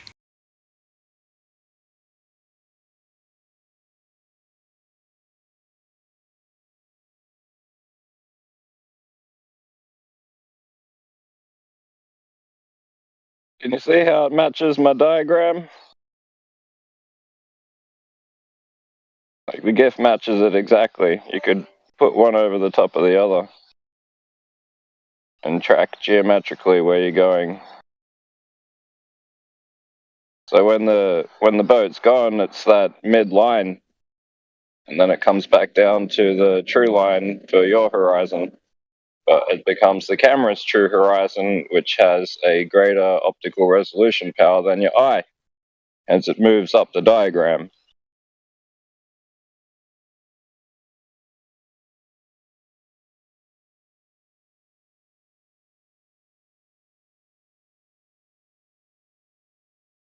Anyway, I gotta go. It's 9 a.m. Peace out. I'll be back later. Yeah, no worries, Harlow. Have a good one, man. Catch you. See you, mate.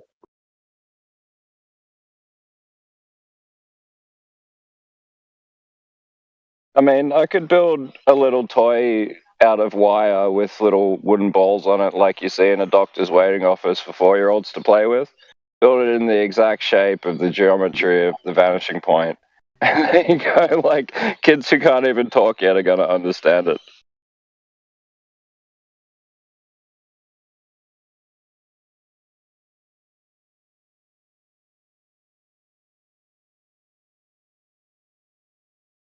I don't quite get it. Like, what's the top of the pyramid in the center? What does that represent? Well, it's just height, you know. It's the sky. What's the line? What's the long line across the image? Is that the horizon? Yeah, that's the horizon. So you can imagine that you're looking at the horizon, and those that bottom pyramid that joins to the curve at the bottom, that's your converging perspective lines. And once you get to that horizon point, if you went there physically, the phenomena starts again, but it's displayed in the sky because the same thing's going on at all angles, right? But you can see the pattern itself will rebuild itself according to how you can plot for it in the distance, which you know you can build, like above the horizon. Yeah. Does that make sense? Yeah, I think it makes sense. So how come the top line is like a curve, like a dome? Well, see, I used a geometric principle to make everything. I started with one line, and from one line you can build everything on that. All you have to do is keep going to midpoints. So once you've gone to the midpoint of the line, you go all the way up and you just arbitrarily say how high you want it to be, but then you make a circle that joins the furthest point of each point of the circle to the edge of the line. And then you can start making the triangles inside it and just replace the bottom half of the circle with a more gentle bell curve, which makes more sense for sight. But I've got a version where I did it all with equal circles anyway, and it just looks a little bit more I don't know. I'll show you that one. I've got it on another. Yeah, that's cool. That's interesting. Yeah.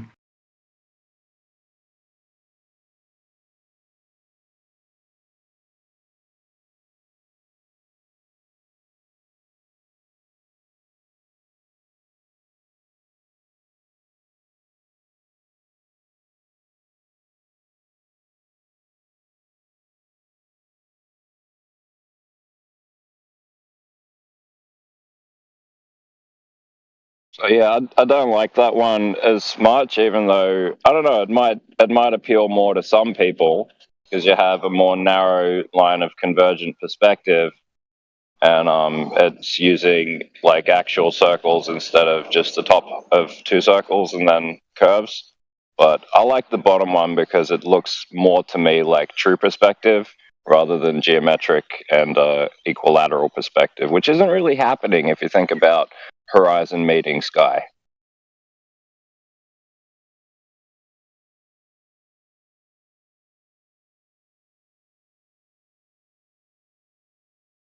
But it's a similar law I use to make those bottom lines. It just uses midpoints of the upside down triangles above, and then you find the bottom point. But I think the bottom one uses the end of the triangle that it's above, so the sides of the box, you might say. But really cool geometric laws there.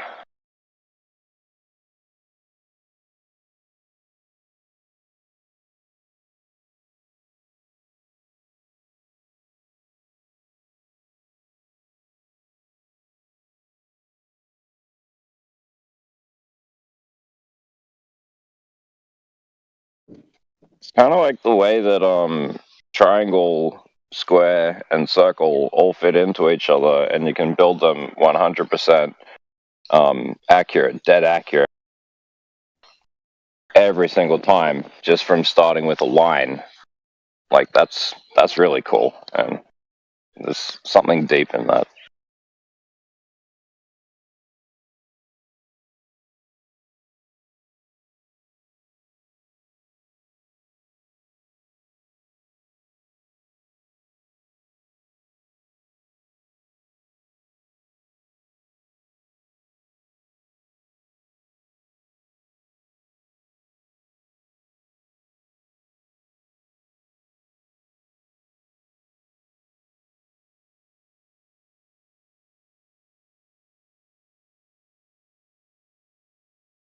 I think there's another law you could use to keep it exact as well, where you just went the tangent, no, the hypotenuse, sorry. No, wait, is that the word? The point from the top of the triangle to the midpoint of the base of the triangle, right? You use that to define how long you want or how high you want it to be, because you use the midpoint to start where the line goes up, So you stop where the line goes up, as if you would go all the way to the left or the right. And yeah, all you have to do is draw a line. If you draw a line and understand what's going on, you can make every shape out of a line.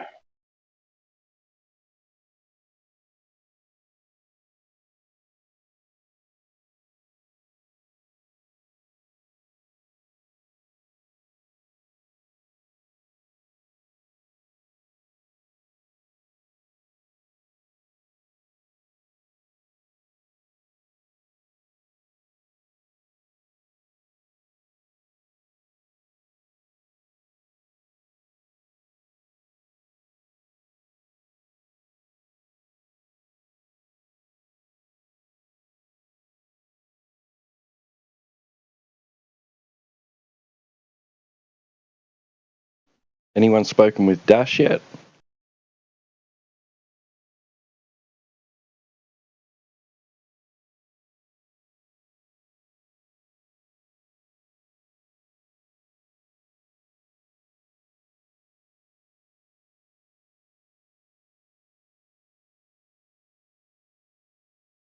Welcome aboard, Dash.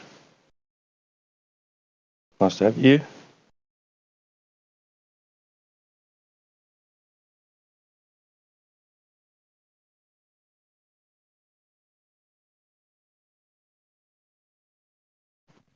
AKA Cecerius.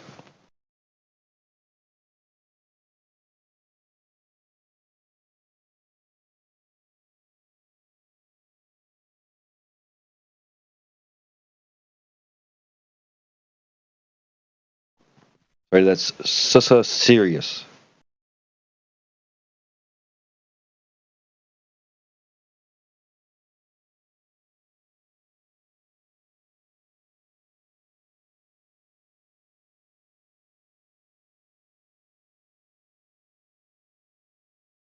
Hello? Cecerius? Anyone home? Can anyone hear me? Mic check? Am I coming through? I can hear you. I'm walking all the way here. Yep. Loud and clear, T-Dub.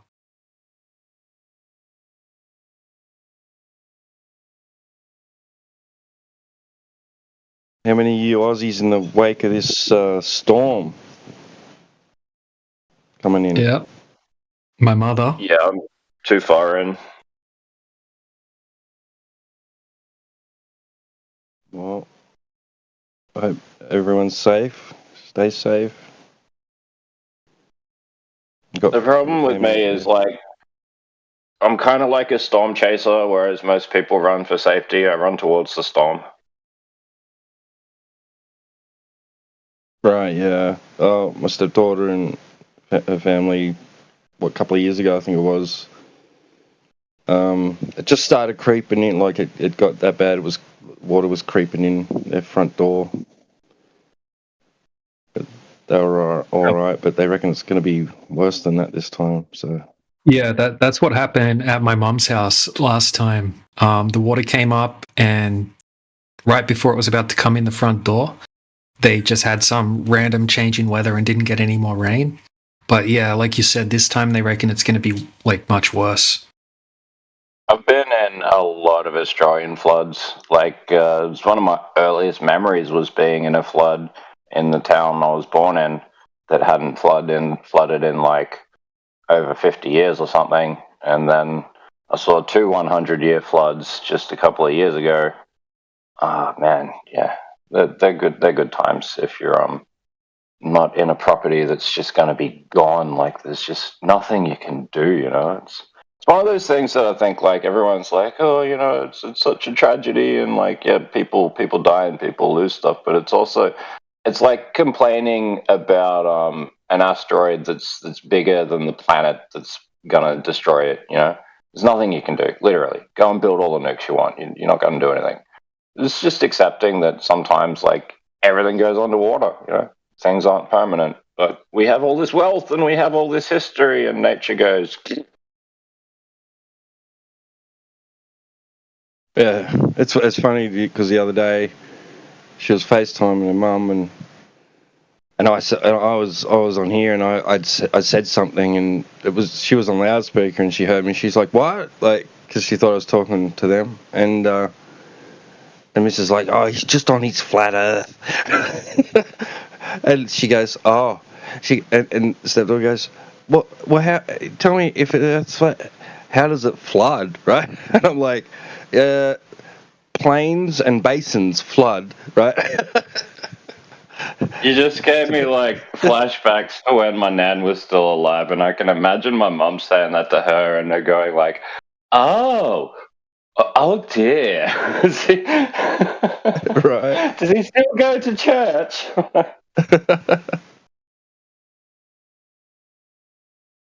Yeah, but I had to, correct her and inform her that it's plains and basins that flood. People up on the hills are usually okay unless it causes landslides and shit. But the higher you are, probably the safer you are. In a flood. The closer you are to sea level, well, especially where they are, it's more dangerous.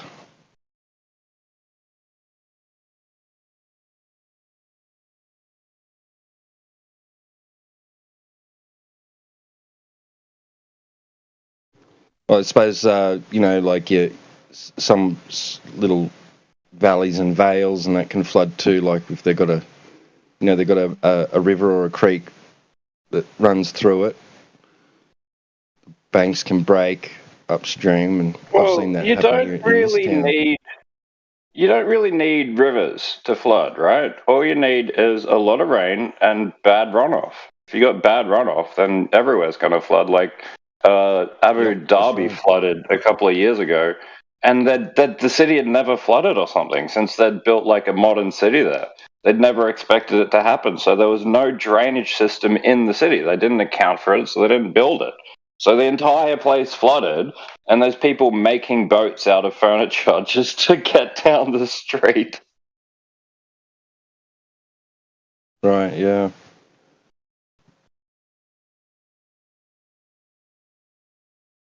Yeah, we've in this little town here. I mean, there's a couple of causeways with the 2 meter gauges, but rarely are they, used. But one year the banks did break upstream, and the creek it flooded, and like on either side of the creek is parklands, and they you could probably it would have been up to your ankles, like huge parkland, and it went to the road. People have seen it like in past years come right up to past that and submerge houses a little, but the torrent was crazy. Like we went and had a look at it after it stopped raining, and it was still it was still flowing like crazy. It had knocked these old wooden bridges out. They were like dangling from like one nail, just flip-flopping around in the waves. Like you could have grabbed a surfboard and gone surfing in this tiny little creek. It was crazy. It turned into a river. I think Australia's wet-dry cycle, it used to be a lot more, I don't know what the word is, rational. Sorry, I really don't know what the word is to describe it, but today it's like very chaotic, and we get these massive rain events, and then it gets stupidly hot again, and everything bakes out for like maybe 2-3 years, and then burns up, and then it floods, and it's like, hey, where were you a few years ago? And when I grew up, it's like without the chemtrails in the sky, you'd get these long dry periods, and then the wet would come through, but it wouldn't be destructive. It'd just be replenishing, and you might see a lot of those old creek beds actually fill up and spill over, and that was common. You just have to wait maybe twice every 5 years you'd get rain events like that in the wet season. I mean, like pretty much everywhere in Australia. Yeah. I'm not being like specific to anything, but yeah, New South Wales has got a lot of that because the land is less flat than Queensland, so the water tends to, like most of the Artesian Basin is up in Queensland, and then the land table gets all screwed up because of the nature of the Cumberland Plain, which is all sandstone, so the water runs down off of that into what you'd say is the Sydney Basin, and all of that fills up. That's why it's prone to flooding more than other areas. But yeah, everywhere in Australia is going to do it if we just don't keep the cycle right with how the place is meant to burn and it's meant to overgrow so it can burn, so it can replenish. But there's too much geoengineering going on. We're making too many like rain cycles, and the Earth is also getting more volcanically active, which just means more rain cycles, you know. So we're set on a path that we're blaming on economy and misappropriating doing anything about, because it is actual, like it's an unstoppable cycle that we've taken part in. We haven't started it. Yeah. I lived when I was a kid. We lived at out the back of Maitland for about a year, and I remember it flooded there. And we like across the road was some paddocks that usually had cows in and stuff. But yeah, we just went swimming. We went swimming in the floodwater, which was probably dumb, but yeah, it was fun. It was like a pool for a day. It's like, cool, let's go. Right across the road from the house.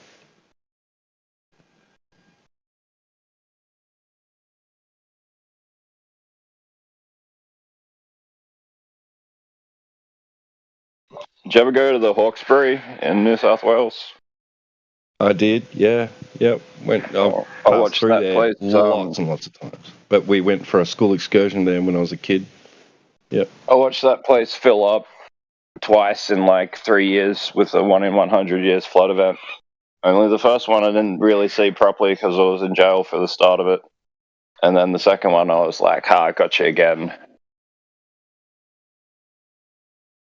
But yeah, it's like pretty impressive when you see like I don't know when you would have gone out there, but they built all these really high overpasses over the like there's a lot of very low elevation out there that links together towns that rise up on the land table a bit. So you'd have Windsor and Richmond separated by about 2.5 k's of this like just huge drop in the elevation, where it was a really old river probably, but it's dried There's up. some for little back centuries, road through there that I've taken too, and you have to go over a bridge. Yeah, that's all called the lowlands, literally. They call that the lowlands, and it comes in over Windsor Bridge on one side, and then you go towards Sydney on the other side. There's another bridge and another lowlands, but it's not as big as expansive. But yeah, when those floods came through, that entire region is underwater, and the only parts that are above water are the towns themselves, and it's like really just kind of from the center of the town out to near the edge, and near the edge it starts to drop off the elevation again, and all those people in the cheap housing and sometimes the rich housing, they're underwater. Well, that people was, just don't plan like, for this stuff, you know. Last Like, year or the year before. Why don't we build like I think they do this in certain places. They build like pontoon chain houses, so like it rises up and it's moored in like a flood event. I mean, it sounds crazy, but it's possible to do. I mean, that's how you get a boat to survive in like an event, you know. Maybe not something that turns it over, but you use the mooring and the pontooning to make sure it's not going to tip easy, it's not going to float away. Yeah. Unless you're blessed like Forrest Gump. Yeah, the last remaining boat. Yeah, I went for a school excursion there when I was a kid. And we stayed at it was like a weekend or something. We stayed on a little island in the river, on which was built an old prison or something. That's what we stayed in. It was like an old prison or hospital. No, I think it was a prison. I think it was a hospital. I don't know what you're talking about, honestly, which is strange. Somewhere I thought you were going to say I thought you were going to say Long Neck Lagoon or something, which is a popular education excursion spot. Yeah, they took us. But do you mean like the Hawkesbury River somewhere? Because the Hawkesbury River goes all the way up to like Berowra, so you're probably up along that point. Because up along that point, there's a lot more islands and things. Right. Yeah. Yeah, it was fun. It's an interesting way, actually. If you ever like have to go from Sydney to like where you said like Tweed Heads and all that, go up through the back of like the Hawkesbury there at Richmond and Windsor, and you'll go up the Potty Road, and it's a trucking back corridor. It's some of the nicest driving though, and it's like taking the hypotenuse instead of the long winding coast road, which is taking the longer side of a triangle and making it even worse. So yeah, the Potty Road's really cool, really fun. I've driven the Putty. I used to take that thinking it was shorter, shorter time. It can but be. It wasn't. It depends how you drive. It depends. It was to get to the Blue Mountains from northern New England, and then I discovered Gunnedah back way through Mudgee, and then that down that way. Which that way's stupidly quick, definitely. Yeah, it's longer, but it's quicker. Yeah. It's kind of like going the back of the land table, and you skip around a bunch of like the road is just I don't know if you ever actually looked at it, but the road around the coast, they're all stupid, and like at 38 I just avoid the coast because everything's crammed in there and everything's like a logistical nightmare. Yeah, it is. Like coming from Sydney to Queensland, I went all the way to Cairns in like a day, and I went up the New England Highway. I went as like as straight a path as I could from around Newcastle straight up to linking at the New England, so I could go through the border at Goondiwindi, and it's a dead straight road till you're like near Townsville. It's crazy. I don't think there's many roads like it in the world because you're driving on it, and if you wanna do a video of like a flat Earth proof, man, it's like you feel like you're in a time bubble because the horizon point, it doesn't get any closer, and the one behind you, it doesn't get any further away, and you feel like you're just locked. You're not moving. The terrain is slightly changing, but not to the point where you could say it's much different, and feels at night it's even worse. It's just road train city. I've never been up that far, but I've heard about the roads up that way, like and you'd like just sit on 160 happily, yeah. Yeah, you can sit on whatever you want. You'll see any other car about half an hour before it gets close to you.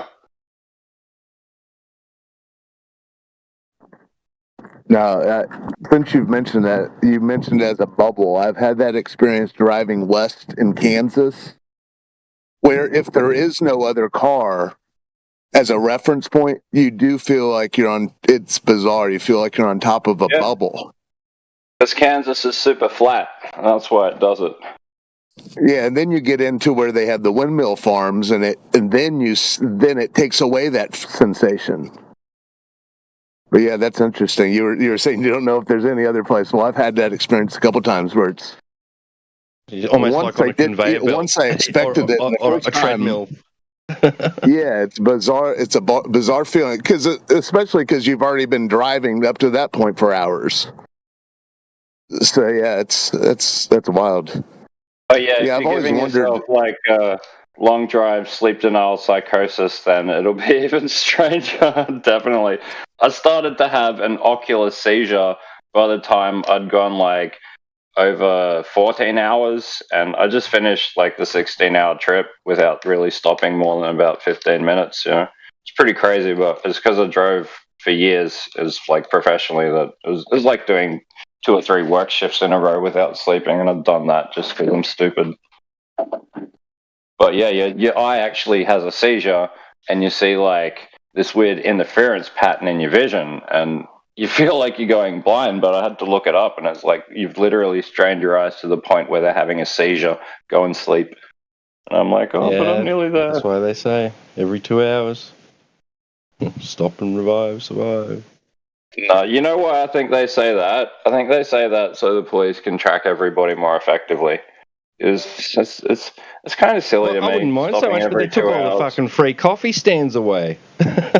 Yeah, I mean, they don't really spend much money on that. I've seen them open like half a dozen times on times when I needed them, Driver revivers. They're a good idea, but yeah, we don't use them. Just like the neighborhood watch, You see neighborhood watch signs everywhere, and it's like, try telling your neighbors about a kid getting bullied. They'll laugh. They'll fucking laugh. I had a friend who went to a year-long grad school in Australia, and all he would tell were stories about him and his friend he met over there, fellow student, driving around. They were like, anytime any reference made to it was just, oh, we were driving here one time and driving there. Dude, it's every Australian story that you tell starts with, "Oh, so I went for a drive." Yeah, well, and then at the end of the story, this is probably very Australian too. They had bought a $400 station wagon, and when it broke down, they just walked away from it, and next thing it's carried on with their lives. Never thought about the car again. But yeah, there must be a lot of good driving over there. It's harder to do if you're not a backpacker, but I've known lots of people who've done that because they're into stealing cars.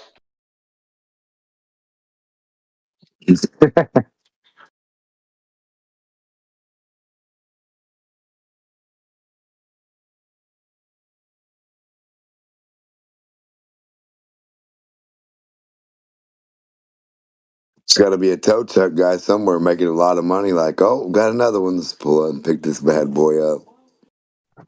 Well, you'd think so, but most of the people who want to wreck or burn a car, they'll drive it into a nature preserve, which is around every single town you could find. All you have to do is drive into a thicket of trees, and no one's going in to get it. You'll see it there 80 years later.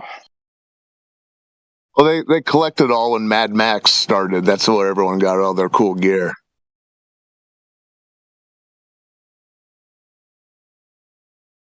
I'm always fascinated by Australia because one thing I can't wrap my mind around is it has the same. I'm wary about the population numbers overall, but has the same population as California. Strange to me. Well, so does Canada. Yeah, that's also strange. That's stranger. I guess it's just a lot of empty land. That's what I always wonder how much. I don't know. Well, yeah, it's partly that, but it's also urban sprawl. It's just like probably Europe does it even worse than the US. The US just has more space and like one kind of guiding party called the government, But yeah, I mean, you can pack a stunning amount of people into a small amount of space. Just look at this high-rise building in China, which is the biggest apartment building in the world. It's got more people than some countries living in it. One building.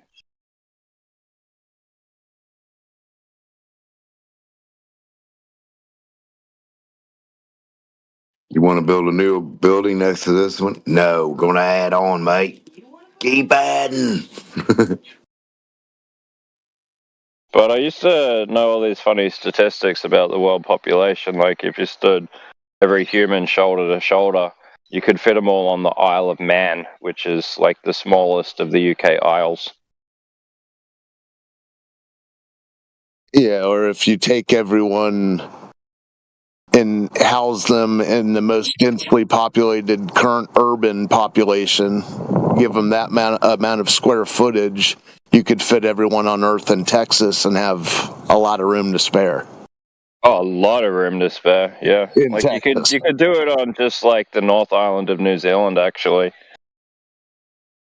And like that place doesn't even have as much available space because there's very little flat land in New Zealand. It's all hilly.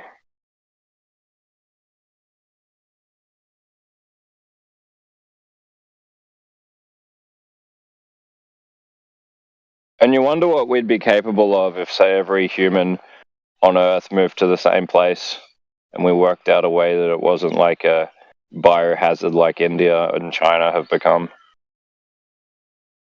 Which I think is possible. But not if we're always prioritizing greed for the few over the many.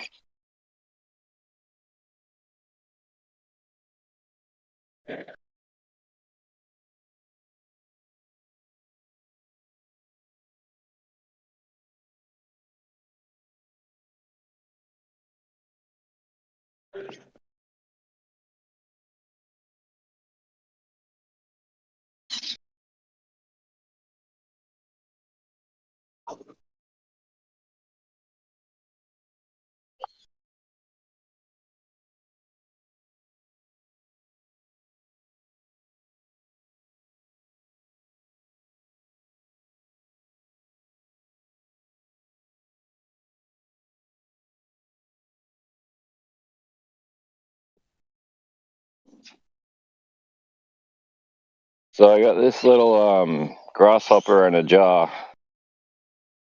Well, it's a grasshopper skin, which it shed like perfectly. Doesn't it look like a T-Rex? Look at its feet.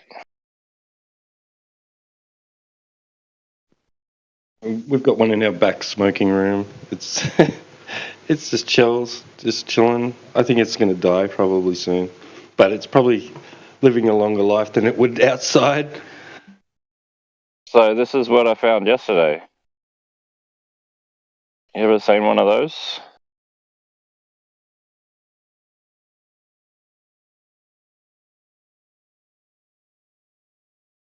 I don't know if I've ever seen a perfectly shaped grasshopper skin. Yeah, I don't know that I've ever seen one at all. It might be that a spider ate it. I don't even know, but I'm guessing it molted. Shedded its skin. That looks like it's got stuff in it. Like, how's it? No, there's nothing in it. I'll show What's you a that few more wiggly photos. line? Hold on. Yeah, I think that's Hold on. I think it's I just wasn't like even aware skin. they did I that. don't know. But it might be a parasite. Who knows?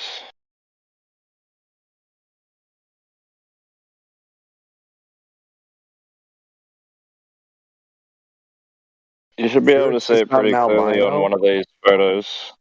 Sure, it's No, not look a at the rice photo. beard.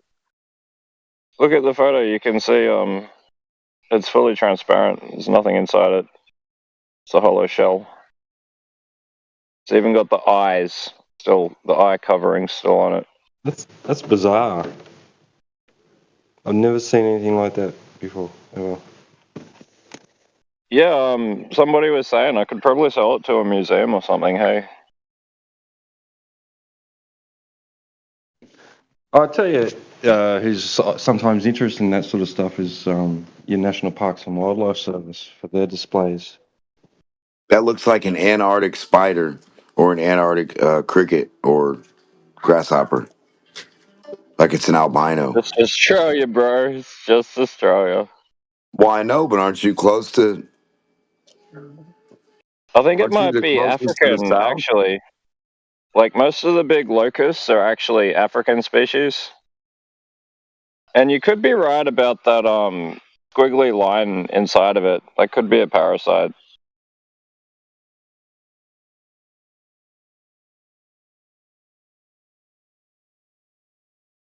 Still don't understand how you can molt and a parasite could grow inside and stay in the center of the mold and not just lay on the crust. Well, it might have been eaten by a spider, like I said. Like, spiders, they suck everything out. They inject this, like, dissolvent. Like that?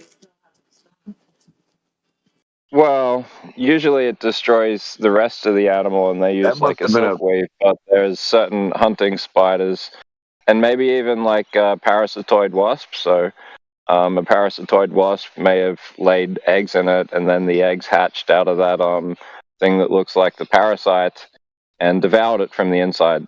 That could have happened easily. Where's the hole? Because I got a lot of wasps around here. Like there's nothing but like wasps in town. Doesn't it got to crawl Native out of it? bees, native wasps. Yeah, like Where's Is there an the opening on little the wasp. grasshopper? Yeah, there is out of its back, which would be there if it molted Oh, okay. and crawled out of its back anyway. So it's hard to That's tell just whether or crazy. not parasites ate it from the inside or it crawled out of itself. Like, I don't know. But nature's amazing, isn't it?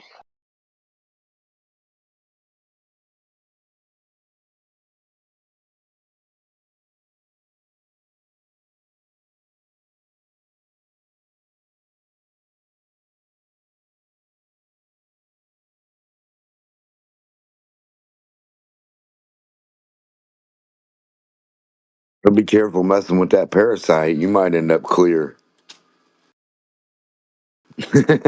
Well, Gotta be that'd be a careful. neat trick. Yeah. This parasite makes you translucent. Turn into a glober then. Had nothing going on inside.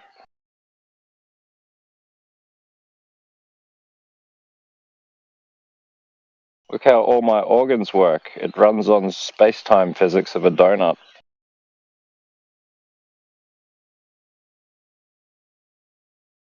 A manifold of great proportions.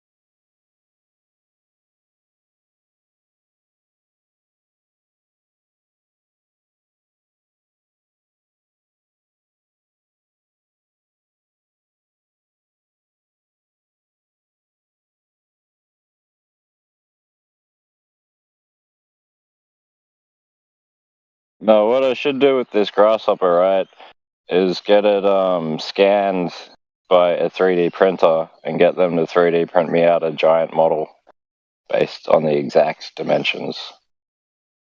No, you want a bumblebee.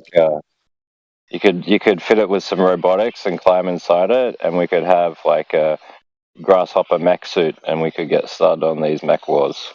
No, you want a bumblebee.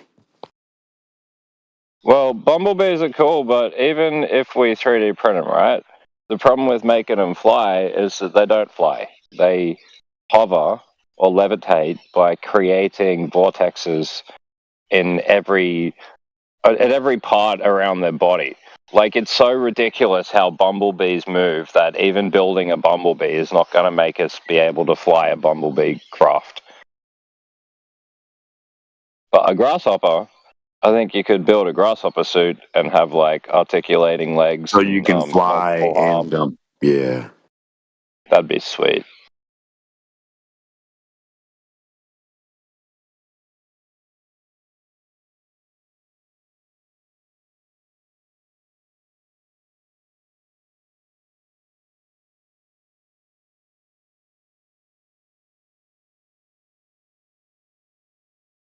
Got a lot of cool praying mantids around here as well. Be awesome if I found some kind of hollow praying mantid. There's just some kind of crazy wasp going around here, hollowing out all the bugs for me.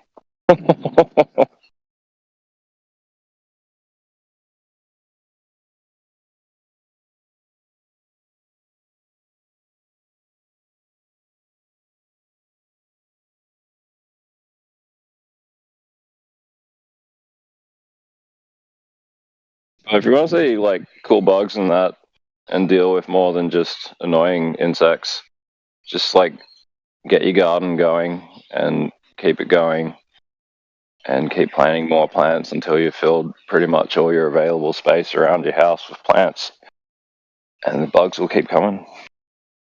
Get a thriving ecology going. I always believe some bugs can come from the plant itself.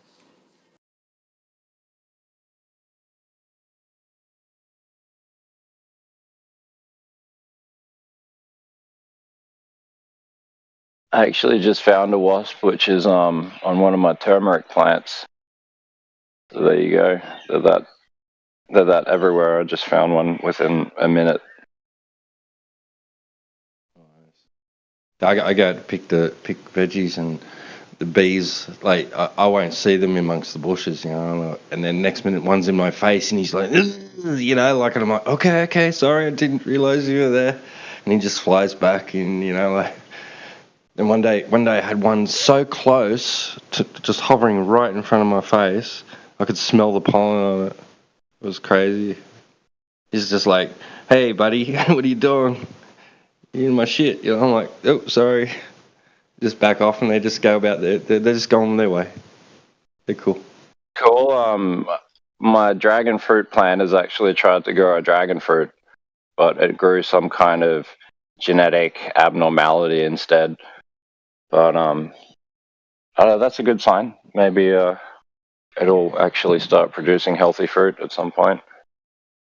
It takes a really long time to get dragon fruits. Where do they mainly grow? They're an Asian thing, Southeast Asia, I think. And get some Asian soil. Actually, I might be wrong about that. I think it's probably South American because it's called pitahaya. That's the scientific name. I know every island can have a different fruit on it next to another island.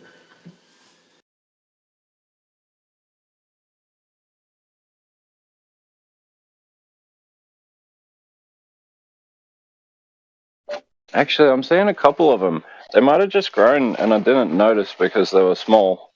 And like, I haven't done any gardening for about 2 months. I've let everything overgrow. And then I've just come back and weeded everything and made some discoveries.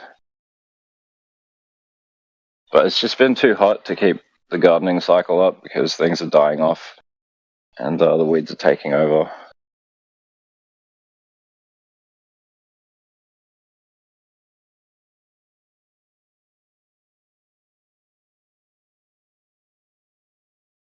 Isn't that crazy how the weeds don't care about the water amount?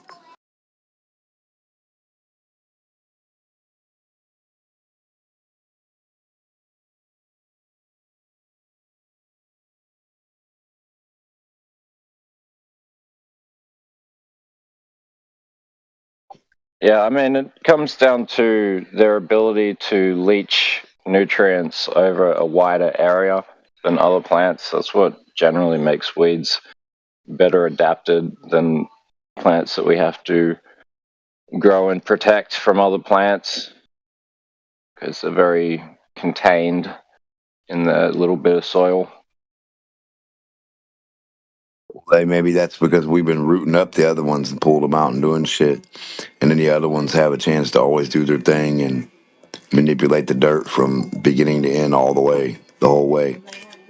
Like, Well, that's why I do this kind of cycle of letting things overgrow for a bit because the weeds are really good at pulling up stuff in the soil. So if you get the weeds into a good cycle without having everything die around them and then pull all the weeds out, you'll find your other plants will just take off because it's like they've got all this fertile topsoil now. It's been filtered by the weeds.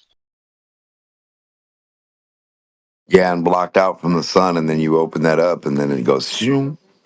Yeah, that's the other thing. Like, I had some plants that weren't doing as well in the hot Australian sun where I'd position them, and I'm trying to use, like, plants shading other plants, but I had literally nearly 8-foot grass in one of these patches that I'm just sitting in front of right now. It's about 2 by 3.5 meters square patch, and the 8-foot grass was all the way through it. So after pulling all of that out, which took about an hour by hand, I've noticed there's a lot of overgrowth underneath it and a lot of regreening. And yeah, it's they've definitely benefited from having the grass there for a little while. Leaving it there too long, and they'll start to die from light deficiency. But yeah, there's lots of interesting gardening techniques that don't involve just going as hard as you can with chemicals, and you use what nature to do. Like a rotating object that goes open, close, open, close. Where light comes in, then it's closed. Light comes in, it closes it. Like a fan blade thing that opens and closes above your tent. Yeah, I try to move my light sensitive plants around anyway, because it's not like nature's always the same. Like a plant doesn't really want to live out its life in a corner of the room. So I find different spots where it gets different airflow and it purifies different parts of the space. And it's the same with outside plants. You just want to find them good partner plants to be around because their roots should come out of the pots and start to mingle.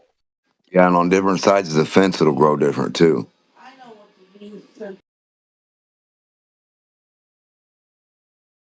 Different sides of the house. Like one corner of my house, there'll be a weed that grows so big it gets like 3 to 4 inches around and like it gets huge. Like Well, another really easy thing to do is called electroculture. And all you do is wrap copper wire around stakes and stake them into the ground and have a little bit of the copper spiral pointing to the equator, basically. Yeah, what it does is taps into the soil and the plants form this like what would you say? Like it raises their charge slightly, and they become more immune to invasive things and like funguses. So you actually don't have to use like pesticide, and they will tend to grow about as high as you make the stake, which is another weird part about it. But I saw it start to happen really quickly when I put it in, and it's like just a simple low tech natural current thing. So try that out. Look it up. Electroculture. Shock therapy for plants.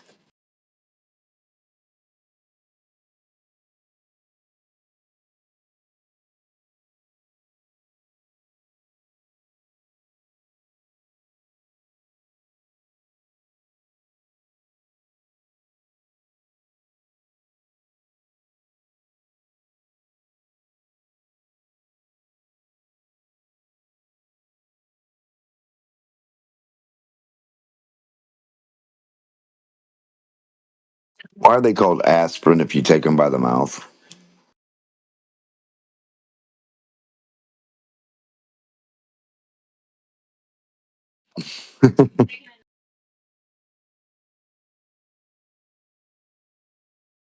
I think dragon fruit vines look really pretty. They do all kinds of weird growing patterns.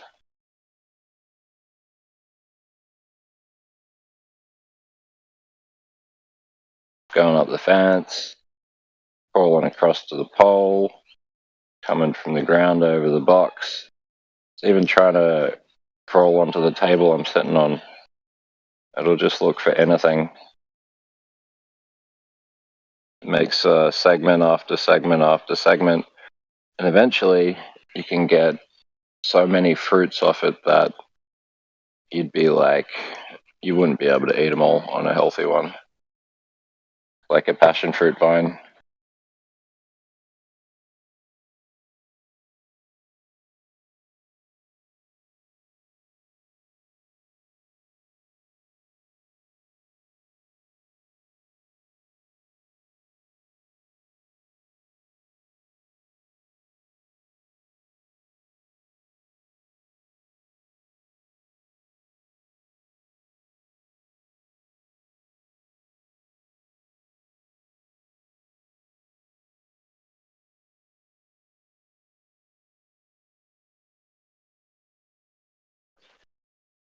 So I'm just sitting here holding my grasshopper in a jar, and look at what I saw in front of me.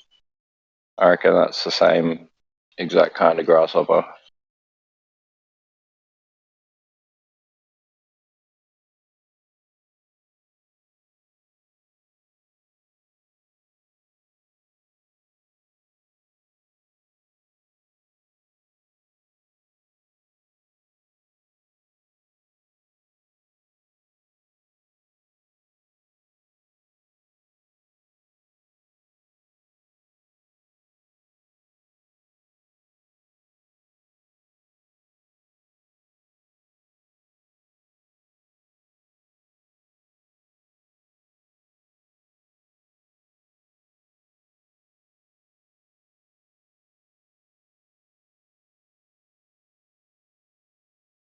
I used to be fascinated with them when I was a kid because we catch them and then you feed them grass and they eat it like they've got like a vertical mouth. It's so weird.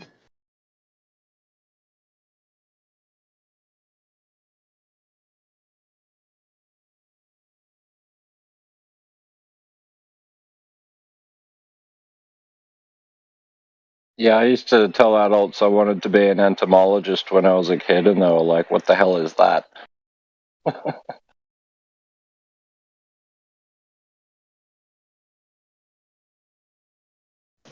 That's somebody who studies ants, obviously, right? There's big walking trees.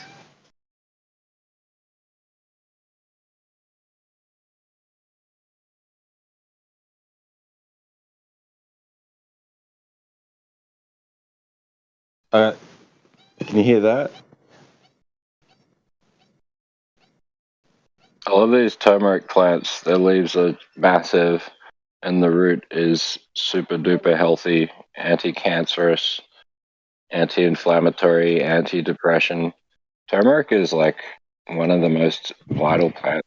Who would not want to grow it now that you can see what it looks like? I started with like one little bit of a turmeric root, and over 2 years, it's grown into like 6 different plants.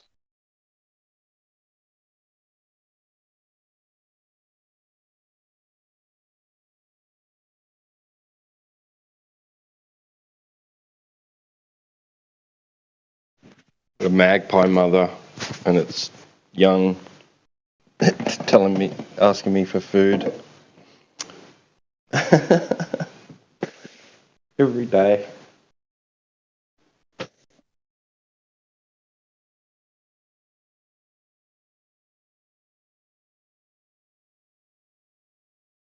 didn't actually think that, by this season that the young would be whinging still. But they are.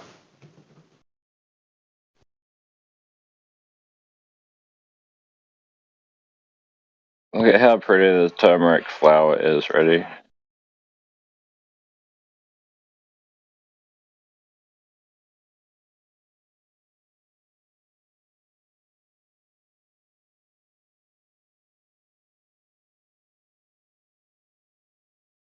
Kind of like a lily.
It was one of our pet magpies.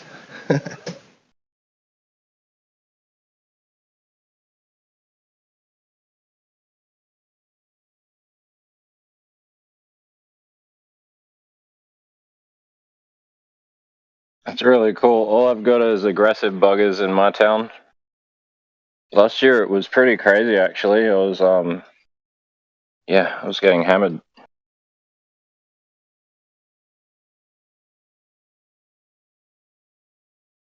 Yeah, they can be pesty. But yeah, we're just like I think there's a couple of groups that nest nearby, and they've just become accustomed to coming, and we've put a plate on the table out the back and just leave a little bit of food for them. Or if they turn up and whinge at me, so I go out and give them a bit. they're not as tame as some that like will come right up to the door or even come inside your house, you know. But they're pretty cool. They know where to come and get a feed.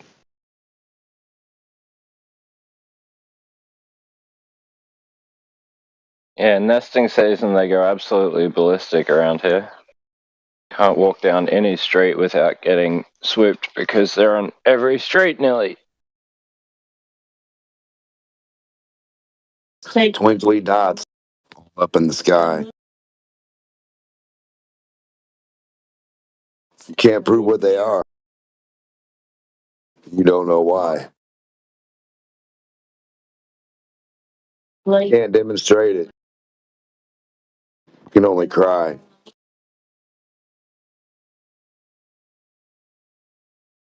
I had to double check to see that wasn't DJ coming through DJ's mic.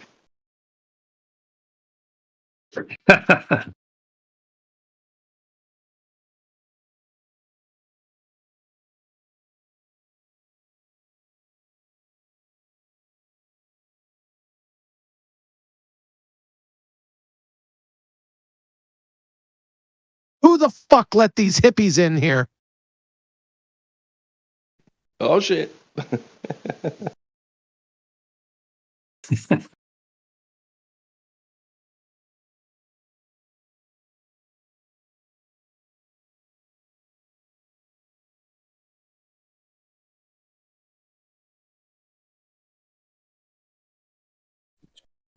What's up, boys?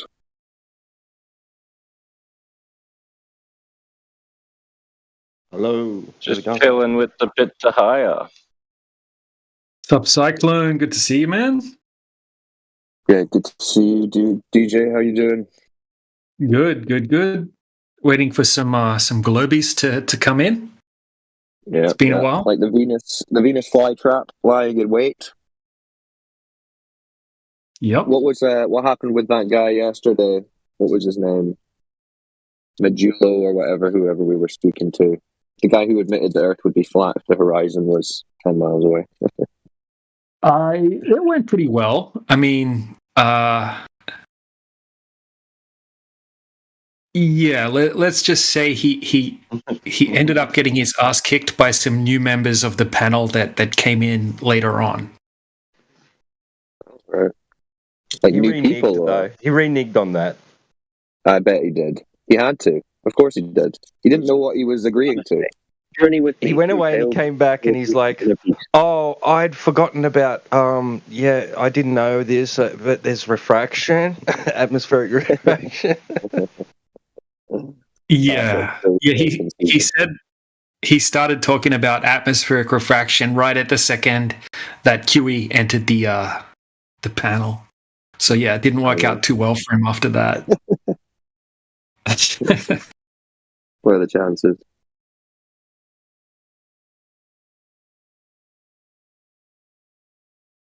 He was all right, though. I mean, he was at least not belligerent. Yeah, he was a good sport. People. Yeah, he was all right. Yeah, he was fine. Yeah.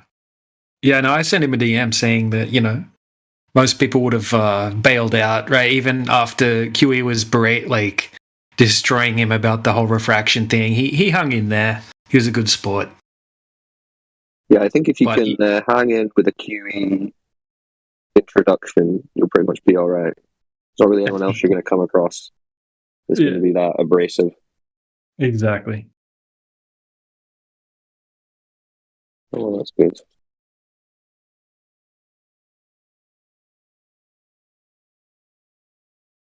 Have we had any good ones today? Not really. We had Mez seeing boats go over the horizon, and then but yeah, that didn't really work out too well for him. Other than that, just trolls. Mez is like the last Glober standing from the day one politics Globers. He's like the only one that still comes in.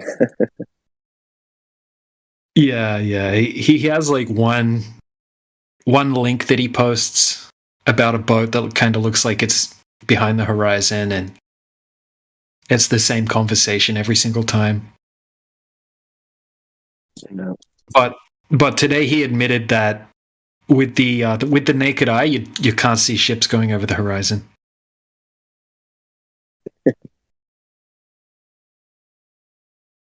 Wow.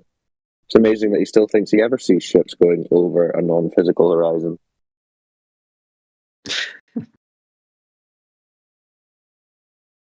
Yeah, he strikes me as the type that's always going to be in conflict with observable reality.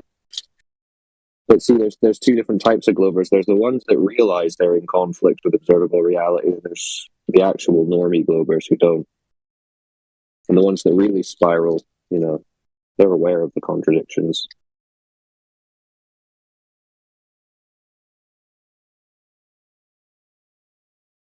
It'd be difficult.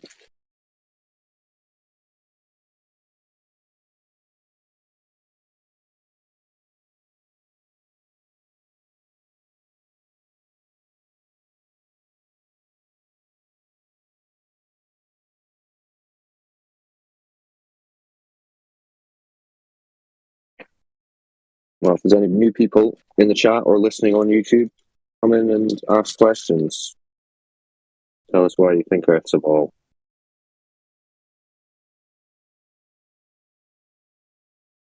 Let's get the party started.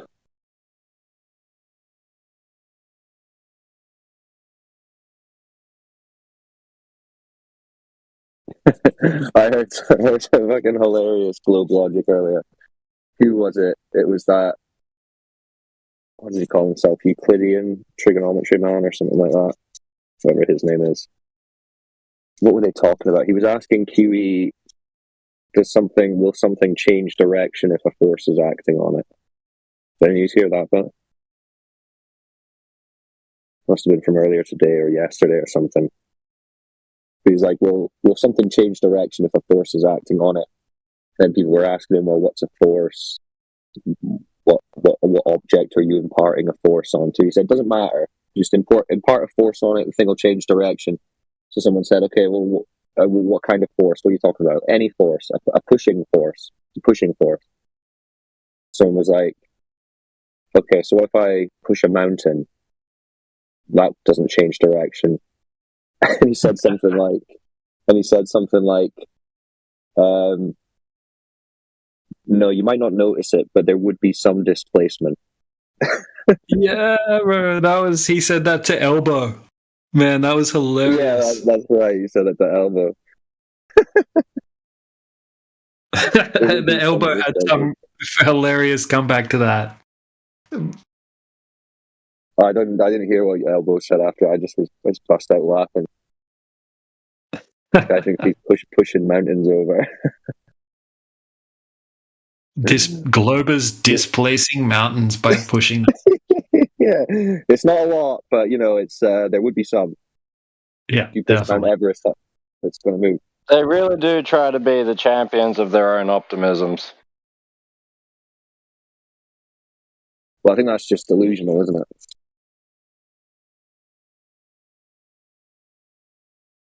Pushing a mountain. Good grief. They say we're crazy.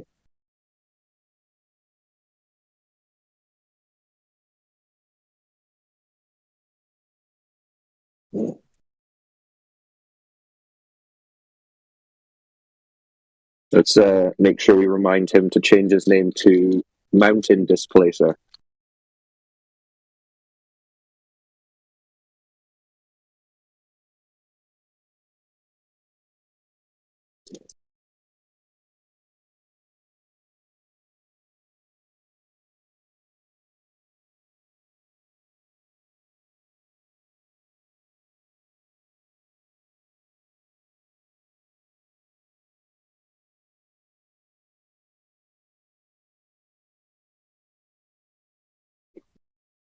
Salmon birds swimming upstream.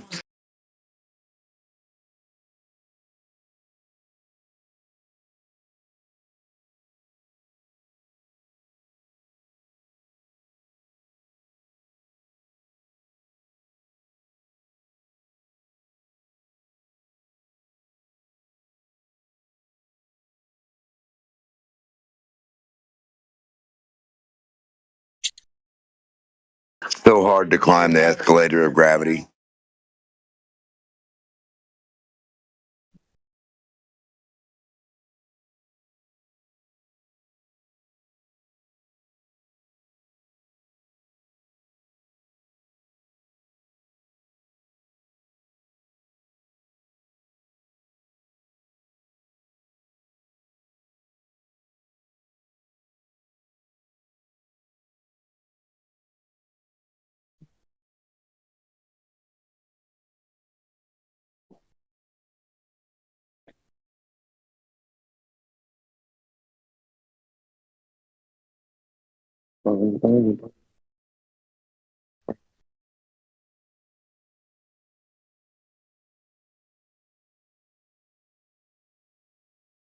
Here's Jim.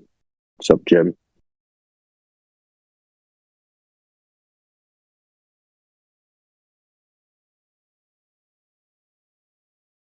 Jim the Frog. How fast do you have to jump to rise against 9.8 meters a second? You must be super strong.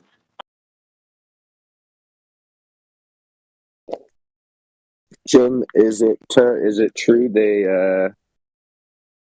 they turned you gay?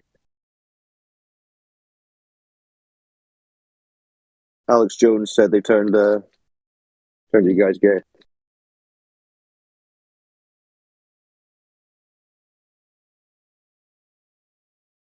Something in the water. Hopefully not, Jim.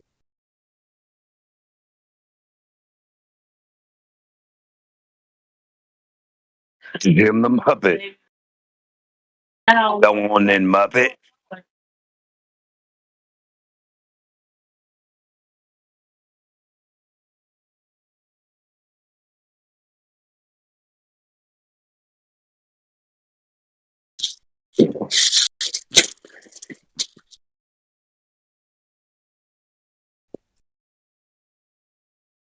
Tell me if my mic's mental, because it's quite windy here, so don't know if you can hear the wind.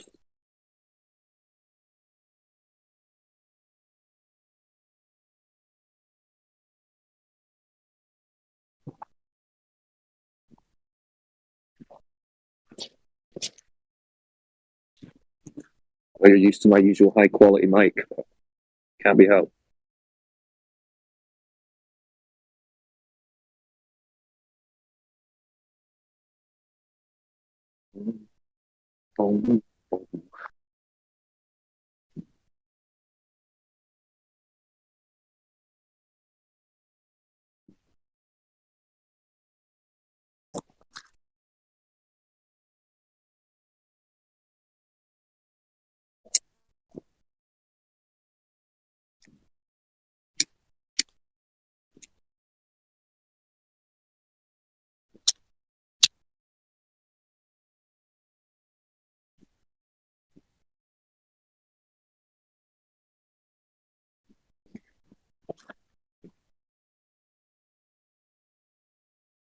Coming soon, Globe Busted. In a world where people believe they're spinning at 1,000 miles per hour, where water magically bends around a ball, and gravity holds trillions of tons of air next to a vacuum, but can't hold a butterfly, one man dares to ask the forbidden question. Where's the curvature? Boom! Explosions in the background, dramatic zoom on a shocked NASA scientist wiping sweat.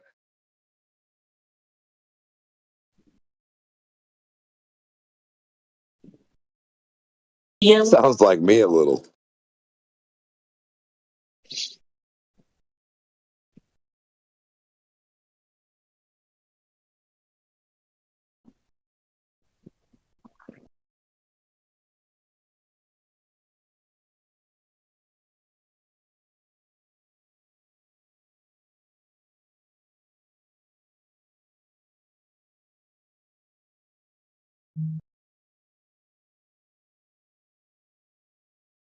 One man's truth is another man's lie. One man's reality is another man's why.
Yeah.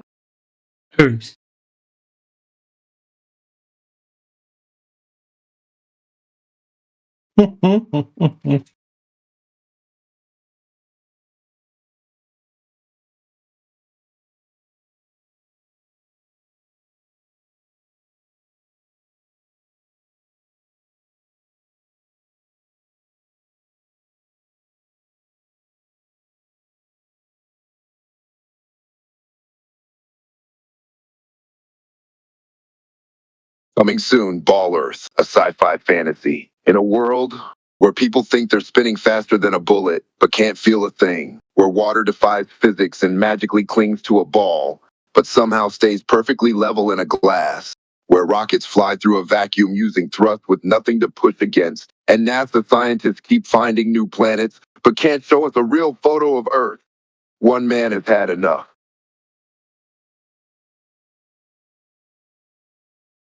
Damn, we getting a Demok movie?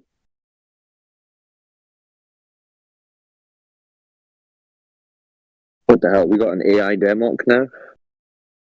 I think so. Oh shit. How you feel about that Demok? I don't know. I can't wait to debate it. Imagine. That would be funny video. Holy shit, I don't even want to do that. I just wait back and listen. I think if AI did make a movie about flat Earth, the script would be something like, walk up to NASA scientists. Hey, do you have globe proof? Shows globe proof. This proof is stinky monkey balls. Chops off head. That's how it'd start.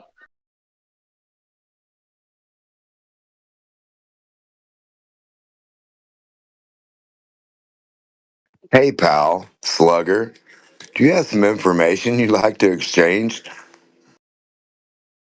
That's what AI would say. It'd be like your best friend.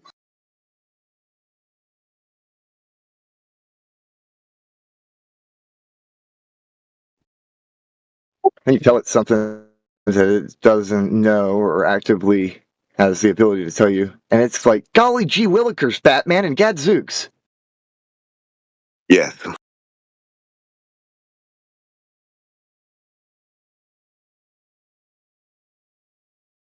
Who in the hell told you?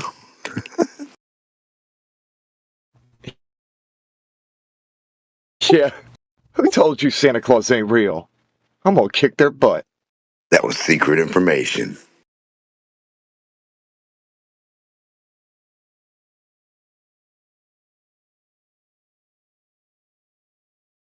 Hey, Mushkade, you there?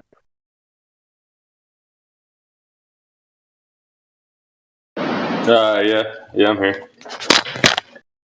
What's up? Sweet, because we're out of bloopers. It's only you. No, I'm doing dishes. I'm just trying to listen. Maybe after I'm done, but like I got all this. It's loud, so. I don't know. You need to say something globe related. Are those dishes? We can measure the acceleration of Earth with a pendulum. It's an accelerometer. So. Measure the acceleration of Earth with a pendulum. Yeah, a pendulum is an accelerometer.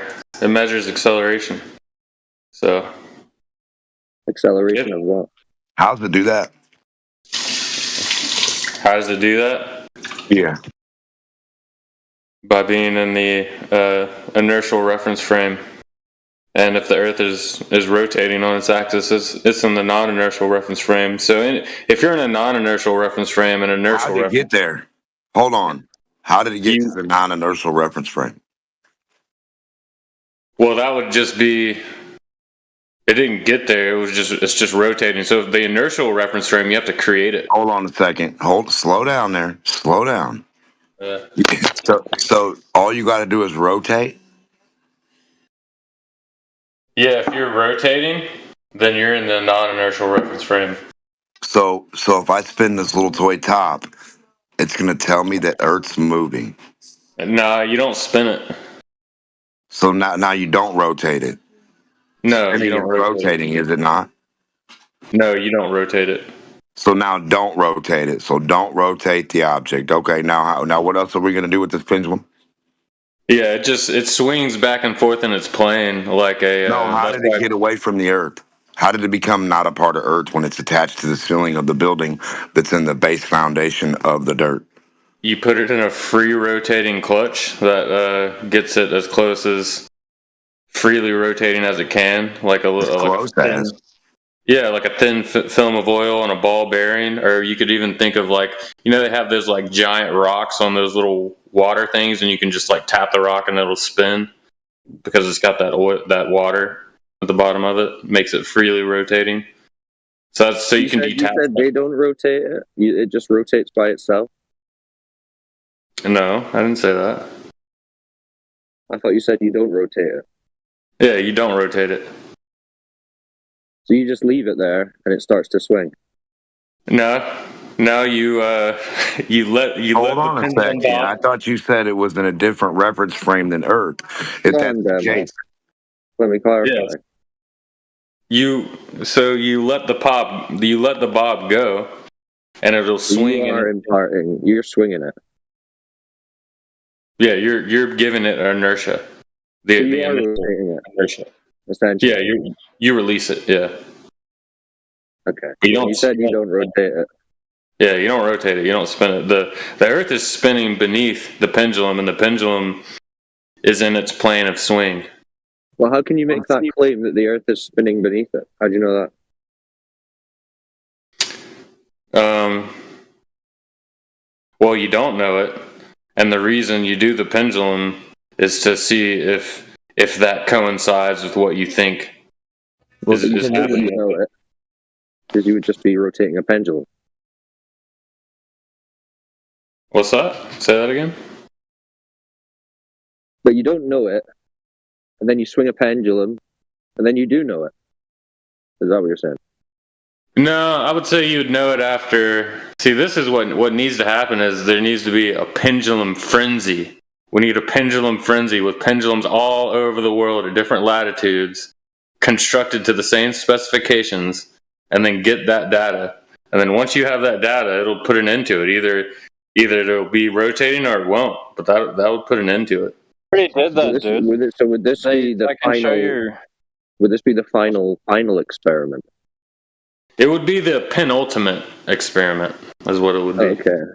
So there'd be something else after that. What would that be? Yeah. So this one, the penultimate, would just be about rotation. And then after that, then you can bring in the latitude and all that, and then you can try and prove curve.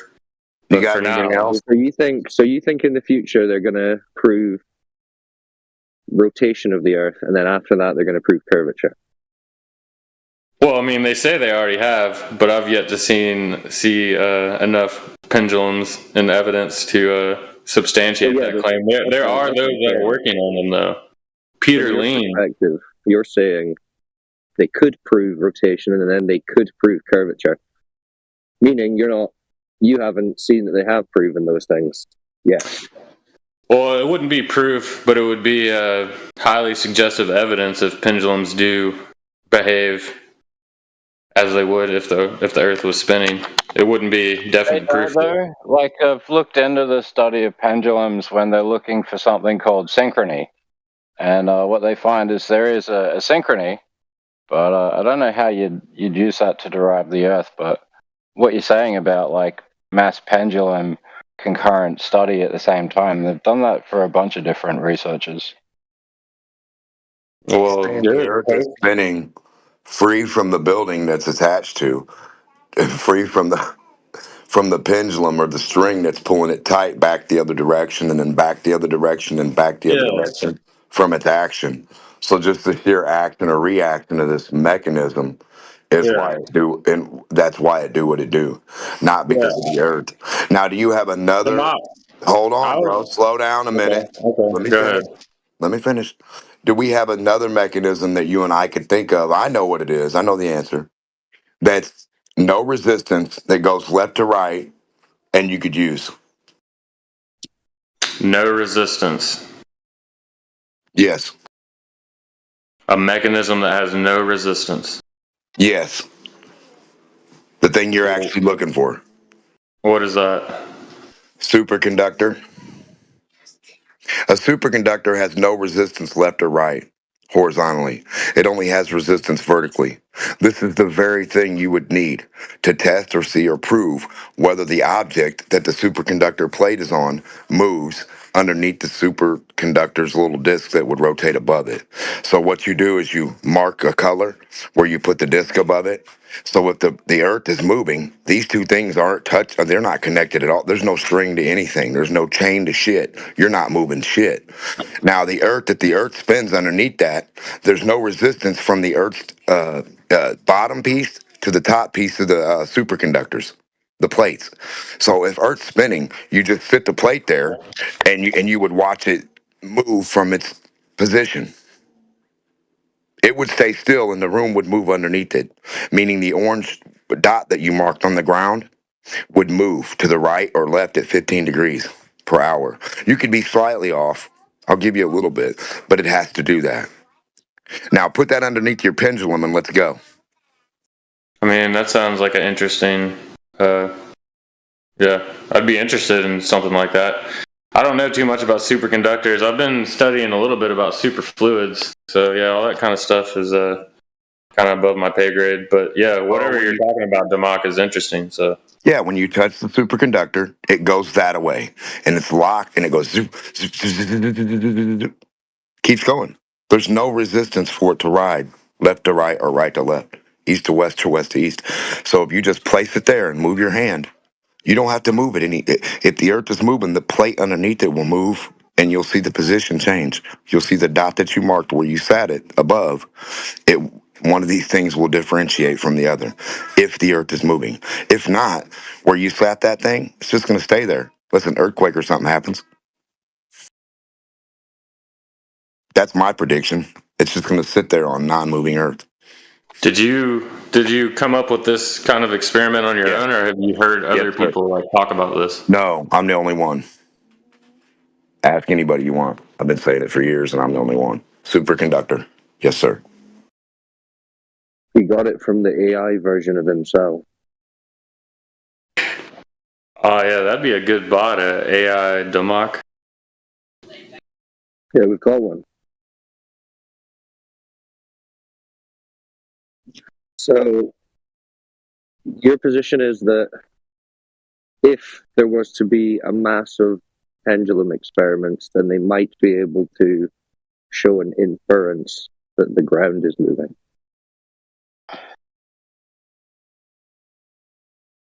Yeah, I think the rotation of Earth is like the lowest hanging fruit for like for ways to measure it.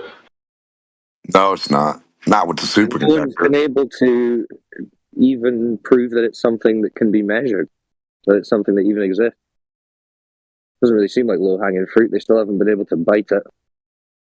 I think they should use my idea. They just gave up. They just gave up and decided to choose relativity. Remember? Yeah. Relative motion to fucking who knows what, where, sorry. To who knows where, what, or how. Yeah.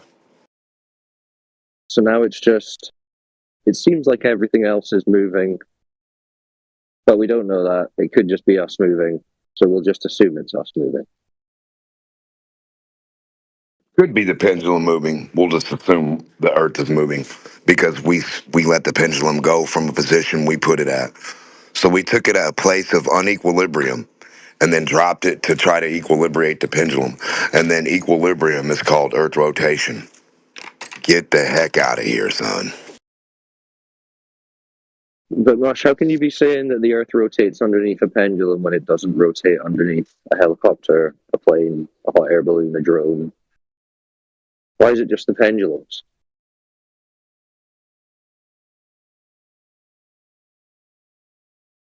You know the answer to that. I'm not sure why you're asking me. You already know what I'm going to say. What are you going to say?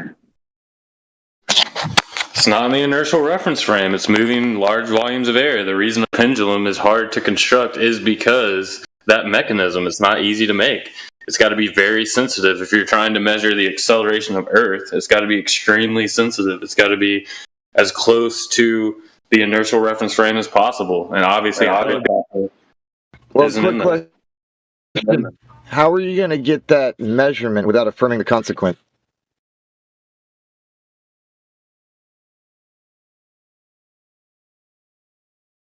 It is. It's affirming the consequent. That's what you're doing. Yeah, we know. Is that good? Is that a good way to arrive? Yeah, that's why. That's why I said it's not proof. And for it to be, suggestive evidence, you would need many different ones at many different locations. So that's why I was talking about we need the frenzy back, because they said there's already been a frenzy, but I don't know any evidence of that other than frenzy of Globers spinning pendulums around. That would be funny. So if the last frenzy, if the last frenzy didn't provide you with anything that you can show us right now, what makes you think the next frenzy will?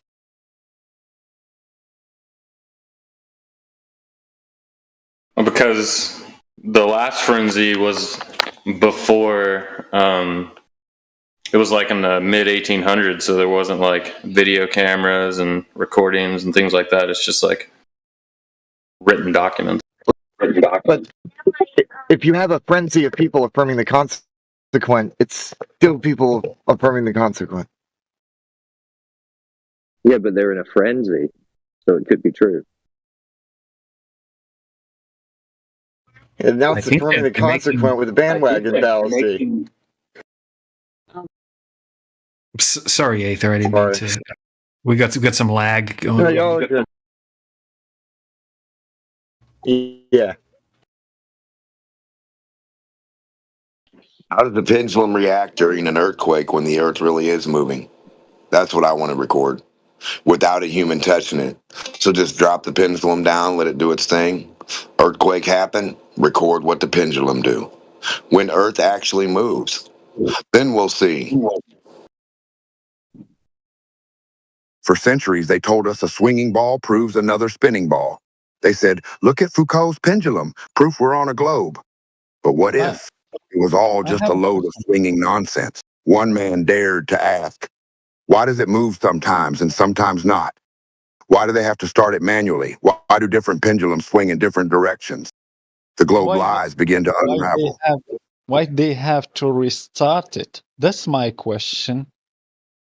If a pendulum is processing because of the rotation of the globe, no matter how you start that pendulum, even if you start it with the backward rotation, because of the rotation of the globe, it will correct it to that angle or to that precession that you want to see. So why do they have to restart a pendulum? You're forgetting the way that airplanes fly, you see. When you swing a pendulum backwards, it's moving the other way. It's just doing it slightly slower than the rest of the Earth. Well, I actually wanted to see it tested on a known non-rotating surface to show that it doesn't precess in that instance.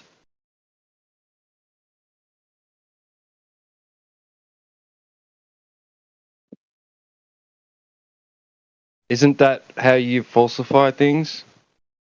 Yeah, put it next to the thing you thought it wasn't happening on, a stationary object, and see what it does on that. So when you do it on that, and then you do it on a real 3D ball, and then you see what they really do to the string, then you'll know that the globe isn't moving a string. You can use a 3D ball as your prime model for a ball. Not sure.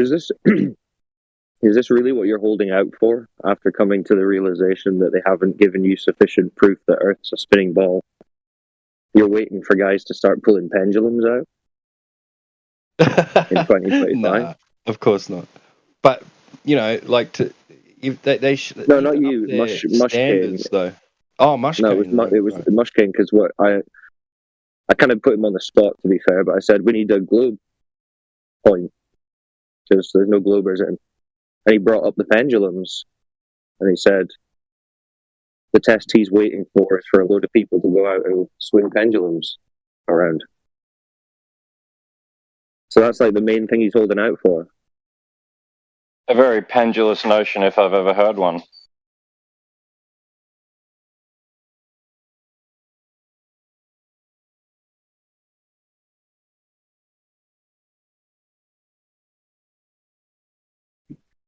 Like, surely NASA could just go and prove it tomorrow. Well, yeah. In my time researching this topic, the pendulum seems like the only accessible thing that I could like possibly do myself. Like there is a possibility I could make a pendulum. Hold on. What about long distance observations? Yeah, those aren't interesting to me because I don't know enough about refraction. Like the whole refraction debate just kind of pisses me off. Like I listen to one side of it, listen to the other side. You know, I don't know. So you won't look a long distance because the word refraction has been thrown around carelessly. No, I'll look at them. I've looked at it, but there's different arguments about refraction. How to does the horizon? It's an apparent location. It's moving all the time. Why would that stop you from making long distance observations? Well, it's not stopping me from it. It's just, to me, the pendulum is a more solid. But the pendulum doesn't. But the pendulum doesn't even prove that it is a ball at all. You're swinging it over a flat surface. Correct, and you haven't put one in all locations. What's a pendulum do in the North Pole versus the equator? How do they spin different? The equator doesn't precess at all. At the South Pole, it goes clockwise. Hold on a second. Hold on a second. So at the equator, if you let go of the string, it doesn't do what the other string does? Yeah, at the equator, it just you'll just see it go in its path. It won't precess. Hypothetically. Yes, if the world is a ball. Yeah. That's what I mean. So no matter what result you get, from the pendulum, you're still going to have to say if the Earth is a ball. But if you actually test the surface, that's how you would actually find that out. Yeah, you're not interested in that. Yeah, you claim the surface is stationary and you do your test. Then you claim it's moving and you do your test. Then you go in a lab and you get a moving thing. Then you get a stationary thing. And that's what you do. You'd put a floating stationary thing on liquid or superconductor and do it on top of that or something somehow. Keep it whatever. And then you do another one that's moving on a real 3D ball, like you do them on a ball. Like if you have never put a string on a ball and spun the ball around, you'll know and I'll know that you don't have to touch anything for that string to move if it's attached to a spinning ball. And everyone in the world that's 3 years old and older knows that.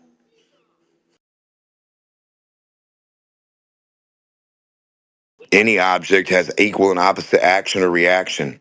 And what you're saying is it doesn't. You're trying to say it's not like that. I'm here to tell you it is like that. And every time you spin a ball with a string on it, it's going to do like the ball I'm showing you, not like whatever you can't prove. You can't prove your what you're saying with the real 3D ball. That's the fattest fucking part. You claim 3D ball. You claim that thing does something. Now prove it with the real 3D ball. I implore you. That's it's out of my price range. I can't. Seems to me if you're using a pendulum, check. Seems to me if you're trying to use a pendulum to prove the surface of Earth is moving, you'd have to have it removed from the surface. The pendulums are attached to the same thing you're trying to prove has motion.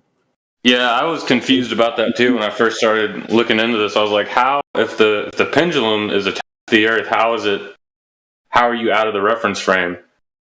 But it is because of the mechanism that the bob is attached to. It's freely rotating. It's got like, you could just imagine like a half clutch with a bearing in it. Yeah. Yeah, I'd love to see that. paint a white dot on it. Yeah, I'd like to see that. I've seen the magnetic kickers that are in those pendulums. Yeah. Mushkane, at least he admits that the ones that have the magnetic drive systems or whatever, right, they shouldn't be included as evidence. Yeah, I consider those just display pendulums for, you know, public to see. Oh, this is what a pendulum is, but it's not, you know, it's not the test. So it's not like actually measuring. So those ones are just there to deceive the public. Okay. Yeah, so you might want to go and check, because all the universities that they have these things, or museums or whatever, as far as I understand, they're saying this proves the Earth is spinning.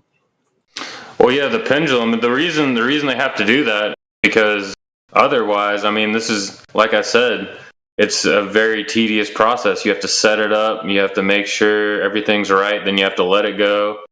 Then you have to set it back up. So, I mean, if a university is going to have a pendulum on display, they would have to hire somebody to constantly, you know, attend to it. That's why they just have a display pendulum with some mechanism that makes it keep going. Yeah, so they have to keep adjusting it to make sure it matches the globe prediction, and when it doesn't, they adjust it so that it does. How does this prove the Earth is actually spinning? Yeah, regardless, they keep saying that it's proving the Earth is spinning. So, regardless of what you're saying, you should be contacting these organizations then. You should also tell them to try it while an earthquake happens. My prediction is it'll move without you touching it during an earthquake.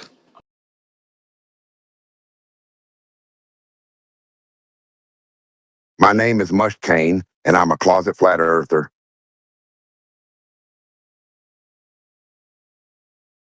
Hey, Mushkane, do you believe that they landed on the moon?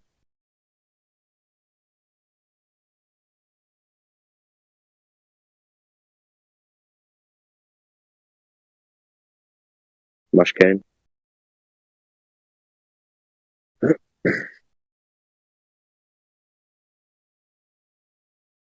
Open question then. Does anyone know? Do you think they landed on the moon?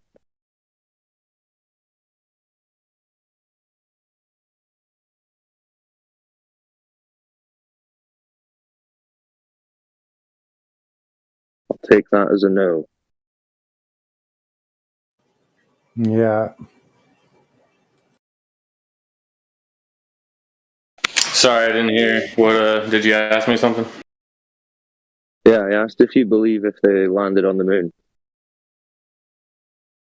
Oh, no, absolutely not. I have no faith that anybody has stepped foot on the moon.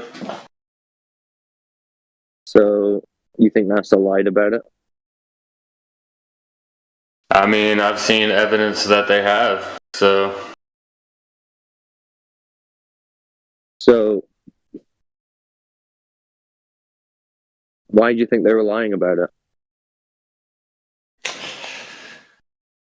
Why? Man, that's the big question, right? Like, why would they lie about that? I don't know. I really don't. Is it possible that they did it to convince people that the Earth was a ball? No, I don't. I mean, it's possible. I don't think that's why they would do it, though. It might be like kind of like a side benefit to just further instantiate if Ball World is a lie, that would, you know, further kind of put that in concrete. But they're like the only people. They're like the only people claiming to be able to prove the ball Earth in terms of seeing it. And you think they're liars. So doesn't that make you doubt their story? Well, it's not only NASA. There's other space agencies that also. Yeah, like a handful of organizations. Which one says something different than NASA? Which one is saying different stuff than NASA? Yeah, so you think that NASA lied about the moon stuff, but Russia and China are telling the truth about what they show? Well, no, I don't have faith that like any of these government agencies are being honest. But that do you also think they're all lying? about certain things, yeah, they probably are. Well, they're lying about the moon landing. So what about the other space stuff? The ISS, the floating around in monkey suits playing guitar. Yeah, I mean, I don't believe that either. They show the So they're people lying floating about that around as well. in the space station. You know, they're hanging on wires, green screen. It's bullshit. I agree. So why are they faking space if space is real? Is space real? Well, maybe they're not faking space, but they're faking being in it. They're faking that they're Why would there. they have to fake? Why would they have to fake being in it if they could actually go to it? Well, they can't. They fucking can't. Why do you think they can't? I don't think they can. No, can't. Why do you think they can't? So if they can't, then it's a place that no one even knows exists. So why do you think it exists? Well, I never said that I believe space, the universe exists as presented to us. So you're pretty much a flat earther. No. You don't believe the space stories. I don't believe that. I mean, their stories changing all the fucking time. Yeah, but you're saying like you don't believe in space, basically, or you don't think anyone, including NASA or any of the space agencies, has ever been to it to know that it exists. I don't believe that we've traveled through it. You know, I don't believe that we went to the. I don't believe in the International Space Station. I don't think we're sending people in rockets way out there. Like that's what I think. So how would they know? So how would they know what it is in terms of being a giant vacuum? Like, Well, the way they know how it is by studying light. You can study light, so that's what they say. You know, spectroscopy. You can gases interact with light. You can do it here on Earth, and then if you're analyzing the light coming from. So this space story of a vacuum beyond the sky, you're basing that on light rather than NASA's stories. Well, I'm saying that's what they're basing it on. On looking at light? No, they're saying they're going to it. They say they're landing on the moon. They say they're in the ISS. They say they're floating around up there. Yeah, playing touching guitar. stuff like the sun and the planet. They're not saying, they're not saying we don't know. To know Yeah, what you believe about the law of constancy, like which ones do you hold to and which ones do you not? Yeah, but going to space doesn't prove anything, even if they did. I mean, or the reason Isn't they it say a violation of constancy of entropy? The reason they say they know these things is because they studied the light from the sun. They studied the light from this star, from that star. No, they say they're traveling through it. Yeah, but that's not how they know about it. The way they know about it is studying the light. The satellites, I guess, you know, that are actually doing the idea of a vacuum. No, the idea of a vacuum beyond the sky was not ascertained or philosophized upon due to spectroscopy. I mean, this is an old philosophical idea from ancient Greece, probably earlier. Yeah, maybe not. Think about the way that they sent people up there with the knowledge of you have to have all of these protective layers or your lungs will explode. Like they claim to know all about the properties and what would happen if the human body was exposed to that area. Yeah. So how'd they work all that out? And what do you believe about mathematical constants?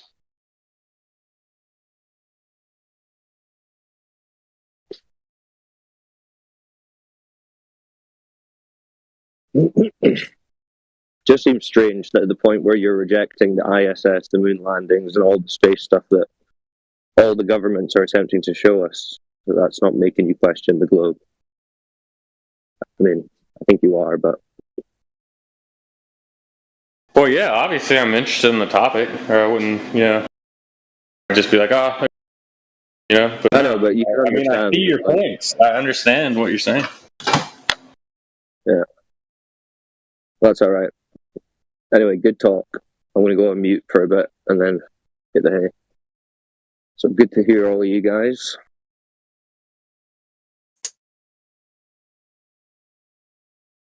And you stay flat, Mushkane. Good talk, brother. Will do. Man, I don't think there's no merit to what you're saying, that there might be something beyond like the pressurized containment area that we're in. It might be a traversable barrier, and there might be like inhospitable to life conditions beyond it. But we got to get rid of vacuum to work out anything.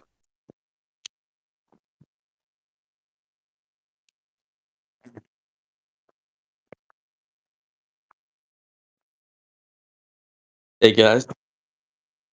Hey. So flat existed, and how come when I take a shit, like drops in the toilet? How's that happen? Your shit's more dense than the air surrounding it. Yeah, but my bowels are working downwards, right?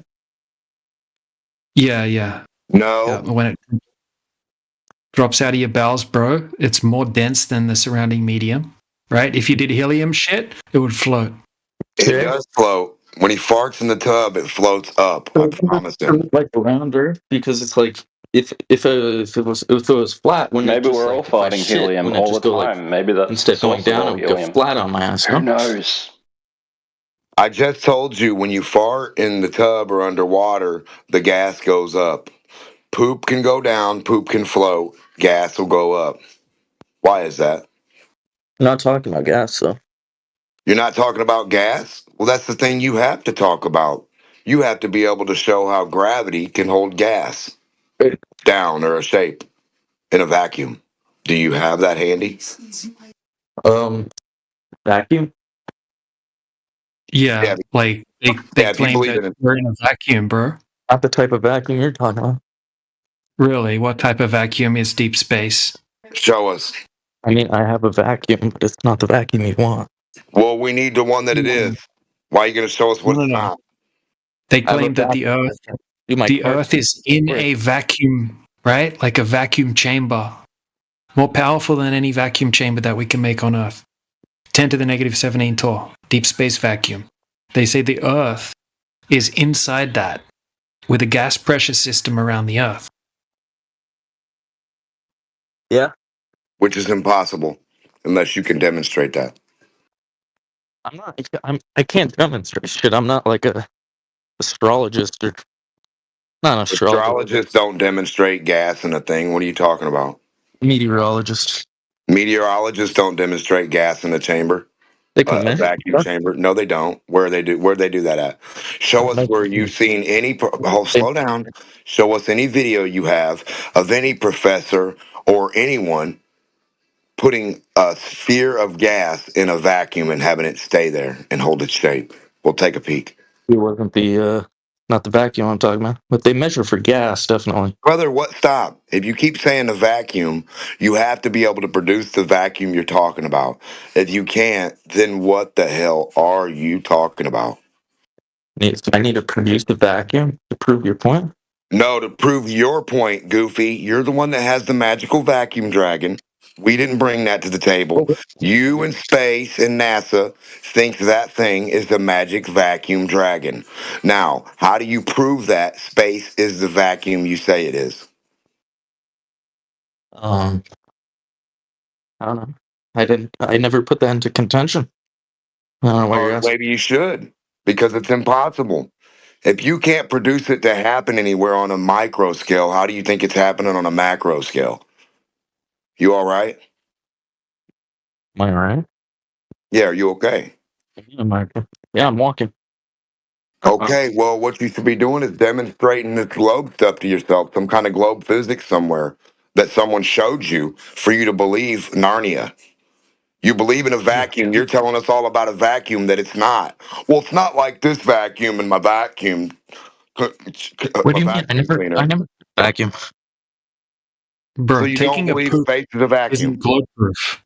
I said I own a household vacuum, and then you went off in this tangent about vacuums. No. Listen, do you believe or not that you're on a globe with an atmosphere inside of a vacuum called space? I didn't say we were on a globe. What do you think we're on? Something that we can explain. So something without a shape? It's without shape, that wouldn't be flat. No, flat doesn't have a shape, son. Flat's not a shape. Flat's a description. Objects can have flat surfaces and still be a shape, bro. Like a square. You're saying an oval is not a shape? Oh, so you think No, that's the an word oval? flat isn't a shape on its own. No. But do you think the surface we live on has a consistent curvature rate? It's a curvature, right? Like it's spinning? No, a consistent curvature rate, a rate of curvature. A rate of change of slope of non-zero. Depends on how you build it. Dude, listen. You don't look, need to think about build it. this. It's you're looking for it in reality. Where is the sloping? Yeah, let me give you an example in reality, right? So let's just say you have a big giant lake and there's no wind, right? The surface on the lake forms like a mirror surface. Do you think that that mirror surface is curving or it's flat? Surface. Well, the lake is flat because it's not going anywhere. So you agree that the surface of water is flat, right? Yep. If you have a large body of water, it's flat. Yeah, the surface water is flat. Yeah. Yeah. Okay, cool. Well, we're on the same page, right? Because they tell us that 73% of the known Earth is water. What Right, the about surface? Yep. would waves be considered a flat body of water? Waves are just like caused by wind, right? So it's still not going to curve over distance. It's just going to be flat, right? With waves. You know what I mean? Like over distance, like just say you have 4-foot waves, right? And then you take a measurement 6 foot above a body of water, right? You can shoot a laser across that body of water and it's not going to, like the water's not curving over distance. Water level? I don't get what you're trying to say here. Yeah, level. Horizontal. Right. So when the waves Right. are actually going, is it like it's not flat in that moment? Is what I'm saying. Yeah, that's why I said like a still lake when there's no wind. Right? But that does, like, even if you have waves, it doesn't mean it's curving over distance. It's just curving on a small scale due to the wind. Right? It's still overall flat. Right? So if you went above the waves and drew a straight line across the surface of the water, it's going to be a flat line, a horizontal line across the water. Yeah, and your waves would be above or below that that standard, right? Right, on a globe, over 10 miles, you should have 66 foot of curvature. Right, that means that a lake, a 10-mile long lake, doesn't have flat water. It's actually got the curvature of 66 foot, right? But that's not true. It's obviously not true, because when we go out and test it, it's just completely flat. It's like a perfect mirror when there's no wind. Okay.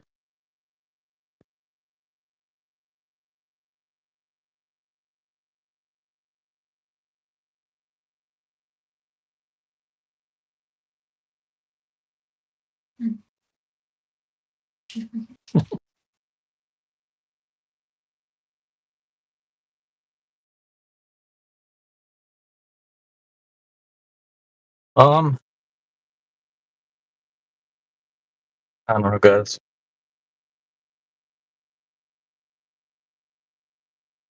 So what do you think about the space photos?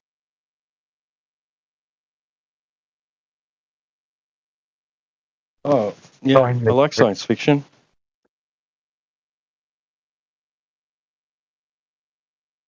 Science fiction?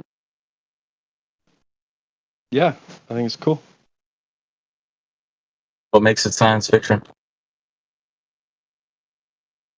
because it's not real. What makes it not real? I wouldn't even call it science fiction. I'd just say it's fiction because it's actually violating everything that you look at in science. Yeah, I know. But, you know, like, yeah, pop culture and whatever. Yeah. If you say it's science fiction, it doesn't. Like, that's already pre-validating it as based on reality, whereas it's not. Like, if you go to a library, that whole section called science fiction, that's all just fiction. That's all just fantasy. Like, they use science in it sometimes, but then the rest of it, they reinvent science and say, well, science can be reinvented. Oh, come on. That's what makes it science. Yeah. But if someone's claiming that photography is real, like, I guess some of it could be real photography, but it doesn't mean that the story that they're telling you that goes with the photography is true, right? That they're in a second law of thermodynamics violation sky vacuum looking back down at Earth. What do you think about the Hubble telescope?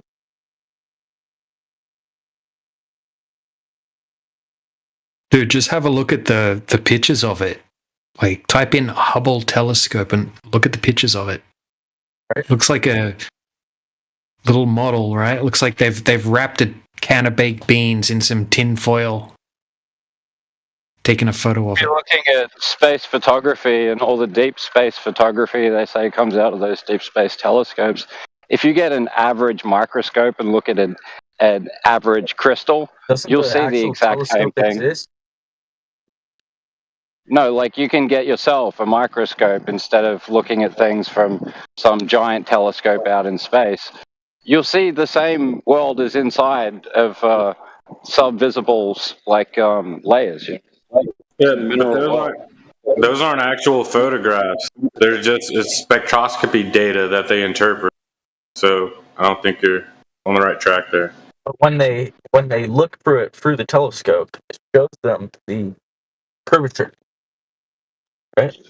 Okay, where do you think they get the textures Can for see the all of the planets. stuff that they're turning from spectroscopy data into imagery? Like, I do microphotography, and I can tell you that's where they get all the reference data from, because that's what all the banks are.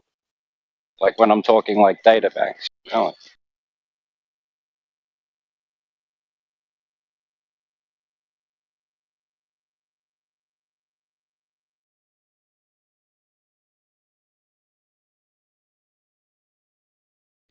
So that probably didn't make much sense. I meant like the textures that they use for the actual renderings.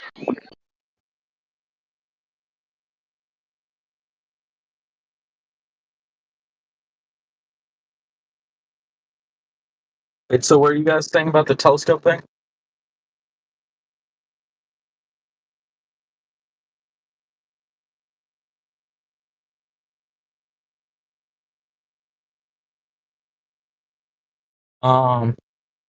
It's just non-verifiable. Like, why I need to bother go get some looking at it? weed back.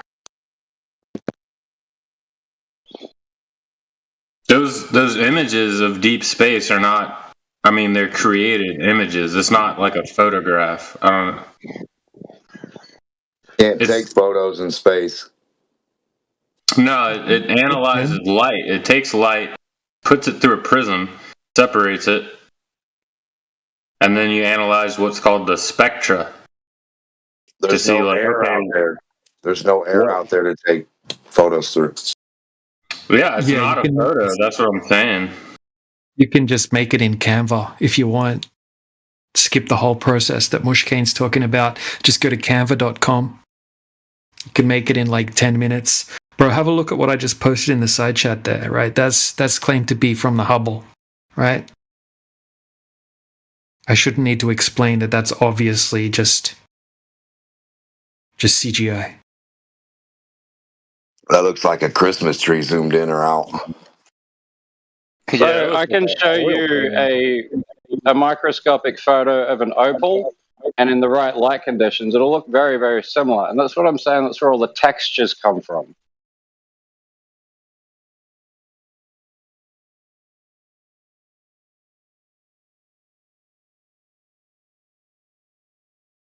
Well, they can't even tell you what UFOs are in your backyard.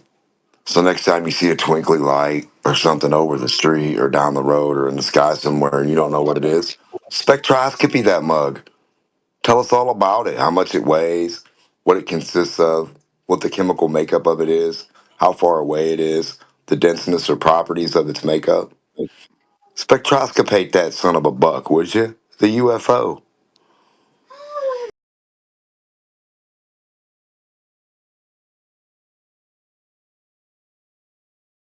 Zoom in on her.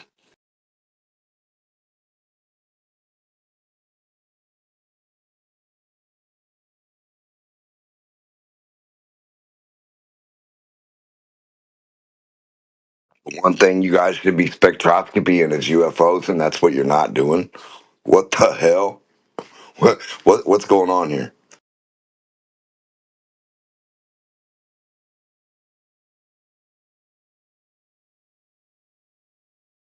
If they know so much about everything in the universe, how does a UFO still a UFO in 2025? Should be making them by now for everybody. Well, if you made it, it wouldn't be unknown. So then it'd be a known flying object. How is it unknown, spectroscopator? What?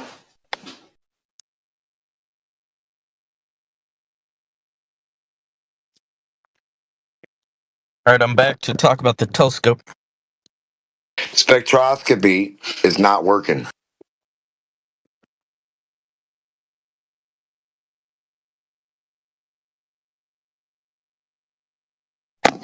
Yeah, but spectroscopy works in a lab. You can put it in your lab and do what it do.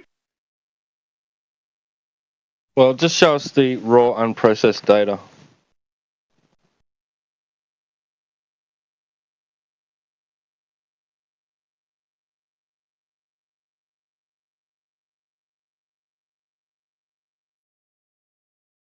Because I bet you any money that you thought all those pretty pictures of the galaxies that Hubble took were just like Mushkane was saying, like you thought it was just a photograph, but it's actually not. I just think it's weird that they think spectroscopy is finding something out billions of light years away, but they have no clue about a UFO with the same tools or mechanisms. They're like, we don't know anything about this thing that's right here on Earth.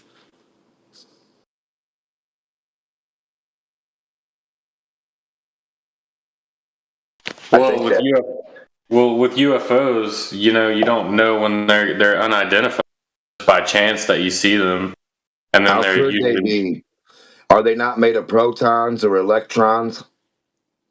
The same thing that is the only thing you guys study, supposedly, about material or mass or volume or stuff or material, right?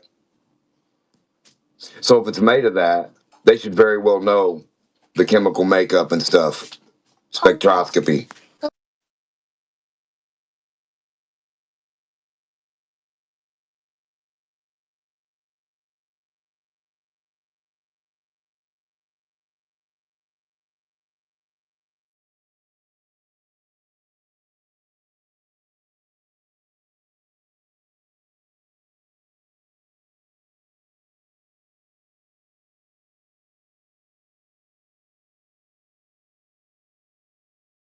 So they can zoom in on a UFO with an observatory and all their space equipment and send a probe next to it, and they don't know what a UFO is, but they know what stuff is, lights in the sky that you can never touch or verify.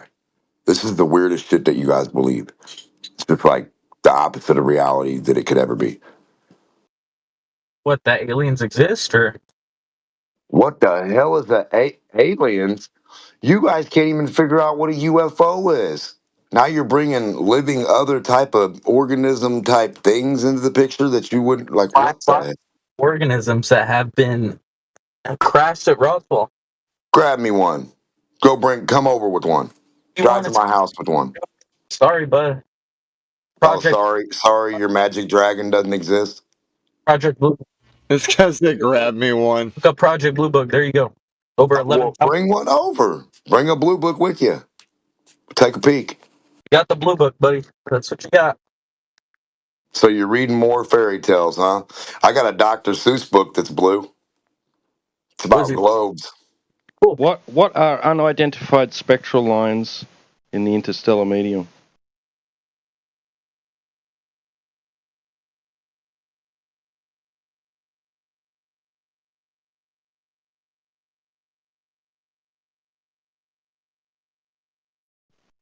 That's what I thought.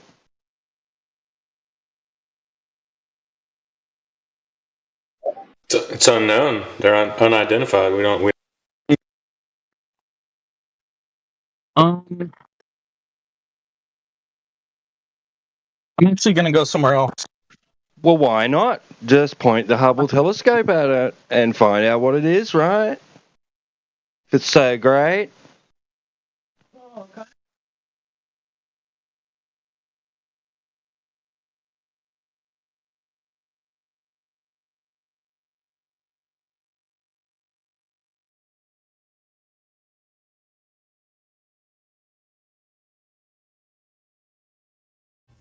It's okay, man. Aliens aren't real.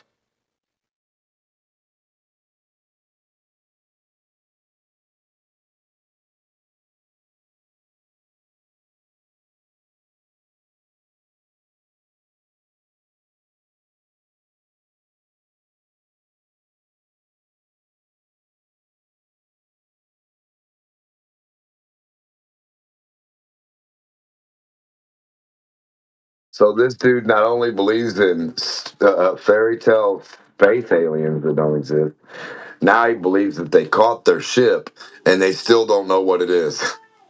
So we got you and your ship locked up at Roswell, but we still call it an unidentified ship.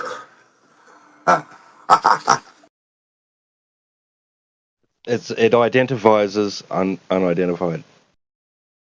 The non-binary ship. I'm absolutely certain that they do have unidentified ships there. Like, why not? There was a lot of stuff that they've taken over the years, especially back in the day when they went and kind of confiscated all of the OG Nazi stuff. Really weird things that they just put away. It's logged away in a warehouse somewhere.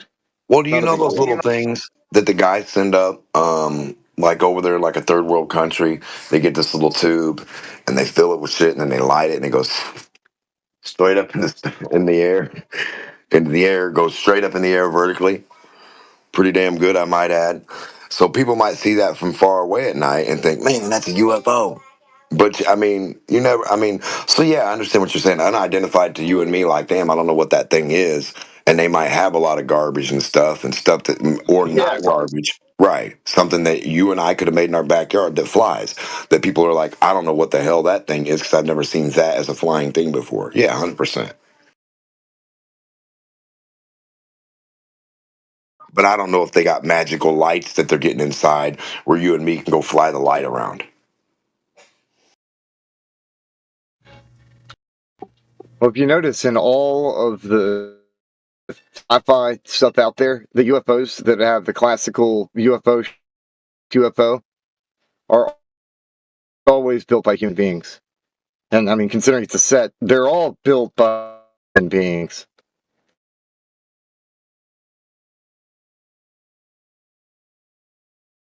Or the attribute has been produced by computer or blueprint or green screen. Yeah, 100% humans made it. Just like the garbage can lids with that Myers dude and all the other people who tried to fool everybody and were a little bit ahead of their time when they did stuff nobody thought that was a thing or thought about doing. But certain photographers and movie makers and producers and people who did like art and magic with cameras knew better. They're like, no, that's a simple damn trick. I can do that with invisible string all day. Like, what are you talking about?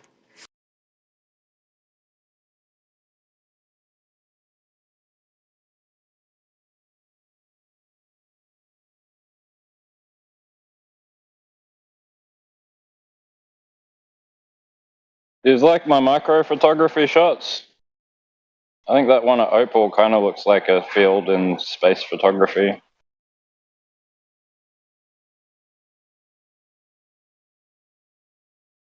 Yeah, if you had a mirror, It does. if Kind of you looks had a like black, stars in front of a nebula or something.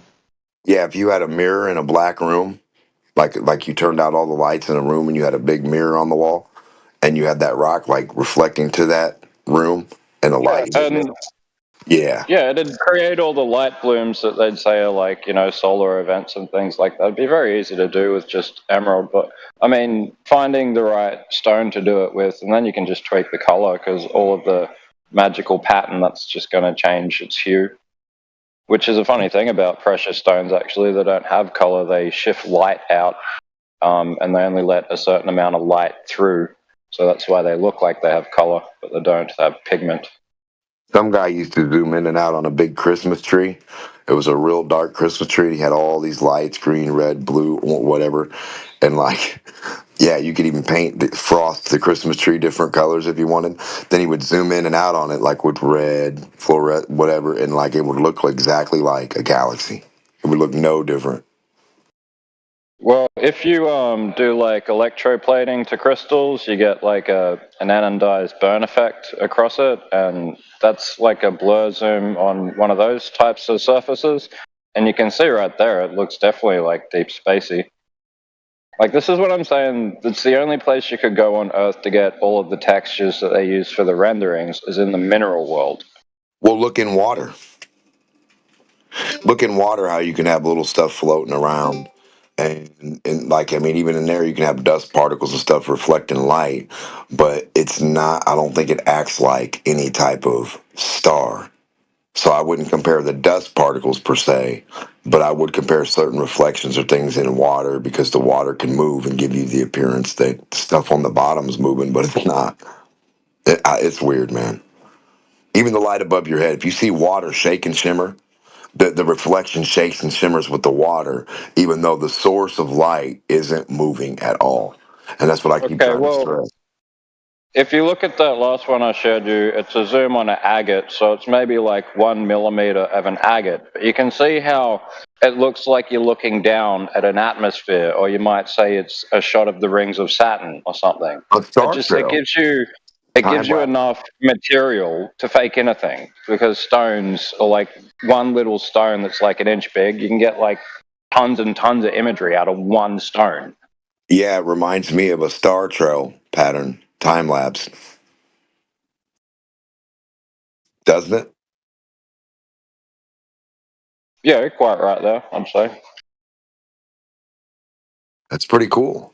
I mean, Yeah, but they don't even claim that those are photographs. Like they. Yeah, no, I'm just showing you The Tic how they Tac has build already them been released. It's already procedurally. been like And I'd say this is what inspired them the to Tic come up Tac's with real. the They method. came out in Congress and said it was real. Military Like, photos. look at this off one. the Oh, fucking- the government said it was real, Tenza? That means it must be.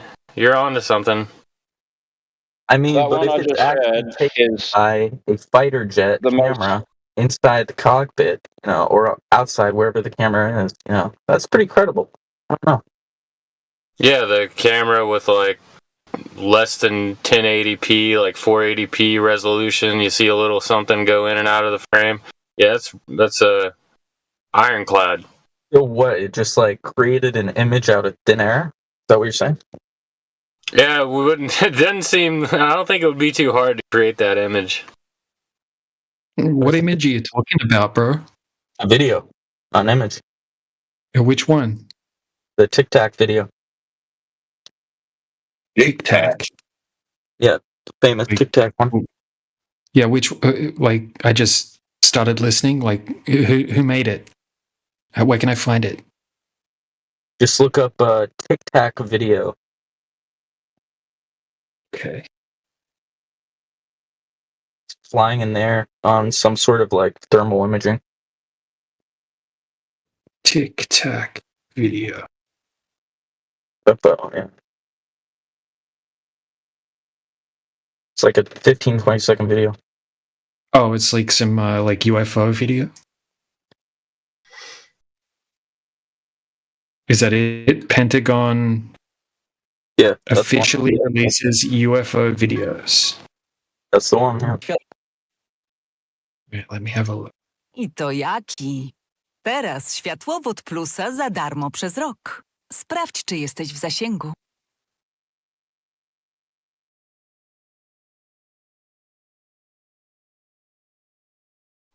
The Tic Tac video is not that impressive to me. I think the Malaysian air flight is much more interesting.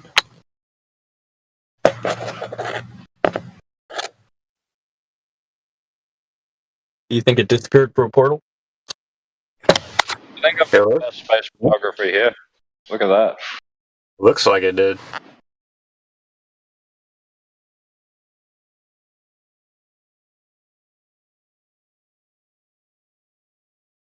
Yeah, I only muted you, Tenza, because whatever was going on in the background was in another language, and we keep trying to keep that things English here. That was me. That was me. That was my bad. Oh, that was it looked like it was lighting up there. It was just like an ad. It was just an ad on YouTube. Damn it, dude. Stop hot like that. Friendly fire, friendly fire. It's all good.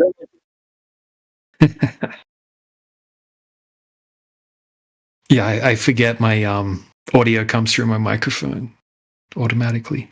But yeah, I mean, this video looks kind of sketchy. I mean, it would be easy to fake this, but I've seen tons of videos of weird shit in the sky. I don't think anyone doubts that there's weird shit in the sky. What is it? Nobody knows. That's why it's called a UFO. Yeah, I just saw something like a star sitting there the other day for a second. I looked up, then it just started moving across the sky. So I was like, man, I'm about to film this. And I filmed it. Yeah, weird shit like that happens all the time, man. Like we go out, look at the stars, you'll see something looks like a star moving across the sky, stops, changes direction. You think they can disguise themselves as stars? Well, I don't know what a star is. A star is a UFO to me. Twinkly light. Yeah. You see a light in the sky back in the day, and people are, oh, wow, a shooting star. Amazing. Hey, what is a star? It's a light in the sky, man. That word's used so loosely.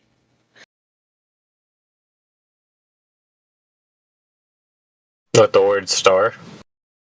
Meteor, comet, star, any of it. You see a light in the sky, and someone's like, wow, a pretty star, a shooting star. Like, it's used very metaphorically by most people, not necessarily the scientific term, quote, star. Which it's not a scientific term. It's still just a fucking light in the sky, regardless. Yeah, I mean, who's got one? I want one of them. An asteroid or a meteor, I want one. A star in a jar. Only scientists have them? So they only land in science labs? These things are cooler than I thought. That's weird that nobody else would have one if they landed in their backyard. That's odd. They do. People have stars in jars. Holy mother. They found it in their backyard and they put it in a jar. I don't think they found it in the backyard, but they did put it in a jar. Put what in the jar? The star. How do you put a star in a jar? You sure it's not sound? You gotta ask them. I gotta ask them, the people you're telling us about. I gotta ask. So you don't know what you're talking about? The people with the star in the jar. So you have no clue. That sound frequency or something? Like sonoluminescence? Yep. Yeah, it's just focusing 4 speakers into their self, into a liquid medium of sorts. And then when you cross the pattern frequency, you get light. Is it something to do with a bubble as well?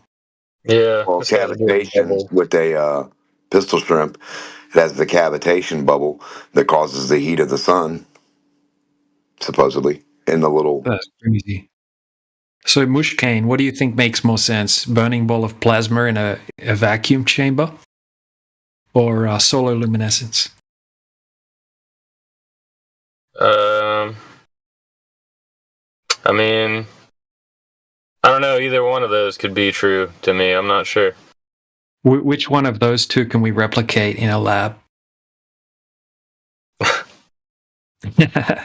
I'm just messing with you, man. Well, but it's a serious question because the one that you can demonstrate is the one they always say no to.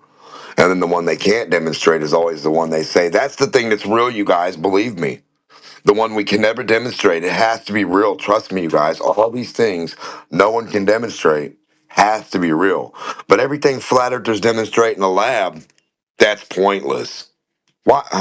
How do we even? Where do we go with Globers with this? Where do you guys go with yourself with this situation? China's claiming to have made one. Made one what? A sun. Holy fuck! What'd they make it with?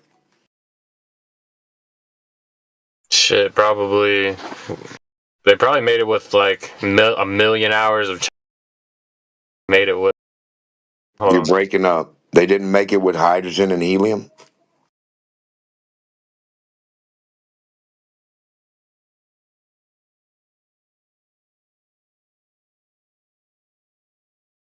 They're using the wrong ingredients then.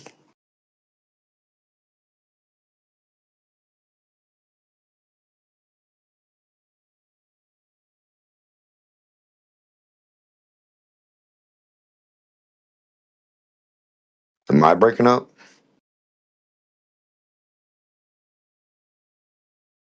No, you're good, bro.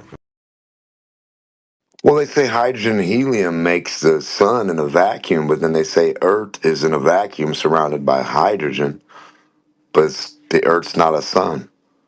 Is the Earth a sun? Am I missing something here?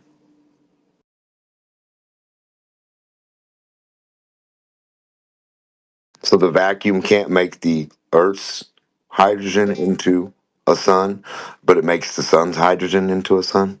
I just looked it up, and they said that China's said they might be ready by 2050 to use their fusion reactor. So I guess they're not as close as I thought. Fusion reactor?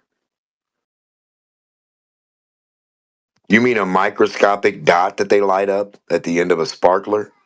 That's what you think a sun is?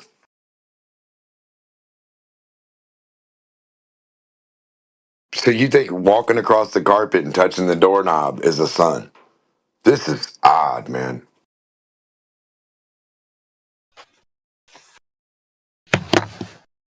Crazy. More power. We need more electricity to cause our sun in our nuclear reactor. Once we need a hot rock, and we get this rock so hot that it makes a sun. Is that what you think somehow? What material can make a sun for you? What rock do we use to make a little sun with? What do we fuse? In the nuclear reactor, what are we reacting with? What's in there? What's making the sun? I don't know. You don't even know? I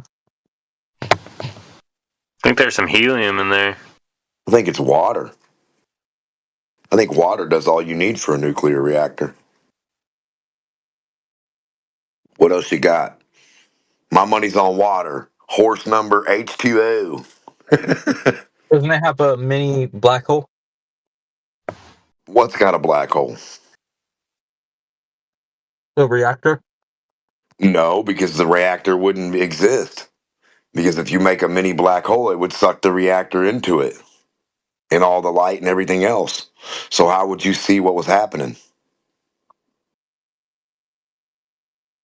Observe it from a lab? A black hole. A thing that eats material and matter. You're going to observe that. But they've created one before. What did it eat up? Can we see what it ate up and how it ate light and material and stuff and just like sucked everything into itself? This little black hole. Did you throw little mice in it or something or birds at it? Like what'd you guys do? Throw potatoes in there? There's no black holes in a nuclear reactor. I know that, but this guy's goofy.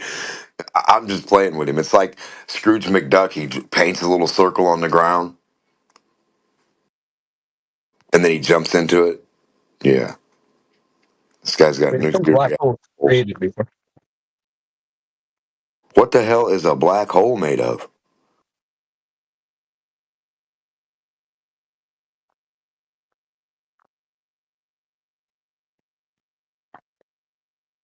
So you have no clue of all this stuff you're talking about. You say all this stuff like this is this. I have no clue why or how. I know nothing. But this is this. I know nothing. Next topic. You know all about it, but you don't know anything about it at the same time. I mean, there's been black holes that have been created before. Well, make me one. What are the ingredients? I'll write them down so we can go to the store. Accelerator, not nuclear reactor. A particle accelerator. So when I go to the store, what do I need? A flashlight? What do I need? What are the ingredients?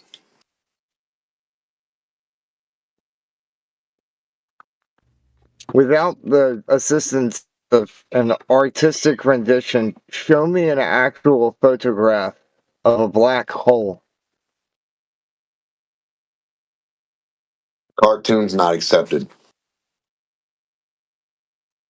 Look online. I have to look up your images for you. That's the point. You are not going to find an actual picture of a black hole. You will find artistic renditions.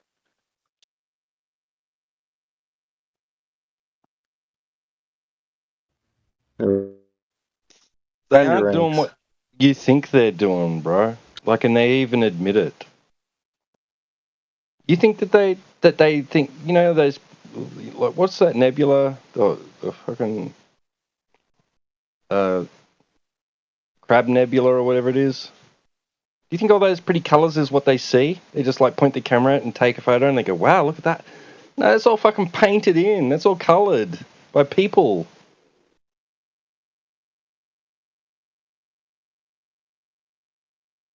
They hire graphic artists. And they sit them down with a bunch of dots and zeros in front of them, and so they'll have majored in astrophysics and minored in art or graphic designing. Or they'll have majored in graphic designing and minored in astrophysics or whatever, right? And then they'll sit them down and go, you know how to read this data? And they go, yeah, I know what those dashes and dots mean. And they say, turn it into a picture for us. They go, okay.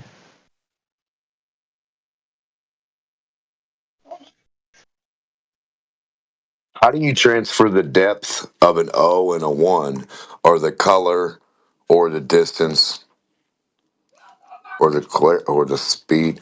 Like how does a 01011001 answer any fucking? Never mind. Yeah, they're not seeing what people think they see. Like the stars that they think that, you know, that there's exoplanets around, right? All that shit. What they see is a blur. A few pixels, a blur.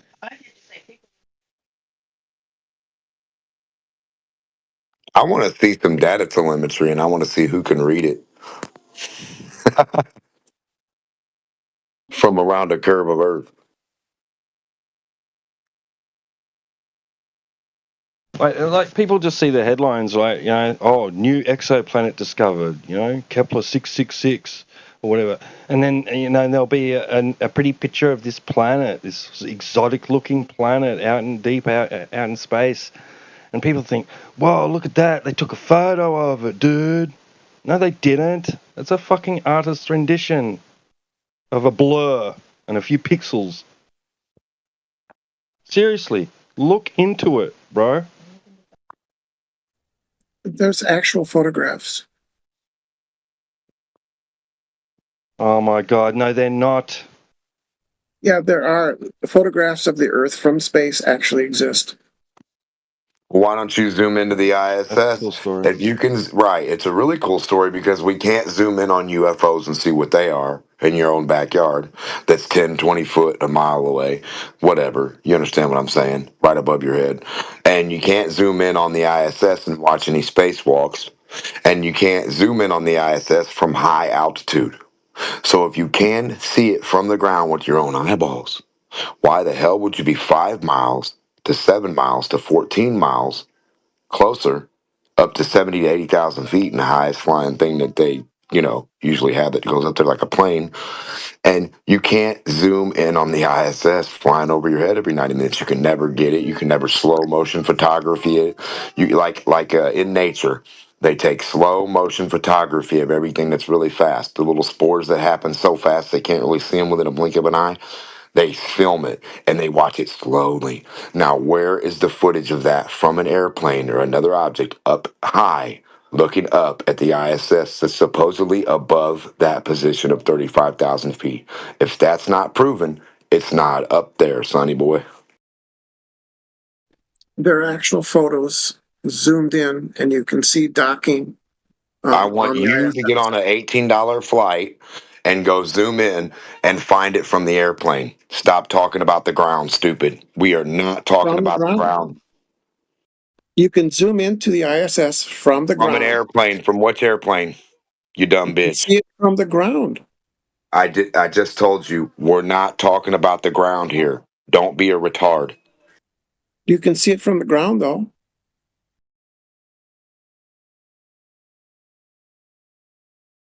See what from the ground? An airplane? Now we need to can see go up the to your ISS from airplane the ground down. ISS height that's only high as an airplane and prove it's above an airplane and not an airplane, Brenda. Are you ready?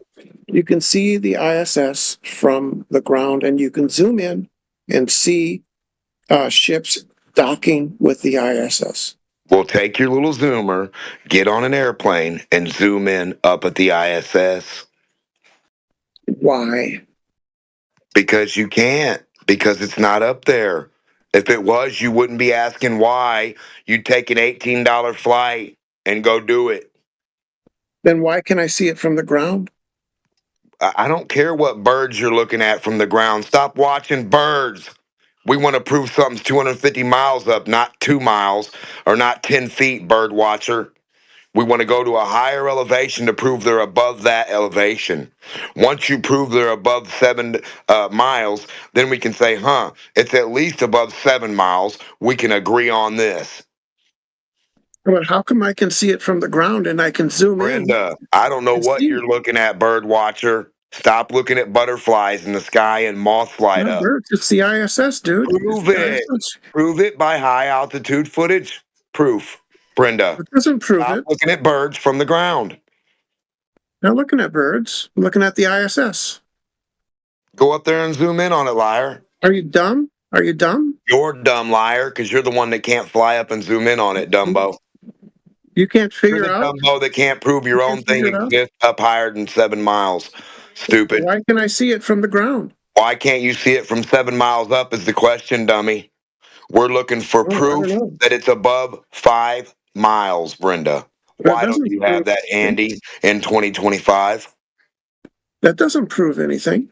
So you're telling me none of your guys ever filmed the thing to prove it was up there? None of the people who paid for it? None of the people, nobody got high altitude footage of the ISS?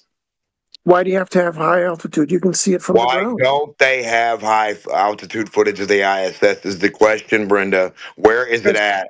Let's prove it's up there. Because you can see it from the ground. You would get a Guinness Book of World Record picture then, wouldn't you? You'd have the only photo in existent reality from high footage of the ISS, wouldn't you, Brenda? Do you know how much that'd be worth, Brenda? Nothing. The only photo that exists of something is worth nothing to you? No, we've got plenty of photos of the ISS from the ground. From how high? How many miles? 10 miles up? 15 miles? From the ground. 22 miles. Brenda, take your low fucking IQ off the ground. We're going to go up to 7 miles, retard. And we're going to see if see you it can from the see ground. the ISS. Brenda, go dig a hole on your own time. But I can see it from the ground. With an IQ, with an actual thought process in here. We are not talking to a CIA, artificial intelligent, pull the string, repeat yourself stupidity. Correct? But I can see it from the ground. Yeah, you No, keep you saying cannot. that. Yeah. Oh my Yeah. god. Photographs, plenty of them, lots of See them. what? Zoom in on the people. Hundreds. Photographs of Bigfoot too. Not really. Santa Claus also. Yeah, really. Video footage of Bigfoot. And Santa Claus. No, there isn't. But there is of the ISS. That's correct. but not Bigfoot. There is no Bigfoot. Oh, why would they lie? Oh, for press. Oh, attention. Can I use that excuse when we get asked? Why would they lie? Right. The difference is that the ISS actually exists and Bigfoot does not. But there's photographs of him. Yeah. So what? Yeah. Well, that's what you're appealing to. Am I? Yes. No. Just over and over again. We can see it from the ground. There's photos. There's video. It isn't the photograph. It isn't the photographs that make it real. Because if You're that was telling true, me that I've been funding BASA and like I've been wasting my money? The Bigfoot Authority special agency is just fake? What? So photographs of Bigfoot don't make it real. Well, there's eyewitnesses too. Yeah. That doesn't make it real either. Right, so I never want to hear you appeal to photography or eyewitness testimony. But I Does can't. BASA make it real? Space and planet can't. Earth and all that shit. I can't. I mean, if there's this whole agency called can't, the yeah, that's Bigfoot right. You can't. Authority You wanna know Special Agency, You want to know doesn't why? that make it real? You want to know why I can do it? What if all the scientists agreed that Bigfoot was real, but it still didn't have any direct evidence there wasn't one in a cage? Would you believe in Bigfoot then? Scientists wouldn't believe in Bigfoot without evidence. Because that's not What if science. they had as much evidence as you have of Planet XR TR3B? I don't know what that is. But I know that the ISS Nobody is real. does, but they're saying there's more evidence for you to believe in that than we have the mountains of evidence for Bigfoot. No, there's I mean, no we've got anecdotes of people going back hundreds of years who said they've had an experience of being with Bigfoot, whereas there's 80 people or so who've been to space. Yeah, see, there's the problem right there. Well, the problem with your preponderance of trust and evidence is they're all skewed and screwy. Oh, you said anecdotes. Anecdotes are not evidence. Did you see the point I was making or not? Anecdotes are not evidence. All right, so when you have somebody who says that something happened, and then you go out and test that thing they said happened, and you find that it's true, that's the reason that we have an anecdote in the hope that it can be backed up with something, right? No, What if I'm you saying test is just something- acknowledging the volume of human data in all kinds of areas, not just anecdotes, that supports Bigfoot. But to you, it's far less credible than 80 people saying they've been to space. What we have for Bigfoot is anecdotes. What we have for the ISS is evidence. There's like literally hundreds of eyewitness testimony for Bigfoot and like hundreds of pictures of Bigfoot. Yeah. Anecdotes. Well, how do you know the pictures of the ISS are real then? They're all anecdotes as well. Because they are evidence and not anecdotal. Okay, there's evidence of Bigfoot as well. There's actual pictures on Polaroids. No, there's no pictures of Bigfoot. So are we allowed to just handwave dismiss your ISS photos as well then? Yeah. No, the people that made those admit that they faked it. Right? The Patterson, what was it? The Patterson tape? They admitted they faked it. Well, yeah, there's some people, yeah. I'll give you that. Right. So that's not evidence. I mean, there's some people that give us simulations of the ISS as well. That's obviously not real. We have actual evidence for the ISS. What is it? What is the actual evidence? You can independently observe it and track its motion, and you can zoom in on it and observe spacecraft docking with the ISS. No, you can't. Not from high altitude, and not when you're sent up to space. William Shatner didn't see it. The old lady didn't see it. None of the people that paid to go up to so-called low orbit space that went up somewhere high that you never been in your life, Goofy Brenda, didn't see shit, or else they would have footage of it to bring back and show everybody how awesome it was. They were all disappointed at what they didn't see, everything they thought they would, like what you thought, an ISS that doesn't exist. Isn't that weird, Brenda? So you need to go take a trip, it seems like, and do a final globe experiment and go up to high altitude and figure out whether that ISS exists or not. And stop talking about rainbow fairy tale birds. So we saw it, right? We can Yeah, zoom you in saw on a it bird. We know from the you're a ground. bird watcher. Well, that's just your claim. No, it's your claim you saw a bird from the ground. No, no, We're not looking for birds from the ground. we're not talking about birds then. Yeah, you are. When you're looking from the ground, you are. Nope. Stupid. No. How do you prove where a bird's at? We zoom in on the ISS and we can see No, how do you spaceships prove how high docking a with bird it. is? We can zoom in on the ISS down. No, zooming in doesn't prove anything, stupid fucker. How do you prove how high something is, Brenda? Now, don't be rude, down. Don't be stupid, low IQ, Brenda. How do you Don't prove be something by don't be zooming in? rude. How do you prove the distance? Don't be rude.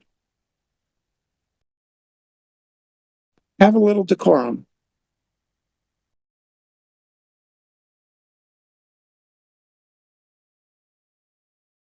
Right? So, like I said, you can literally observe the ISS. You can No, observe you can't. spacecraft. We're only interested in high altitude footage of the ISS. That's all we are Why? interested in. Can you clean Nobody your cares. potato wax out of your ears, increase your low IQ up a bit to above the ground?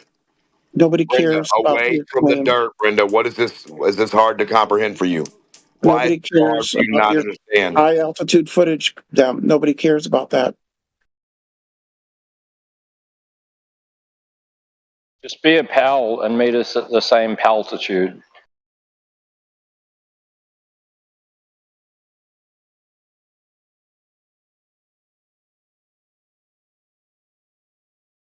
No, he's gone.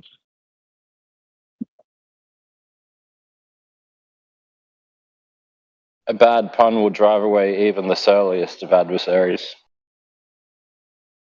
Has anybody ever asked him, like, has he ever given a reason for space? How a vacuum can exist next to air pressure? Has anybody ever asked him?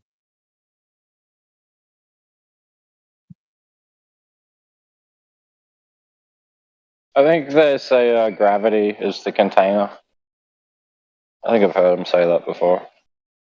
Oh man, I was just about to ask him, and then he's gone. Oh well. Next time.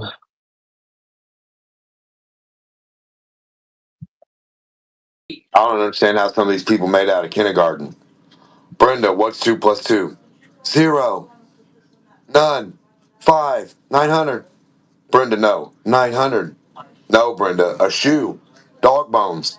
No, Brenda. And Brenda would just keep repeating that, and so they just had to like kick her out of school. Shoes and dog bones are clocks. Okay, graduate, Brenda. Get her out of here.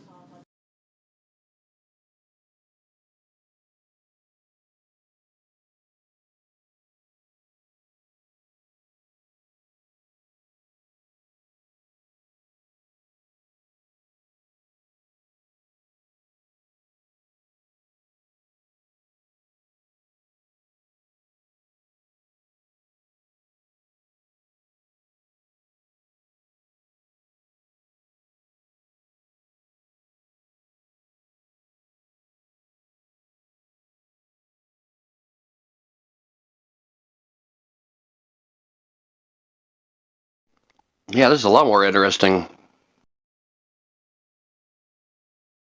I was just about to ask, was there any other Glovers on here that want to go after that wonderful performance by Brenda?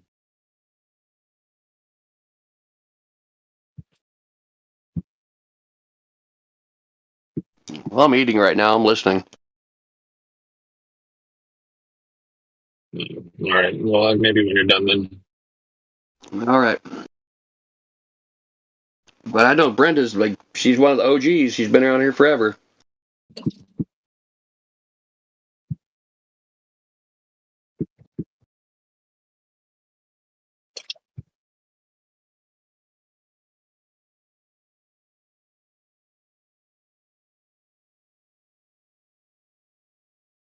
Very hypocritical, that one. Able to hand wave dismiss our pictures and photos of Bigfoot, but doesn't want to hand wave dismiss our pictures.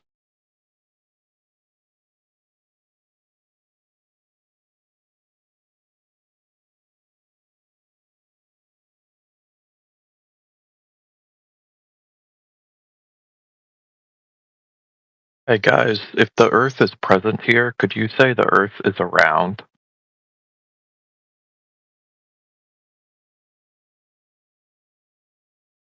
Wait, what was that question? Yeah. Wah, If wah, if wah. if the Earth is present, could you say it's around? Present?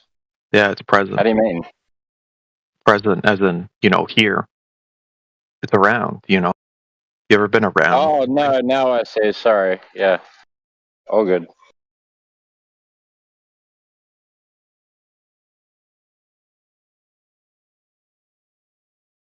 I thought you said if it's a prism, it can therefore be round, and I thought you were going to make some weird optical argument.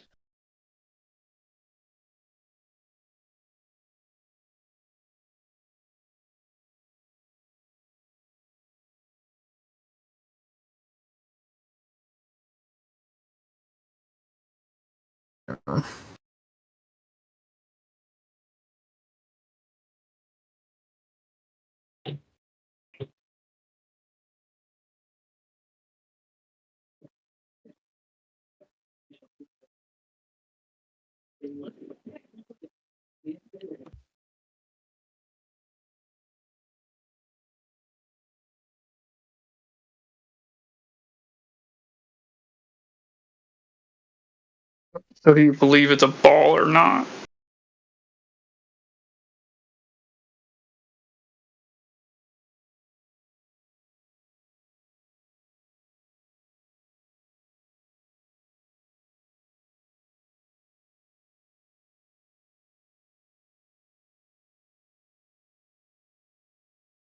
Is the guy with the lame joke still here?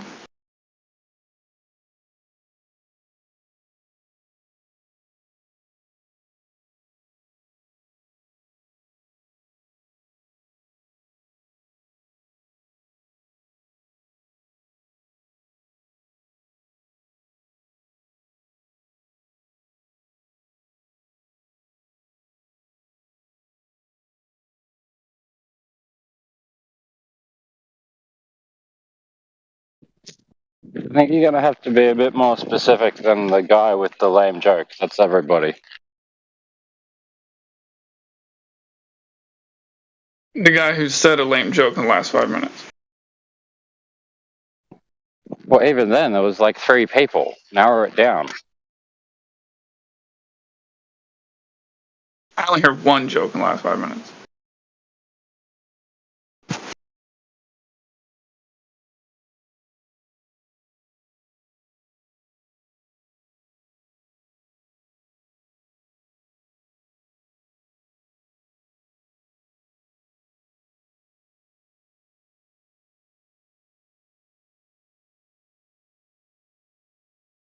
Alex, is the Earth a planet in the vacuum of space?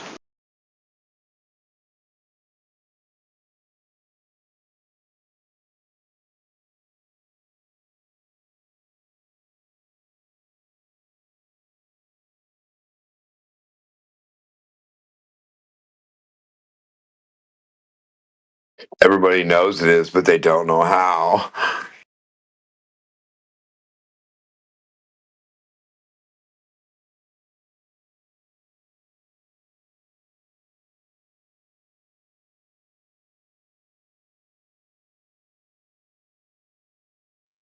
You got to be. I don't even get it, man. Why are you fighting actual observation points of view and all this other stuff? Don't get higher to prove it's up there. Okay, that makes no sense. So no people on the globe have ever been curious about whether that thing's actually up there higher than what they think, or higher than what they say, or high as what they say. You're telling me none of these people, no national. Well, we go up to this altitude and we can see the ISS flying overhead from this altitude. Where the fuck is that at?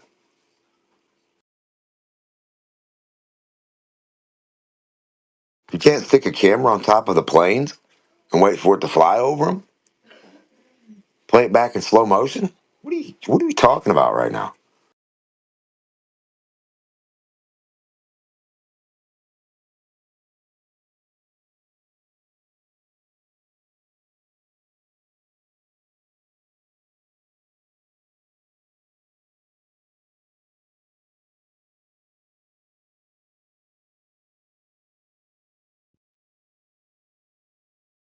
Everybody better go take some airplane flights and take their best telescopes and set them up, or camera stuff, and do something. Put it on some, I don't know. Ask the pilot if you can stick it out your window and face it up. Something. Something like Eric Dubay did with the putting the camera on the little boat thing or whatever, or whoever did that just to watch live or whatever. I don't know, whatever company. But yeah, we need something on like the top of a helicopter facing up, the tail end part to where there's no rotor, like right between, where it could see right between the two and look up, or something to see it from 20,000 feet, 12,000 feet, 35,000 feet, something. Like, why do we not have it? The curvature of the Earth? No, the ISS. Oh. Proof of the ISS being above a bird's elevation, or above a helicopter, or above an airplane. Let's prove it's actually above those distances before we stay at 250 miles up or even in space at all. Because if you can't prove that it's up there every 90 minutes and nothing's going above the airplane, what are we looking at then? What are we looking at if it's not above an airplane ever? Well, have you seen satellites with your naked eye? Brother, listen to what I'm asking you. We're in an airplane looking up with our naked eye. No ISS. What's going down now? What does that mean? But I'm saying, like, you can live in an You know how to area, answer like, questions that are being asked of you? Can you comprehend a conversation and a question directed towards you? Yeah, It'd be nice if you let him answer the question. That'd be great. like, all I was saying is, like, if He's not going to answer the question with All from the ground. subjective. Let's just get to the real meat and potatoes of it. Do you know of any time that anyone has ever directly measured the surface of the Earth and detected curvature, and what was the method of how they did this?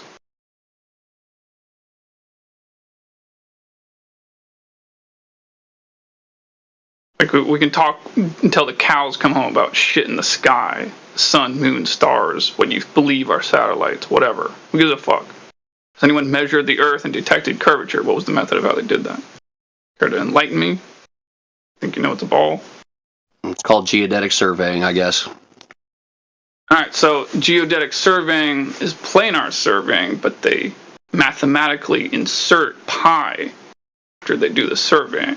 So it's not actually measuring an arc segment measurement, it's just a mathematical thing on paper. It's not a measurement. Like writing an equation down on paper is not a measurement of the surface of the Earth.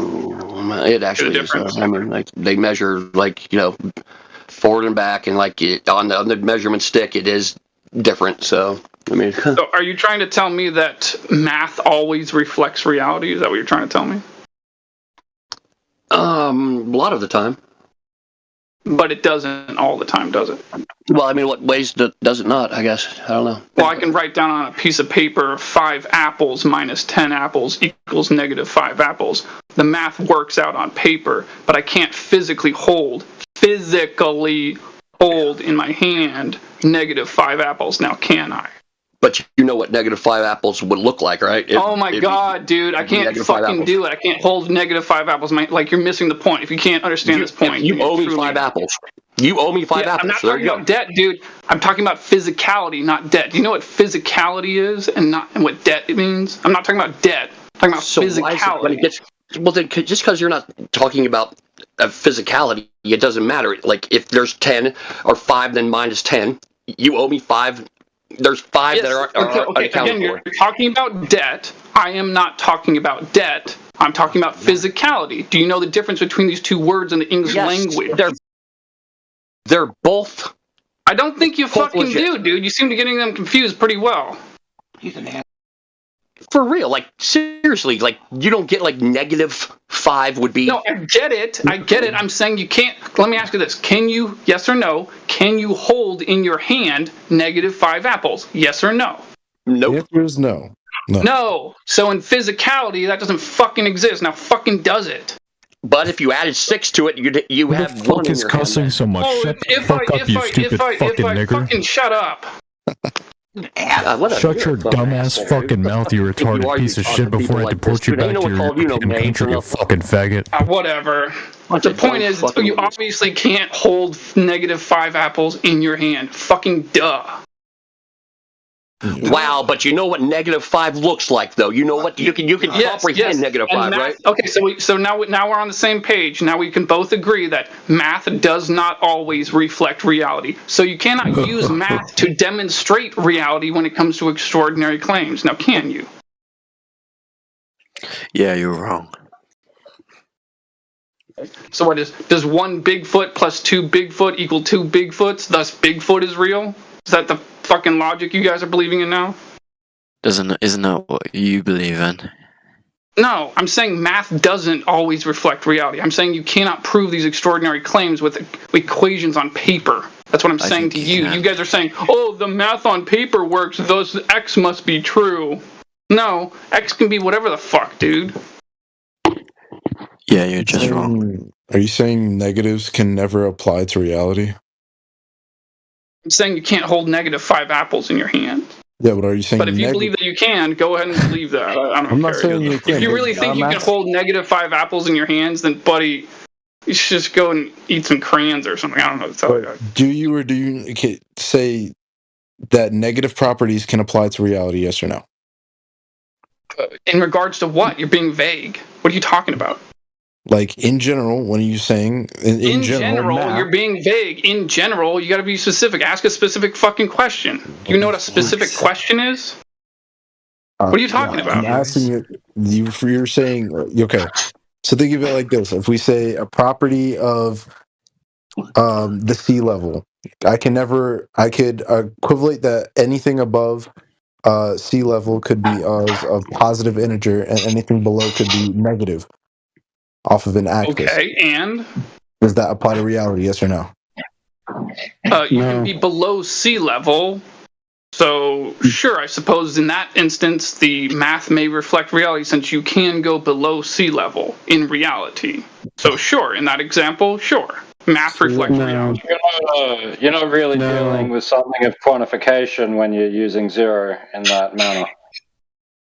These are only descriptions? It's really just talking about a grid system, which is kind of fucking pointless. Anyway, back to the reality of the matter. Do you know of any time that anyone's ever directly measured the Earth and detected curvature? Or are you guys just going to go on to, oh, someone wrote down an equation on paper, so the Earth must be curved because someone wrote an equation down on paper, thus the Earth must be curved? Has anyone measured the Earth and detected curvature?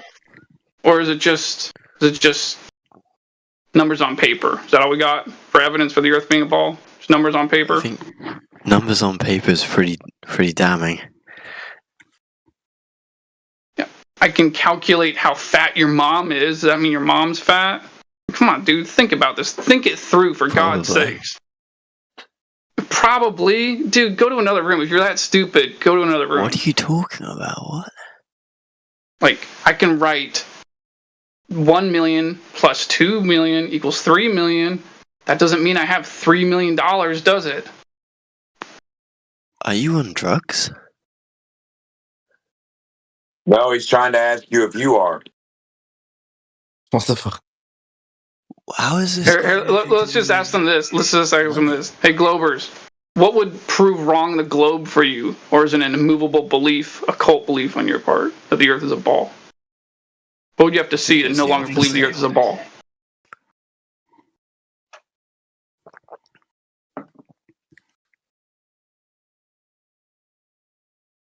I think the high fructose corn syrup has gotten to these guys' heads. Show me the edge. I'll show you the edge. Wouldn't it be easier to locate the edge of the Earth than it is if you're gonna say if we've never been able to calculate the curvature of the Earth? Why can't you just walk out to the edge?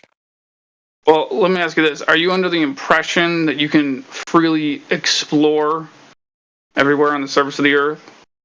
Are you under that impression right now? No, I know that there are certain areas that you are not allowed to access. Like where? Take for instance, do you know of? Maritime, let's say above in the certain areas in the Arctic Circle, you are not allowed to. Yeah, but they're not going to access. stop you. Well, they can. The Coast Guard can, but They can, but they won't. well, yeah, it's not like. Why don't you go test that theory? Well, you're the one trying to prove the. Well, I know of other people that have tested that theory and it didn't work out well for them. Either they're dead or in jail. Hey, besides, he doesn't have to prove anything. I'm assuming the burden of proof is on the claim, and the globe is the claim. A claim that has never been proven. Is this title of the room not a claim? No, it's an observation. I observe the Earth is flat. I observe the Earth is stationary. Also, I observe gas pressure in consistent X value form, requiring a container with a consistent volume. Those are observations, not claims. So where's the container? It's out there somewhere, the walls of it. Because if it wasn't there, you wouldn't be able to breathe right now.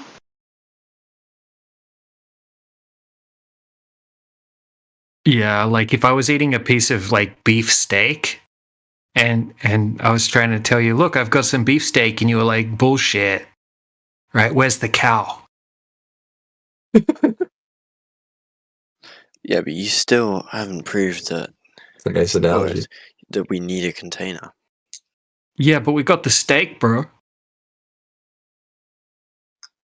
Okay. So what he's saying is the necessary antecedent for a steak dinner is a cow. You can't have a steak dinner without the cow coming first. Yeah, that's and much like how that antecedent relationship functions, same thing applies with gas pressure in a container. Yeah, but we observe, gravity having an effect on bigger. So, do you have a demonstration of gas pressure without a container? Do you have a demonstration though of gas pressure without a container? Yes. Due to gravity. What we're on right now. Okay, that's what you're trying to prove. You see, we understand that's the belief, that's the claim, but we're asking for a demonstration of the claim that gas pressure can be contained by gravity. Like, I understand that you believe, and I used to believe myself, that the gas pressure for the whole Earth, the whole world, is contained by gravity. But we're asking if you can prove that here on the surface of the Earth by containing gas with gravity on the surface of the Earth in a consistent X value form. Because if you could demonstrate that, like if you could manipulate gravity and somehow, some way, get it to form 36 pounds per square inch around the rim of your car without the tire, if you could do that, then from that point forward, we would have a logical reason with that demonstration to think that the gas pressure we're breathing right here, right now, just may exist due to gravity. But without that demonstration, it's only a blind belief. We only have the choice of blindly believing that. So would you want me to make a plan for you? That's the whole. No, see, the whole problem with gravity is you can take observable phenomena like consistent fall rate and then apply it to these other notions like mass attracting mass. But only part of that explanation for the force is observable in the fall rate dynamics, yeah? So anywhere else that you look for these examples of gravity, they're not able to be found because they're violations of standing laws. Doesn't that So go yeah, both look, ways, let though? me make a... Saying you need a container. So it does go both ways, right? So if I claim that we have a gas pressure we have a gas pressure system here on Earth, right? You can measure it. It's 14.7 psi, right? We breathe gas pressure, right? And I would claim that if you put gas pressure adjacent to a vacuum without a container separating the high pressure system from the low pressure system, right, that the high pressure would instantly equalize and fill the available space with the low pressure system, right? So then I would provide a demonstration, which you can see there in the side chat, right, where we have a vacuum chamber, right, at the top, and then we have a gas pressure system underneath it. And you'll see that as soon as the barrier dividing the system is, right, the valve, as soon as the valve is turned, the high pressure will instantly equalize, right, with the low pressure. It will fill the available space, right? So they tell us that space is a vacuum chamber, basically. And we have a gas pressure system adjacent to the vacuum chamber without a valve, without a barrier separating the two systems. Right? On top of this demonstration, I can provide like countless gas laws, natural laws, like citations for these things that also go along with this claim. I mean, it's just common sense at the end of the day. Like, you need a container to have gas pressure, right? You need a balloon to have like a, you know, or a car tire or enclosed soda can, like, you know, as soon as you open it, it goes, the pressure instantly equalizes with the outside pressure, right? High to low. Funny things about these laws, right? They're immutable laws. They kind of all derive out of the radiant math, yeah? So, like, you draw one point in free space, and in, like, with enough lines, you'd arrive at a block, like a sphere, right? If you accounted for all the lengths and stopping points so that it made a sphere. But the point is that that's the way that energy expands. We use the notion of a sphere to express that the travel from one point is omnidirectional, and this is true of light spreading, this is true of a magnetic field, this is true of heat, and it's also true of the pressure gradients, yeah? So all of this shows you that the non-physical motion is spherical, or can be inferred as spherical, based on putting an arbitrary limitation in the process. But that's what's meant to show you that the entire epistemology of physical, spherical, you know, concretions of reality structure, it's all nonsense. It's all literally inverting what spheres are for. With the experiment you put in chat, though, you literally did you not? You said you can't compare, you know, a small scale experiment compared to, you know, much bigger. Think about the creation of the Earth, yeah? It comes down to a single point at the core where all the energy is pressing towards that single point. It's a direct inversion of the law of constant, which is the opposite direction that things travel from the point where the energy changes. Right? So the force that's pressing in on the Earth is actually a force that's pressing out from any point that it's available to travel from. So it's reversing the process of creation actively in your brain. No, what I'm saying is, with the GIF you posted in chat, I don't understand what the relevance is for it. If you're saying it would act differently on a larger scale, how would you demonstrate that? You're demonstrating or is that just it in a hypothetical container. Enclosed container? Yeah, okay, so the definition of gas pressure, right, is the force that the gas particles exert on the walls of its container, right? So you need a container to have gas pressure. Yes, and gravity can be a container. Okay, so then you would have to be claiming that the gravity, right, is pulling the gas particles down towards the Earth. Yes. Okay, so if you look at the actual definition of gas particle movement, right, it very clearly states that gas particles move indefinitely in straight lines between collisions, right? And they have no directional bias, right? So they move in all directions and in straight lines between collisions, or unless they collide with the walls of the container, which also counts as a collision. In a closed system. There's no downward bias.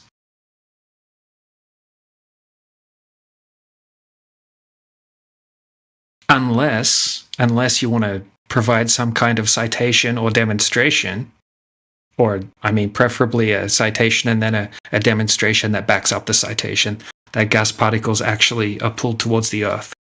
Right, because even, I mean, if you look into it, I mean, the kinetic energy or the thermal energy overall of the gas particles would override the weak force of gravity, even if I granted you gravity. So they're still not going to have directional bias either way.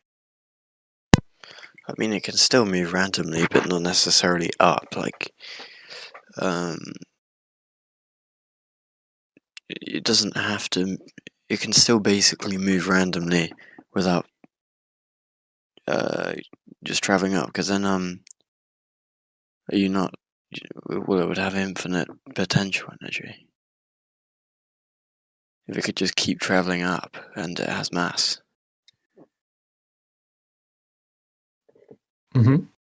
Yeah, it should take a parabolic arc, shouldn't it, and be pulled back down again? But that's not what happens. And where have you seen this? Well, it's in all the gas laws. Gas laws are on ideal gases.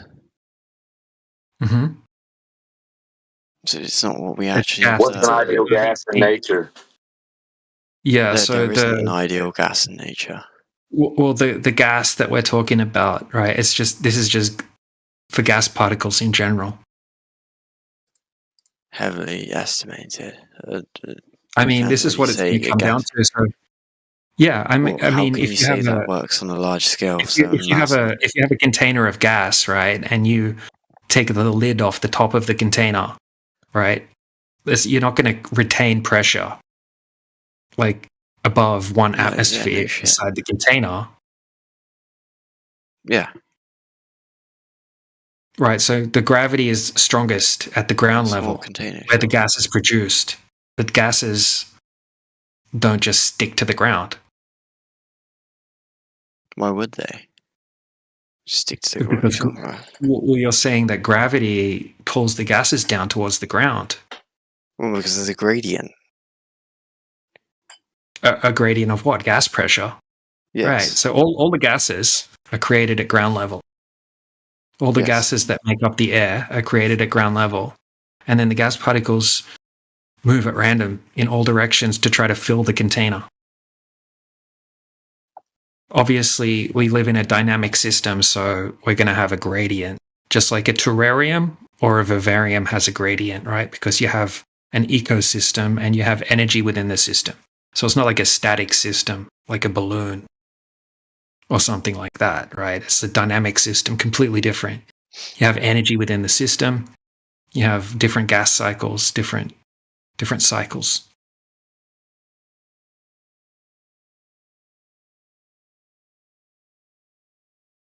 So obviously you're going to have more gases, lower. I just find it insane that you can argue that a gas particle can move in a straight line forever. Like, how are you arguing that? Well, that's what the professionals, even the Globe Earth side, right? That's what even they say, right? Does a gas particle have mass? Well, I mean, if you want to define mass, do you want to define mass? Well, you can't weigh a gas particle. It's made up of molecules which have mass. Right, but you can't weigh a gas particle. What makes up mass? I'm getting a definition of for you. A set volume, son. What, and does a gas molecule have a volume? Yes.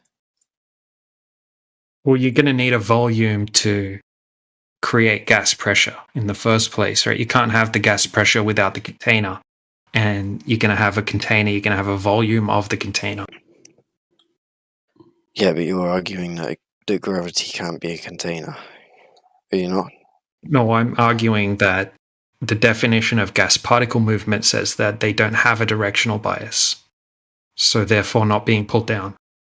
But I'm saying, do they have mass? And then we said define mass.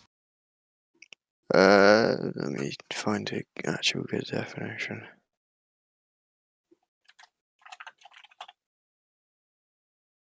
How much matter is in an object? It's saying quantity of matter in an object.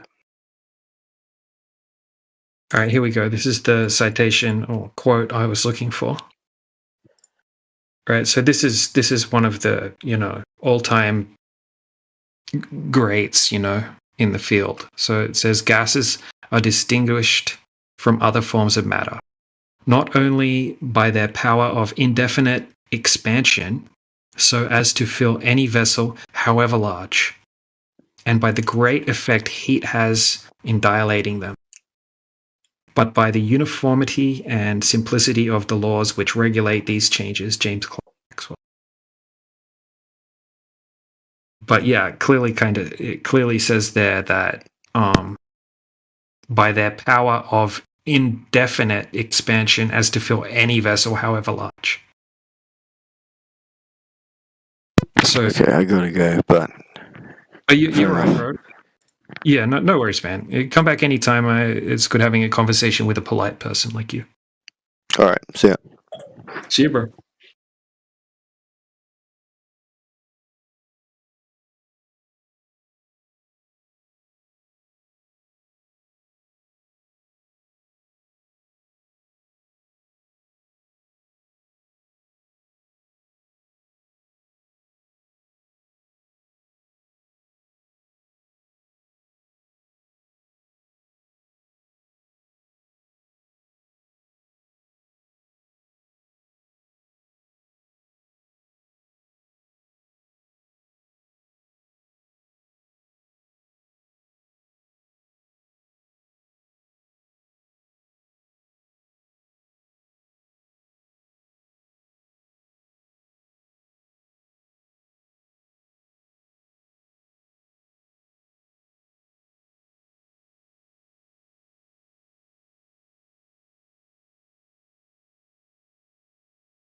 This is your brain.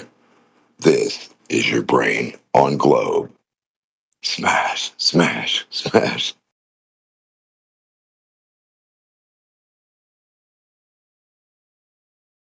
There's so many different ways you could have gone with that then. This is your brain on globe.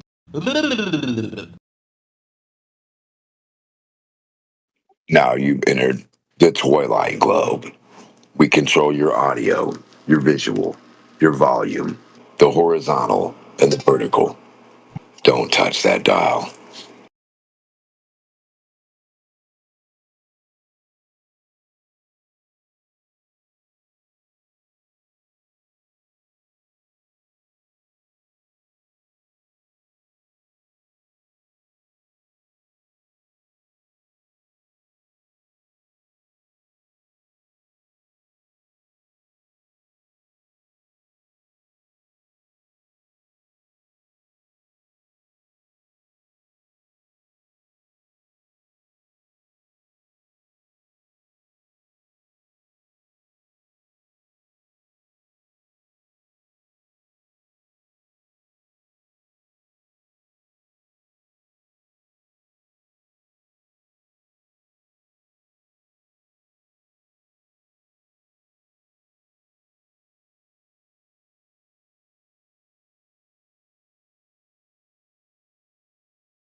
So, let me know how you feel about this little debunk infograph I created.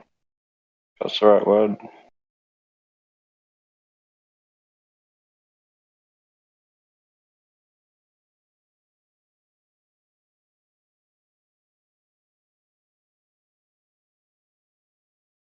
I mean, is that simple? It seems pretty simple. I even gave it color lines to show the points of the idea and where they're displayed. Could do more labels, but seems pretty self-explanatory.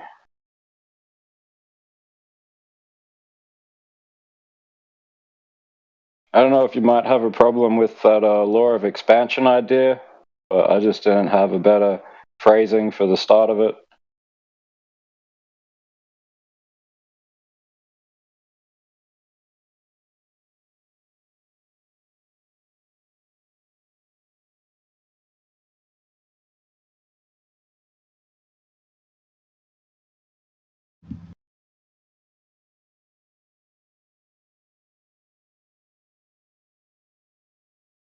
I just gotta point this out to anyone who's listening in like YouTube or anywhere.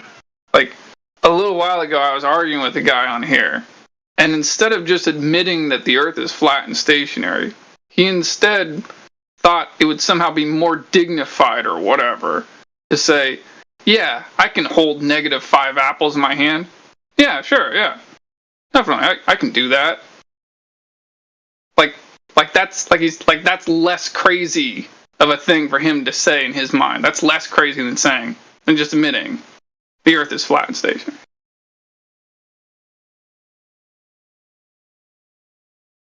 Well, he'll never get to Mars with that kind of quitter attitude, you know. So holding -5 apples, that's just a block in the road.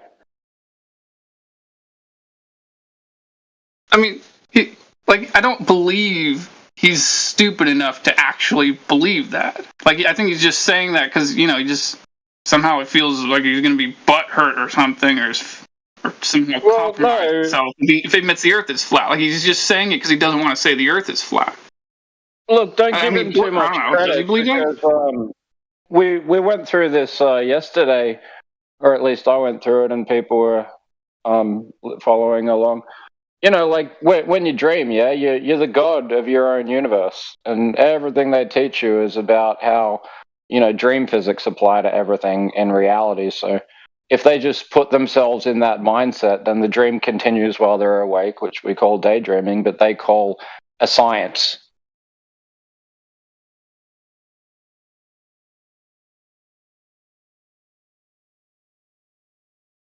One way or another, like them being brainwashed with the globe and us exposing that being brainwashed, like it just, one way or another, it drags out so many different kinds and so many different brands of mental illness. I mean, that is a deep level of mental illness. Someone's saying, not in a joking context, I can hold -5 apples in my hand. Yes, Mr. Orion Flat Earther, I can hold -5 apples in my hand.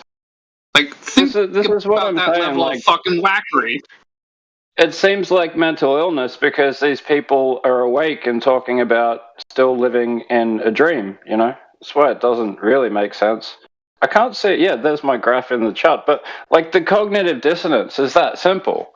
All you have to do is have a circle with some lines in it, and you can say, how can I have one line going in when all other lines are going out, but that line that's going in is simultaneously dominant to yet subservient to all other forces for the other forces to go in the other direction to begin with. Do you see what I mean? How can those two things exist simultaneously? That's the nature of the cog diss right there. Because once you accept that, you can accept a curving straight line. You see what I mean? Because you've been trained into this notion that, okay, all observable phenomena that has an origin, right, something that isn't a constant already but has a start point, it'll go radiant outwards to something that you could infer as a sphere, so we draw it as a circle, and then you've got gravity coming in the other way, and it's the only thing that does, and it's able to do that without anything else being affected in its ability to go and do what everything else does.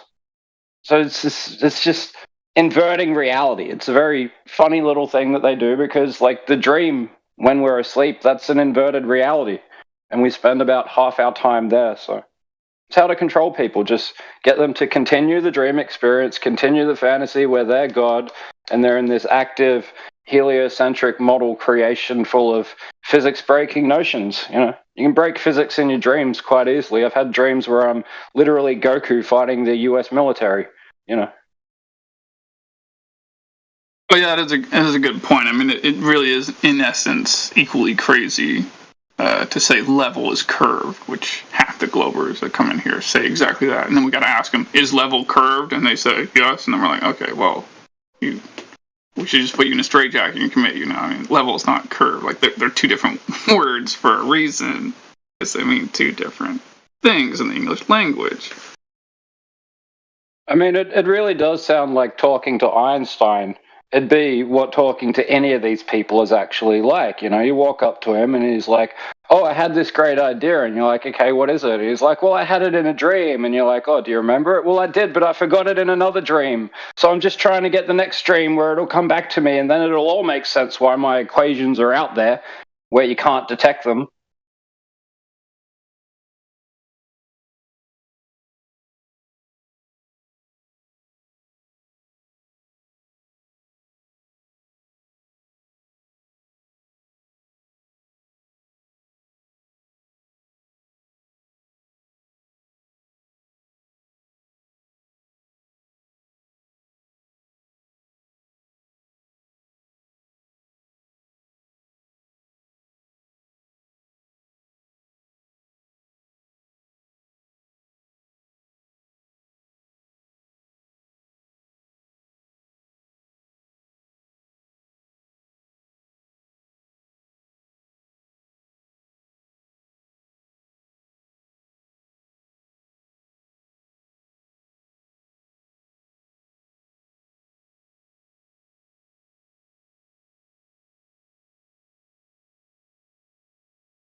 Well, folks, let me tell you, this is the panel, okay? The panel, the most incredible flat earth panel you've ever seen. Absolutely legendary. We've got Demok, very strong, very sharp. DJ plays the hits, but also destroys Globers. Jemsy, brilliant, truly one of the best.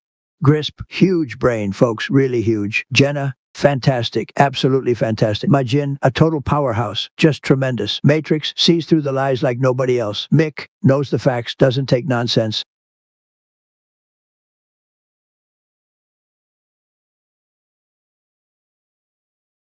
That was good. That was very good. Now pause. Liked it. How's it going, guys?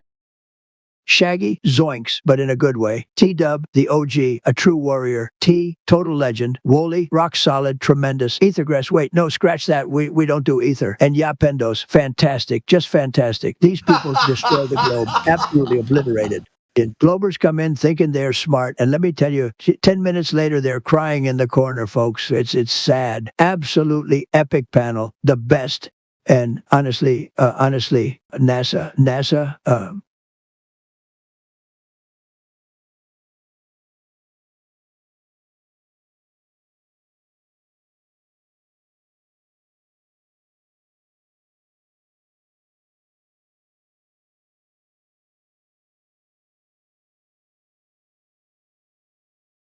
I was sad that I was just Ludwig thinking didn't get about a it. mention.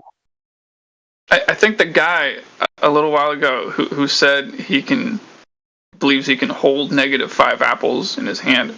Now that I think about it, there's a small chance that he may have been just so confused and delusional that when I said -5 apples in his hand, he may have thought that I was talking about a piece of paper that says -5 apples on it, and holding that in his hand. It's like, well, yeah, you can hold a piece of paper in your hand that says -5 apples.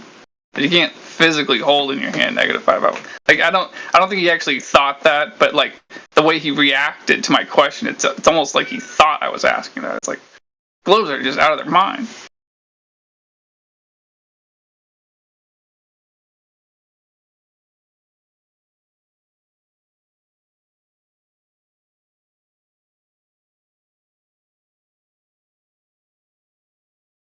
I don't know if You think the graph I made is the strength that I think it has, but even if you think about like things that aren't showing the law of expansion, so the law of contraction instead, it's the conclusion at the bottom, right?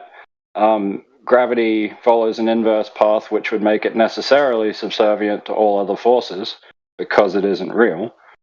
Even when things are contracting, they're not contracting according to a rate determined or strengthened or affected by gravity.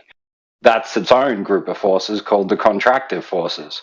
So even where gravity seems like it should be aiding a process, it's just not involving itself at all. All right, here you go. Ludwig is a legend. Didn't mean to forget Ludwig. Love you, Ludwig. I blush. Yeah, I just got in. I missed the post of that graph. Let's see if I can find it in a sec here. It's like gravity pulls you in just to push you away. Damn you, gravity.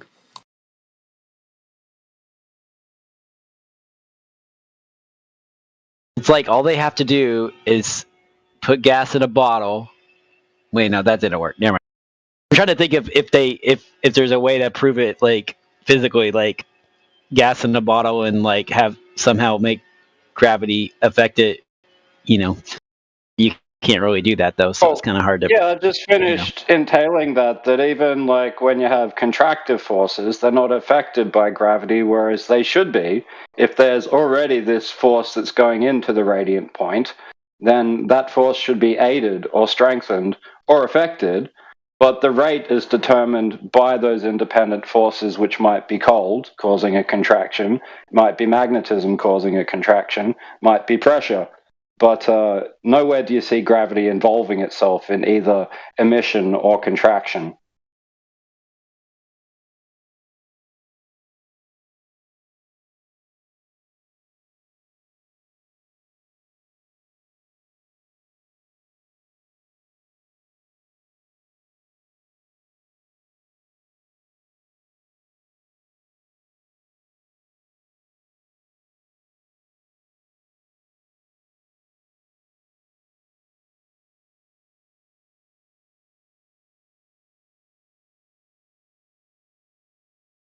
Riding the gravity train.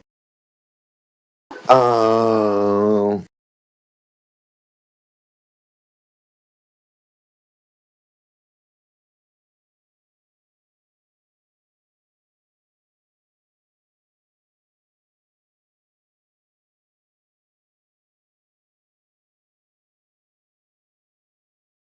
To the planes. I say we call it what it is. Fake news force. Thank you. I'll be here all week unless gravity pulls me off stage. Oh, I'm 7:30. They know. Folks, let's talk about gravity. The biggest scam since Joe Biden's last election count. Okay, total fraud. They tell you a mysterious force is holding trillions of tons of ocean water to a spinning ball, but somehow a butterfly can just flap away like it's nothing. Makes no sense. They say, oh, gravity is very strong, holds the whole planet together, but then you pick up a balloon, let it go, and it just floats away. What happened to gravity, folks? Did it take a coffee break? I like that analogy. That's good. Gravity is so strong, it bends space-time. You know what else bends? Their budget reports. $60 million a day, folks. That's a lot of bending. And if gravity is holding everything down, let me ask, how does a butterfly beat gravity? But a 747 has to fight it with jet engines. Very unfair to the planes. I say we call it what it is. Fake news force. Thank you. I'll be here all week. Butterfly airplanes. Gravity pulls me off stage. Oh, I'm 7:30. They know. Can we? I propose to make butterfly airplanes and save all that fuel. Yeah, it kind of makes you wonder why we don't just like make a plane that's kind of like a bird, Have they tried that before? I don't know. I'm just talking about my ass. I've always wondered that. Why don't they make it like a fish or a bird? All the boats with the mechanism of a fish. in airplanes. Yeah, that too. Yeah, Yeah. Yeah, has to do with the money of the fuel or something like that, right?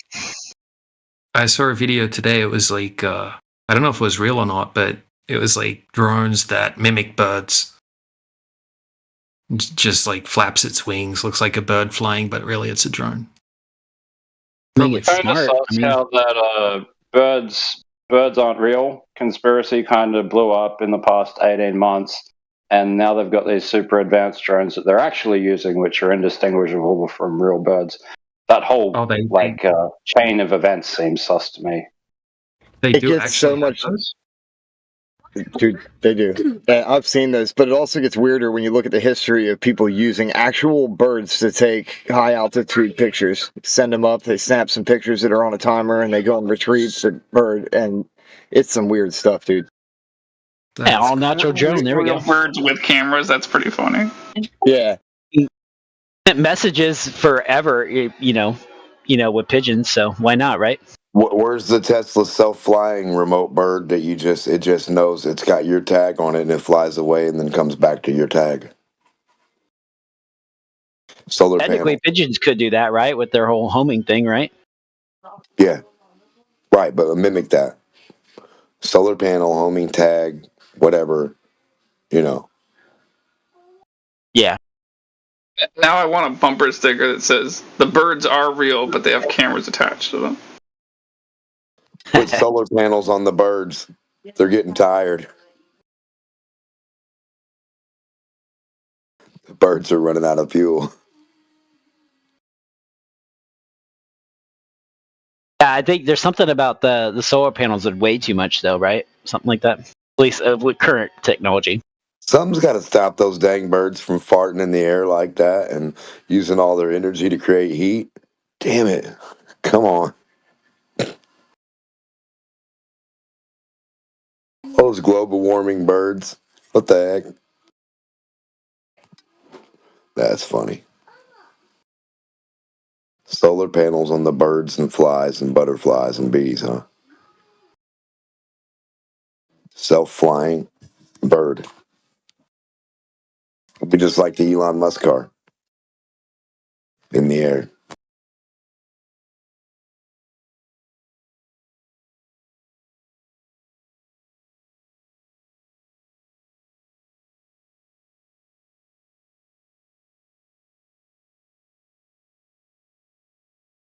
I mean, heck, is there any force that's subservient to all other forces? Because I actually can't think of one. That on its own seems to be the biggest standing violation of gravity. Superconductor.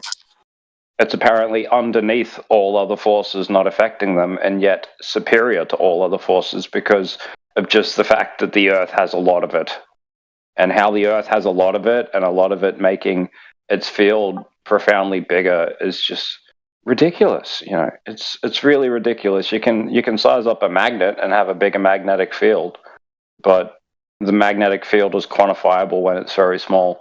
So if everything had gravity and everything had these little lines of gravity attracting everything to everything else is individuated from anything else, and then there were these massive lines going down towards the Earth on everything that's individuated, and then even bigger lines that's like the actual whole field of the Earth's gravity around you affecting it enough to keep its shape together. And you're telling me none of this is observable or detectable anywhere? Then how is it subservient to all other forces whilst being superior to all other forces? And also not affecting them. Like it's gone from one point of one end of the duality, like the alpha and the omega, yeah? It is the beginning and it is there at the end, but it just skips the middle altogether. Like we could say that of God, that he's not here in the world, but we see the evidence of his existence, yeah? So if gravity is just somehow outside of all the other observable physics, there's no evidence that it was ever here to begin with, unlike God.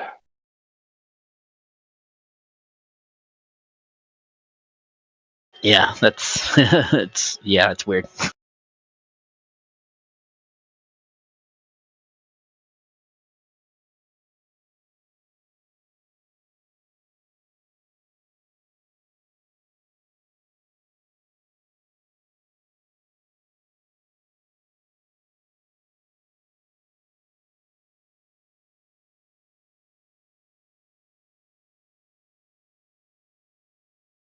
A superconductor is resistant to all other forces, isn't it? Well, it's superior to all other forces. Like, it imposes itself more strongly because the field knits itself together more strongly. So if we took the structure of the body and the connective tissues and all of that and express that as a actual wave information, we might get something close to a solid hologram. And that's something that a superconductor is also very close to. And if you look at the way that they're building things that appear to be solid holograms in the sky, in China is like the leader of this technology, of course, it's a similar thing that we're seeing. It's a densifying of the space that the field exerts itself within. And if you're able to govern the density of that weaving, then you're able to create the appearance of structure out of light.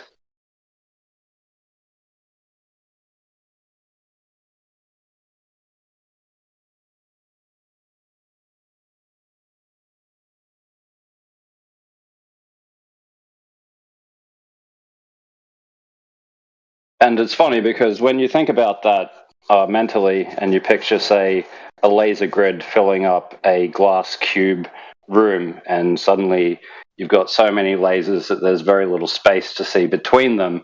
It's like scribbling on a page until there's very little page left between your scribble lines. But a hologram projection is a much more diffuse, much more small individual points of light that only go so far. So the extent of them, it all meshes together with specific pigment iteration. And that's how you get the weave. It's not by actually using strong or what you might think of as hard light, but combining diffuse light in just the right way at just the right oscillation. Wow, it's not even 1 o'clock. I'm not normally this cogent till mid-afternoon.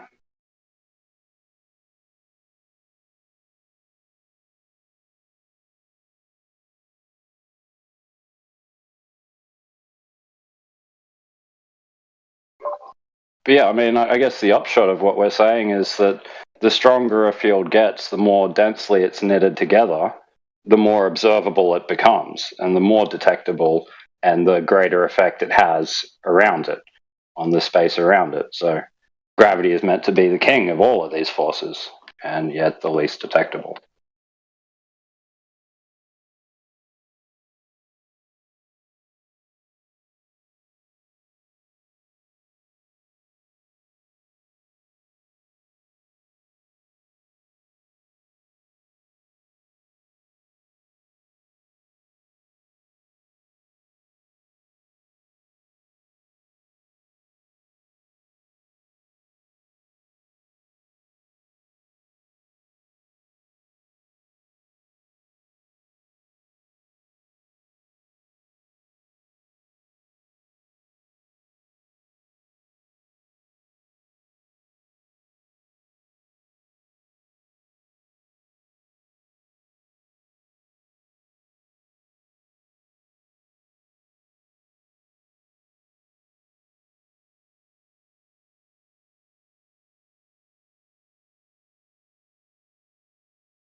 All right. All right. Let's just talk about this for a second. The moon landing. Look, I used to believe it too. I was like, bro, we totally went to the moon. And then one day I actually looked at the footage. Dude, it looks like a student film shot in someone's garage. You're telling me in 1969, with computers dumber than a toaster, NASA sent dudes in tinfoil suits to the moon on the first try. Bro, I can't even update my iPhone without it bricking.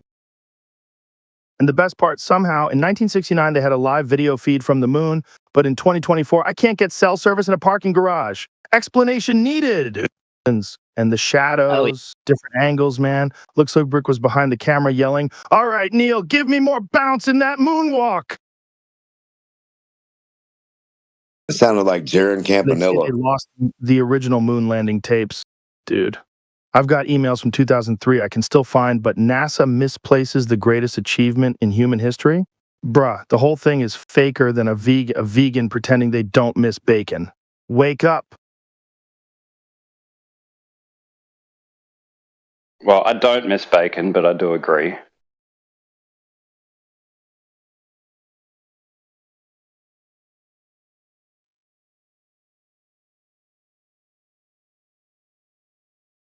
I actually eat bacon and eggs every morning, so.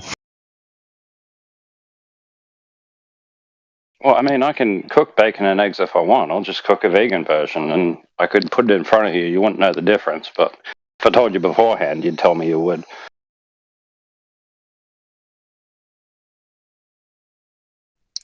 You can Genuinely make doubt that. you can make vegan bacon taste like actual bacon. But you said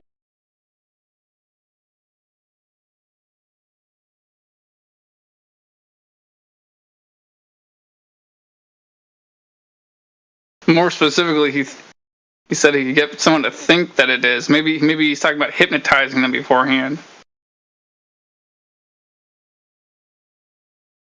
Bean bacon.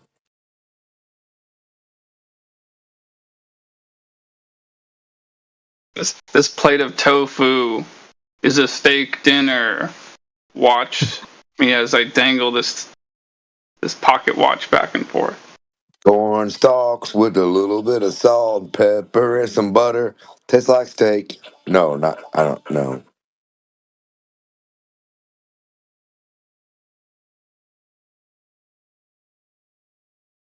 good corn on a cob does taste pretty good, but it does not taste like steak though. So Chop up the grass in a great big mass, and you can cook a big steak right in front of your class. I can think of a veggie burger I've tried before that I did like. It was like black bean based. Like vegan food can taste good. It's just got to be seasoned properly and made properly.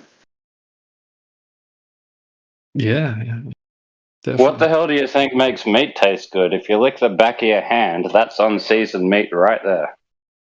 Yeah, but the veggie burger I'm talking about, it didn't taste like meat. It tasted like what it was made out of. Black beans, mainly. Sure, I mean, if it's a veggie burger, it's not trying to make itself taste like meat. And the only reason vegans do that is to hope that people come to this understanding that they can get the taste satisfaction that they want without the animal having to suffer. But look, I'm not going to debate anybody on this stuff. It's going to divert the conversation. So I'm just, No, taking it with grace. They're gonna chop up mushrooms and make and other stuff, and egg and make and bean and mix it together and smash it into a shape and then fry it up on the grill. Barbecue it, you never know. Yeah, man, I could be a vegan. I mean, if I could eat like pesto pasta and stuff like that every day, I don't need meat. Fry that stuff up too. Flour it, season it, dip it in the fry, and then eat barbecue or some kind of dipping sauce.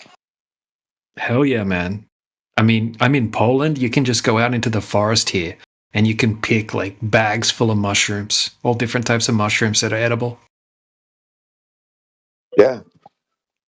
I mean, they have to have some ingredient that's vegan based that tastes like meat, correct? I mean, it's got to be one of those things, right?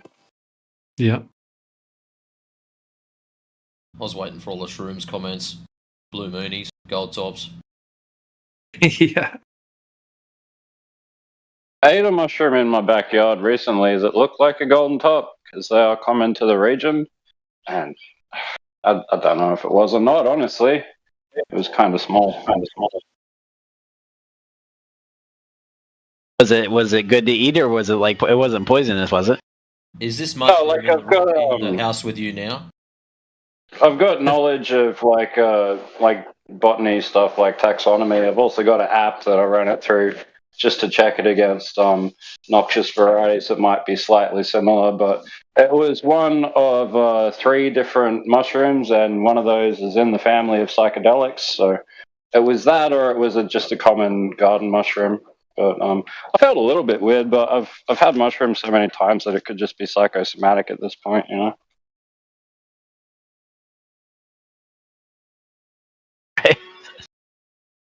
That sentence can mean 2 I can different honestly things. say I've never I never got high from mushrooms. I never tried that. I'm just saying, you know. If you think what I'm Maybe sometime trying to I say will. is that, you know, I'm just always out of my brain or whatever. No, that's not what I'm saying. It's just like a deeper understanding of what the chemicals and what they call drugs do. It releases certain chemicals that your brain makes all the time. You can't, quote, get high unless it's just causing your brain to activate something that it's doing all the time or suppress something that it's doing all the time. So that's what I mean when I say psychosomatic. If I eat a mushroom and I'm convinced that it's a psychedelic mushroom, my brain will start to release those chemicals that it knows releases when I'm having that stuff now, you know, because I've done it so much.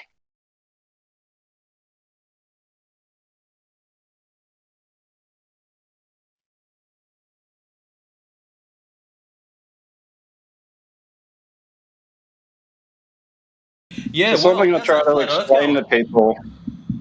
Yeah, sorry. Yeah, cool. I mean, if nobody has something immediately, it's something that you can say to somebody who's addicted, right? And they're like, well, I can't get off the heroin, I need the Don't heroin. really, no.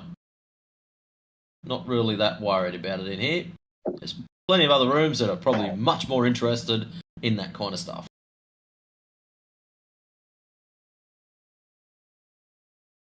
It's just the power of convincing yourself, really. It's the same thing that's going on here, just different chemicals are involved.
Folks, they talk about taking the blue pill. Let me tell you something. I know people who took the blue pill and now they think the government loves them. Terrible.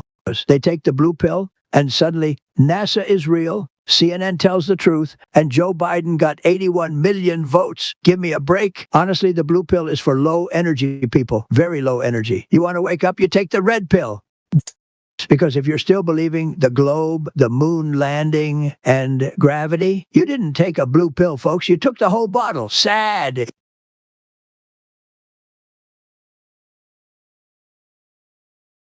True.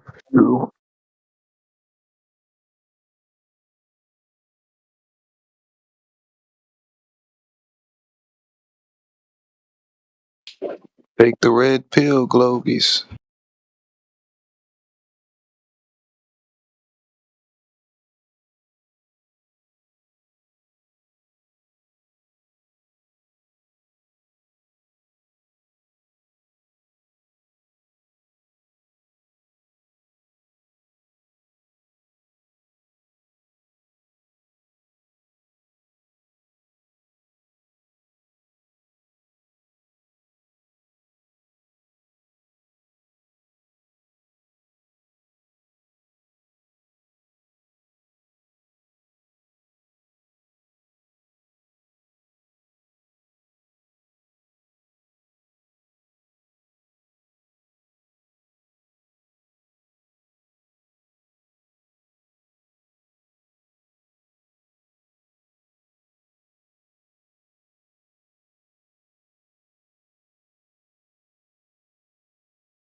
Two categories of Globo, right?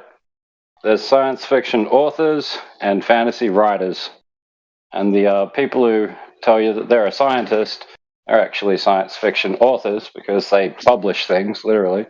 And the rest of them are fantasy writers because they come up with these single iterative pieces of alliterative nonsense, which is like, good enough for a sitcom run of one episode of A Million Ways Through the Multiverse or whatever. But that's what it comes down to. They're not smart enough to publish things, but they produce these single little iterative bits of nonsense and say that they're writers. And there's a lot of people out there who are employed in that capacity. I'm just saying this is what's actually going on here.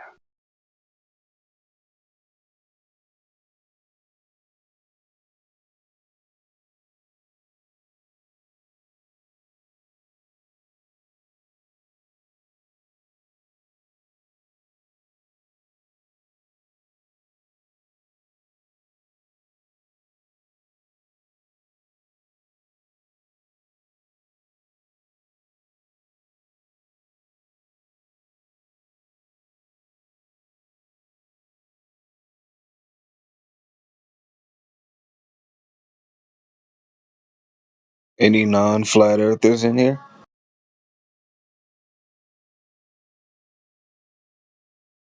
Any science fiction authors or fantasy writers?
Henchman, do you think the Earth is a globetard?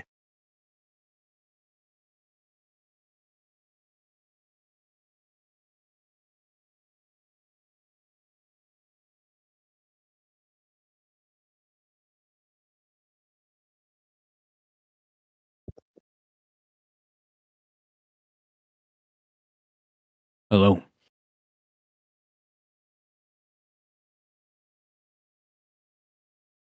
Hello, is it me you're looking for? Anybody here? Yes. Yep. What's going on? I've got questions. You've got questions or you want questions? I've got questions. Awesome. Oh.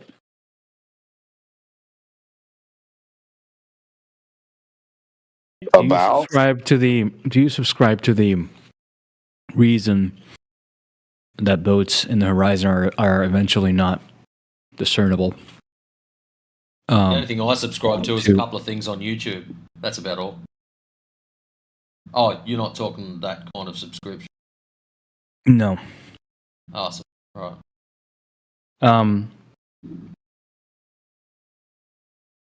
So when a boat goes over the horizon, right? When does that happen? So what? When does that happen?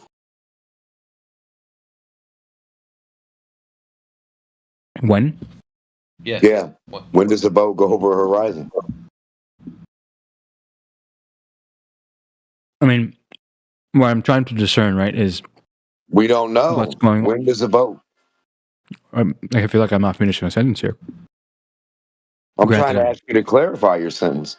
Right. So, if you're standing on an ocean, right, and there's a big cruise ship, and you're looking at the boat, right? How far away? In the boat, I don't know. It doesn't matter. The boat gets smaller and smaller. Because if it's like 1,000 miles away, you're not going to see it. Can I finish my sentence? Well, you've got to be a little You more don't really need specific. So,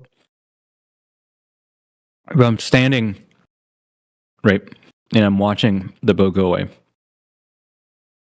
I'm going to witness, I claim, the boat disappear from the bottom up, right? Do you agree with that? No. It's your story. All right, so DJ disagrees. Okay, so have a look in the side chat, right? Just picture yourself as the person holding the camera. Yeah. Right? At the shoreline. When the camera's zoomed out, you don't see the boat, right? Right. You see the horizon, but you don't see the boat. Yep. Right? But then when he zooms in, right, and increases the angular size of the boat, you can see the entire boat again. Right, I get that. Mm-hmm. Right, so you disagree with the statement that, boats, as they go far away, they disappear from the bottom up, right? You said that already. No, it can happen in particular weather conditions or if you have ocean swell, but it doesn't happen all the time. What usually happens is the boat just gets smaller and smaller until it becomes too small to resolve. Mm-hmm. And then you can zoom back to view again. But if you have particular weather conditions, different types of mirage effects, like sinking or an inferior mirage, then it can appear to disappear bottom up, right? But that's just a product of the vertical temperature gradient in the air at the time. It's rare. It doesn't always happen. Right. So I get it. So you assert that there is no such thing as boats, quote unquote, disappearing over the horizon. It's just you can't discern them because of the angular resolution of whatever device you're using, right? No. I just said in particular weather conditions, you can see that effect. In particular weather condition? Yeah. So you can see. Hold on. You think that the boat disappears only in particular Yeah, weather like conditions? the bottom half, like just say it's a cruise ship or something like that, right? No. I'm not saying the bottom half. You're not. You didn't hear my question. I'm not saying the bottom half. Yeah. Right. You said that only in particular conditions you will notice, because of refraction, I'm assuming, the both Wrong go answer. from the bottom up, right? But you're saying that in general, that's not necessarily the case. It's just whatever device you're using can't resolve beyond a certain angular resolution, and therefore you're not going to be able to see whatever it is that you're trying to look at. Yeah. So you think that's in the accurate? example in the side chat, unless you think this is some kind of CGI, that's exactly what happens, right? Yeah. And I can personally say that that's what I see when I see boats go out, right, from where I live, right? But in particular, very particular weather conditions, you can have different types of mirages that can also make something look like it's disappearing bottom up, right? Did you And explain can those? you can, yeah, I will in a second, right? You can also have ocean swells, right? So different types of conditions that you can have that will make a boat look like it disappears bottom up, right? So the primary one would be called sinking, which is a type of inferior mirage, right? Where you have a layer of cooler air closer to the surface and a layer of warmer air above it. I mean, sorry, the other way around. A layer of warmer air near the surface, the layer of cooler air above it, right? And it will, like, literally the definition of sinking is an object that would normally be visible on the horizon apparently sinks beneath it, right? And that's a type of inferior mirage. Usually happens on clear days in clear conditions early in the morning and during the night or late in the afternoon. All right, let me read a little bit about this. Yeah, you can. I can post you citations if you want for that. Sure. I mean, it's not necessary, but if you want, sure. Yeah. So the American Meteorological Society citation coming in now. 1 second. But yeah, ocean swells is also a very common cause of that, right? Because if you've got the camera like close to the surface and you have ocean swells, right? Ocean swells can be quite large, but they look uniform over distance, if you know what I mean. Like it looks like it is kind of flat out there, but it's not really. It's just because they're everywhere. It makes it look like it's kind of calm out there, but really it's not. I used to experience that. I would check the ocean, right? It would look pretty calm, and then I would take my boat out, and it would be giant swells, right? You just can't see it from a distance. Gotcha. Because water blends in with water also. Yeah, exactly. Yep, that's a good point. So there's the definition for sinking. Well, I don't want a definition. What I'd like, if you have it, and not having it doesn't prove or disprove anything. But yeah, do you have an image of a sinking mirage where it's not just the entire image shifted, but rather it's actually occluded? Yeah, absolutely. You mean like not a typical type of mirage where you get like some crazy warping of the object? Well, I don't necessarily care about the warping, right? But like, I mean that muddies the waters. No. I don't mind the warping. It's annoying. It'd be best for it to be no warping. But what I want, right, is a sinking mirage where the image isn't just shifted, right? It's occluded. You can have a side view. And like the occlusion is happening as a result of the refraction, right? Without a side view, what's your point? Yeah, I got you, bro. I got that here. Right, so this is a time lapse of a big giant ship that's anchored, right? And in the morning, when sinking is more likely to be present, it looks like most of the boat is hidden behind the horizon. And then as you see during the day, like 3 hours later, you can see the entire ship again, right? Because the ambient temperature of the air has warmed up, right? And that sinking effect has neutralized, and then you can see the whole ship again. Have you posted it already? No. I'm just grabbing it now. 1 second. Sure. He was describing what you were seeing.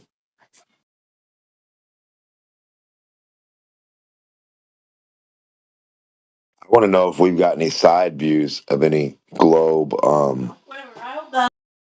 boats disappearing anyway, or any magical light magic or any of that refracting stuff. I'd love to see a side view of that refracting stuff that refracts.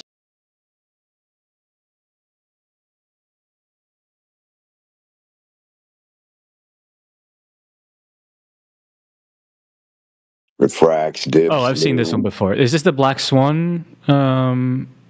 Or is this a that's not different an- one? This is a That's different. the top of the boat. No, Right, this that's is a the- Black Swan.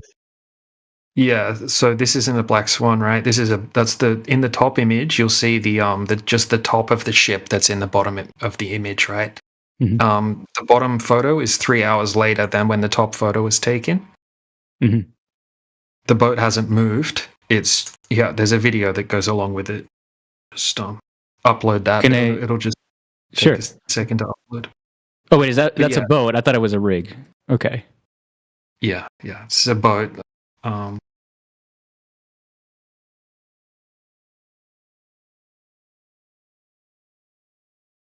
So yeah, this kind of shows the over 3 hours, right? From the morning, like it looks like it's hidden behind the horizon, right? But then, 3 or 4 hours later, you can see the whole boat again, showing that it was just a textbook definition sinking effect that was taking place.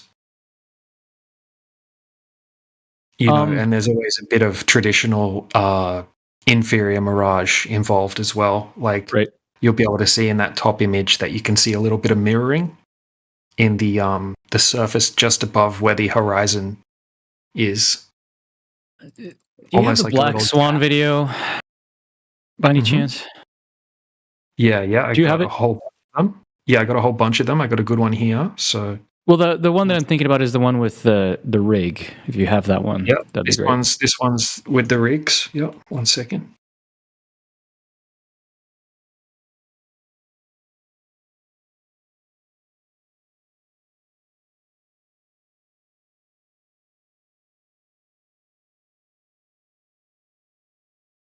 All right, there we go.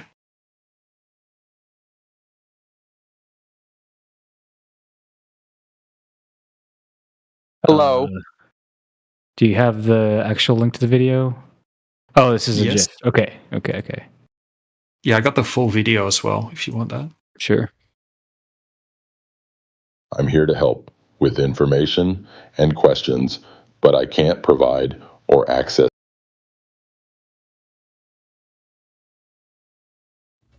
Come back later, Winter.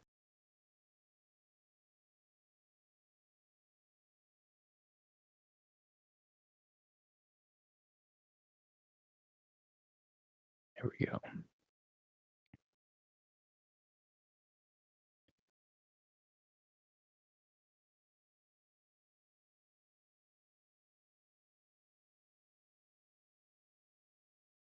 So yeah, there we've got the Black Swan, or one of many Black Swans.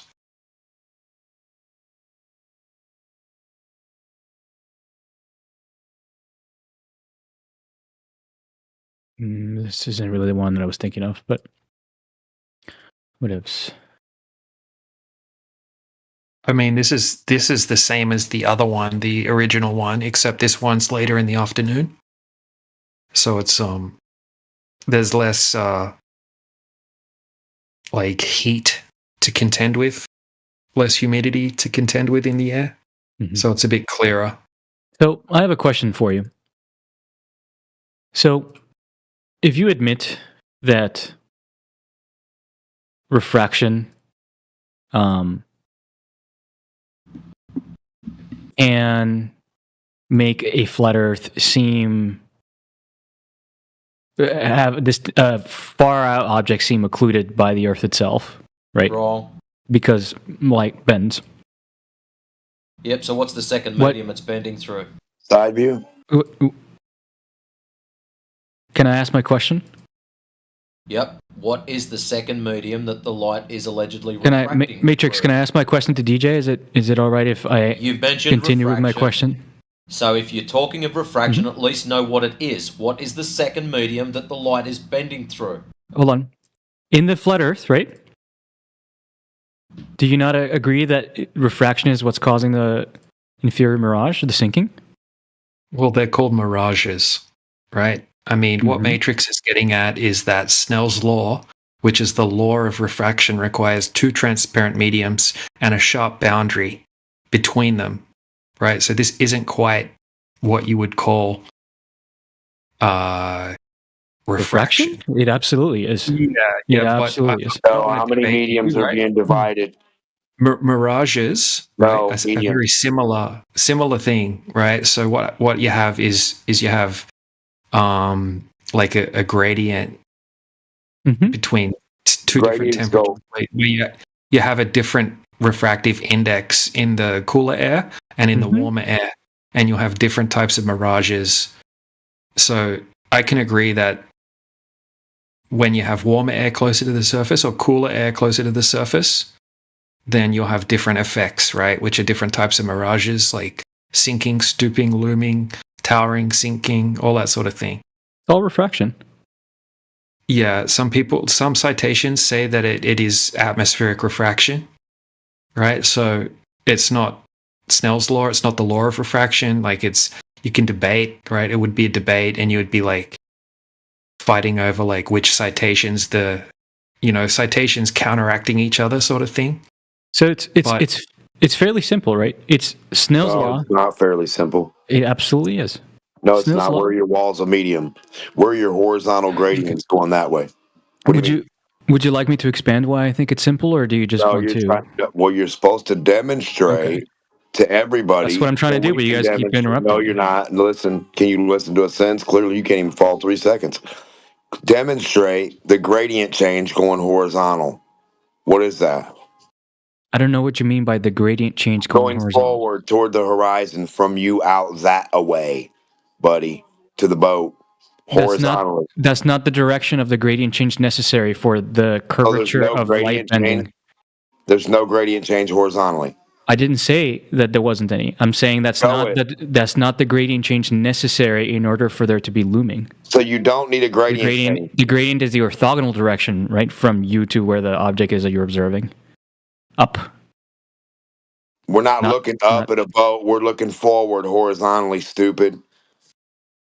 All right, dude. Anyway, can I continue my discussion with DJ? Would it offend you?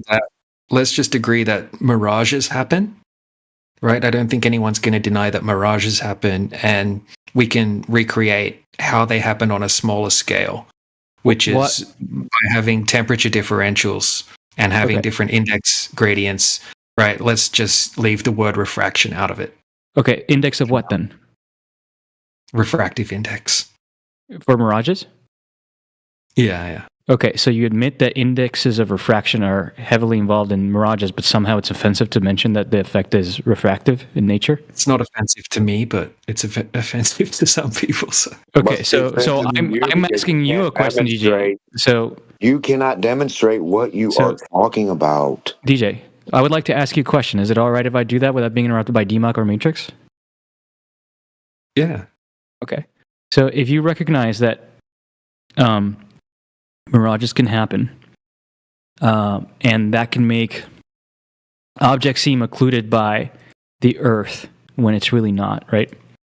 Wrong. Why is it? The mirages happen in front of the horizon, not behind it. All right.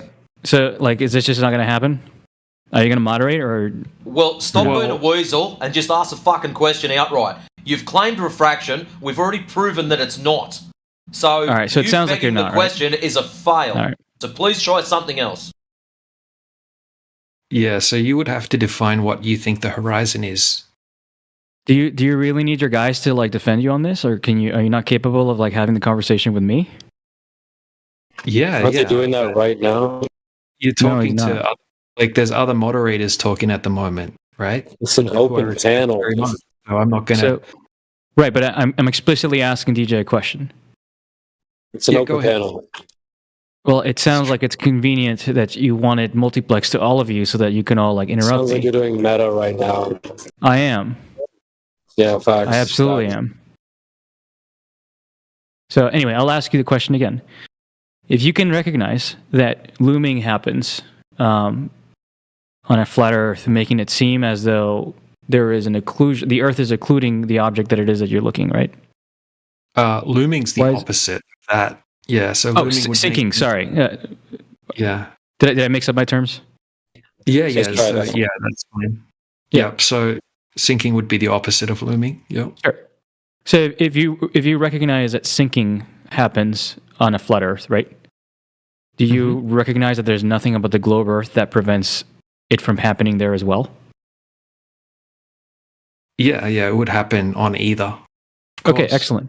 So you recognize that in the globe Earth, objects could be occluded to a distance more or less than what a geometric horizon would allow for? As far as we can demonstrate, right, these types of effects will hinder your view. They won't allow you to see further unless you're talking about seeing an object lifted up that's behind a horizon. Yes. It's not going to extend the distance of a horizon. I think it would, but let's do it one at a time then. Then let's just talk about sinking. Do you agree then that sinking on a spherical Earth would let you see less than what the geometric horizon would allow for? Sinking makes the horizon appear closer than what it normally would appear. Excellent. Okay, so what is your issue with the other direction? Because so looming doesn't do that, right? And we can confirm this by looking at time lapse footage, like Skunk Bay or whatnot, right? We don't see anything appear further than it should. It makes things lift higher or look lower than what they should, or stretch or compress. But you don't see all of a sudden something's like 10 or 20 times further away than what it should. No. I think 10 or 20 is an exaggeration. Well, in the Black Swan, it's beyond 10 times further. In the what, sorry? In the Black Swan observations, it's over 10 times further away than what it would be on a globe. Well, I'm not asking about 10 times, right? I'm talking about further at all. Yeah, I'm not sure. It's hard to tell without distance markers, but it wouldn't be much. It wouldn't be 10 times. It wouldn't be possible. I mean, if you can demonstrate that, then that would be cool. But there's no demonstrations that show some type of effect that can hide the geometric horizon and make it pop up 10 times further away. I'm not saying you accept the mainstream. Well, I guess it's heavily tied to sphere Earth, so perhaps it's an unfair question to ask you. There is no mainstream calculation, formula or demonstration that shows that can happen. I mean, just conceptually speaking, like, do you really have a problem with tracing light rays in a curve, such that the curvature is the radius of curvature is larger than the theoretical spherical Earth? You got to prove your curve first, Sonny. Yeah, so I mean, you'd have to set, like, what we can do, right? We can set up small scale demonstrations, and we can demonstrate looming and sinking and stooping and towering and all that stuff, right? But what we can't do is set up a small scale demonstration with a geometric horizon at closer distance. You absolutely can do that, actually. I truly do believe you can do that. I haven't seen it. So, I mean, if you've got something where we can see that would be cool. I could swear that I came up with this thought experiment years ago. Let me see if I can thought experiment.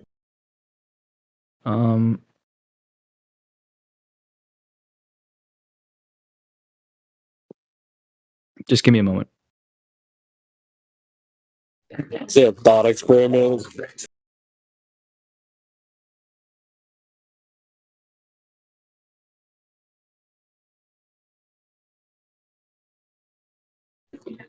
Chat, are we live? Are we live, chat? So, question. If I go to, like, an aquarium, right? Here we go. And there's a fish tank that's empty, right? Imagine an empty fish tank. We are live. And imagine there's an empty fish tank, right? And I'm looking at a fish tank from like a corner, and I'm happy to draw a diagram if it would make it clear. And I put an object occluding on the corner of the fish tank, and I can't see it from where I'm standing. Do you agree that if I were to fill up the tank with water, then the refractive effect of the air against the water and the glass, in theory, enables me to see objects behind the occlusion in the corner? This relates to the building. Now, back to you, DJ. Well, if you can loom something up behind a horizon, that's fine, right? I've seen that, right? I saw like it's like some guy's got a pipe, and then he pulls some kind of gas over the pipe, and there's an object behind the pipe, and it pops up for a second. Okay, right? great. Yeah, I mean that's all. So it sounds like you agree. Like you can loom stuff up over the horizon, right? Yeah. But what you can't do is create any type of effect where that geometric horizon, right, like the edge of the pipe that the object's behind, right? You can't make that disappear and then pop up behind the object behind the pipe. Hold on, I don't understand what you're saying. You're saying that the horizon would also loom up?